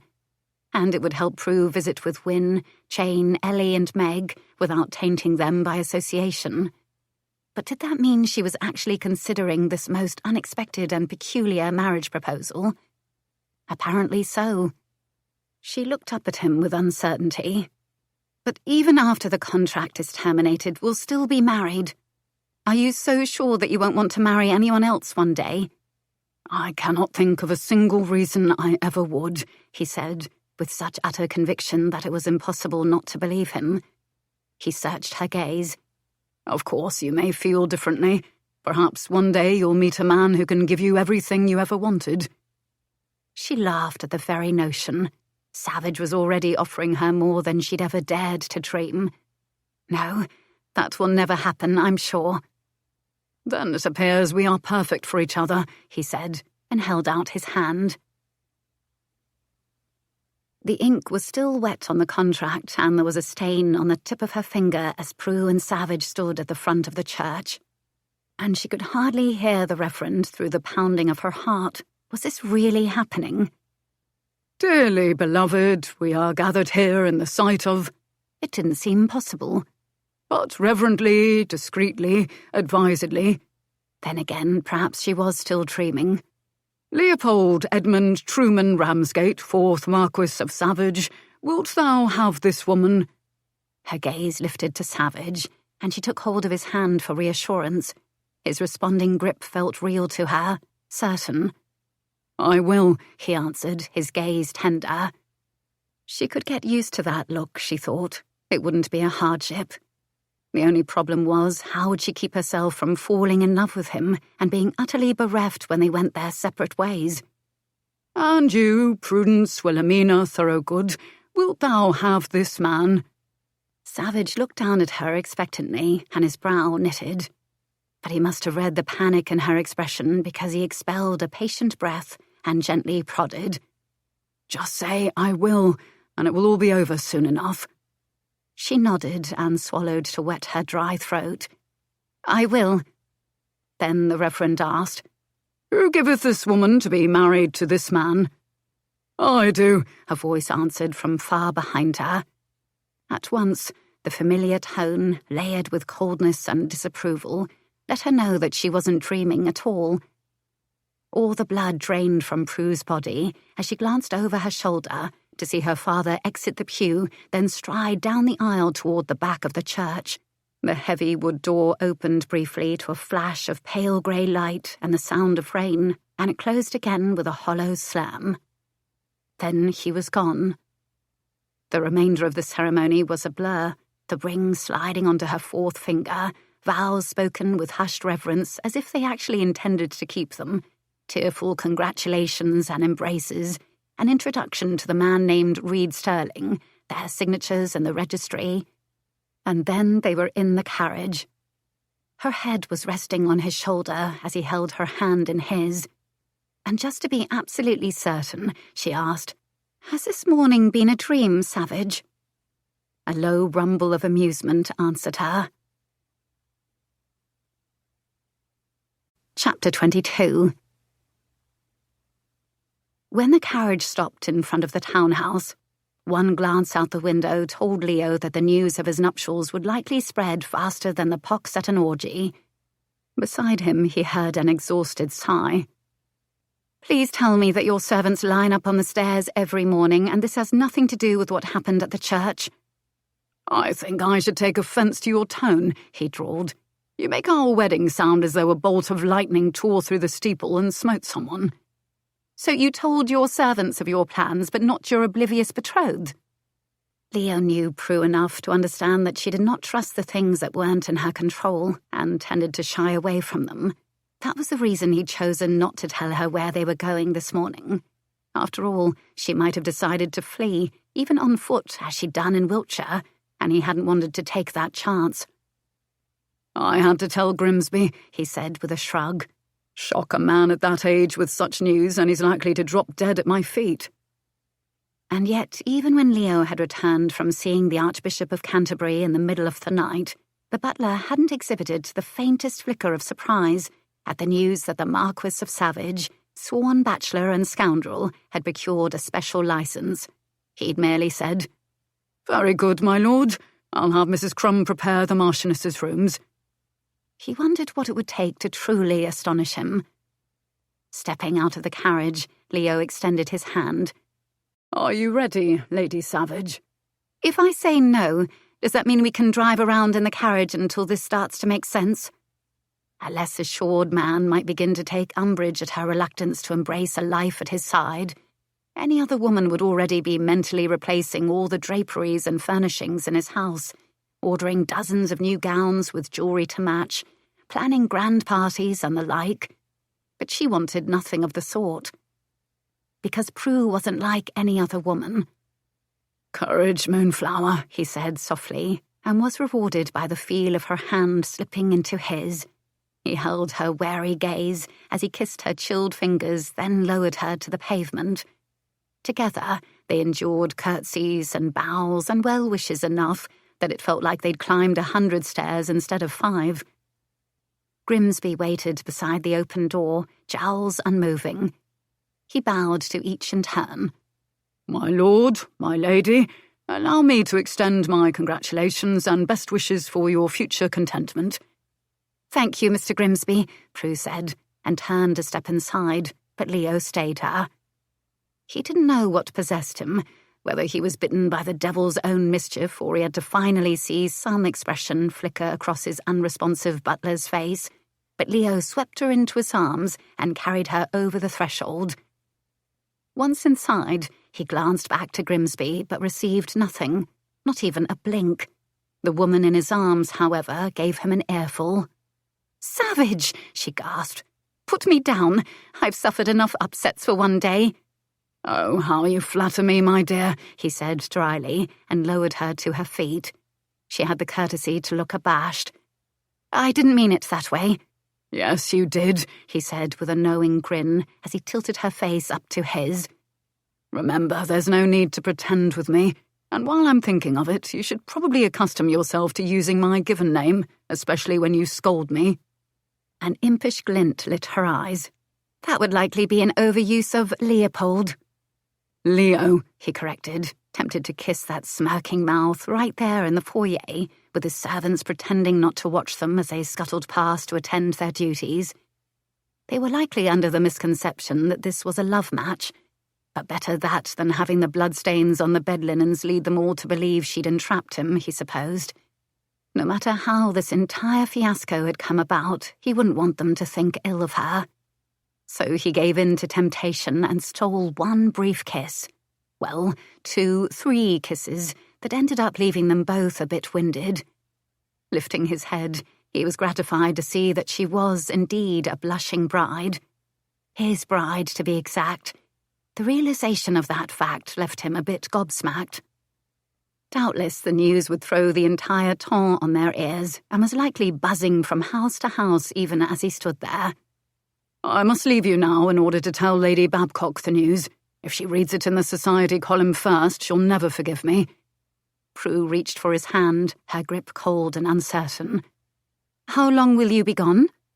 "Not long." He warmed her fingers with his own.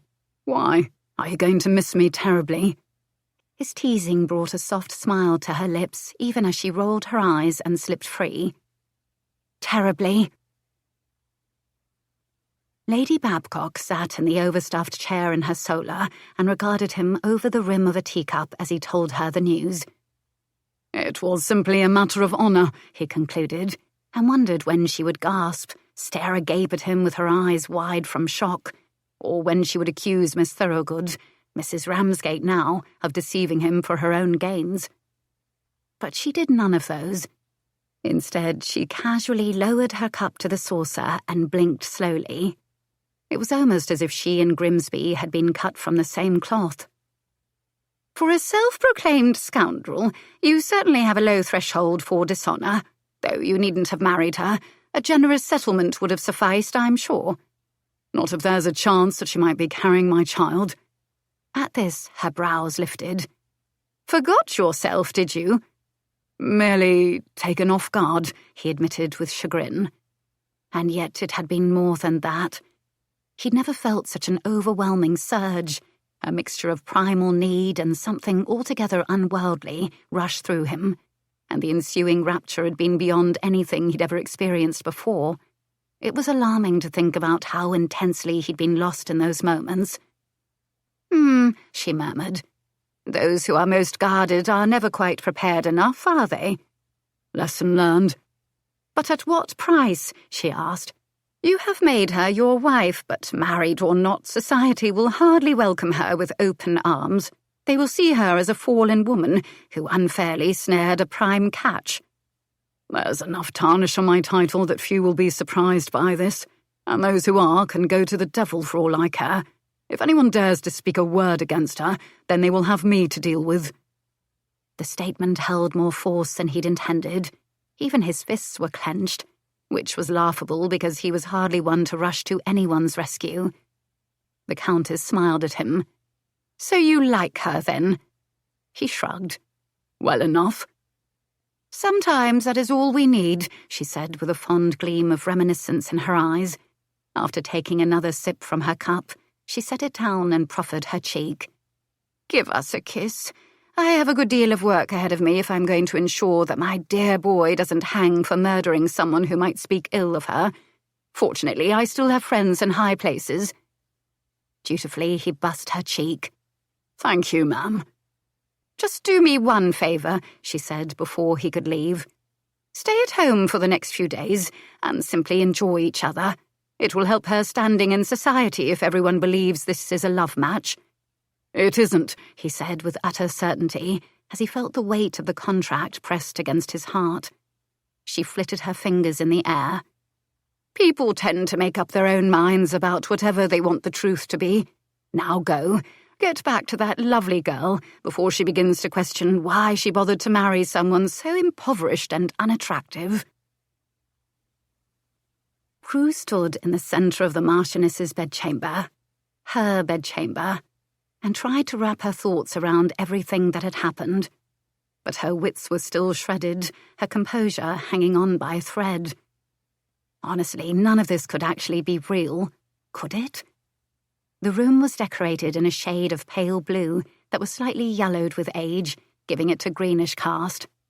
The silk wallpaper no longer held the lustre that it likely had when the last Marchioness lived here decades ago, but the furniture was polished, the floors cleaned, and the rug recently removed for dusting, as Mrs. Crumb had assured her.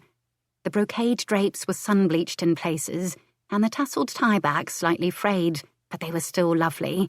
The 2 windows were open to draw in the cool autumn breeze and drive out the lingering staleness in the air, and she absently wondered if Savage had ever stepped inside this room, or if it was just as closed off as he tended to be.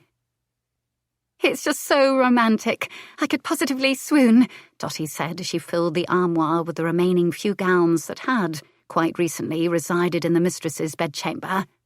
Of course, the other maids and me knew right off it was a love match, what with the way he doted on you from the start, always wanting everything just so.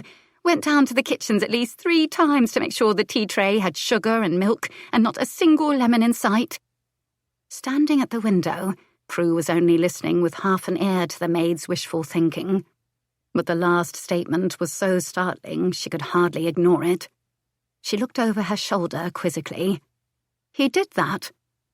The maid's head bobbled in a nod as she grinned and splayed a hand over her heart. And oh, the way his lordship stayed by your side when you had your courses. He never done that before either. Never? She asked, and when Dotty shook her head, she heard a sigh fall from her own lips.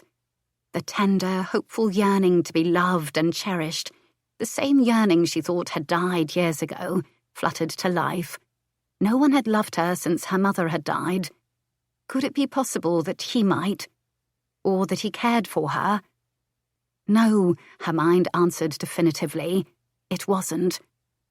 After all, Savage had told her himself that he'd married her out of obligation, though because of his peculiarly exacting code of honour, it was a wonder that he hadn't been coerced into marriage years ago.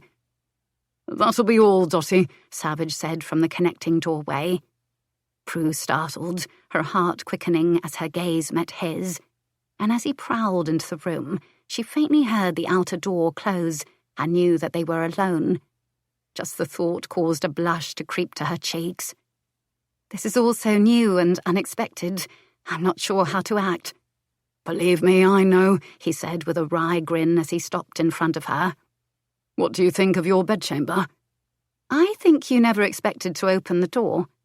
He made no comment, but took her hand and kissed it, tracing the edge of the delicate gold band encircling her finger. I should have liked you to have my grandmother's ruby cabochon ring, but I no longer have it. This is perfect as it is and suits my nature. Yes, I thought as much the instant I saw it. The grumpy jeweller that I'd awakened in the wee hours of the morning would have preferred to sell me a fat diamond or more emeralds, but I was drawn to this.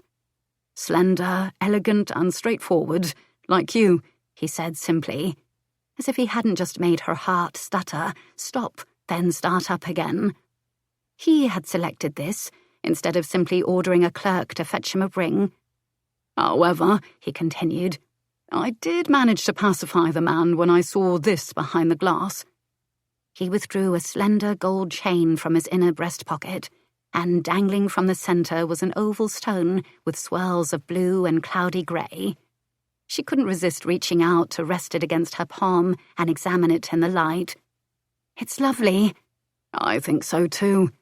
He seemed to find this amusing as a smirk touched his lips. Then he moved behind her, turning her to face the standing mirror, and draped the necklace so that the pendant rested in the hollow of her throat. As I suspected, it is the exact colour of your eyes. Her breath caught as he fastened it, and when he lowered his head to press a kiss to her nape, her heart thudded with almost painful yearning. It might have been a matter of honour that compelled him to procure a special licence from the Archbishop in the middle of the night. But then to purchase a wedding ring with such care, and to see this necklace and think of her eyes. The idea of it was too much for her heart to bear.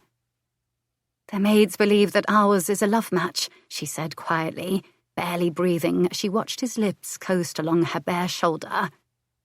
They were bound to gossip about the blood on the sheets and come to one of two conclusions, love match or deception. Which would you prefer? I could accommodate either. Oh, she said, feeling rather foolish again. She'd forgotten for a moment that they only had a temporary bargain. In 4 months she would still be his wife, but in name only, which, she reminded herself quite firmly, was precisely what she wanted. When he lifted his head and his expectant gaze met hers in the mirror, she realised that he was waiting for her to answer. A love match, I suppose. Excellent, he said with a decisive nod, rewarding her with a kiss to the side of her throat. Will need to be convincing, of course. Stay in the bedchamber for days on end. Thinking of all they had done last night, she blushed and averted her face. Or rather, she arched her neck for him to continue. There was no point in trying to pretend that she was unaffected by the way he kissed and caressed her. Her arms lifted, her fingers stealing through the layers of his hair. We could have long conversations, become better acquainted. Much better acquainted, he said against that place just beneath her ear, and her pulse quickened. She felt a series of gentle tugs at the back of her dress. Surely talking to each other doesn't require you to unfasten my buttons. Merely removing any distractions. What would you like to discuss? What were you like as a child? She gasped as his hand slipped beneath the opening of her dress and beneath her arms to cup her breasts. Naughty, he said, kneading her flesh and plucking the crests to tender peaks. And you? Her hands lifted reflexively to cover his, holding him in place. Panting, she let her head fall back against his shoulder. Obedient. That brings all sorts of wicked requests to mind. Keep your hands right there, darling.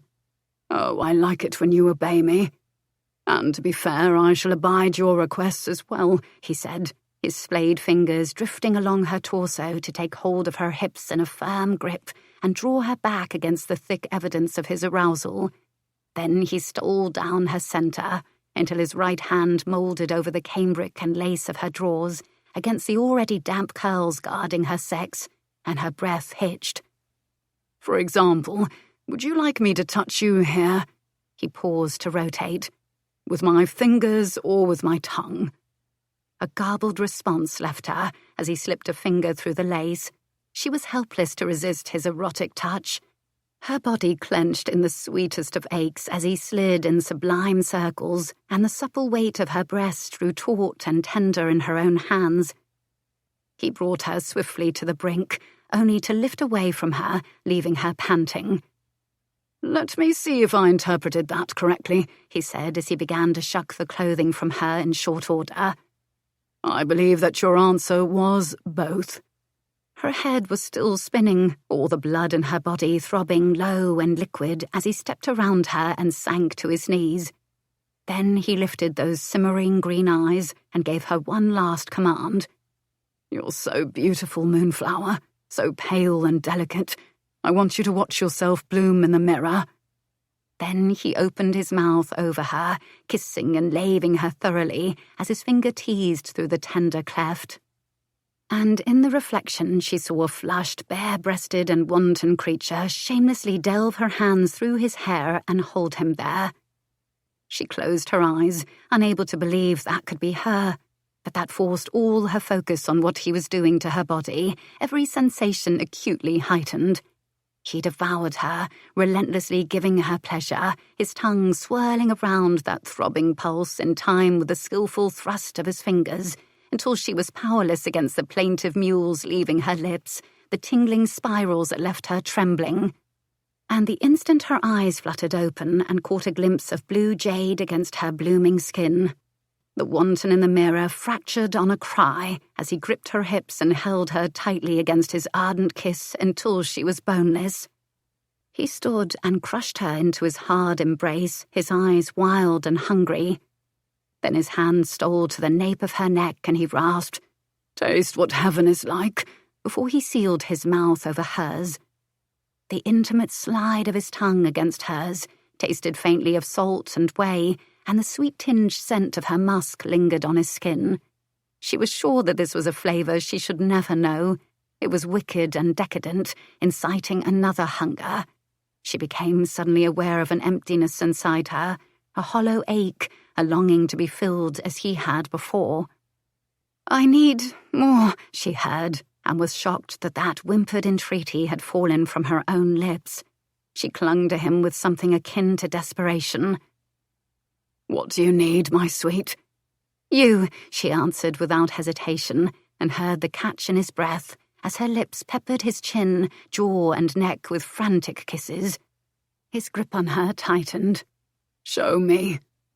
She arched inexpertly against him, hips sliding, grinding without rhythm. Her hands fumbled with his cravat, fingers clumsy and shaking.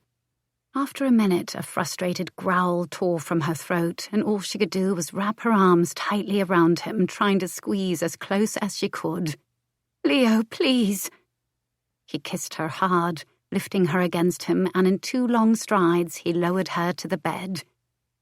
Who was this person she'd become? Prue had always kept herself guarded, afraid of revealing her flaws and imperfections, everything she was lacking. She'd closed herself off from feeling too much because of the pain of rejection that would follow. And yet here she was, clawing at his trouser fastenings, searching through the seams to find him, to grip him, to swallow down his rough growl as she begged him to fill her and drive away this gnawing emptiness. Then he drove in and in, shoving deep. Her slick, swollen flesh clamped tight around the burning invasion, but she welcomed the fullness on a choked sob. And when he was buried inside her, he held still, a satisfied sigh rushing from his lungs, as if this was exactly what he needed too. He gazed down at her, as if she was the only woman on earth, and any woman could lose herself completely in such a look. She could even forget the entire reason she'd knocked on his door in the first place. Because why would she ever want to leave this man and live on her own when he kissed her so slowly, so tenderly, that it was as if he planned to keep her right here for all eternity? "Now, you are well and truly mine," he whispered. Gradually, he took her hands, lacing their fingers together above her head, their pulses throbbing in tandem. Their breaths spilled into each other's mouths, their hearts locked in a single rhythm. Then he moved in thick, languid thrusts that eased the frayed edges of this frenzied need and began to soothe the bruised hollows of her heart, filling them too. And only later, much later, when their joined cries echoed around them, their bodies still intimately locked, damp and sated, would she dare wonder if a man who'd only wanted a temporary mistress and a temporary wife could ever fall in love with her, because she feared that her vulnerable heart was already lost. Chapter 23. Leo tried not to pace by the door in the drawing room the following week. It was still early yet, still plenty of time before dinner and for the surprise he had in store for Prue, and yet it felt far later than the bloody clocks revealed. "Grimsby, my pocket watch, the clock on the mantel, and the long case in the hall appear to be running slow," he'd said a short while ago. "Send the footman to inspect every clock in the house immediately." His wife had said she'd be down in an hour, but clearly it had been longer than that. Unfortunately, his butler returned with news that the clocks were all set to the identical time, but it didn't make sense. "I could send footmen to the neighbouring houses to inquire after their clocks as well, my lord," Grimsby offered in his droll monotone. Leo absently shook his head. "That won't be necessary." Just as he turned away, he thought he caught the faintest twitch of amusement in the old man's countenance. But when he looked again, his expression was the same as always. Bored. Apparently the hour just seemed to drag on and on. He couldn't fathom why. Whatever the cause, he didn't like this feeling. This waiting. This desire to climb the stairs and knock on her door. She would only laugh again, as she'd done before, and tell him to be patient. After all, she'd said, her voice gliding warmly through white-glazed pine, if I'd had to endure a full day with Madame Leblanc, then you can surely wait a single hour while I dress in one of the gowns you've purchased. A single hour? Surely it had been 5 times longer than that, since she'd slipped away into her bedchamber, leaving him alone in his. But looking at the clock once more assured him that it had only been 43 minutes. He paused in the drawing-room archway to glance toward the stair. Not pacing, just checking. His diligence was rewarded with the sight of a silver slipper and a ruffled hem descending in a graceful cascade of blue silk, followed by a long white glove, a glimpse of creamy bare skin that made his mouth water, and a slender throat adorned with a blue jade pendant. Her pale moon-silk hair was anchored to one side with pearl-studded pins, then left loose, flowing like a waterfall over the opposite shoulder. She was incomparably lovely, and it had nothing to do with the gown. In fact, he preferred her without it. Just the pendant caught in the hollow of her throat as her skin glowed with perspiration, her hair in disarray on his pillow and a rosy flush on her cheeks. That's all she ever needed to wear. Unfortunately, they'd been obligated to make an appearance outside his bedchamber eventually. He strode out to meet her at the bottom of the stairs. "You're late." "I assure you I'm quite early," she said, grinning up at him. "Even with the interruption of a strange man knocking on my door, pestering me to check the clock in my room." "Who would do such a thing? I shall hunt him down and have him flogged this instant." "Oh, I wouldn't be too severe. Perhaps just send him to bed without supper." He arched an inquiring brow and paused before they were too far from the stairs. "And would he be permitted to take someone with him for moral support?" "No, that would be more of a boon than a punishment.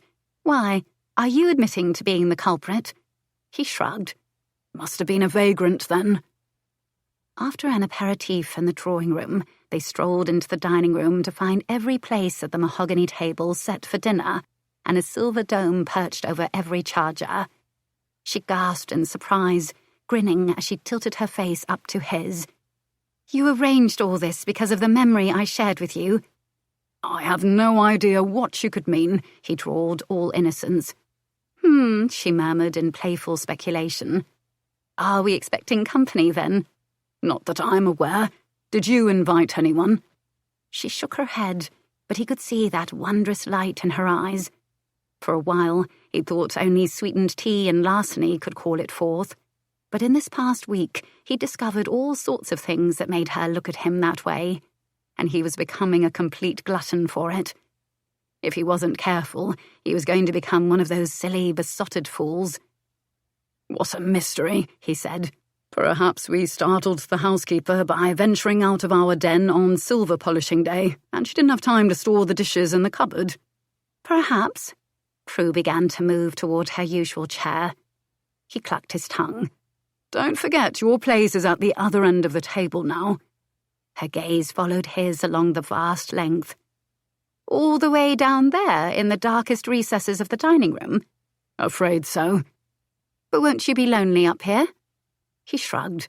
"Well, I have Grimsby by the sideboard to keep me company, don't I?" She pursed her lips, eyeing the 2 rows of silver domes. "And what if I choose to sit elsewhere? I am Lady Savage, after all." "Quite true. For that matter, I am lord of the manor and should be able to sit wherever I choose." She grinned and pointed.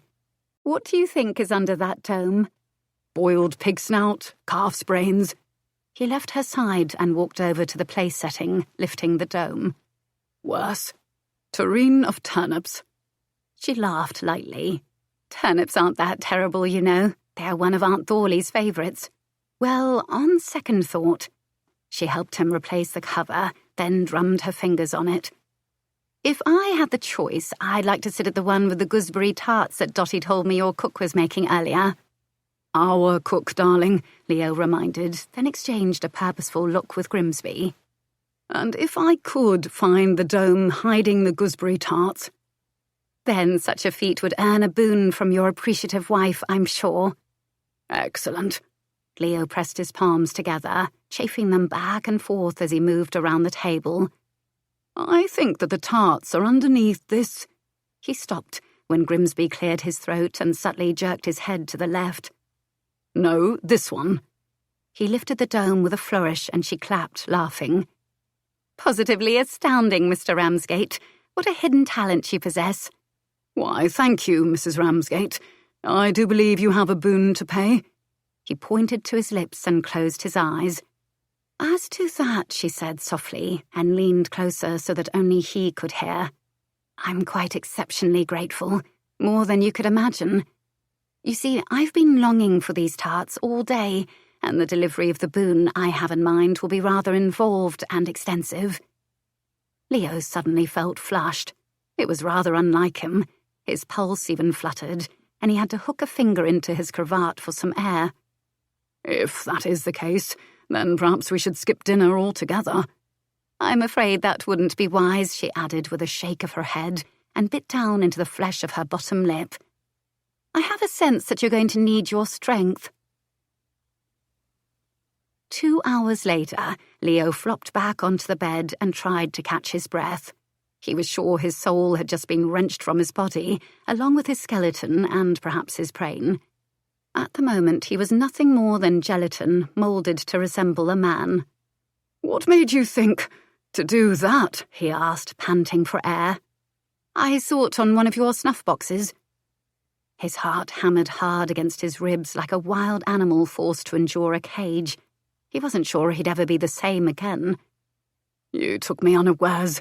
I never thought that my shy, prim and proper would take charge like—" Bloody hell, he was babbling like an untried schoolboy.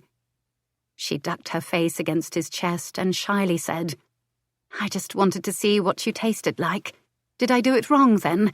Is that why you stopped me?" A laugh that sounded very much like a madman's laugh escaped him. "Wrong? No, darling, I stopped you because I was about to bring our evening to an embarrassingly swift end. Seeing you look up at me, with your sweet mouth on my... and that extraordinary swirling thing you did with your tongue." He was starting to hyperventilate, and just thinking about it was making him hard again. But after the force of his climax, he'd likely need a day to recuperate, perhaps a year. "I just tried to mimic what you do to me." He didn't know why, but hearing that made him smile. "Yes, well, you're a very quick study, and I only stopped you because I needed to regain a little self-control. I wanted to pleasure you too, after all." She pressed a kiss to one of his ribs and peeked up at him. I wouldn't mind if you'd lost control with me. If. He worried that it was only a matter of when. "Come here, my little wanton," he said. "Lay beside me and pull the coverlet over us. I would do it myself, but you've drained the life out of me." Perhaps you should have tried the turnips. They might have given you more stamina. "Minx," he chided, and gave her shapely bare bottom a playful swat as she covered him in silk, velvet and petal-soft skin. Gazing down at her upturned lips, he wondered if she was aware that her every smile stole beats of his heart. That was likely the reason the minutes seemed to go missing when they were together, but then were stuffed back into the clock when they were apart. And as he heard his own ridiculous thoughts, he knew he sounded like a lunatic. He couldn't recall ever feeling this way. It was as if he were being consumed by a terrifying beast with laughing eyes and a grinning mouth that went by the name Contentment. He was being gobbled up, and there didn't seem to be anything he could do to stop it. Alarming, to say the least. He didn't trust this feeling. He was afraid it would make him lose sight of the fact that he was nothing more than a cynical, heartless, and selfish scoundrel. And if he forgot that, then... well, he didn't want to think about the ramifications. Life had already taught him that he'd been born with an innate ability to drive away the people closest to him, and if he wasn't careful, he would do the same to Prue. Her fingertips skimmed through the mat of golden curls on his chest and stopped when she reached a raised scar in the shape of an X. "What's this?" "A fencing lesson from my father," he answered distractedly. She gasped and covered his heart with her hand, as if to shield it after the fact. What a dreadful accident. "It was no accident, my sweet. It was a warning never to leave myself unguarded, even for an instant." He shrugged. "It was fortunate, really. His true skill was in pistols. Crack shot, my father." "How can you sound so glib? It must have been devastating." At the look of horror on her face, he touched the rosebud furrow notched above her nose and smoothed his fingertips along her temple and cheek. "It happened long ago." "But the lesson has stayed with you. Isn't that what you're telling me with your insouciant delivery?" He tugged her closer and pressed a kiss to her nose. "Such a clever wife. I knew we would understand each other. I just didn't want you to have some grand notion that I'm capable of giving you more than this." "Believe me," she said ruefully, "I'm the last person who would ever expect more from anyone." He knew that about her, but seeing a hint of longing in the depths of her eyes made him wish for impossible things nonetheless. With him, she would never receive what she truly deserved. However, since she'd made it clear at the church that she was only interested in a temporary marriage, then he needn't worry about it. She lifted her hand just long enough to kiss the little scar beneath it, before covering it again and resting her chin on top. "So you can shower me with jewels, buy me 1,000 gowns, pleasure me endlessly, but you cannot." She paused, and he felt a rise of guilt and regret. "Drink a glass of wine that I've poured." He thought she was going to ask him to love her, and he would have hated to break her heart with his answer. By the sly lift of her brows, she knew she'd surprised him. "Your cork removal at the end of dinner was quite scintillating. I was actually thinking of replacing Grimsby," he quipped, but she wasn't moved by his humour in the least. It seemed that it was time for the truth. Drawing in a breath, he said in the most jaded tone he could muster, "I was poisoned once." "Poisoned?" "You know, if you keep gasping like that, I'm going to send for a physician to examine your lungs." "Be serious for a moment," she pleaded, her voice cracking. "Do you know who did that to you? Please don't tell me it was your father as well." "No, he was guilty of many misdeeds, just not that one," he said, and was about to leave it at that, but in for a penny, in for a pound. "Her name was Giselle, and we were betrothed. She believed she was saving me." Prue's eyes narrowed, and she frowned instantly. "And how would poisoning have saved you exactly?" "It began when I challenged a certain prize fighter, Reed Sterling, to a bout of pugilism." "Mr. Sterling, the man at our wedding? The one who looked as though he wanted to murder you?" Yes, well, that's another story altogether, involving his mistaken belief that I'm determined to rob him of his only chance to sleep. Leo shook his head in dismissal. As for this particular tale, years ago I was once rather fixated on the idea of fighting him, so much so that Giselle had been afraid that I was turning into my father. The late Marquess of Savage was a man rather obsessed with the need to demonstrate his superiority. This led to many affairs with other men's wives, subsequent duels at Don, and the death of Sterling's stepfather. So then your father and Mr. Sterling's mother were... She blushed. He shook his head and clarified.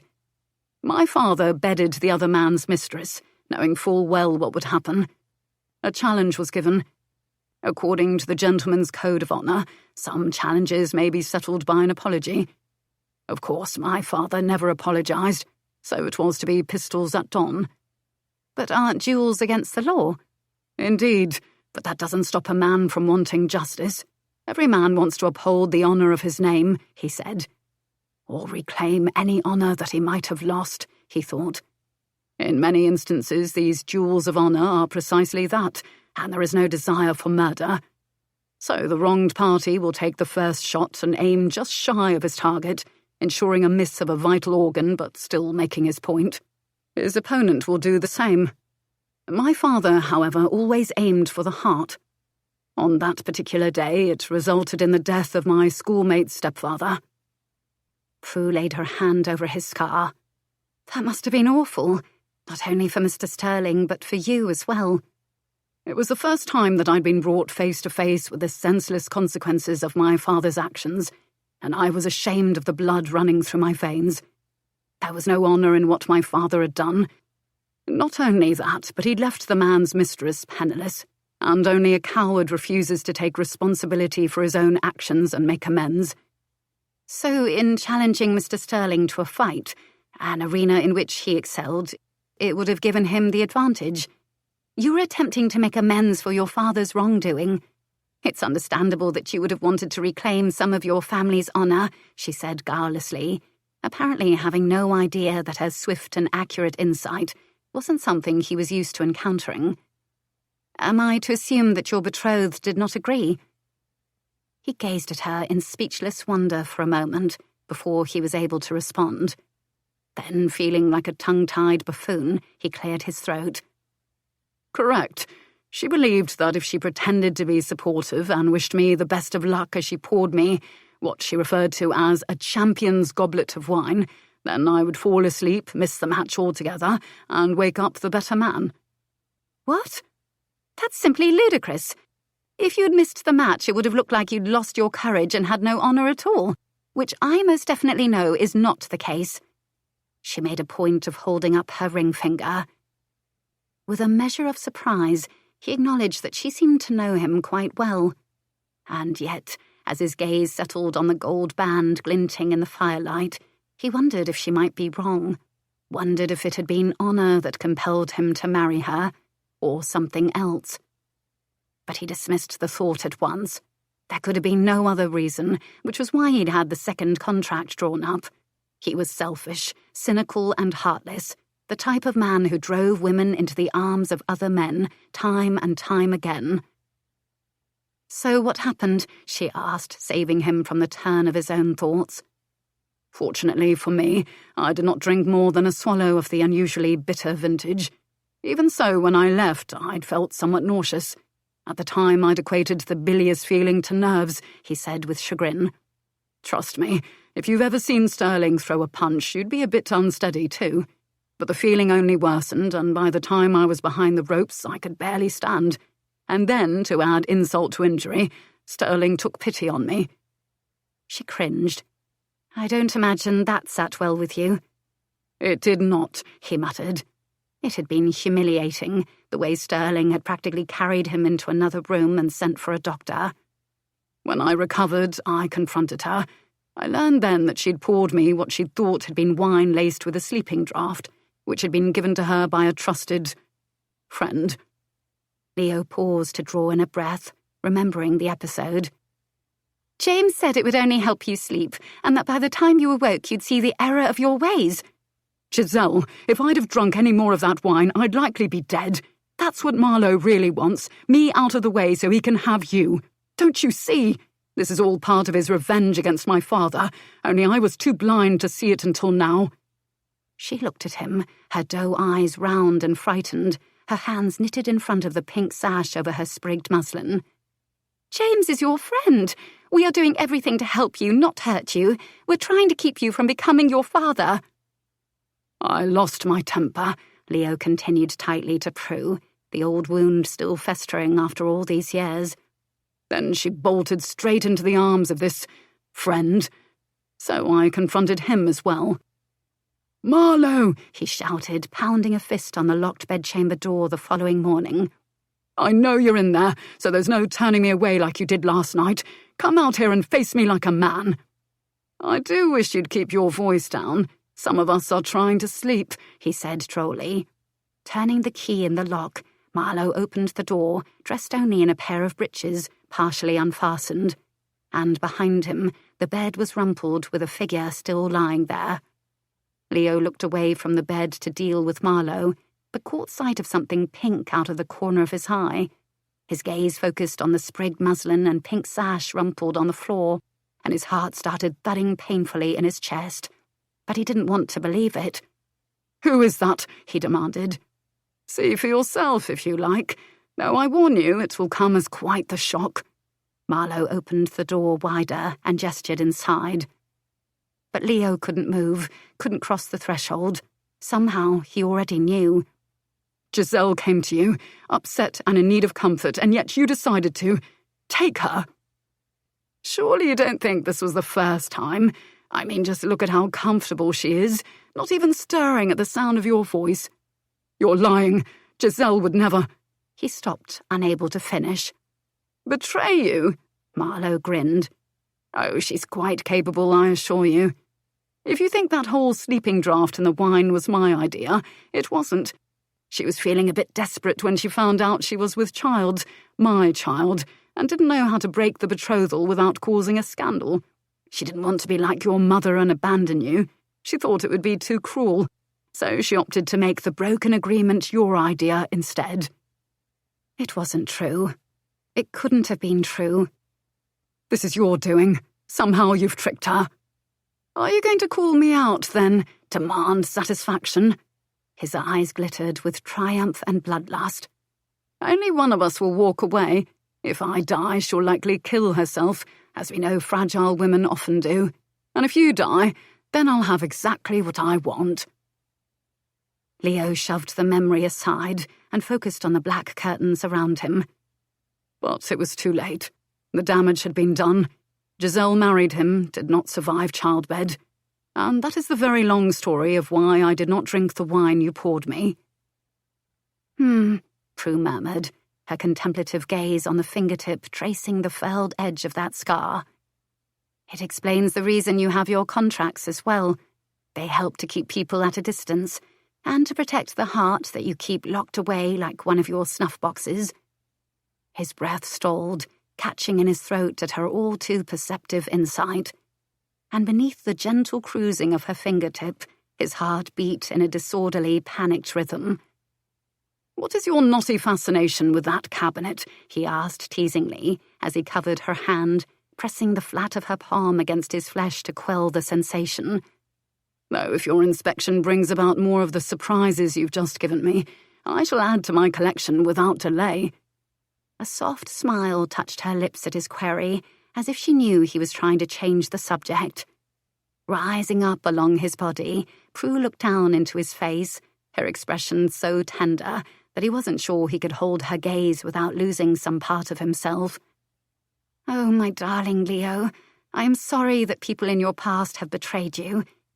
I understand the scars it leaves behind. And if I could, I would take all that pain away," she said softly, smoothing the hair from his brow.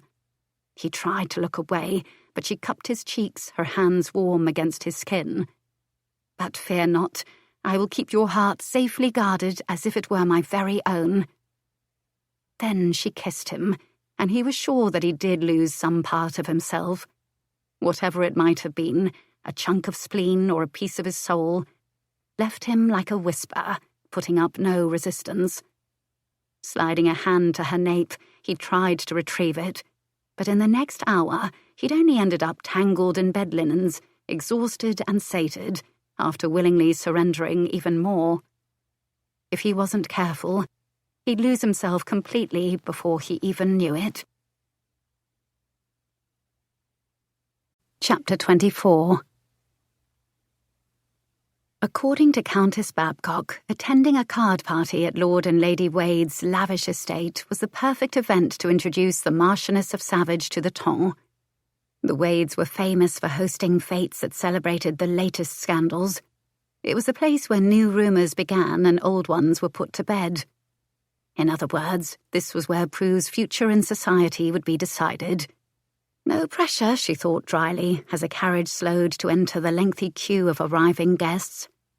She nudged the fringed curtain aside and peered out the window. It will be an age before we are near the house, and the party will likely be over by then. We could simply send our regrets, tell them we've decided to travel the continent. We could, indeed, Leo drawled, his fingertip lightly tracing the gold band beneath her gloved hand before he brought it to his lips. Though I'm afraid if we return to the townhouse too soon, Grimsby will likely murder us. Between the constant siege of invitations and gifts of congratulations arriving on our doorstep, he doubtless cannot wait until the ton's fascination with us has subsided.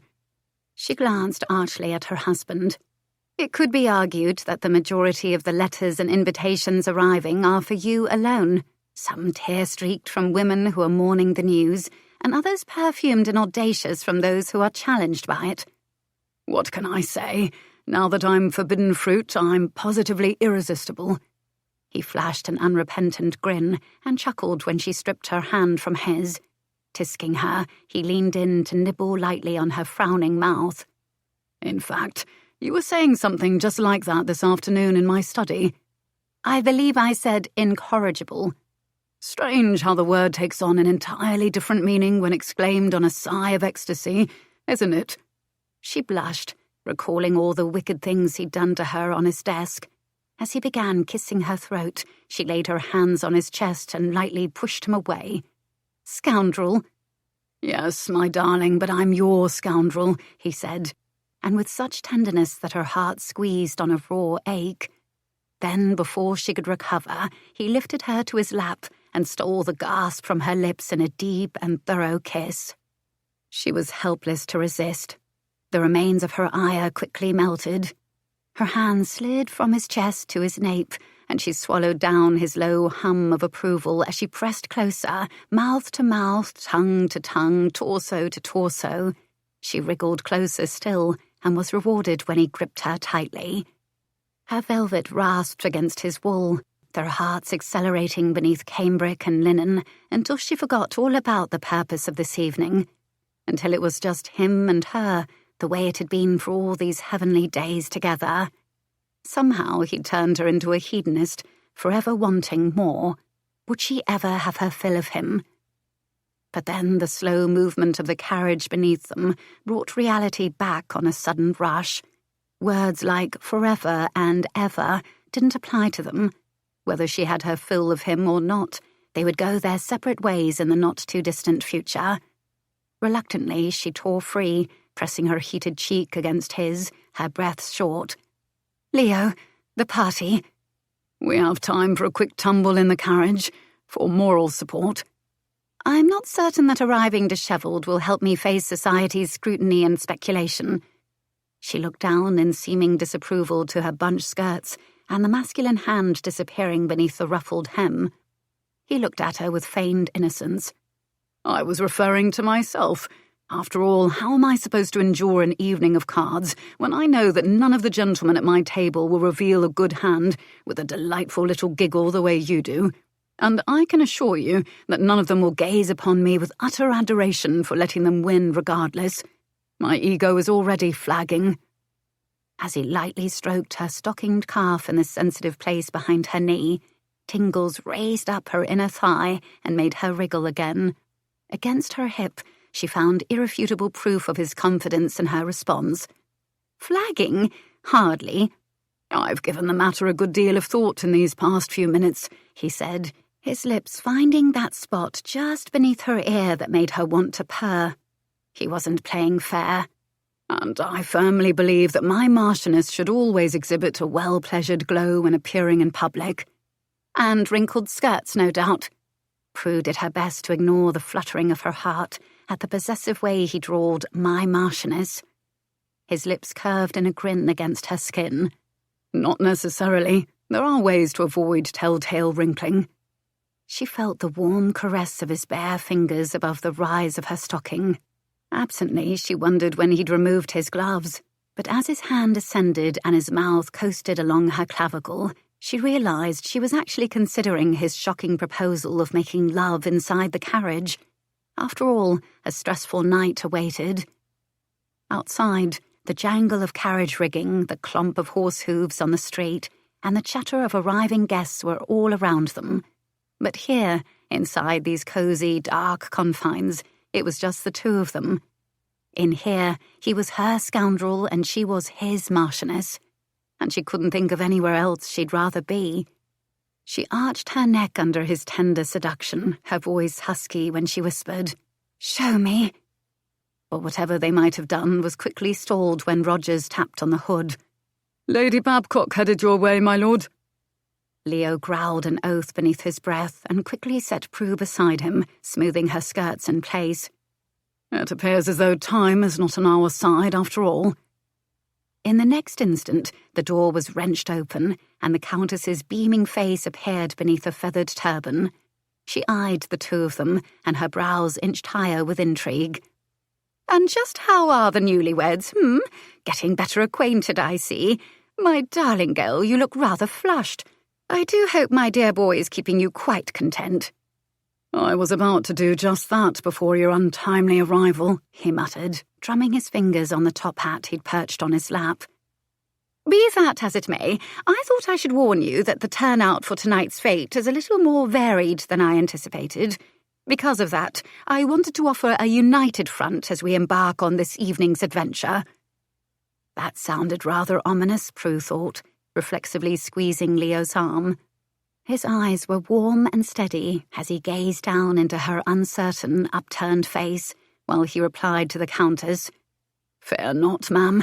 If you had ever seen my wife march across Wiltshire in the rain with her head held high, then you would know that she can face anything." Prue's heart stopped ticking for a moment like a stalled pendulum clock. When it started back up again, she was sure the force of it would shatter something, and all the love she'd been safely guarding would suddenly rush out.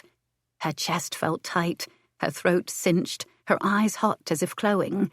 She was sure that the only way to hold herself together would be to press her lips to his. Public displays of affection, however, were frowned upon. The last thing she needed was to cause a scandal by kissing her husband in full view of Lady Babcock, the groomsmen waiting by the step, and all the arriving guests who'd paused on the pavement to pretend they weren't gawking at them. So she forced herself to release her husband's hand and face the open door with her chin high and her shoulders straight. Inside the lavish ballroom, Prue's reception into society as the Marquess of Savage was even worse than she expected. Every eye watched her every move, waiting for the slightest misstep. Walking between the tables set up for the evening's play, she felt like a limping mouse in a room full of voracious cats. That need to be perfect and to find acceptance, if only for her husband's sake, had never been so great. It roiled in her stomach like a storm at sea. And the worst part was, she couldn't even sit beside Leo to absorb his strength.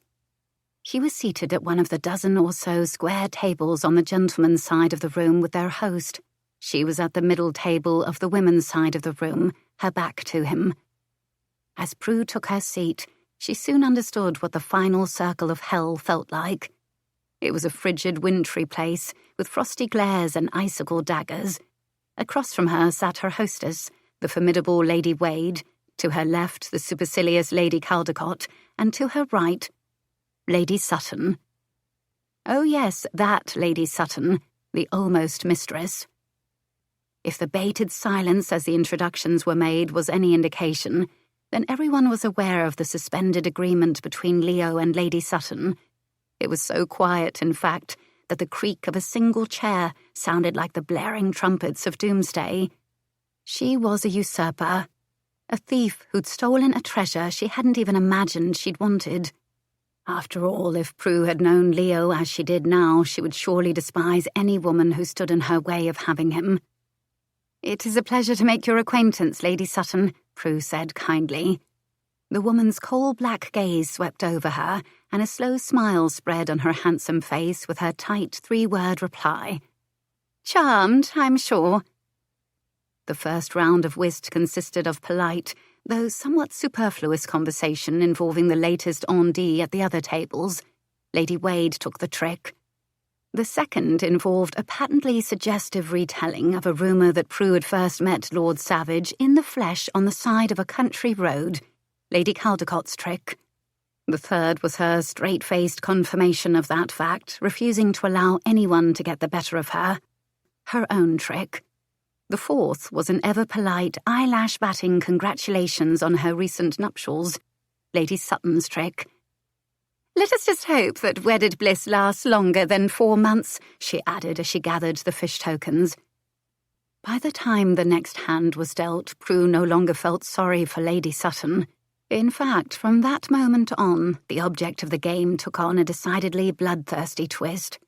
Every trick was a point for either team, back and forth like subtle lances from the tip of a rapier. Lady Sutton purred, her claws tapping on her cards. "I wonder what a man does when he tires of the mistress that he made his wife. Shut her up in a country house and resume his affairs by choosing a name out of a hat?" Prue smiled and laid a card. "I'm afraid I've thrown out all his old hats." But she lost the trick that round. She was too distracted with the memory of her conversation with Leo a few nights ago. "I just didn't want you to have some grand notion that I'm capable of giving you more than this." After listening to the stories he'd shared, she understood his reason for keeping his heart guarded. Anyone would have done the same. For the past few days, however, she'd been wondering what it would take to make him want to keep her. It was a silly fancy, she knew, but she couldn't help it. Since they'd married, they'd been so happy, so deeply and thoroughly ensconced in each other, that she'd started imagining a lifetime with him, a genuine marriage. She could picture spending years and years in his arms, by his side with her hand in his. Perhaps one day they might have a little hand to hold and cherish, a boy with a mop of golden curls and his father's devilish green eyes. Perhaps a little girl that they would name after her mother. But that was a dream she hadn't voiced. As determined as she was to have a life of her own making, her bravery fell short at this. After all, he'd made it clear that their marriage was a matter of honour and nothing more. He was simply offering her the protection of his name before he replaced her. Distracted by her thoughts, she lost another trick. Pekingese. Lady Sutton reached forward to play a card, and a glint of silver drew Prue's gaze to her wrist, and at once she went still. She recognised the pink tourmaline dangling from the clasp and the two rabbits facing each other in the centre. Her mother's charm bracelet. "Do you like my bracelet, Lady Savage?" Lady Sutton inquired with a feline grin. "It was a recent acquisition of mine over a hand of 21. I believe you are acquainted with the lady who lost it, Lady Whitcomb." "Indeed," she said tightly, having no doubt that Dorcas had likely crowed about the object having once been part of Prue's inheritance, and Lady Sutton had worn it on purpose. She turned it on her wrist, practically purring with delight. "Vulgar little thing, isn't it? I'll likely toss it in the bin later, but I couldn't help wearing it just this once. After all, I have been assured," she slid a purposeful glance across the room to Leo's table, "that I'll soon have anything I could ever want." Prue sincerely hoped that Lady Sutton wanted her eyes clawed out, because that was certainly something she was about to get. "What a coincidence, I already have everything I could want," she said, and played the final trump card. But as they rose from their chairs to find another table, Lady Sutton said, "You are clever with your tricks, or should I say traps?" "I'm sure I do not know what you mean." My dear, we all know how you court a Marquess. The only question remains, how long will you be able to keep him? Not long, I imagine. Then she leaned in to whisper, After all, I have it under excellent authority that he's already wooing your replacement. You're wrong about that, she said, and turned to leave. But Lady Sutton took hold of her arm, her grip biting.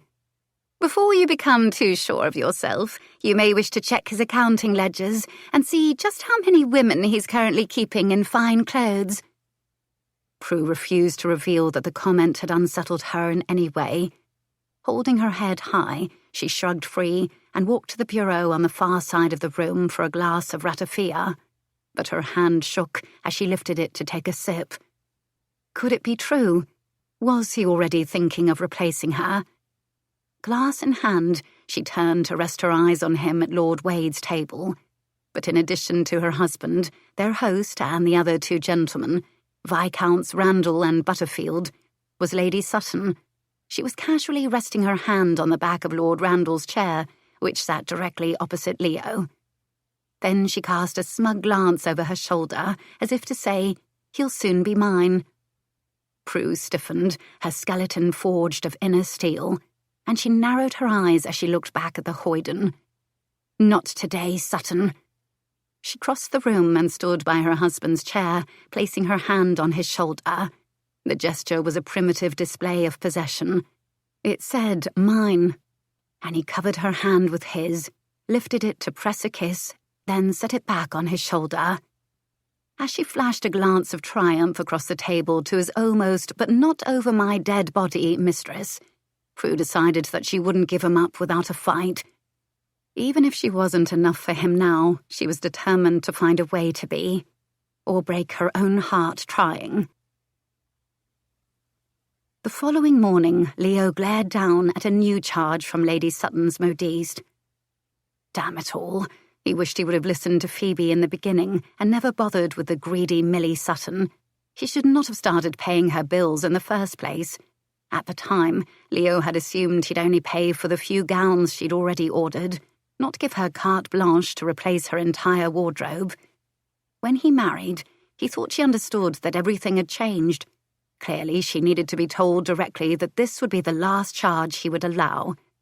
However, after watching the way that his father had so mistreated his own mistresses, leaving them without a shilling or place to live even though he'd had means, Leo knew that he couldn't be so callous as to leave her to suffer the wrath of creditors.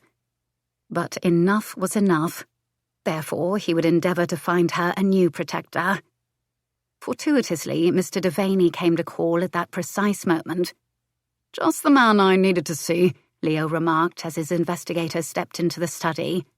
"I have a new task for you, if you are up for it. I need to find a gentleman for Lady Sutton, preferably a wealthy man who lives far, immensely far from London." Viviene looked down at his hat, absently pinching around the edge of the brim between his thumb and forefinger. "As to that, I may have news for you already, but you're not going to like it, my lord. If you're about to tell me that she already has a gentleman, I assure you that it will be the best of news." Viviene slowly lifted his gaze. "Even if that gentleman is a certain Lord Marlowe." The sound of that name crawled over his skin like insect legs. Marlowe was a phantasm, the nightmare that lurked in the shadows. You could never be sure if it would smother you in your sleep. "And just what is Marlowe up to this time?" he murmured more to himself than to Viviene. But the other man answered. "Couldn't say, my lord. But I've also heard he's been making a few inquiries about your missus." Leo jolted, alarm sprinting through him. "Such as the names of her family and friends, her schooling, just general things that don't amount to nothing." It couldn't be nothing if Marlowe was involved. "Keep me apprised of anything new." Viviene nodded. "I do have some better news for you. I finally discovered who holds the deed to that cottage you asked me to look into. According to my sources, Lady Whitcomb gambled it away at a party. It changed hands a few times at that same party, as if it were nothing more than a hot coal, until it finally ended up in the hands of a certain Lady Doyle. Splendid work, and much appreciated." Leo shook his hand before Viviene left. His mood started to improve the instant he thought about how much this would please Prue. He penned a missive to his solicitor, Mr. Godfrey, to inquire about the purchase of Downhaven Cottage without delay. With any luck, he'd have the deed in his possession by this afternoon. Just after he handed the letter to Grimsby to post, he saw the woman who occupied his every thought and desire strolling into the study. Closing the door, he stepped around his desk at once to pull her against him. "You are awake rather early, at least for such a slug-a-bed. It isn't even noon yet." She wrapped her arms around him, her lips quirked, blatantly tempting him to no end. "If I've turned into a slug-a-bed, then it's your fault." "I refuse to take the blame.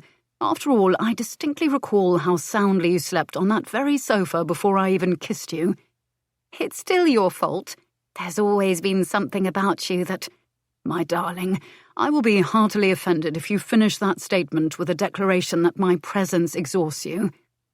"Well," she said with an impish shrug, and then laughed when he tried to release her.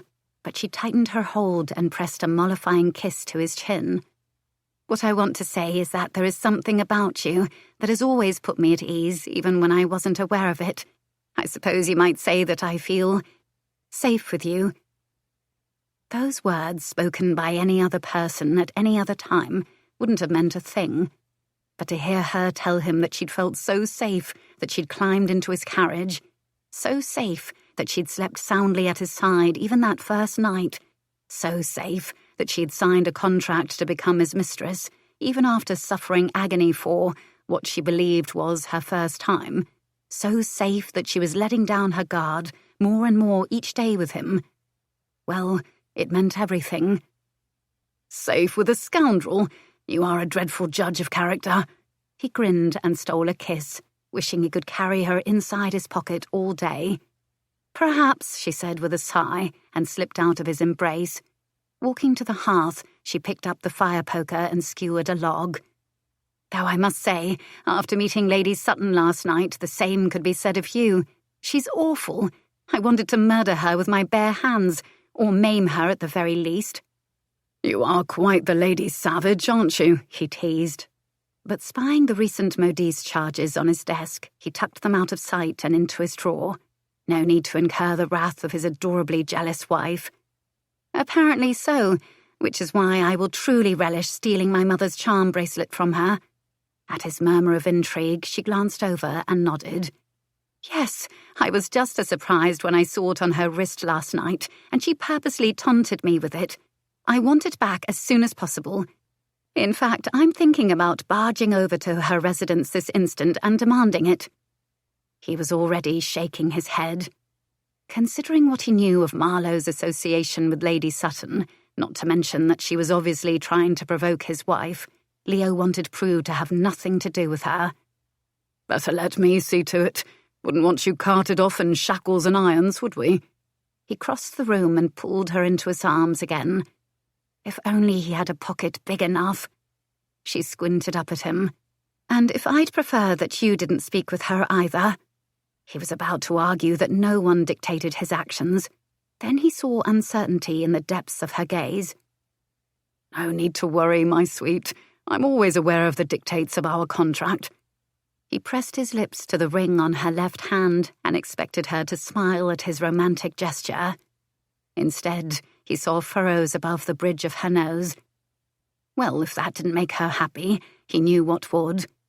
"Which reminds me," he said, smoothing the pad of his thumb over her brow. "I have just learned who holds a certain deed that you've been wanting in your possession, and I trust that when my solicitor returns from visiting Lady Doyle, that you will be the keeper of Downhaven Cottage." And there was the smile he wanted. Chapter 25. Prue paid a call at Upper Wimpole Street the following afternoon, taking with her a box of the aunt's favourite confections and a heart full of worries. She thought she'd hidden the latter, but Meg had seen through her and invited her to take some air in Regent's Park where they could speak in private. So while Myrtle flirted with the nut seller and Maeve fed the geese in the pond, Prue talked about her horrendous societal debut as the Marchioness of Savage. Well, I absolutely hate Lady Sutton, Meg said with a stab of her parasol tip to the path at their feet. The nerve of her, implying that Savage would ever cheat on you. I've known him most of my life, and even though I was furious with him for a time, I still know that he always keeps his promises. I believe that to be true as well. Leo is bound by his own code of honour. The only problem is the promise he made me was for 4 months, she said, her voice frayed around the edges as she uncharacteristically spilled the contents of her soul. Surely your marriage vows trump that contract you signed. She shook her head. He'd had a new one prepared that very morning. We signed it in the church vestry. Now she didn't know what to do. How did one convince a notorious rake to spend the rest of his life with only one woman? Undoubtedly, he'd known far more thrilling women in his life, well-travelled and experienced women who could keep him enthralled with their conversations and carnal knowledge, whereas she had simpler tastes and aspirations. All she wanted was a happy life and someone to share it with. And she wanted that someone to be Leo. She wanted that more than she'd ever wanted anything before. Beneath the brim of her bonnet, Meg's clear blue eyes were kind and hopeful.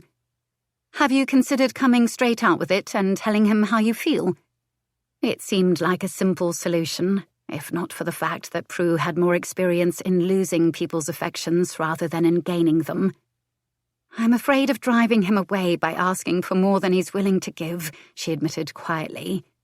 Her companion didn't say anything for a minute as they strolled among the fallen leaves, the chill of winter's approach becoming bolder. I understand that fear all too well. After bearing my heart to the man I love, he told me I was too young to know myself and then left for the continent. Prue felt her heart stop, her stomach churning with icy dread. That was precisely what she was afraid of. Only in her circumstance, she would be the one who went away. But I still wouldn't have done it differently, Meg added. If you don't tell someone how you feel, then how will you know where you stand in their esteem? Prue reached out to squeeze her friend's hand. I think you are very brave, Margaret Stredwick. And I think you are as well. Perhaps when I had nothing left to lose, but now, she shook her head. I have everything to lose. And it terrified her. Meg's grip tightened. But you also have everything to gain. And can I tell you a secret? Of course, I've already bared my soul. The least you could do is bare yours, she said with a grin, linking arms with her as they continued to stroll. There's still part of me that is absolutely, positively certain that Mr. Prescott will return one day. He'll proclaim that he loved me all along and cannot live another moment without me. She gave a rueful laugh. Terribly childish, isn't it? Prue shook her head. Having confidence in one's dreams is something that we all wish we had. I envy your fortitude. It was easy to picture Meg's dream coming true. She couldn't imagine any man not wanting such a vibrant and accomplished young woman. As for herself, Prue had her doubts. The years of constant criticism and her subsequent failed attempts to be perfect still sat on her shoulders. Thanks to her time with Leo, the weight of that burden wasn't nearly as heavy as before. Even so, she occasionally heard those whispers, telling her that she wasn't good enough. But Meg was right. If Prue didn't tell him, then she would never know if there was even a chance for a future. If not, then she would be living alone for the rest of her life, just as she'd first planned. It's like what the aunts say to justify their recipe espionage, that you have to believe something already belongs to you, or else you'll sabotage yourself in the process. So all Prue needed to do was imagine that Leo's heart was already hers. Simple, right? She wasn't too sure about that. I suppose I could broach the topic at dinner. I'll have the cook make his favourite dishes, and I'll wear that ivory gown he likes. Then, if everything goes to plan, I'll... She broke off abruptly as she spotted Lady Doyle on the path, the very same lady who held the deed to Downhaven Cottage.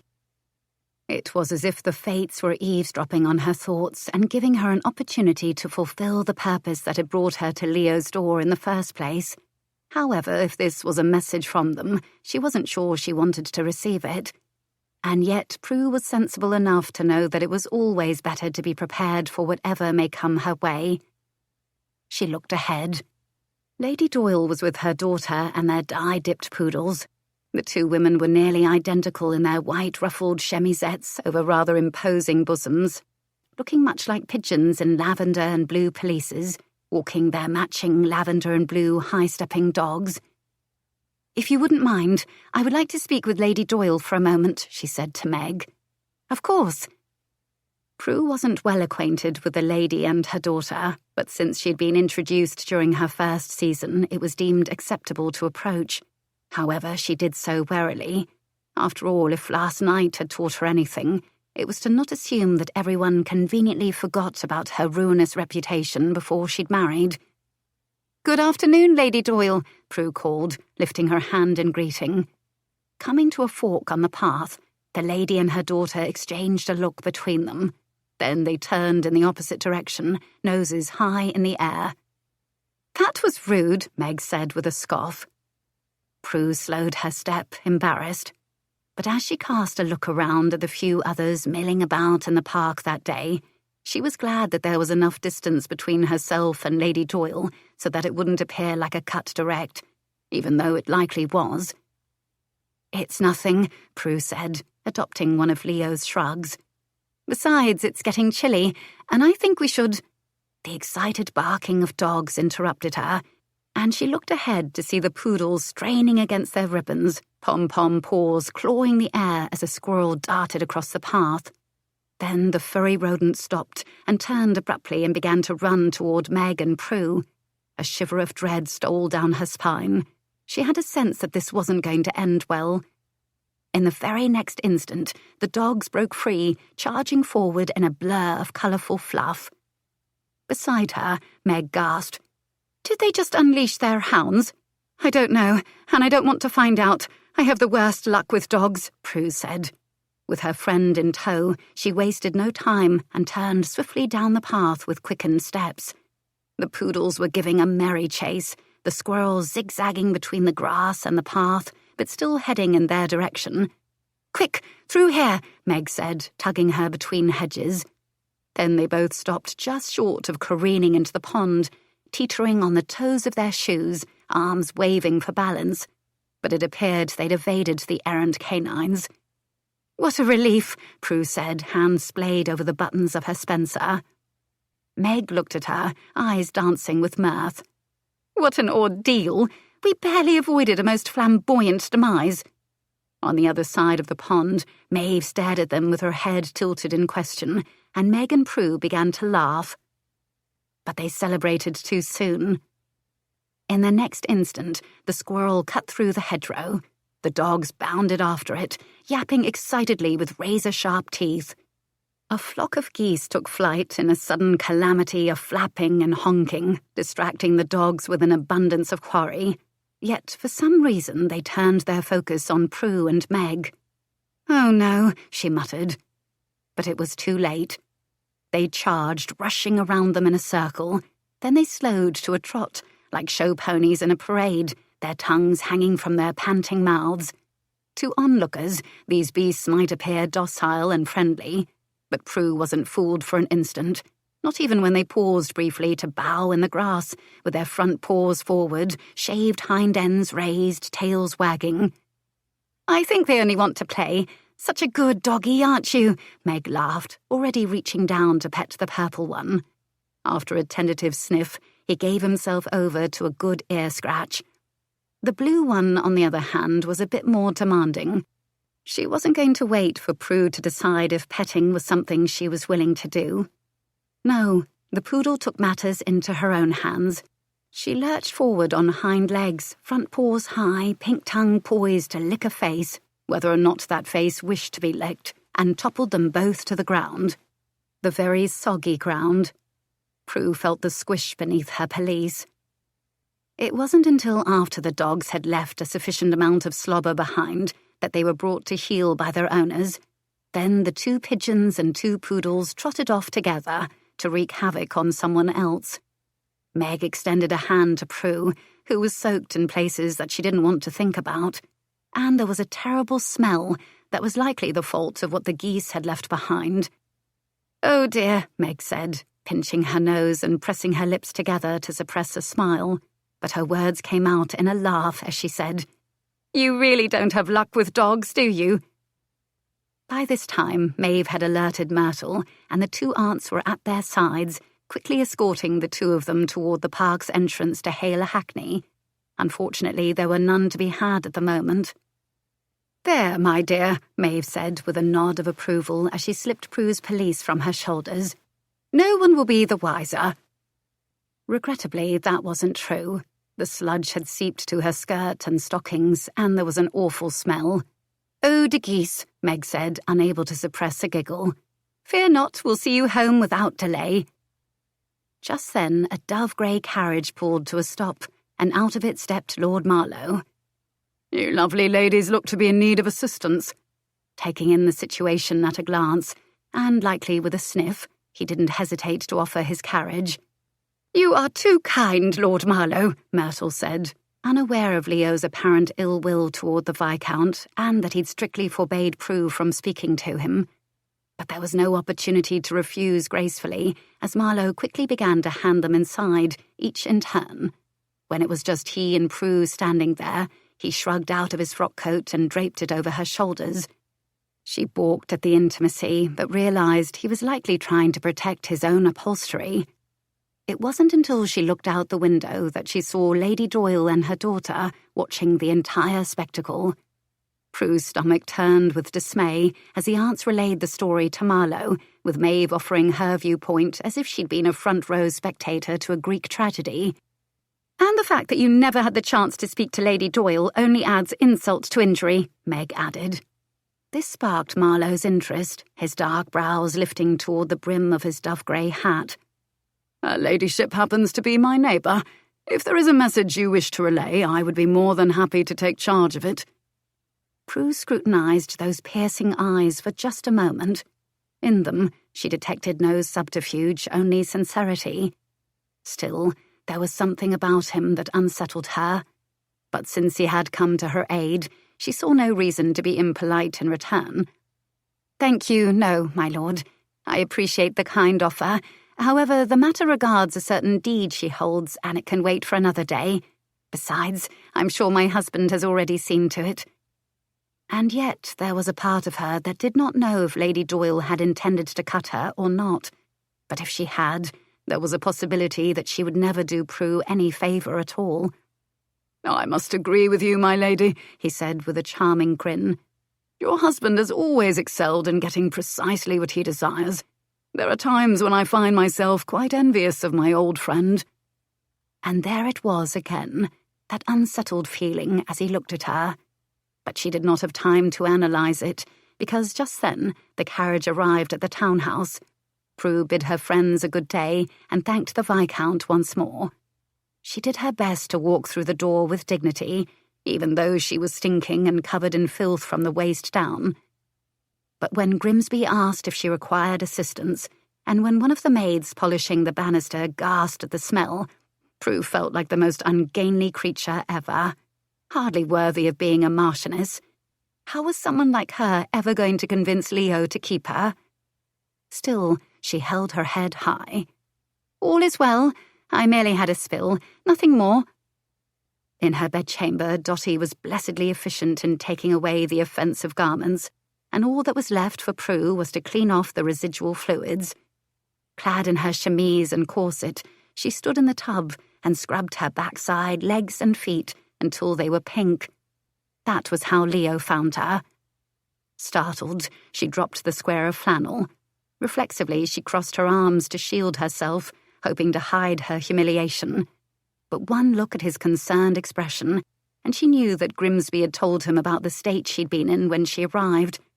There was no hiding it, and the instant she thought about everything that had happened, the snub, the humiliation, along with the weight of her impossible hopes bearing down on her, she felt tears gather along the lower rims of her eyes, threatening to spill down her cheeks in a hot deluge.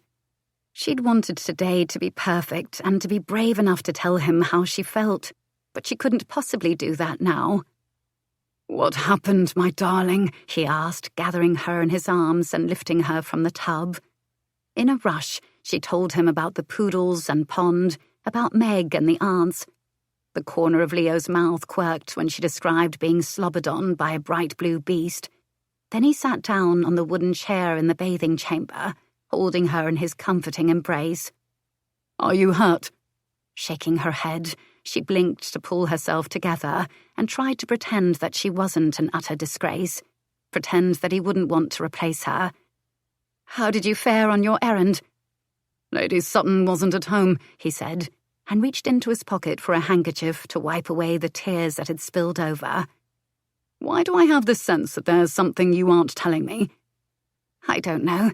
I merely fell on my backside. I'm clumsy, I suppose. Just one of my many flaws." "Now I know something is the matter because you have no flaws, not a single one." A watery, self-deprecating laugh escaped her. "You don't mean that. Everyone has flaws, and I have more than my share." "Well, if you insist, then your belief that you have a flaw is your only one. You are perfect in every other regard." She was ready to refute that too, but when she saw that there wasn't a teasing smirk on his lips and no laughing glint in his eyes, she couldn't speak at all for a moment. He looked at her with tender, enduring warmth, as if he believed it down to his soul. He touched her as if she were a gift, precious, cherished, and her heart was so full it was choking her. She took his face in her hands. "I wish I could see myself through your eyes. I wanted today to turn out so differently." She rested her forehead against his. "By tomorrow, all of society will wonder why you saddled yourself with such a creature." He nuzzled her nose with his and kissed her softly. "I don't care what society thinks. I only care about you, Moonflower. Don't you know that yet?" At the earnestness of his words, the breath rushed out of her lungs. Then she kissed him with all the love that she tried to keep safely guarded for so long. It was a desperate kiss, a clumsy kiss, her teeth bumping his, but she couldn't help it. The lock on her heart suddenly broke, and the contents spilled out, with no hope of ever caging them back in again. "Easy," he crooned against her lips as he held her face, his fingertips tracing the delicate shell of her ear, feather-light caresses along her brow, through the dishevelled wisps of her hair. "Shh. We have all the time in the world." But they didn't. The hours were speeding by, days vanishing before her eyes, and she needed more. Shifting on his lap, she straddled him. She couldn't get close enough to stop the torturous, hollow ache that had to be filled. "I need you. I need you so much. I need your hands on me. I need you inside me." His grip tightened, hands at her nape and on her hip, as she rolled against the unmistakable hardness beneath his fall front.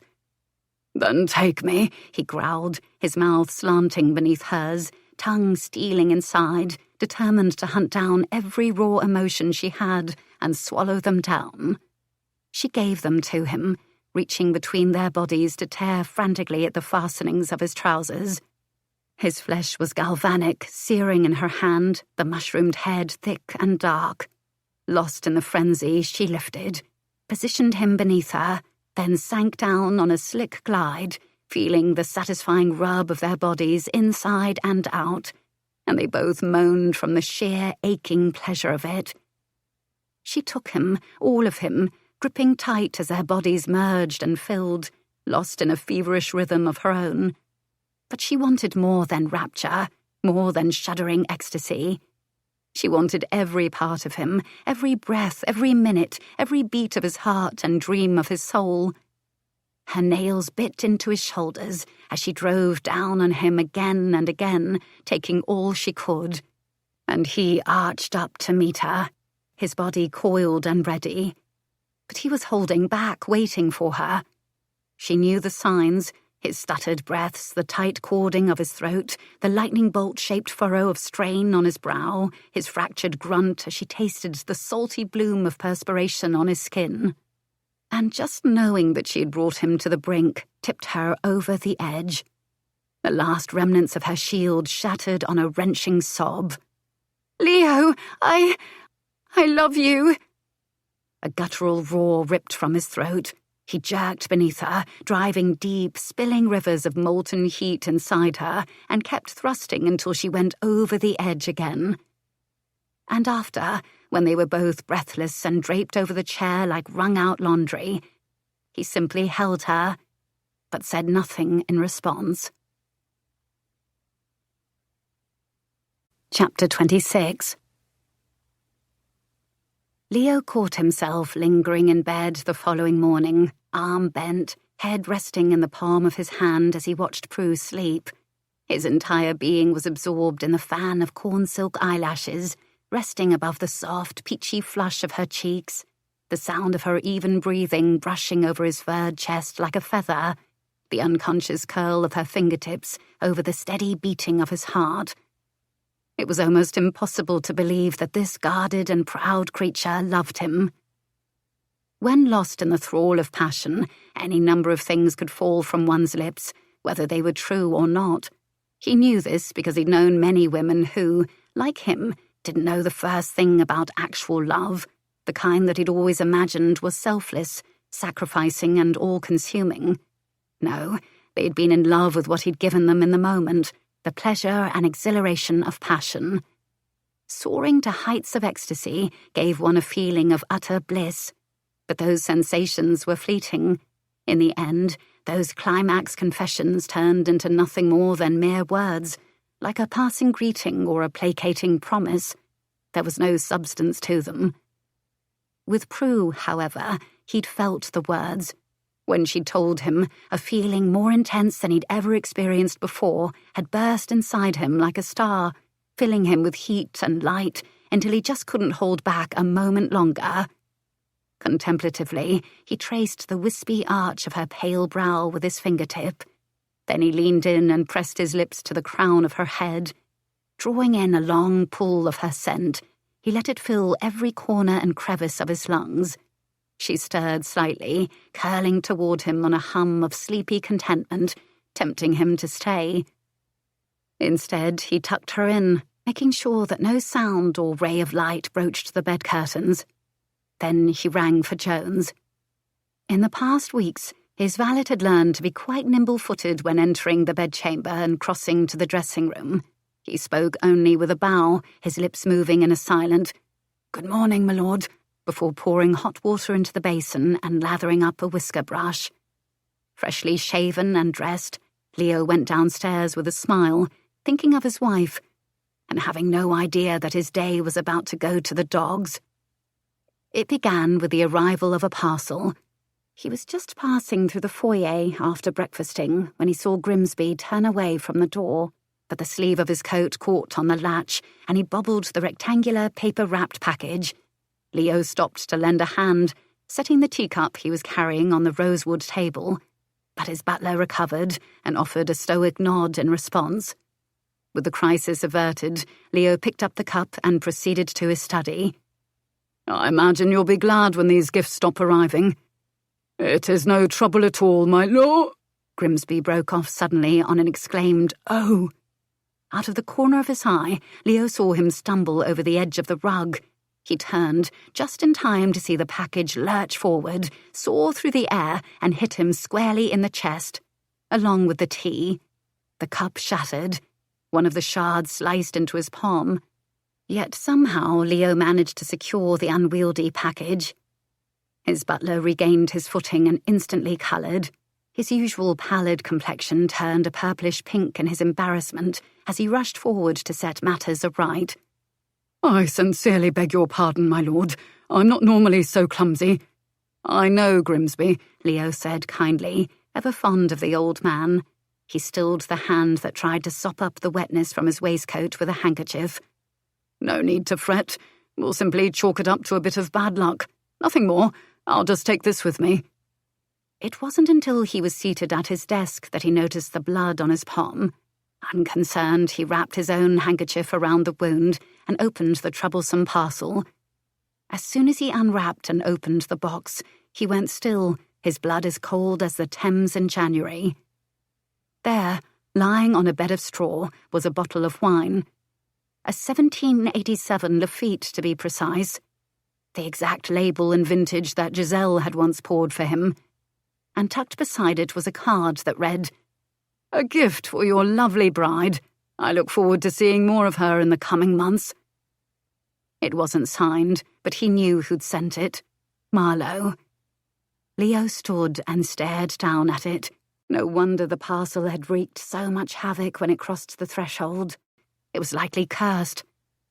His blood abruptly turned hot, steaming in his veins. The bastard was clearly enjoying this old taunt of his. But to what end? Surely Marlowe didn't imagine he could lure Prue away from him, as he'd done with Giselle, fill her head with all manner of deceptions and expect her to believe it. If there was one thing Leo knew, it was that his wife did not take someone's word at face value. A man had to earn her trust, and Marlowe would never be able to fool her. Even so, the very idea that he might try abraded Leo's temper like sandpaper to skin. He stormed out of his study, taking the gift with him to the kitchen to dispose of. He didn't want to risk any other member of his staff coming into further contact with this cursed gift. When he returned to his study, he saw another bill from Lady Sutton's modiste had arrived. He was ready to toss it into the fire. Damn that greedy woman. And looking at the charge, he wondered if the costume had been fashioned from gold thread. She hadn't been at home yesterday when he'd called, which left the matter unresolved. However, the more he thought about it, the more inclined he was to speak directly to her modiste and inform her that any future bills were to be sent to the lady herself. As if that wasn't enough for one morning, shortly after that he received unwelcome news from his solicitor. Even though several attempts had been made to purchase the deed to Downhaven Cottage, no matter what the offer, Lady Doyle refused to sell. Refused. Unable to fathom her reasoning, he decided to ride over to the lady's townhouse to pay a call himself. He was determined to have the matter settled before Prue awoke. Viscountess Doyle received him in the morning room. A plate of half-eaten trout, boiled bacon, kidneys and poached eggs sat before her, and she did not pause in her grazing or make an offer for him to join her. She cut a slice of bacon and gestured with her fork.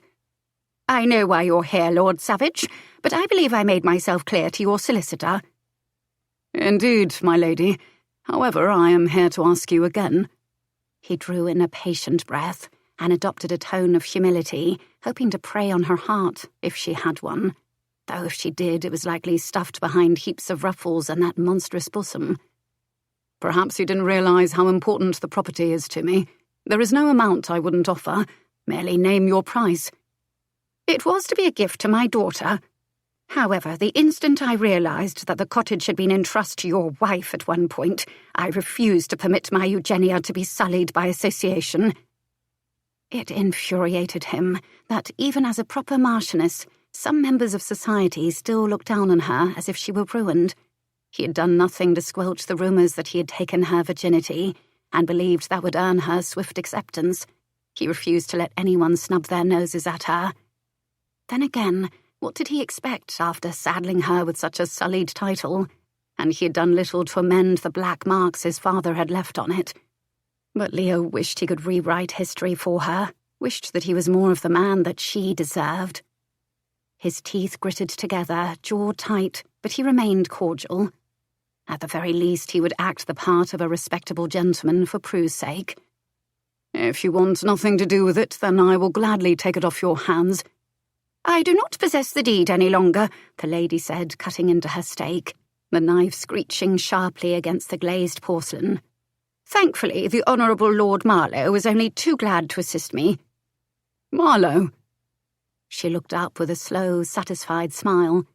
"Oh, yes, though I'm not at all surprised. After all, I saw your wife climb into his carriage at the park yesterday, looking quite at home in his company, but I'm certain a woman such as she would have many different gentlemen to dote on her."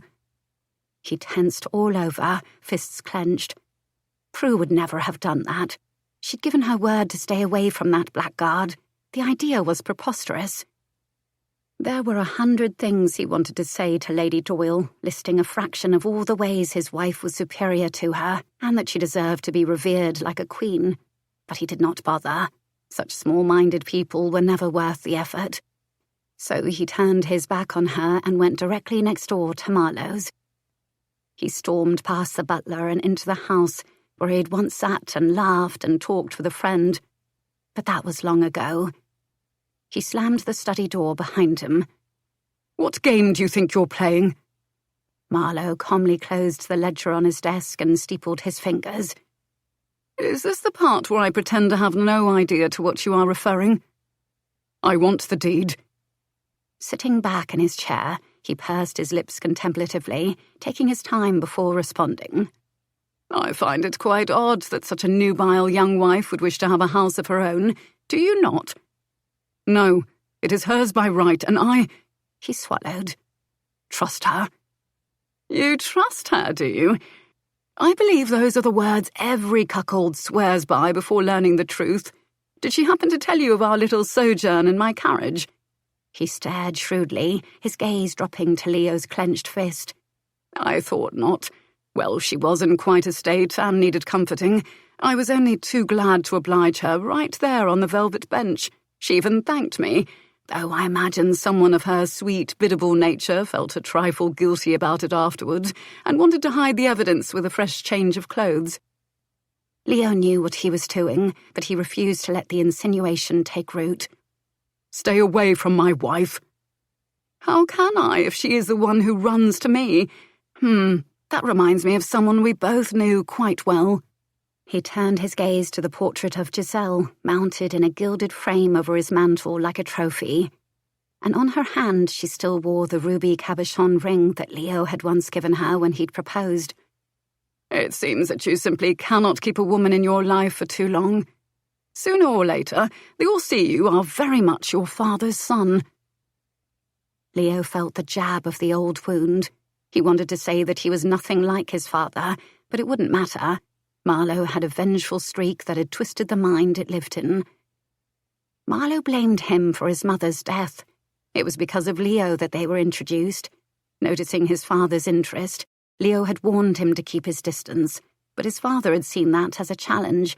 And so, wanting to prove that he could have anyone he desired, he had a brief affair with Marlowe's mother while her husband and son were taking a grand tour. Then, upon discovering that she was carrying a bastard child and unable to bear the shame of what she had done, she'd taken her own life. "None of this will bring her back," Leo said to him. "Haven't you had your fill of revenge?" Marlowe smiled. "Not yet. But soon, perhaps." Chapter 27.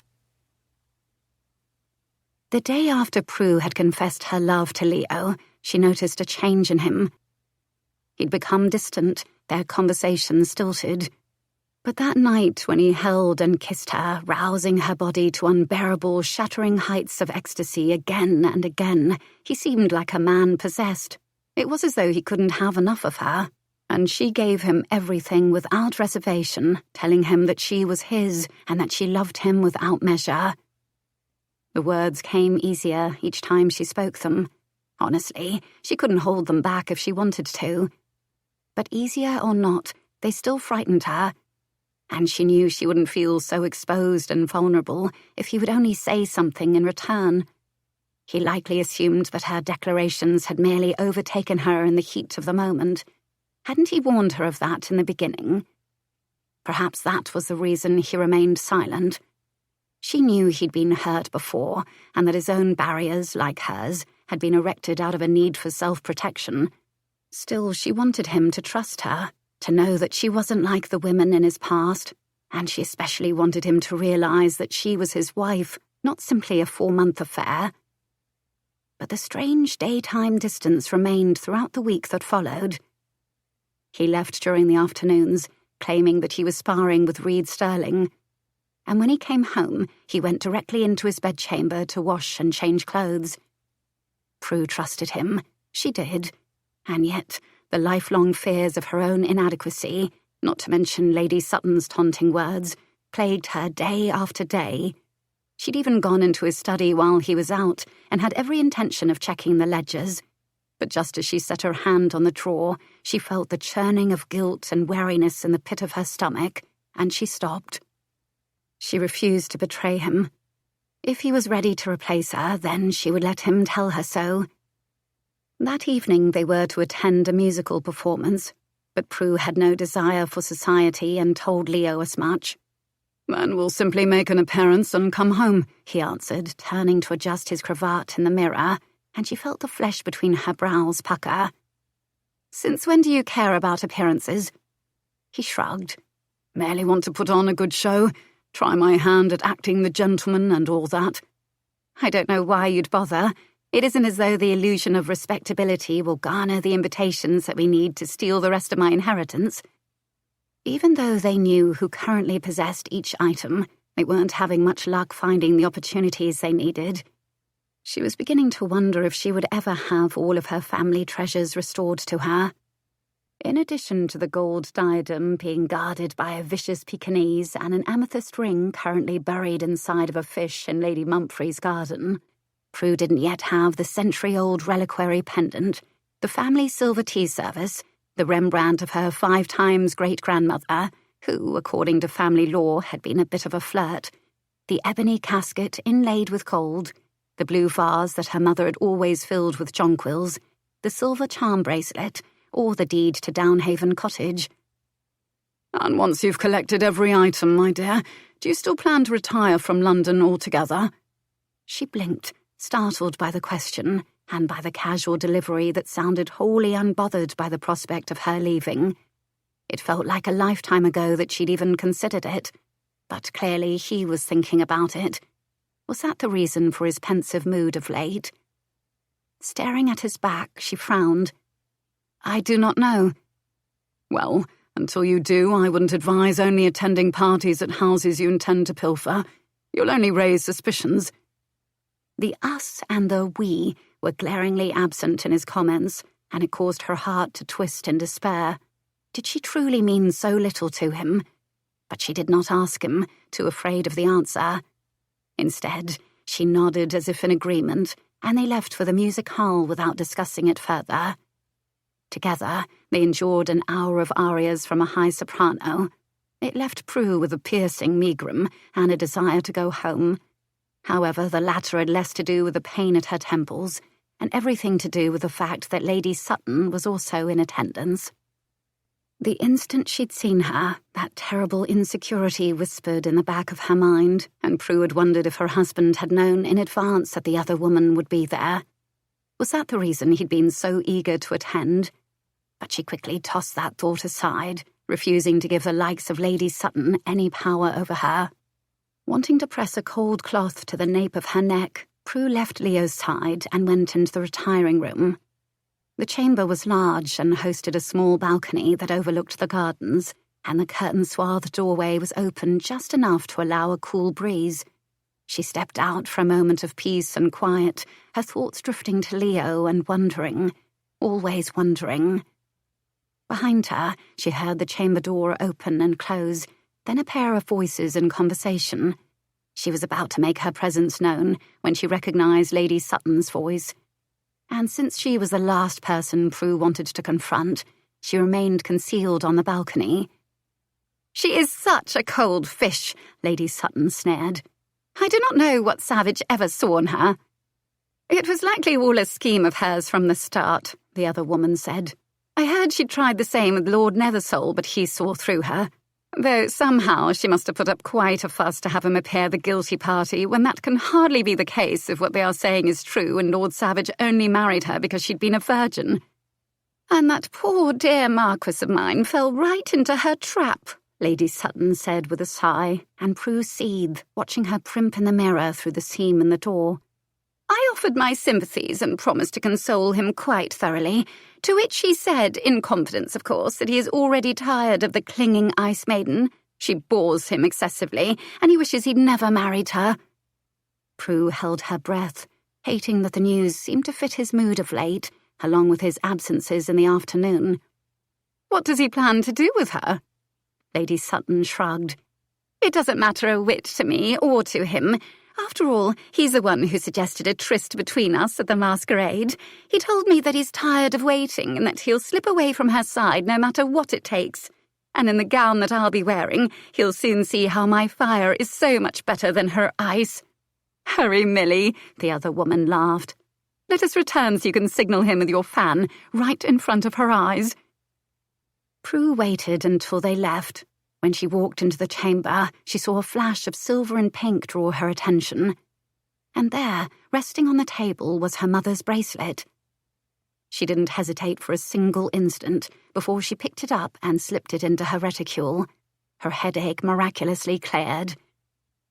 Of course, the evening would have gone so much better if Lady Sutton hadn't stopped directly in front of them and made a fuss over losing her bracelet.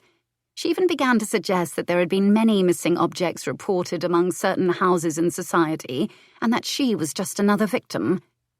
Prue felt awash with dread at this and wondered if her other crimes had been noted.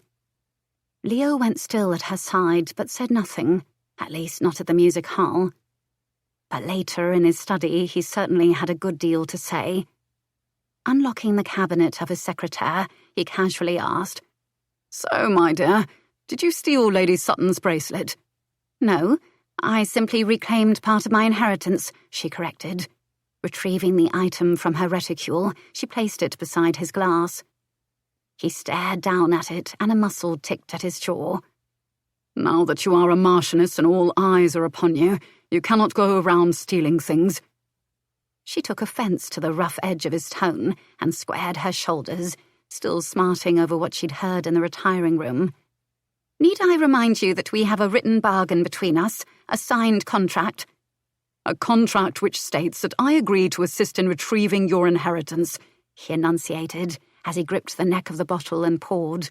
"It says nothing about the manner in which I decide to do so, and since rumours have now begun about a rash of thievery, I will not take any risk that will put you under further scrutiny." "A rather convenient time to develop scruples," she muttered, knowing that he hadn't once been bothered by the notion of stealing from the others on her list. But since it happened to be Lady Sutton, he suddenly didn't want to take the risk. Ha! "Scruples, I find, are kept at the holder's discretion," he said with an air of nonchalance, but his shrug was stilted and tight. "Fine. I won't interfere with yours if you don't interfere with mine." He tossed back a finger of whiskey and set down the empty glass hard. "Prue, you will return the bracelet." She glared at him, incredulous. "Even when it is mine by birthright?" "No, it is not. While you lived under your father's roof, your inheritance was considered his property to do with as he chose. As my wife, what belongs to you is legally mine," he said. "Of course, I have no desire to keep these items from you, and so I will not. I am a man of my word." "However," she all but sneered, eyes narrowed to slits. "However," he added tightly, "the means by which they are to be procured has changed. You must accept that." "I'm not returning the bracelet." "Fine. Then I will do it myself. We are to attend a masquerade at week's end, at which time I will slip it into her reticule unseen." "Oh, and how do you even know she'll attend? Did you discuss it with her?" "Don't be ridiculous." He scoffed and poured another drink. "Or perhaps you know because you purchased her dress for the event." He turned sharply. "Where did you hear that?" But as he asked the question, he glanced briefly toward his desk, as if to ensure that his ledgers weren't on display, perhaps. "So it's true. You are paying her modiste." "Prue, it isn't what you think," he said flatly. "There is nothing untoward happening between Lady Sutton and myself. I simply couldn't leave her penniless after we'd made a verbal agreement." Once again, she felt like the usurper. Someone who'd stolen in and taken what didn't belong to her, not someone who could ever be loved by her husband. But those were thoughts that the old Prue would entertain, believing herself too imperfect, too unworthy. The new Prue, however, was fuming. How dare he? She straightened her shoulders, her chin inching higher. "You must care about her, then, if you cannot bear the idea of her suffering." "Paying her bills was a matter of obligation." Was that supposed to be a denial of affection, then? It didn't sound like one. "Our contract was to. In fact, you married me out of a matter of obligation. I suppose I should be thankful that I'll soon have Downhaven Cottage. That way, when our contract has expired, I'll live there, just as I'd planned to from the start." He went still, the look in his eyes guarded, as if shades had been drawn over panes of green glass. "Do you want to leave, then?" "If I didn't, wouldn't you send me away regardless?" she asked, her voice breaking as tears filled her eyes. He expelled a sigh and went to her, his tone softer. "Let's not argue. I do not like to see these frustrated tears, or to know that you are distressed over something so trivial. Come to bed and let me take your mind off all this nonsense." She pulled away from him at once. "If you dare attempt to make love to me now, then you will soon find yourself without your favourite appendage." And she left him standing alone in the study, taking the stairs to her own bedchamber where she could have a good cry. Then later, when she heard him in his own chamber and no knock fell on her door, she wept some more. Leo slammed into his bedchamber, ready to storm through her connecting door. A low growl rumbled in his chest like thunder as he stalked across the room. Here he was, trying to be a respectable man for the first time in his life, trying to ensure that she never endured society's scorn again, and all she could think about was their time expiring. Was she merely ticking off the days of a prison sentence? He went still as the questions burrowed through his agitation and took root in his mind. "I'll soon have Downhaven Cottage. When our contract has expired, I'll live there, just as I'd planned to from the start." He turned away from the door. Staring at the empty bed, he wondered if he was better off just staying the man he'd always been. Chapter 28. Later in her life, Prue would likely think that attending a masquerade at Sutherfield Terrace was a fitting end to how her ruination began. Tonight, however, she would rather have been anywhere else. Through the almond slits of her ivory domino, she looked down at her pale blue and silver gown, heavily ornamented with glittering rock crystals, and thought she resembled the ice maiden that Lady Sutton had called her. Earlier, Madame Leblanc informed her that Leo had requested her costume to be that of an angel. "And these," she'd said with an eagerness that thickened her French accent, as she settled a diaphanous shimmering silver cape over her shoulders, "are your wings." Leo had been waiting at the base of the stairs. His costume was in the same colours, though with form-fitting tights, bejewelled codpiece and tunic. "I knew you would make the perfect angel," he'd said, lifting her hand to his lips. She'd felt the warmth of it through the glove and wished they'd been able to settle their differences. It had been 5 days since they'd argued, 5 nights spent alone in their bedchambers, 12 since she'd confessed her love and heard nothing in response. Slipping free, she'd covered one hand with the other as if to hold in the heat. "And what is your costume?" "Is it not clear? I'm Saint Savage, of course," he'd said, sketching a courtly bow. He wore a shaped mask that nearly concealed his identity altogether, if not for that signature wry curl of his lips and the golden mane beneath the ribbon. When she had not laughed, he kissed and brushed her proud chin with the pad of his thumb.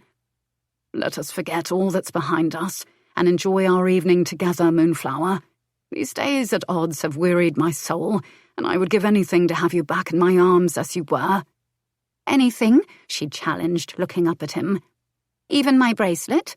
Ah, I thought not." He dropped his hand. Other than expelling twin sighs of weariness, they hadn't spoken any more on the way. When they arrived, stepping through the broad French doors to a crowd of gawking faces en masque and lined up on the stairs like a collection of garish and unblinking dolls, she couldn't wait for the night to end. But Prue should have known better. One should never make such a wish at Sutherfield Terrace. They tended to come true in the worst imaginable way. The masquerade benefit ball was a complete crush. Instead of being shoulder to shoulder, guests were practically piled on top of each other. It was a tight squeeze just to make it to the ballroom. She and Leo shared one waltz. It was the very first time they'd ever danced together, and the only time she'd danced in over a year. To say that she was nervous was an understatement. Yet the instant he pulled her against him and swept her into the dance, it was as if they'd been doing this since the dawn of time. The skill was all his, she knew. He was so solid and sure and easy to follow. With every turn, their bodies were so in tune, so perfectly aligned in movement and form, that it was as if they were one, thighs sliding, hips pressing, breast brushing, fingers gripping. Her lips parted. A fine sheen of perspiration collected on her skin beneath her costume. She looked up at him through the slits in her mask to find slumberous green eyes gazing down on her. She knew what he was thinking, and it made her breathless and desperate to be unreservedly in his arms again. Prue couldn't bear their separation and discord. She loved him, and her desire to have a life with him beyond their 4-month agreement hadn't waned. It went without saying that she didn't want him to slip her mother's bracelet into Lady Sutton's reticule. But was she willing to let a memento from the past ruin any chance of a future with him? The answer was simple. No. "Leo, we need to talk," she said the instant the music ended, her hand falling from his shoulder to rest in the centre of his tunic. He pulled her closer and whispered in her ear, "Give me a moment to take care of this errand, then we'll go home and settle matters between us." Did the words "settle matters" have an ominous ring, or was it her imagination? Either way, her stomach dropped. Leo drew her hand away from his heart and laid it on his sleeve before escorting her to Lady Babcock's side in the gallery that overlooked the ballroom. Just before he left them, he looked down at Prue, his expression inscrutable as he touched her cheek. "I won't be long." She nodded wordlessly, her stomach churning with worry as she watched him disappear into the crowd. Had their argument pushed him so far away that it was already too late to bring them back to where they'd been days ago? It was possible. After all, a man who was used to keeping women for a few short months at a time likely didn't want to be burdened by strife. Perhaps these days apart had offered him clarity as well, and he'd come to the realization that she wasn't worth the trouble. But if that was true, then why had he bothered to marry her at all? "I'd wondered that myself," Lady Babcock said. "But then the answer was quite obvious." Prue hadn't even realized she'd spoken aloud, and felt a rush of heated embarrassment rise to her cheeks over revealing such mawkish thoughts. Standing at the railing, the Countess lowered the golden wand of her mask and smiled at her, as if they were both privy to the same secret. But Prue shook her head. "Apparently not clear enough for me." "It's simple, my dear girl. You never asked for more than he was willing to give. Countless women have, you know. Greedy and scheming, the lot of them." She swept her arm in a graceful arc over the sea of colourful costumes, feathered masks and glittering jewels below. "An unmarried man with title and fortune. What a prize indeed. So they used their wiles to gain his attention, then proceeded toward their ultimate goal, to lay claim to him as if he were nothing more than a pretty pile of gold coins." Prue nodded. Though she'd already surmised that women had treated him like a commodity, it still made her angry, even more so when she thought about the way that Lady Sutton was sending her bills to Leo, taking advantage of his generosity. And worse, he was letting her. "He might be a bit too generous, if you ask me," she said, her hand curling over the rail as she searched for him, and that woman, in the throng of disguised faces. But she didn't find either of them. Helene laughed lightly and patted her hand. "All the better for you, I should think. After all, a man never changes who he really is at his core. That's the truth with all of us. And in time, our most closely guarded secrets are revealed." She looked at Prue with a fond smile, apparently not realizing that she'd just confirmed Prue's greatest fear, that at Leo's core, he was a man who didn't want anything permanent. From the very beginning, he told her this again and again. And if that was true, then what made her think there would be anything she could do or say to change that? Leo saw Marlowe across the room before he disappeared in the crowd. Tension built up along his shoulders and neck, squeezing like a vice. Bloody hell. The last thing he needed was to be away from his wife's side with a cretin wandering about. It still bothered him that Prue had never told him about her carriage ride with Marlowe. Keeping secrets wasn't something he thought her capable of. And yet, hadn't he believed the same of Giselle? All the more reason to settle matters once and for all, he thought, and walked on. Turning the corner, he saw an old friend, Lord Randall.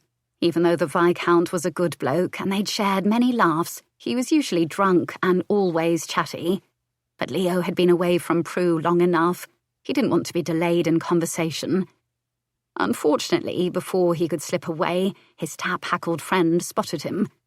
"Aha! And there's the elusive Lord Savage." Randall narrowed his bloodshot eyes and pointed with a flask in one hand, while his other hand was pressed to the ivory pilaster as if trying to hold it up. "See here, old chap, I'm highly offended. Walked right past me without a word earlier.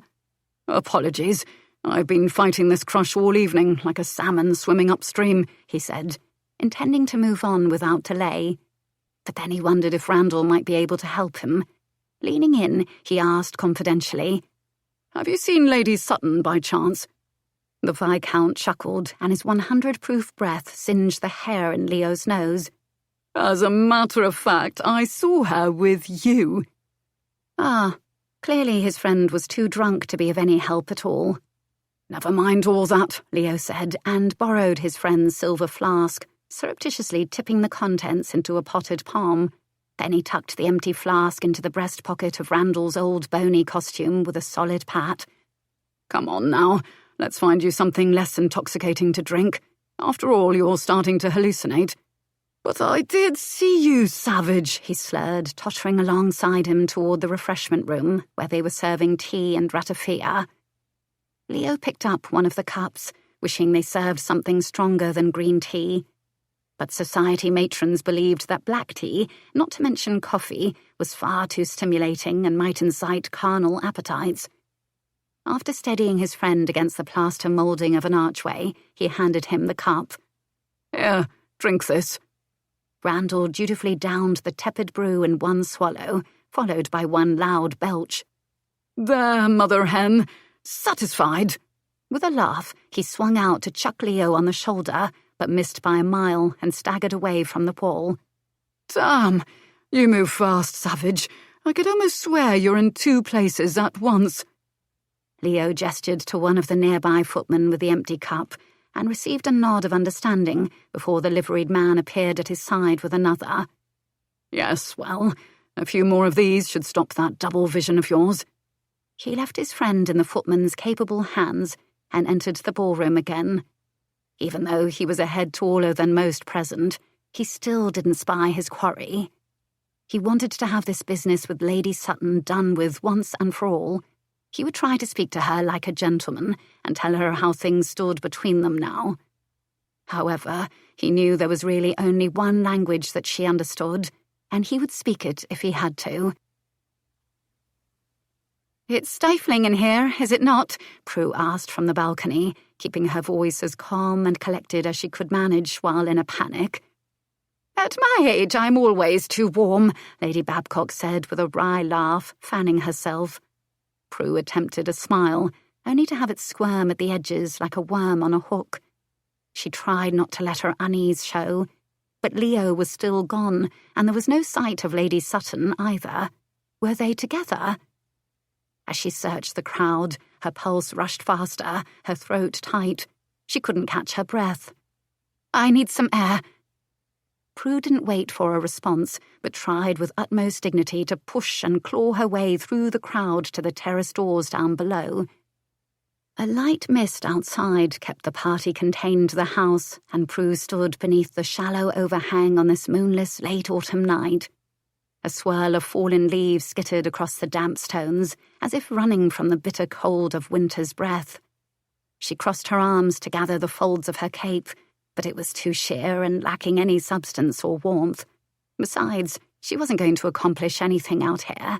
She had to find Leo. Just as Prue turned to head back inside, a figure stepped through the terrace doors, a knight in chainmail and leather jerkin, with a sword belt and scabbard slung low around his lean hips. As he lifted the helmet to reveal that widow's peak of brown hair and icy blue eyes, she stopped at once. "Lord Marlowe." "Lady Savage, a veritable angel in my midst," he said with a bow. "I wonder if I might beg an audience for a moment." She looked to the door and thought of her own important errand. "I'm afraid I cannot. I was just about to meet my husband." "Coincidentally, as was I." But with such a crush, I believed it would be faster through those doors there." He gestured to the far end of the terrace with a gloved hand. "You see, I saw him head down one of the corridors a short while ago. Shall we?" She frowned and wondered if that was the reason she hadn't spotted Leo with Lady Sutton, because the two of them hadn't been in the ballroom at all. Then all sorts of questions began turning in her mind, creating a vicious brew of doubt and fear. "Well, I suppose it would make the most sense. Thank you," she said to Marlowe as they headed toward that doorway, and he stepped to the outside edge so that she would remain dry while he took the brunt of the mist that was now a steady drizzle. "What business do you have with my husband?" "Actually, the matter concerns you, my lady. My neighbour, Lady Doyle, recently gifted me with a certain property that I believe belongs to you." "Downhaven Cottage?" "The very same," he said with a nod as he opened the door, and they stepped inside a long, darkened gallery with windows flanking the far side, like mirrors reflecting the faint glow of dying embers in the hearth. "I spoke to Savage regarding the matter, but when I offered him the property, he refused. I'm hoping that he has had time to reconsider." Leo had the chance to claim the deed, but refused it. The news was heartbreaking. He knew how much it meant to her. If there was anything he ever wanted, she would go to the ends of the earth for him. "Perhaps your price was too high," she said, wanting to give Leo the benefit of the doubt. "Let me set your mind at ease at once on that account," he said as they left the gallery. "It was a wedding gift. I asked for nothing in return." Prue tried to absorb this information as they entered a vacant arched corridor, lit only by wall sconces at the far end. Faint strains of a string quartet and the din of distant conversation drifted eerily down the bare wood floor and wainscoted walls as their footfalls echoed around them. And there was something else, too, a different sound, like someone crying, only not. Another chill swept over her, and she chafed her hands along her arms. "And where precisely did you last spy my husband?" "Though I never saw him emerge, I do know that he was headed in this direction," Marlowe said with unswerving certainty. Then, just as they neared a pair of darkened doorways, he paused to adjust his costume belt. "Forgive me for dallying, but this scabbard is quite cumbersome.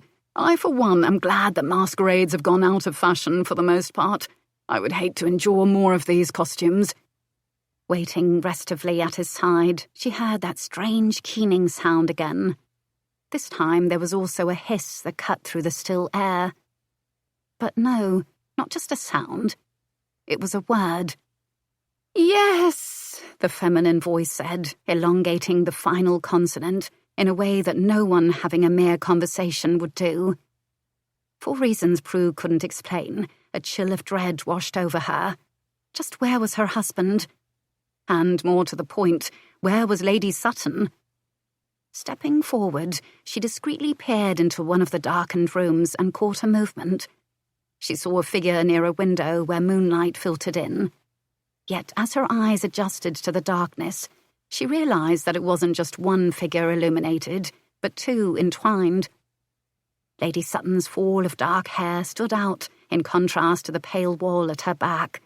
Her neck was arched in rapture as her arms and legs clung to the man in a pale blue tunic and silver tights who rutted against her. "Yes, Savage, yes!" No, it couldn't be. Prue went cold all over, cold and numb, her feet leaden. She couldn't stop staring, couldn't blink, couldn't breathe. This wasn't happening, she told herself. It was true that she'd worried about Lady Sutton's hold on him, but she never thought he would actually surrender to it. Leo was faithful. He would never betray her, not like this. And yet the proof was happening right before her eyes. Her knees threatened to buckle. The numbness turned to painful pricking in her fingertips and toes, as if she'd been buried in snow and was slowly freezing to death. This felt like dying. Her heart twisted in agony the moment she knew that she meant nothing to him, nothing more than an obligation. While she'd been falling in love, he'd been keeping her at arm's length, and now she knew the reason. "Don't worry, my dear," Marlowe said as he wrapped a hand around her waist to guide her away from the tawdry tableau. "I'll take you through this side door so no one else will know of your humiliation. My carriage is close by." He stepped through ahead of her, and she paused in the corridor just long enough to hear her name. "Prue!" It sounded as if Leo's voice was calling from a distance, but she knew it was coming from the room where he was with Lady Sutton. He must have seen her, and now he was likely going to try to explain. But she didn't want to hear anything he said. So, without turning back, she summoned the rest of her strength and hurried after Lord Marlowe. Chapter 29. After Leo had left Randall, he decided that a look over the crowd from above would be his best option, so he headed back toward the stairs that would open onto the gallery. Several of his friends had stopped him to complain that he'd snubbed them. Apparently, while he'd been focused on this damnable bracelet ordeal, he'd also been quite rude. But was it any wonder that he'd been distracted? He hated being at odds with Prue. This wasn't how he'd wanted their affair, their marriage, to be. This bracelet and Marlowe had driven a wedge between them, but he'd figured out a way to ensure that Prue could have what she wanted, all the while preventing Millie Sutton from wreaking the havoc that she'd intended with her very public accusation at the music hall. Tonight, Leo planned to ensure that the bracelet was seen in her possession by witnesses, but that would only work if he could find her. His wife didn't know this yet, but earlier in the week he'd spoken with Mr. Viviene about the bracelet and asked if he knew someone who might be able to make a convincing copy. He did. The duplicate bracelet had arrived this afternoon, while the real one was in a box, tied with a ribbon in his study drawer. He'd been waiting all day to surprise Prue, and when this was done, they would put all the strife behind them, and everything would return to the way it was. To the way it was supposed to be. At least that was what he'd thought for a short time, until Lady Caldecott had stopped him near the balcony stairs. She lowered a pair of bronze opera glasses that she'd been using to spy on all the guests. "Looking for your wife, Lord Savage?" "No need. I know precisely where she is," he said curtly, and attempted to move past her on the stair, only to have her lay her hand on his arm. "Then you're going in the wrong direction, for I just saw her with Lord Marlowe on the terrace." She arched her brows with intrigue. "They seemed quite, shall I say, friendly toward each other, dashing through the rain toward one of the doors near the east wing of the house. From what I gather, it's quite secluded there." His fists clenched at his sides, anger sweeping through him at her unfounded accusation. Leaning in, he growled low in her ear. "I thought I'd made myself clear when you last tried to slander my wife. You should do better to guard your own reputation." She sniffed with disdain, but looked askance as if to see if anyone had overheard him. "Do you really think anyone would take your word over mine? My husband's title is above reproach, not smeared with scandal and sin. Can you say the same of yours? Or is it solely your fortune and ability to scintillate that has earned your acceptance in society? I think we both know the answer." He wanted to wipe that sneer off her face, wanted to test her theory and announce her darkest secret aloud for all to hear. But he was a gentleman, or trying to be, he reminded himself, and a gentleman, especially one who wanted to improve his reputation in society, rose above such pettiness. "Besides," she added, "it isn't slander if it is the truth. I saw them together." A sense of unease settled over him at her utter conviction, and he might have been able to dismiss it, if not for the fact that Lady Babcock had come down the stairs and pulled him aside to relay the same information. Apparently, Prue had needed a breath of air, and while Lady Babcock had looked on from the balcony and could do nothing about it, Lord Marlowe had followed. He didn't want to believe it. He wanted to think that Prue would have instantly walked away from Marlowe and returned to wait for Leo, but he could still hear Lady Doyle's accusation. "I saw your wife climb into his carriage at the park yesterday, looking quite at home in his company." Fighting the doubt that was clawing at his peace of mind, Leo pushed through the crowd to get to the terrace. Rain slanted down from a black sky as he rushed along the slick stones. Thrusting open the door at the far end, he searched the dimly lit room, not knowing what to expect. But the gallery was empty, Stalking through it, he then entered the corridor and followed it around the corner. By the time he saw the shimmer of her cape, she was a distance away. It appeared as though she staggered and then held onto the wall for support, her head bowed. Where was the regal set of her shoulders? Her proud grace? In that instant, he knew something was wrong. This wasn't like her. Clearly, Marlowe was up to something, one of his old tricks, and Leo needed to protect Prue from whatever it was. He called out her name, but instead of stopping, she quickly disappeared through a side door. Leo followed. With every step, he tried to give her the benefit of the doubt, tried not to think that she'd kept her last carriage ride with Marlowe a secret. She should have been able to tell him if it was all happenstance and innocent, right? But he'd learned years ago that he could not always see what was directly in front of him. Marlowe's dove-grey landau was waiting near the gate of the side garden, and Leo was drenched by the time he caught up with them. "What the hell do you think you're doing, Marlowe?" Leo growled, before the blackguard could climb inside after Prue. Clamping a hand on Marlowe's shoulder, Leo spun him around and shoved him back against the carriage, his hand at Marlowe's throat. "That's my wife." With beads of water dripping from a chainmail hood, Marlowe grinned. "I think the lady might disagree with that statement, but perhaps that doesn't matter to a man who takes what he wants and cares nothing for the carnage he leaves in his wake."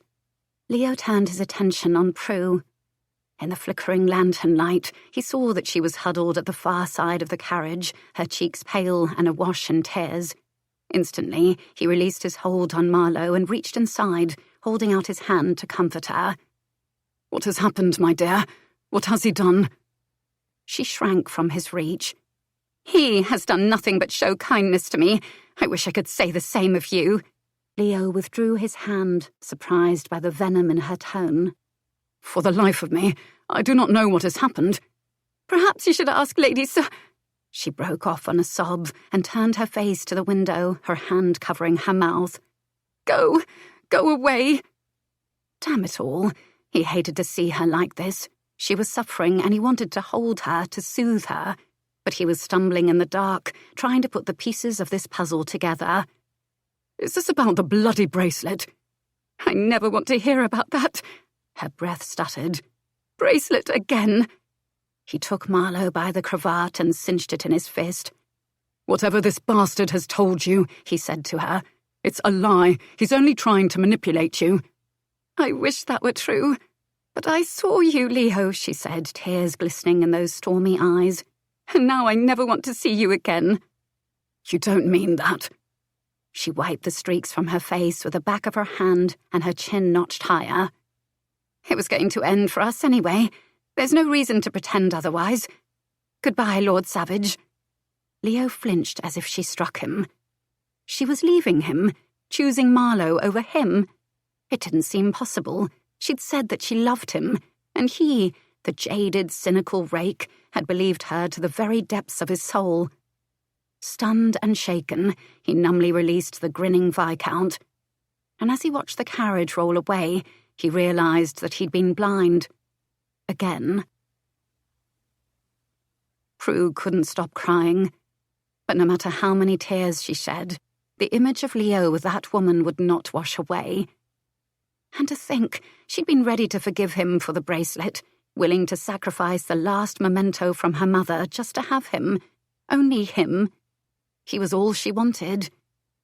But now she knew that every promise of fidelity, every tender look that filled her with so much hope, had all been a lie. When the carriage stopped, Lord Marlowe handed her down. "Thank you. I'm much obliged for your assistance in seeing me." Bleary-eyed, she looked around at the unfamiliar row of houses and frowned.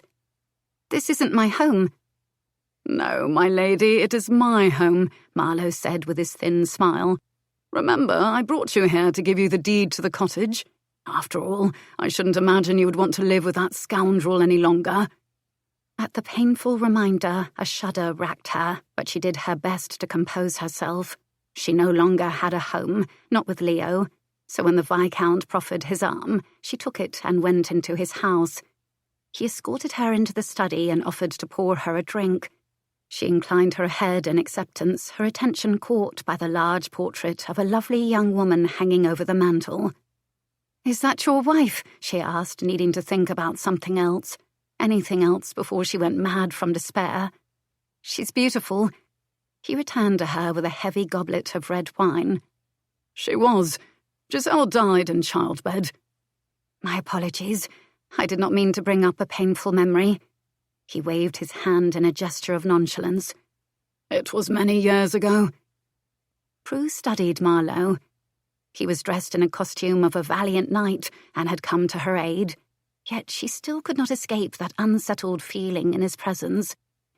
She lifted the glass to her lips, hoping the wine would calm her nerves. All she wanted was the deed, after all. Then she would leave. Yet at the thought of walking out the door and facing a life without Leo, her hand trembled. After the barest sip, she set the glass down on a low oval table. "Do you not care for the vintage, my lady? Perhaps something a bit stronger is necessary after the ordeal you've suffered this evening. Such a terrible thing he did to you, deceiving you." As he walked toward the sideboard again, another wave of misery brought a fresh sting of tears. Somehow she managed to blink them away. "I would rather not speak of it." "Of course, anything you wish." His words were all kindness, and yet his manner was curiously flippant. He lacked the genuineness of someone with true empathy. Perhaps that was the reason Leo did not like him, and therefore refused to accept the deed. Not that it mattered any longer. Soon she would claim the deed on her own. Pressing her lips together, she tasted the bitterness of the vintage from her small sip. She never had developed a taste for strong wine. But as she looked down at the glass, a memory returned to her, whispering in the back of her mind. "I was poisoned once. Her name was Giselle, and we were betrothed. She believed she was saving me." A sudden wave of coldness washed over her as she looked across the room to where the Viscount still stood, pouring her a fresh drink. "You're the friend, the one who married his betrothed." He glanced toward the portrait, still keeping his back to her. "Giselle was always supposed to be mine. She was merely distracted by his charm until I set her straight on the man he really is. Just like his father." "Leo is not his father in any way. I know him." "I'm afraid you don't know him as well as I do," he said, coming back with that same smile as if they were merely chatting about fine weather or something equally inane instead of the thing that scarred her husband and taught him never to trust again, never to love, and only to seek temporary affections wherever he could. Like tonight, with Lady Sutton. She shook her head, trying to remove the memory from her mind. But it was impossible to forget. Just like it was impossible to forget how completely she'd fallen in love with him. Those feelings just didn't die in a person instantly. They were still inside her, shivering and shaking from cold, cruel reality. And yet, it was that very feeling that brought forth the numbness she'd learned to wrap around herself like a shield years ago. She drew in a breath, letting it enfold her with aloofness and propriety. She straightened her shoulders and smoothed her skirts. Her gaze drifted down to the glass once more. "Were you the one who convinced his betrothed to drug him?" "What an imagination you have." And that was clearly not a denial. He exhaled slowly. "I don't know what Savage has told you, but I can assure you that I am not the villain. And I certainly don't have to tell you that there are some men who believe they are entitled to take whatever they want whenever they want it. His father was that way, and so is the son. They were cut from the same cloth. You saw it with your own eyes." She had. Her husband's name had been on Lady Sutton's lips, while her husband had been... Prue took a breath, wishing she could lock the memory away as easily as Leo locked his cabinets. Perhaps she could, if she understood the reasons behind his actions better. Discovering the answer might be the only thing to keep her from falling apart. Her cool gaze collided with Marlowe's. "You did this to him. You're the one who made it impossible for him to trust." "As much as I'd like to take all the credit, I cannot. His parents helped him along considerably." "Then why are you determined to hurt him?" "You rushed to the defense of the man who betrayed you. My, you must love him a great deal. Pity that. He'll never return the sentiment. Like his father, he's too self-absorbed in what he wants in the moment, and he never lets anything stand in his way. Is that what this is about? Your jealousy? Is that the reason you manipulated Giselle, so that you could take someone he cared about away from him? It's only fair, he said, his voice gradually rising, accusation in every crisp articulation. He is the one who took my mother from me. He is the one who introduced her to his father, knowing full well what that blackguard was capable of, and he did nothing to stop their affair. His father and your mother were two adults. They made their own choices. No, he slammed his fist down. My mother was meek and gentle.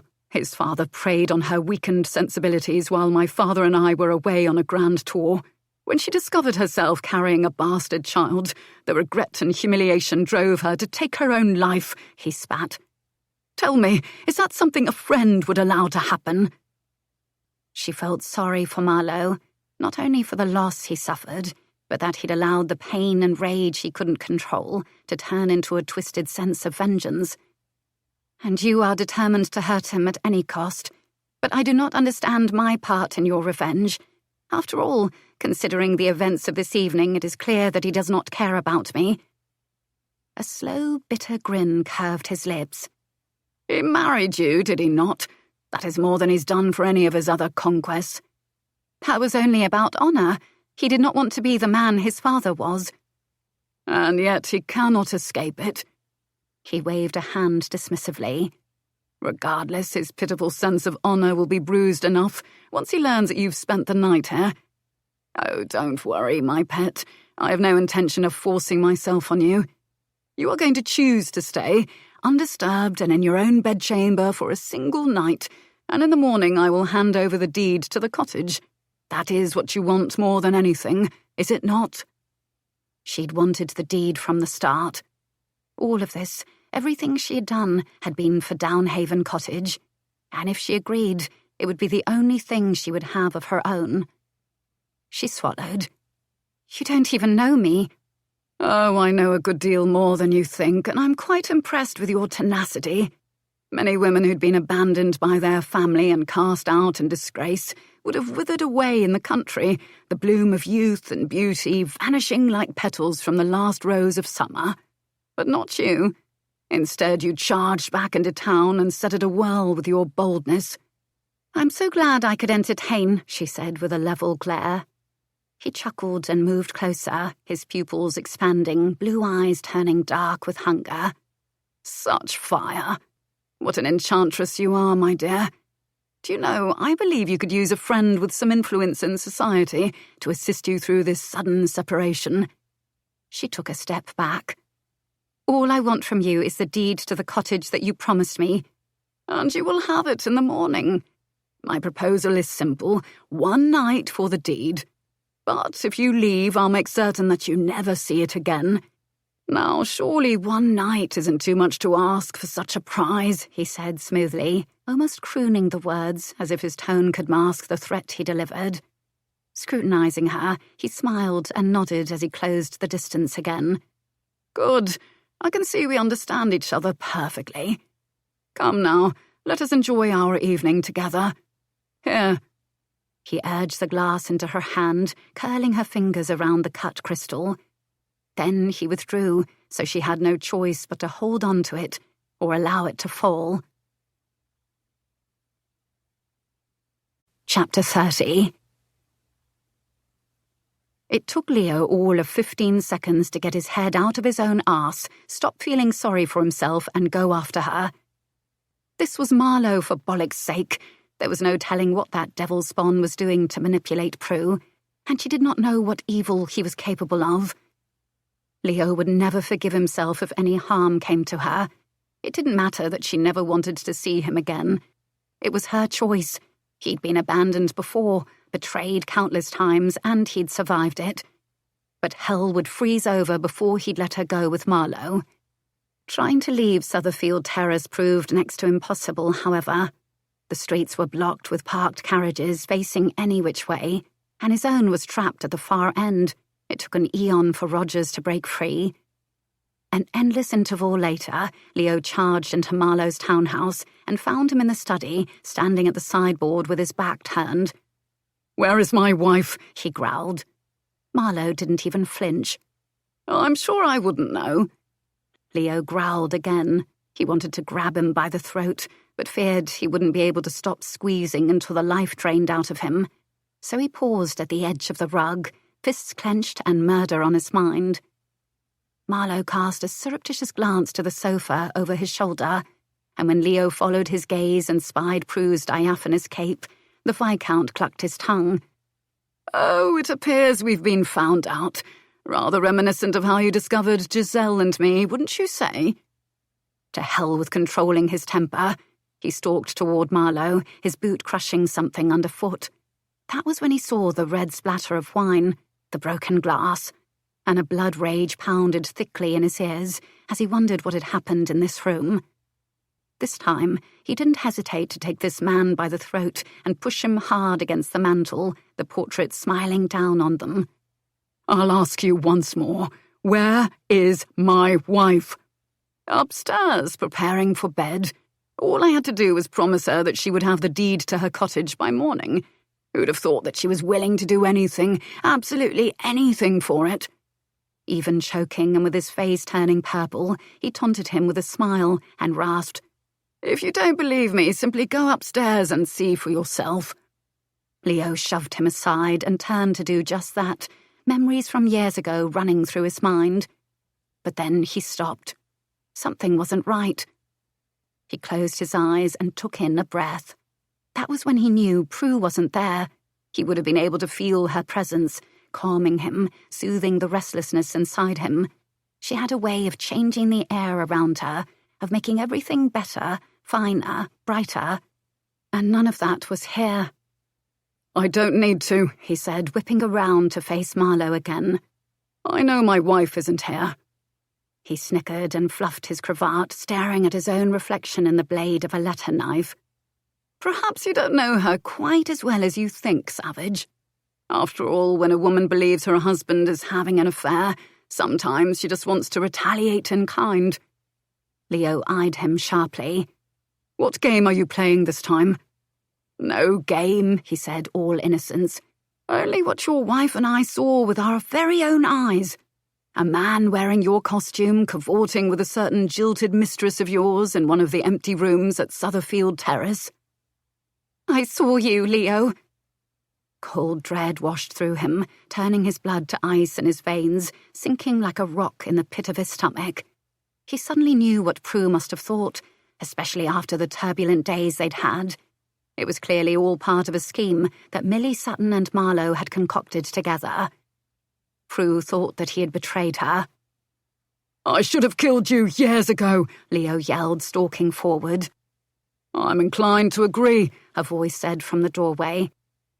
Leo turned to see Reed Sterling standing there, his shoulder propped against the doorframe. "Countess Babcock sent me a missive, requesting my aid in keeping you from the gallows, Savage. However, after hearing all this, I'm more inclined to help you make his death look like an accident, an incredibly painful accident." Sterling pushed off and began to cross the room. Marlowe blanched, taking a step back until he was against the mantel again. "No one would believe you. They'll think you're simply taking the side of your friend against a respected member of society. Friend, everyone knows that Savage and I despise each other." "That's not true," Marlowe declared, pointing at Leo. He took a bullet for you.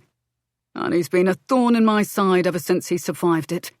Sterling cracked his neck from side to side and rolled his shoulders.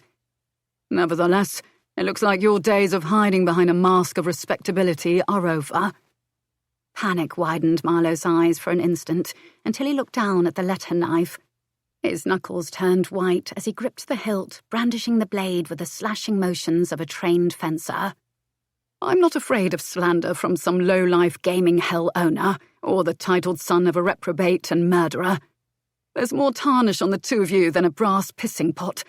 Not to mention the fact that Savage married his own Savage lunged forward without warning. Capturing Marlowe's wrist, Leo landed an uppercut that sent the swine crashing into the shelf of liquor.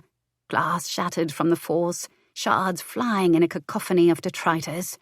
Then Leo yanked him forward and punched him again. The knife clattered to the floor, and the Viscount shook his head, dazed. But then he charged at Leo on a maniacal yell, coming at him with everything he possessed. And Leo welcomed it. He revelled in the pain, then he gave it back tenfold. Marlowe was outmatched. His only real weapons were mind games. Leo wanted to beat him to a bloody pulp until the life drained out of him on a final death rattle. But he wasn't like his father. So he tossed him to the floor like a piece of rubbish. "You bastard," Marlowe spat, wiping blood from his mouth. "You think you've won, but you haven't. I've convinced everyone, including you, that your wife has been unfaithful, that she's been cavorting with me, and if she happens to be carrying a child, then all of society will laugh behind your back for the rest of your life and call you a cuckold, and neither you nor your wife will ever outlive the stain on your family name. A fitting end." Leo was nearly blinded by rage. He didn't care about himself, but hearing that threat to Prue, and suddenly he understood why those men had challenged his father to a duel. It might have been honour for some of them, but for others it was justice. It was necessary. It was a need burning inside of them. It was in Leo, too, hot and scorching like a blazing fire. It was consuming him, shredding his lungs, singeing his throat, scalding his veins. It was in the centre of his chest, incinerating the void like a phoenix being burned to ash. And he was convinced that the only thing capable of stopping this terrible, unbearable ache was death. Preferably Marlowe's death, but it didn't matter either way. All he knew was that someone had to die, because Leo couldn't go on living like this. "I've changed my mind," he growled. "I am going to kill you." He lunged forward, but an instant before he had Marlowe by the throat, Sterling held him back. "We have company." Leo shrugged him off and glared over his shoulder. Lady Droyle stood there, and he had no idea for how long or what she'd heard. But her nose was high in the air above the heaps of ruffles on her chest, and she sniffed with disdain, storming into the room like an outraged pigeon. "Don't stop on my account, Lord Savage," she said, surprising the hell out of him. "I should like to see this blackguard castrated while you're at it. Until this evening I had no idea that the neighbour who I'd thought of as a potential match for my very own Eugenia was capable of such despicable actions toward the fairer sex. But I know it all now." She shook her fist at Marlowe. Then she looked askance at Leo, somewhat sheepishly, before she took a breath. "I am ashamed to admit that I was eager to believe his machinations. And even though he deserves whatever fate you have in store for him, I should not like to see you hang for his murder. So if you would come with me, I have news. I know where your wife is." He stopped only long enough to say, "I'll see you at dawn, Marlowe. Bring the deed. I plan to strip it from your corpse." As he stormed out, he looked sideways at Sterling, who was frowning more than he usually did. "If you're worried that I'm going to ask you to be my second, don't. I wouldn't ask that of you." "It isn't that." The fighter shook his head. "I just remembered something, and I think there's someone you need to meet." A hard fist pounded on the door at Upper Wimpole Street at 3 o'clock that morning. "Dear me," Myrtle startled, clutching a shawl over her night rail as she jolted from the chair in the parlour, where they'd all been since Prue arrived on their doorstep hours ago. "Our caller will likely break through the door. Should we warn Mr. Rivers, do you think?"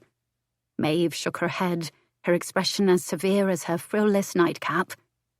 "Mr. Rivers knows not to unbolt the door." "Shall I get the pistol out of my valise and shoot the intruder?" Meg asked. Prue was slightly alarmed that her cherubic-faced friend could sound so cold and bloodthirsty. "But we know it's only Leo." "Correct, which is precisely why we should shoot him." "That will not be necessary," Prue said, holding tight to her shield of decorum to keep herself from breaking. Myrtle sprang up from her chair in the parlour, her finger pointed up as she hurried to the candy dish. "We can throw all these licorice lozenges that Maeve likes down upon his head. Or perhaps we could toss out those horrendous nuggets you prefer instead," Maeve added. Prue stood, feeling restless as another series of thumps fell on the door. We're not throwing anything outside.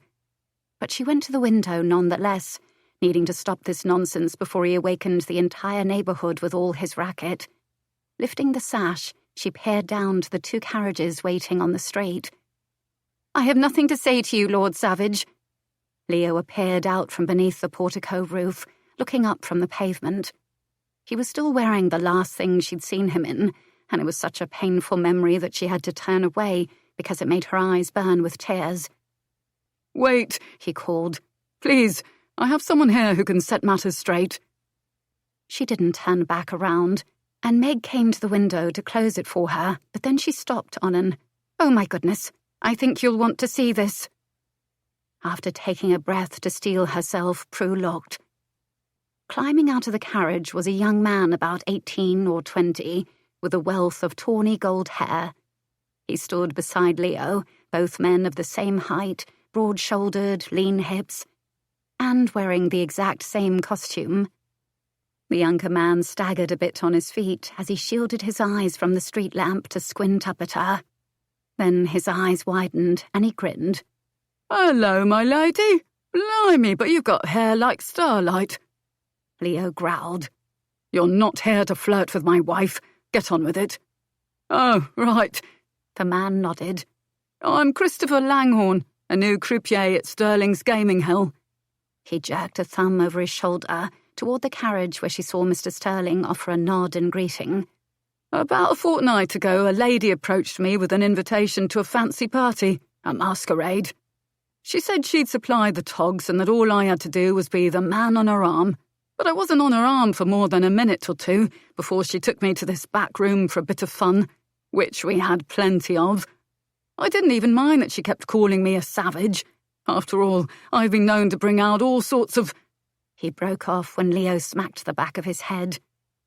"Right, well, it wasn't until Mr. Sterling came to my flat that I found out—" As he spoke, Prue turned away from the window and left the parlour, feeling as though her knees were about to buckle. She clutched the railing as she went down the stairs, her emotions roiling from anger at Lady Sutton's machinations to utter relief that it wasn't Leo she'd seen. It wasn't him, she chanted inside her head with every step. He hadn't betrayed her after all. She crossed the foyer, her hands shaking as she unbolted the door, and then she saw him. A sob tore from her throat as she rushed into his arms. She clung to him, her words coming out in a rushed whisper. "I'm so glad it wasn't you. I should have known. But when I saw Lady Sutton and heard your name on her lips, I thought I would die. I wanted to die. And now you know the truth. The entire sordid production was part of a calculated scheme." Leo steadied her with his hands, but he wasn't holding her, she realised absently. He wasn't hauling her into his embrace and rejoicing as if they'd just survived the worst ordeal imaginable. And then he set her apart from him, looking down at her kindly. "I wanted you to know as soon as possible. I hope the news provides you some measure of comfort." Without another word, he released her completely and turned to leave. "Wait!" Confused, she laid her hand on his arm, staying him. "Are you not intending to take me home so we can put this nightmare behind us?" He shook his head, barely looking her in the eye, his jaw taut with tension. "I have a few matters to sort out before dawn. It would be best if you stayed here." "Oh." She nodded as if she understood, but she didn't. All she knew was that the mention of Don filled her stomach with dread. She remembered what he'd told her about his father and the duels he'd fought, along with his own dislike for the sound of flintlocks in the morning. Her heart thudded ominously, her fingers curling tightly over his sleeve. "You're not going to do anything rash, are you?" "Rash? No." She searched his gaze and saw that it was cold, like frosted window panes. "But you will return later, will you not?" He inclined his head with utmost formality and turned away. She splayed a hand over her midriff to quell the turmoil churning inside. Looking past Leo's retreating figure, she saw Mr. Langhorne climb drunkenly back into the carriage, and Reed Sterling met her gaze. "Will you look after him, Mr. Sterling?" He glanced toward her husband and said, I will. After all, my friend has done the same for me." If Leo had been in his usual humour, he would have offered a quip of denial in response. But the fact that he said nothing as he climbed into the carriage made her worry all the more. Before he was closed inside, she quickly said, "Leo?" He turned with his eyebrows arched in bland inquiry. "You will come back soon, won't you?" He nodded. "I am a man of my word." It was well after dawn when a hackney cab pulled up in front of the townhouse on Upper Wimpole Street. Prue had been waiting by the parlour window, or fretting by the parlour window if the scattered petals from the flower arrangement she plucked were any indication, all night long, and seeing this unfamiliar conveyance made her heart plummet. But then Leo emerged, and she sprang from the chair, rushing down to the foyer to open the door. He stood on the other side, his face freshly shaven, his clothes crisp, his eyes still cold, shuttered. He made no move to enter, but handed her an envelope without a word. She was confused by his demeanour and remoteness. He'd never been like this, even when they'd been strangers. "What's this?" "The deed to your cottage," he said with an air of finality. "Did you have a meeting at dawn with Marlowe?" He looked away, a muscle ticking along his jaw. "Fear not. I didn't kill him. His solicitor delivered it to me this morning. Marlowe has fled London, closed his house and run off with his tail between his legs. Apparently that pillar of society is unable to face the stain upon his name. I suppose those who are born into it are much better suited to carry the burden. In fact, I did not know until last night how well it suited me." "That isn't true." She shook her head. "You are nothing like Marlowe, and nothing like the man your father was. You are kind, caring and honourable, generous to a fault." "No need to butter both sides of my bread, my dear. The deed is yours. I won't take it from you," he said. "Now you have what you've always wanted." She set the deed on the foyer bench and took his gloved hand between hers. "I mean it. You are the best man I have ever known." "Considering the number of men you've actually known, that really isn't saying much, is it?" His mouth quirked in a wry grin, but it did not reach his eyes. She frowned and dropped his hand. "Why are you acting this way? You're being so distant, so—" "Heartless," he supplied with his brows arched. When she crossed her arms and waited for him to answer her question, he expelled a slow breath. "Very well, my dear. There's no need to prolong this any more than necessary. I've had some time to think, and I realise you were right. Not only last night, but when you insisted on the codicil in our contract. You see, I'm finding all this rather tedious, and I think it would be better for both of us if we went our separate ways. And you've wanted to live on your own from the start. So think of this as me offering you the perfect opportunity. You didn't even have to endure 4 full months. In fact, Dottie is packing your trunks as we speak, and Rogers is loading them onto my carriage." You're sending me away." Her voice cracked. She couldn't breathe. Her lungs felt like they were in a vice. Her heart was thudding in a panic, thrashing against the cage of her ribs as if needing to reach out and stop him from withdrawing. He shrugged stiffly. "You may choose to stay anywhere you like. I just assumed that you would take up residence at your cottage. And don't fret, you're still my wife. You'll never want for anything. Carriages, servants, an allowance of £20,000 per annum for as long as you live." She stared at him, incredulous. Did he not know her at all? "I want more than your money, more than things." "Ah, at last your greed makes an appearance." He laughed bitterly. "I'd always wondered what it would take to bring it out. So tell me, what is it that you want?" It terrified her to think about how much she loved him. She loved him so much that she could see herself giving in to living a half-life just to go with him now.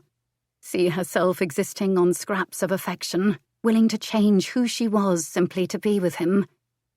But that wasn't the life she truly wanted for herself. Ironically, he was the one who made her believe that she deserved more, and she wanted all of him, or nothing. "I want everything, Leo, and I won't settle for less." She drew in a deep breath. "But you're right. If money is all that you can offer, then it is better this way." Then she turned and walked up the stairs. And when the door closed below, she felt the finality of it echo inside her heart, just before it shattered into 1,000 pieces. Chapter 31. It was better this way, Leo told himself. His life was his own once again, and he was free to occupy himself with the pleasures he'd always known. Or at least he would be once he decided to leave the house. And yet, for some reason, he never quite made it across the threshold. For days he wandered through every room, looking for things that belonged to Prue, just so that he could send them to her. There was no reason to keep anything around anymore. After all, he knew she was never coming back. But he made a surprising discovery during his strolls. There wasn't a single trinket, bauble, or any bric-a-brac of hers anywhere. She'd left nothing behind. For that matter, she hadn't even redecorated a single room. So then, why did everything feel different, changed, inexorably altered? This didn't seem like his house any longer. He was a stranger trespassing through unfamiliar doorways and staring at unfamiliar walls. "Grimsby," he called, hearing the steady footfalls walking on the marble tiles outside the parlour. Out of the corner of his eye, he saw the stoic figure move into the room and stand beside him. "Yes, my lord." "Have I always had this chair?" Grimsby hesitated, then supplied. "For 7 years. That would have been Lady Thorncastle's contribution, I believe." Leo wasn't even sure he remembered Lady Thorncastle, which was strange, because he'd always prided himself on being able to recall all his previous lovers. And yet, when he tried to conjure her face, the only one he could see was Prue's. A sigh dragged the air from his lungs, like a ghost with a heavy chain in the attic. "I need a change of scenery. I'm thinking of taking a tour of the continent. I shall have the portmanteau brought down. Will that be all, my lord?" Leo nodded and heard the butler's retreating footfalls. A random thought occurred to him as he stared unblinkingly at his surroundings. He realized that chairs were likely the loneliest pieces of furniture, because the majority of the time they were always empty. Therefore, by the end of the week, he had all the chairs carried up to the attic, though in hindsight, he should have left the one behind his desk because now he had nowhere to sit. He'd also had all the settees stored in the dining room. It was crowded in there, but it didn't bother him because he wasn't eating, and the parlours and drawing room were much more spacious now. However, that created the new problem. The artwork on his walls. He didn't really like any of it. None of it appealed to him or made him feel any spark of interest. So he had all his paintings taken down and stacked in the dining room too. But this only brought another issue to the forefront: the damnable clocks. They ticked constantly. That tick-tock ticking invaded his thoughts, his dreams.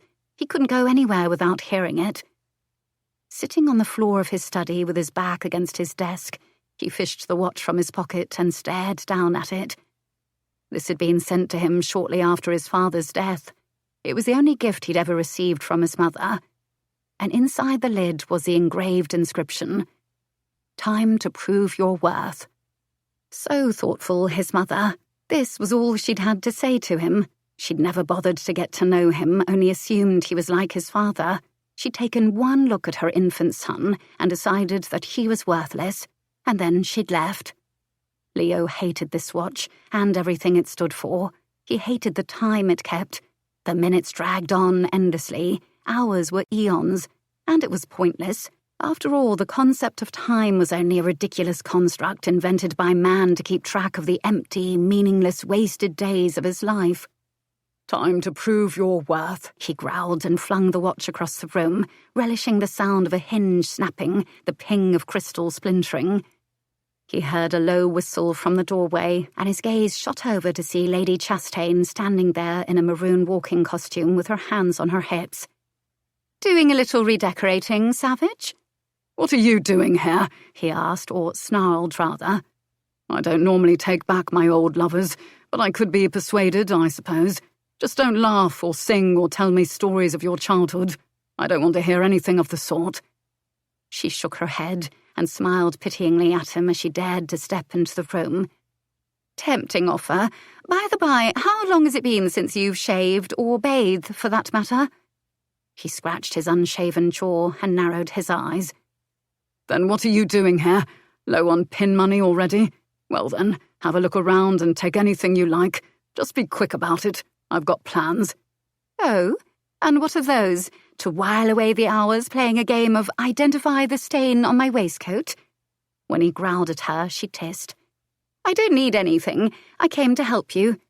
"And why would I need your help, "A friend might have mentioned something about a certain Marquess headed down a path of destruction." She glanced over her shoulder, where he could see Lady Babcock bustling about and talking to his servants. "We're here to save you from yourself." He scoffed. "The two of you are nothing more than a pair of busybodies who should mind their own business." "So you can simply wallow in misery?" "I'm not given to wallowing." She laughed and gestured to the mostly empty room. "Then what's all this?" "I'm closing up the house and taking a holiday." Sauntering over in a rustle of petticoats and wool, she lowered down onto the floor beside him and patted his chest. "You're heartbroken." "Impossible," he growled, shooing her hand away from the aching place that covered the scorched, empty void. "As you know, I have no heart." She made herself comfortable, mimicking his pose by stretching out her legs and crossing them at the ankle. Then she nudged him with her shoulder. "It might be a bit battered and bruised at the moment, but that's what happens when love hits unexpectedly. It makes you willing to do things you'd never dreamed, like waking up one morning and suddenly deciding to marry." "That was only a matter of honor," he said, but the words tasted flat on his tongue. "Or challenging a man to a duel when you vowed to yourself that you'd never be like your father or those poor sods who'd gone to their deaths after they'd challenged him." "Go away, Phoebe." "Then we try to make excuses," she continued as if he hadn't spoken. "We try to rationalize our choices in order to pretend we're in control. And we both know that you like control, with all those contracts that outline every detail of your affairs. Who, how long, how much you're willing to give." She ticked them off on her fingers one by one. "And then there's the fidelity clause. Have you ever wondered why you insist on that in your contracts?" He didn't answer. He was too busy grinding his molars into dust. "I believe that the reason is that you've always wanted a genuine relationship, a bond built on trust and affection. You've longed to have someone you could keep close, someone who is yours and yours alone." She nudged him again. "I suspect you've always had a heart, Savage. You've just kept it locked away, waiting for the one person who had the key." He sighed heavily, shifting his restless limbs to stand up. Then he looked down at her and offered his hand. "You disappoint me. I never took you for a romantic." "Oh, I have my locked doors too." She smiled wanly and took his hand. Standing, she shook out her skirts. "That was actually the reason I strayed into the arms of another man. After spending all that time with you, I was afraid of falling in love, so I did something drastic to make it stop." "That's ridiculous. There was nothing to fear. All you'd had to do was adhere to the contract." He frowned at her, irritated. "It would have been over soon enough." "Oh, I know. You'd made that perfectly clear on multiple occasions," she said dryly. "That is the reason I understand that risking your heart, especially when you've been hurt before, is terrifying. But sometimes someone comes along who takes us unawares. Then, before we know it, we've already fallen, and there's nothing we can do to protect ourselves. So we panic and close ourselves off the best we can." Leo didn't want to listen to any more of this rubbish. Trying to shut her out, he turned away and stalked across the room. Picking up the broken pieces of his pocket watch, he held it to his ear. It was no longer ticking, broken beyond repair. He could finally get rid of it, he supposed. Finally be done with the reminder of being a man that not even his own mother could love. "But Prue loved you," a voice whispered in his mind. He tried to ignore it too, but he couldn't. He knew with soul-deep certainty that she had loved him. From the beginning she had accepted who he was, his past, his flaws, everything. She'd never tried to change him or hurt him, or take more than he was willing to give. And in return, what had he done but keep her at arm's length, constantly putting up the barrier of supposed honour between them, when all he was really trying to do was protect himself? Because all along, he'd known that he loved her too. Leo sucked in a startled breath. The sudden glut of air ignited the slumbering ember inside his chest in a devastating conflagration, burning the insides of his veins. He loved her, and he was forced to acknowledge that it was a love so deep, so unfathomable, that the very thought of losing her at the end of 4 months had terrified him. He wouldn't have survived it. So he'd done the unthinkable. He'd sent her away before she could leave him. And worse, he'd done it in a way that was guaranteed to hurt her and to destroy the happiness they'd once shared. Bloody hell, I've been such a fool. A charred breath stuttered out of him, his throat raw, chest aching. He bent his head, closing his fist around the watch. The metal bit into his palm as the emptiness he'd been trying to ignore started choking him, singeing his eyes. He steeled himself, trying to contain the fire, to smother it, to keep it locked away, but his shoulders shook from the effort.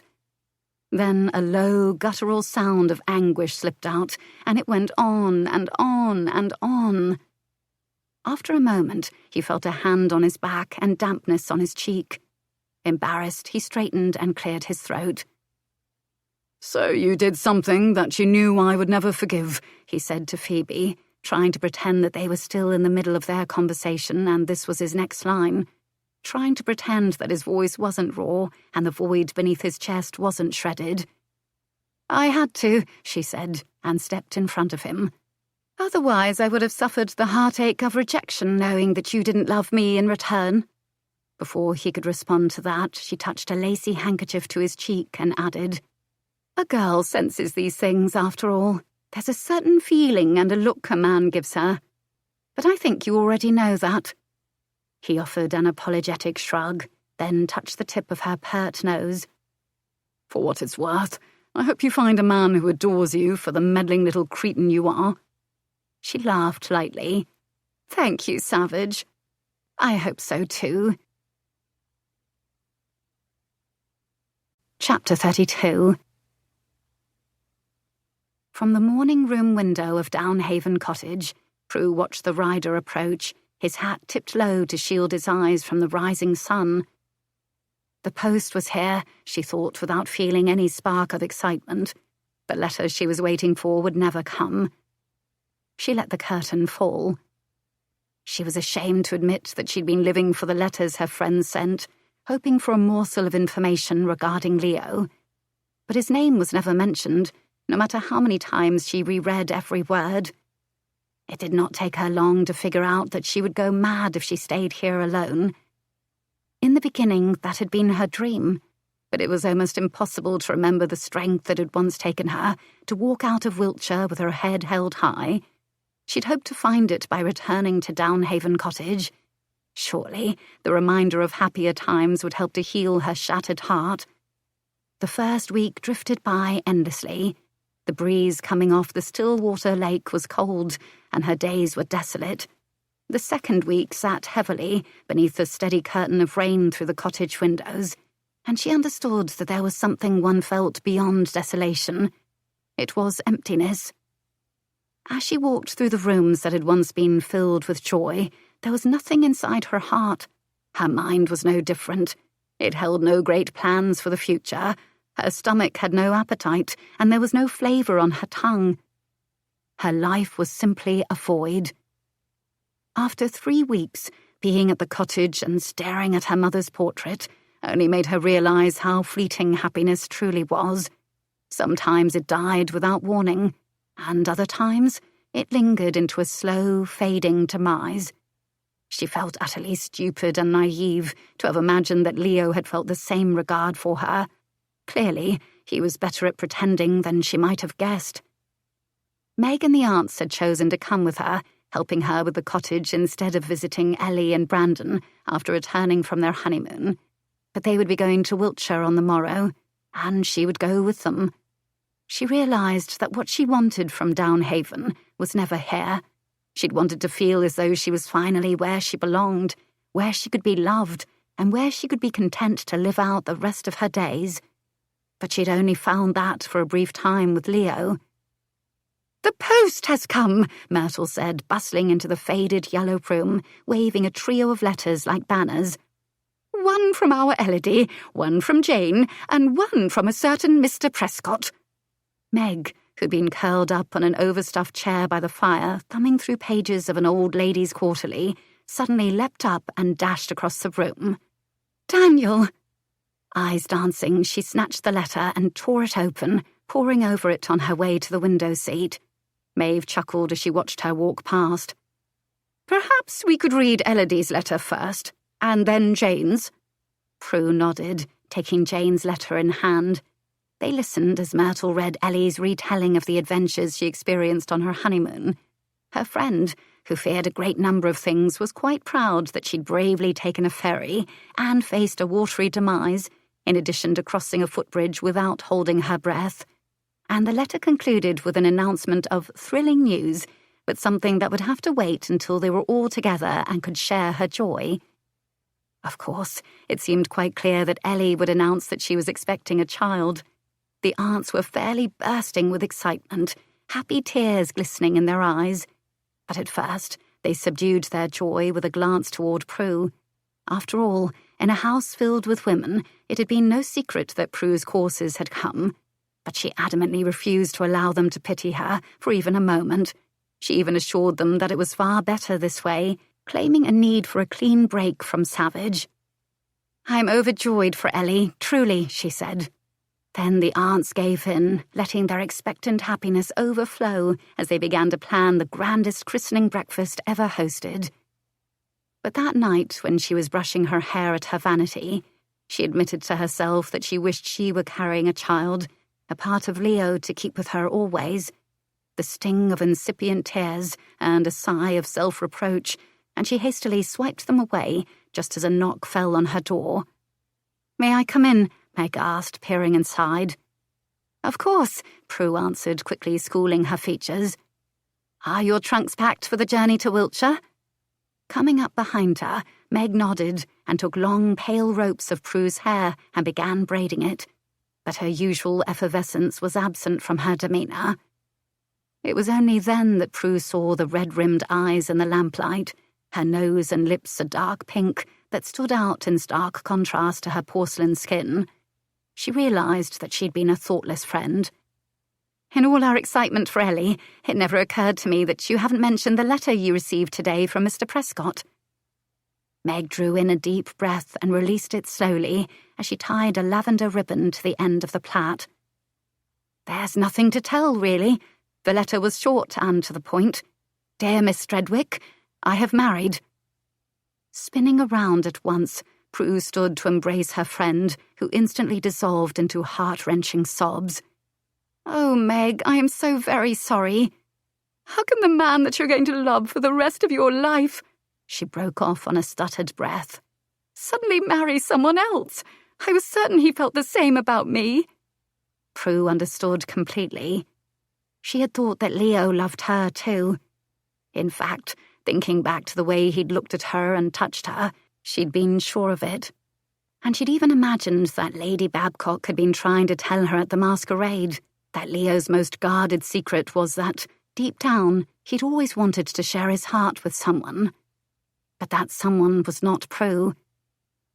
"Clearly, men are like dogs," she said, stroking a soothing hand along Meg's back. "Not the big ones, but those little fellows that bark a good deal to put up a brave front. But at the first sign of tender emotion, they turn tail and run, cowering in the corner beneath the table skirt and waiting for it to go away." Meg gave a watery laugh and nodded in agreement. Chapter 33. By the middle of the week, Prue's carriage entered the county of Wiltshire. Even if there hadn't been a road sign to tell them, they still would have known because they'd been stopped by sheep crossing the road twice already that day. But now they were on their way again, progressing at a slow, rocking canter. Meg grimaced, her knitting falling to her lap. I shouldn't have had that third cup of tea at the last coaching in. I will surely float away before we make it to the next one. That's the reason we knit, dear. It serves as an excellent distraction, Maeve said with an encouraging nod, her needles clacking busily. Quite true. Myrtle pointed toward her sister from behind the cup of her hand and added in a stage whisper, But that doesn't mean she's any good at it. The fringe is always uneven on her side. For that, her sister poked her with a needle. A puff of air, which was the nearest thing to amusement that Prue had emitted in weeks, turned to a cloud of mist in front of her. The four of them were huddled together inside, the bricks in their foot warmer having gone cold a while ago. And in the dismal November light leaching in through the fogged windows, Prue studied her own knitting creation and frowned. This didn't resemble a hat at all, but more like a boot, for a giant with a single toe. It's a very pale, very fat banana, Meg said with a small laugh, and then winced as she clutched her middle. This is an abysmal attempt at knitting, Prue said with a sigh of self-disgust, and tucked her failure away in the satchel beside her. But she wished she was good at something that she could picture herself doing a great deal of for the rest of her life. Spending all the lonely hours thinking of Leo wasn't productive at all. Well, at least yours resembles something. Meg held hers up to the light. It was partly round on one side, angular on the other, with a knotted bulge in the centre. I have no idea what mine is, although, in my own defence, my mind drifted off to that letter you received from Jane before we left. I'm still flabbergasted by the news. So was Prue. She couldn't believe that Dorcas had run off with Lord Caldecott and had taken little Erwin with her. Apparently, the two neighbours had been having an affair beneath their spouses' noses for a number of years, which was likely the reason Erwin resembled the auburn-haired Lord Caldecott instead of Lord Whitcomb. Nevertheless, Prue felt sorry for her father. She knew what it was like to be left with no family, and wouldn't wish that on anyone. As for Lady Caldecott, she might have appeared a tragic heroine in the tale, if not for the fact that her secret affair with Leo's father 18 years ago had finally come to light, and so had the 9 months that she'd spent with her family in the country afterward, along with the baby boy that her cousins had raised. It just so happened that the baby boy turned out to be none other than Christopher Langhorne. No wonder he bore such a strong resemblance to Leo. Prue wondered how Leo felt about having a half-brother. He finally had a family, and even though he'd never said it aloud, she knew that he'd always wanted one. Of course, Jane likely hadn't written about it so that Prue could have another reason to think about Leo. It was just that everyone was talking about it and discussing that night at the masquerade when the two men had been dressed alike. Lady Sutton and Lord Marlowe's scheme had been exposed, and it was believed that they had fled to France together. Jane had concluded her letter on a happier note by likening her swollen belly to a Montgolfier balloon and fears that the house would no longer be able to contain her by Christmastide. Prue glanced down to her flat midriff and sighed. "What about you, Aunt Myrtle?" Meg said cheekily, drawing Prue out of her musings. "Do you have any secrets that would set the ton on their ear?" Myrtle grinned, her knitting needles never flagging. "Perhaps. But shouldn't every woman have a few secrets she never tells a soul? If you're talking about that one summer romance you had with the vicar's son, then I already know. I've known for decades," Maeve said smugly, earning a gasp from her sister and a yank of her yarn. The pretty pink shawl began to unfurl and started an all-out tug of yarn between the two laughing women. Cutting through the merriment was a rumble of thunder in the distance. Prue's ears perked to the sound. She felt the reverberation underfoot as the storm swiftly approached. But as she looked around at all the smiling faces, no one else seemed to notice or be alarmed. Then she heard a shout, a driver calling to his team, and the thunder stopped. And in that moment, she knew it was not a storm at all. A shiver of gooseflesh skittered over her skin, and as their carriage slowed once again, she turned her face to the opaque window. Meg groaned in dismay. "If it's more sheep, I swear I'll murder the lot of them and eat mutton for a year." But it wasn't only sheep this time. Suddenly, the door was wrenched open. The aunts and Meg gasped in unison. But all Prue could do was stare agape at her husband. At least she thought the haggard, bearded man standing there was her husband. "Leo?" she asked, her lungs labouring, pulse shallow and quick. "Why aren't you at Downhaven Cottage?" She blinked, still trying to figure out if he was actually there or if she'd fallen asleep and was dreaming of him again. "Well," he prodded, his dragon-green eyes penetrating the gloom. At his impatience, she snapped out of her fog and squared her shoulders.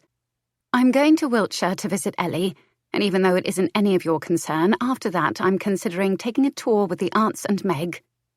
"So you're just leaving?" His tawny brows knitted above the bridge of his nose. "And while I've been through hell, you've been planning a holiday. You've been through—" "I see you've moved on quite well."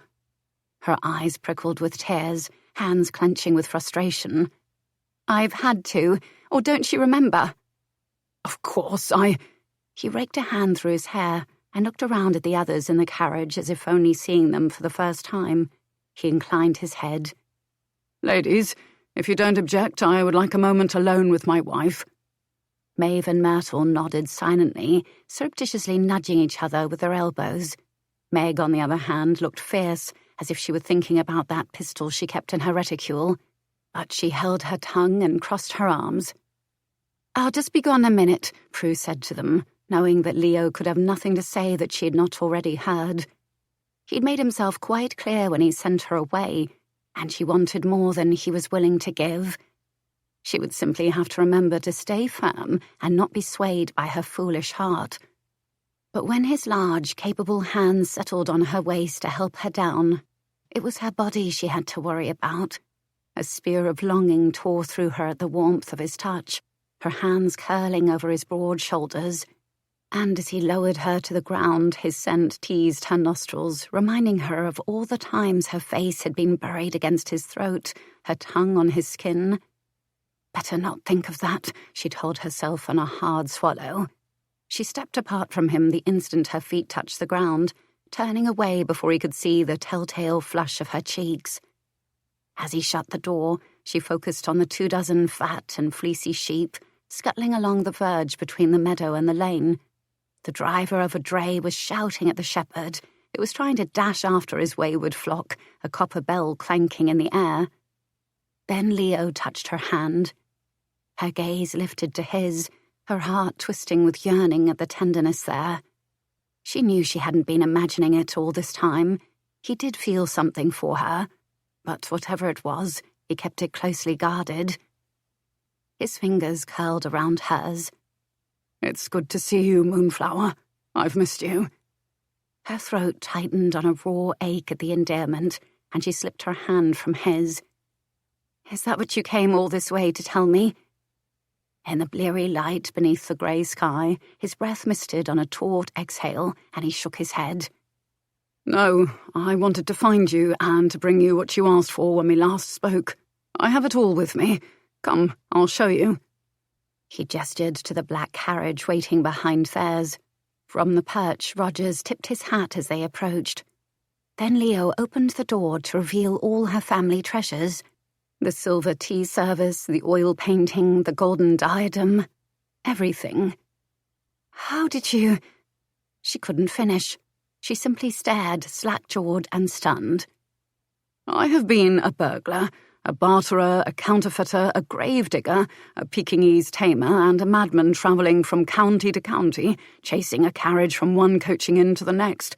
But I managed to collect it all, even this." He lifted his little finger to show that he had the amethyst ring.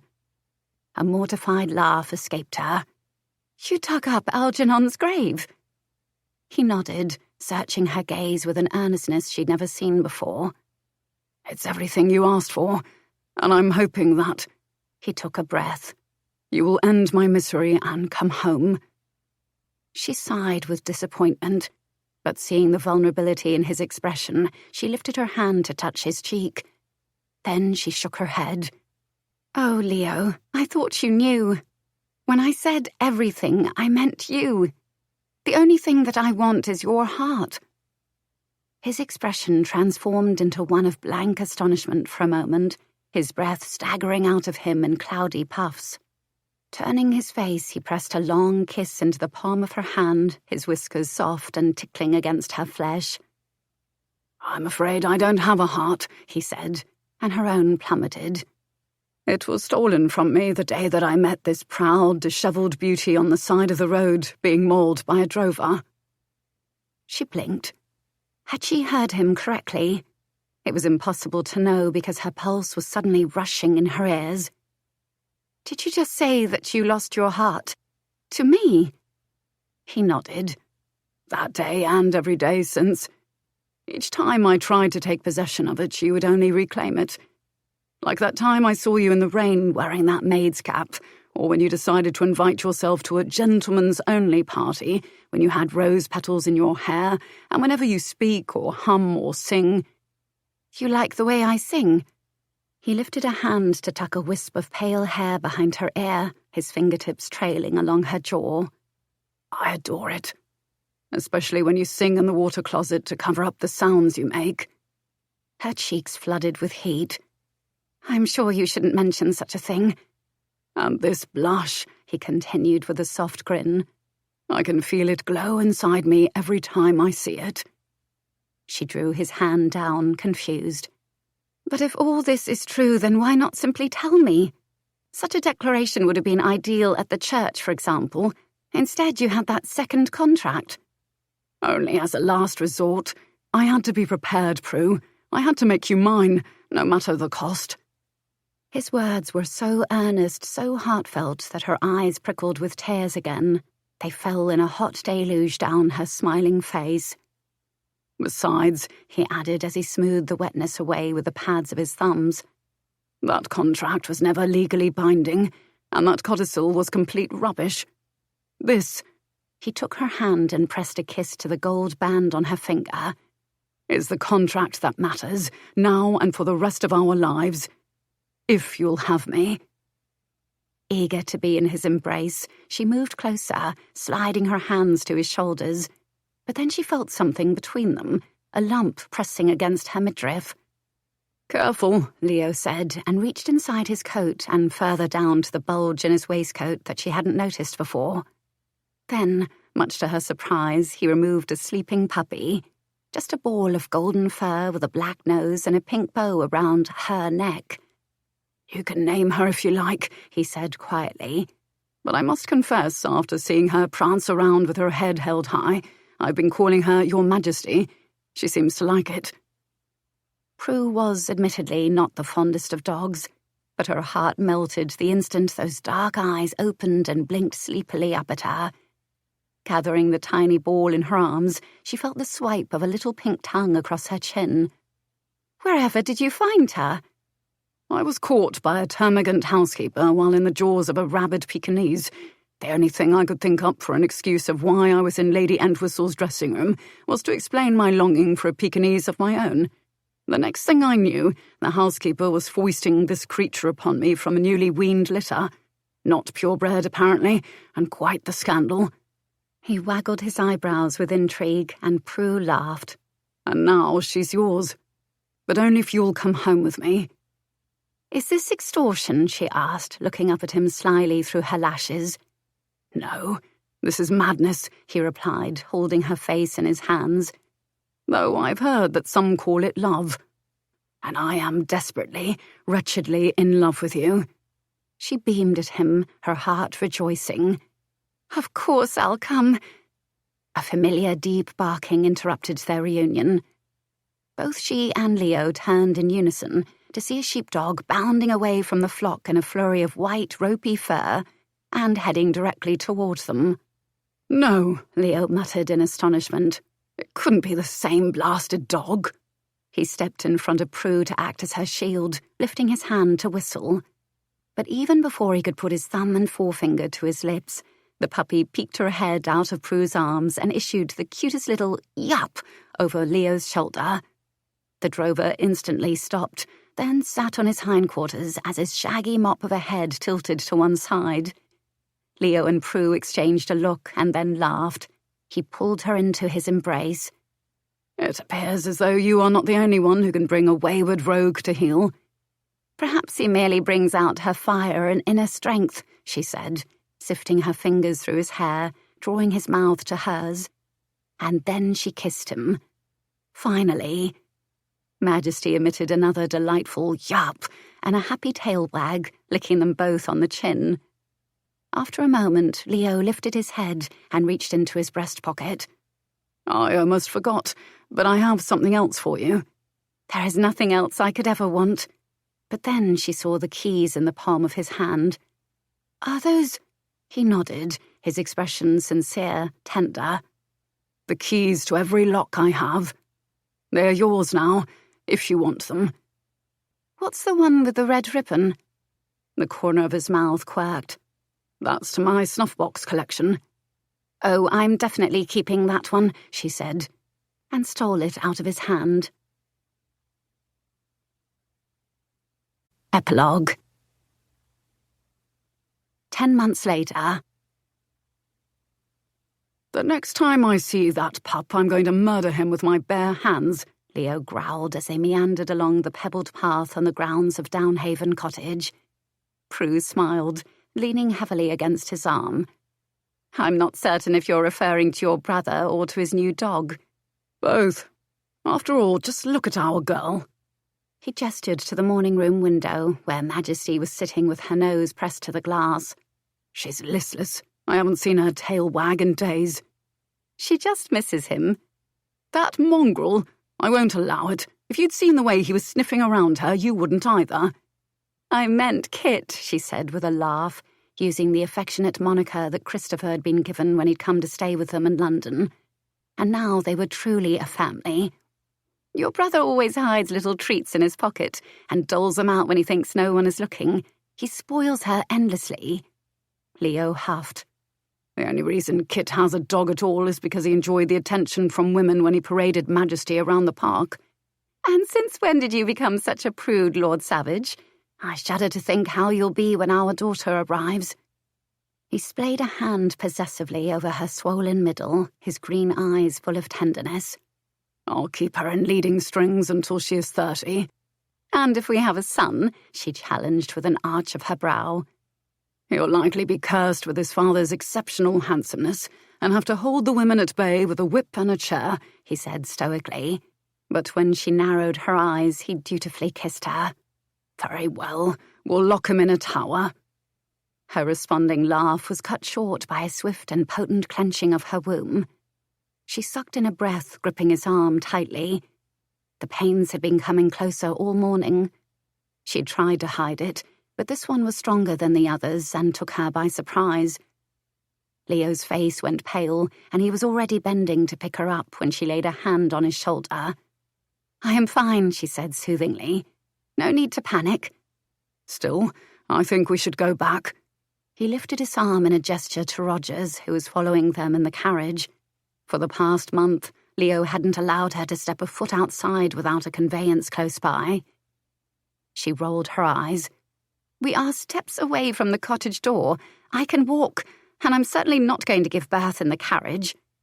I don't see why not, when the babe was likely conceived there. It was true. When Kit was staying with them, there wasn't as much privacy as before, so they'd begun to take advantage of any time alone they could find. It wasn't long before the excuse of taking a drive had turned into a euphemism for a quick afternoon tumble. Besides, she said firmly, Helene told me that walking would benefit me when my time comes. Leo shook his head toward Rogers, reluctantly giving in. But we're turning back regardless. After all, Helene doesn't know everything. I seem to recall her mentioning that plenty of sexual congress would also benefit me. Strange, but I don't recall your arguments against that advice. He grinned rakishly. Just practicing for our next one, my love. And in a country estate in Wiltshire. When Meg staggered groggily from her bedchamber that morning, the scent of coddled eggs seemed to rise up from the breakfast room 2 floors below and smack her across the face.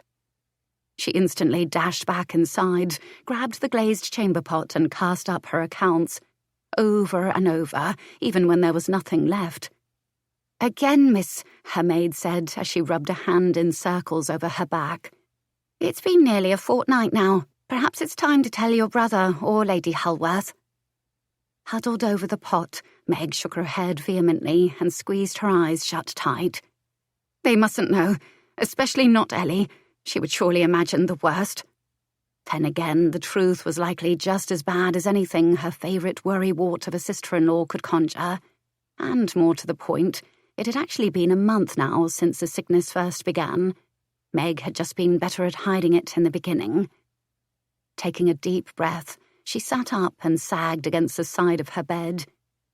"Besides, this cannot last forever, so there's no need to bother anyone about it." "I think perhaps there is a need." Beneath a ruffled cap, Bryony looked at her with concern and handed her a square of damp flannel. "After all, you haven't had your courses for 2 months, ever since you returned from your holiday." Meg swallowed. Her holiday. When she decided on the brilliant notion of having one grand flirtation before she put herself on the shelf. She'd been determined to have one scandalous secret to keep with her as she grew old, just like the aunts had done once upon a time. But somewhere between the Rhine and the Alps, she'd accidentally fallen in love. And now it was becoming clear that she wouldn't be able to keep this a secret for long. She settled a hand over her midriff and sighed. "I think I might have brought home an unexpected souvenir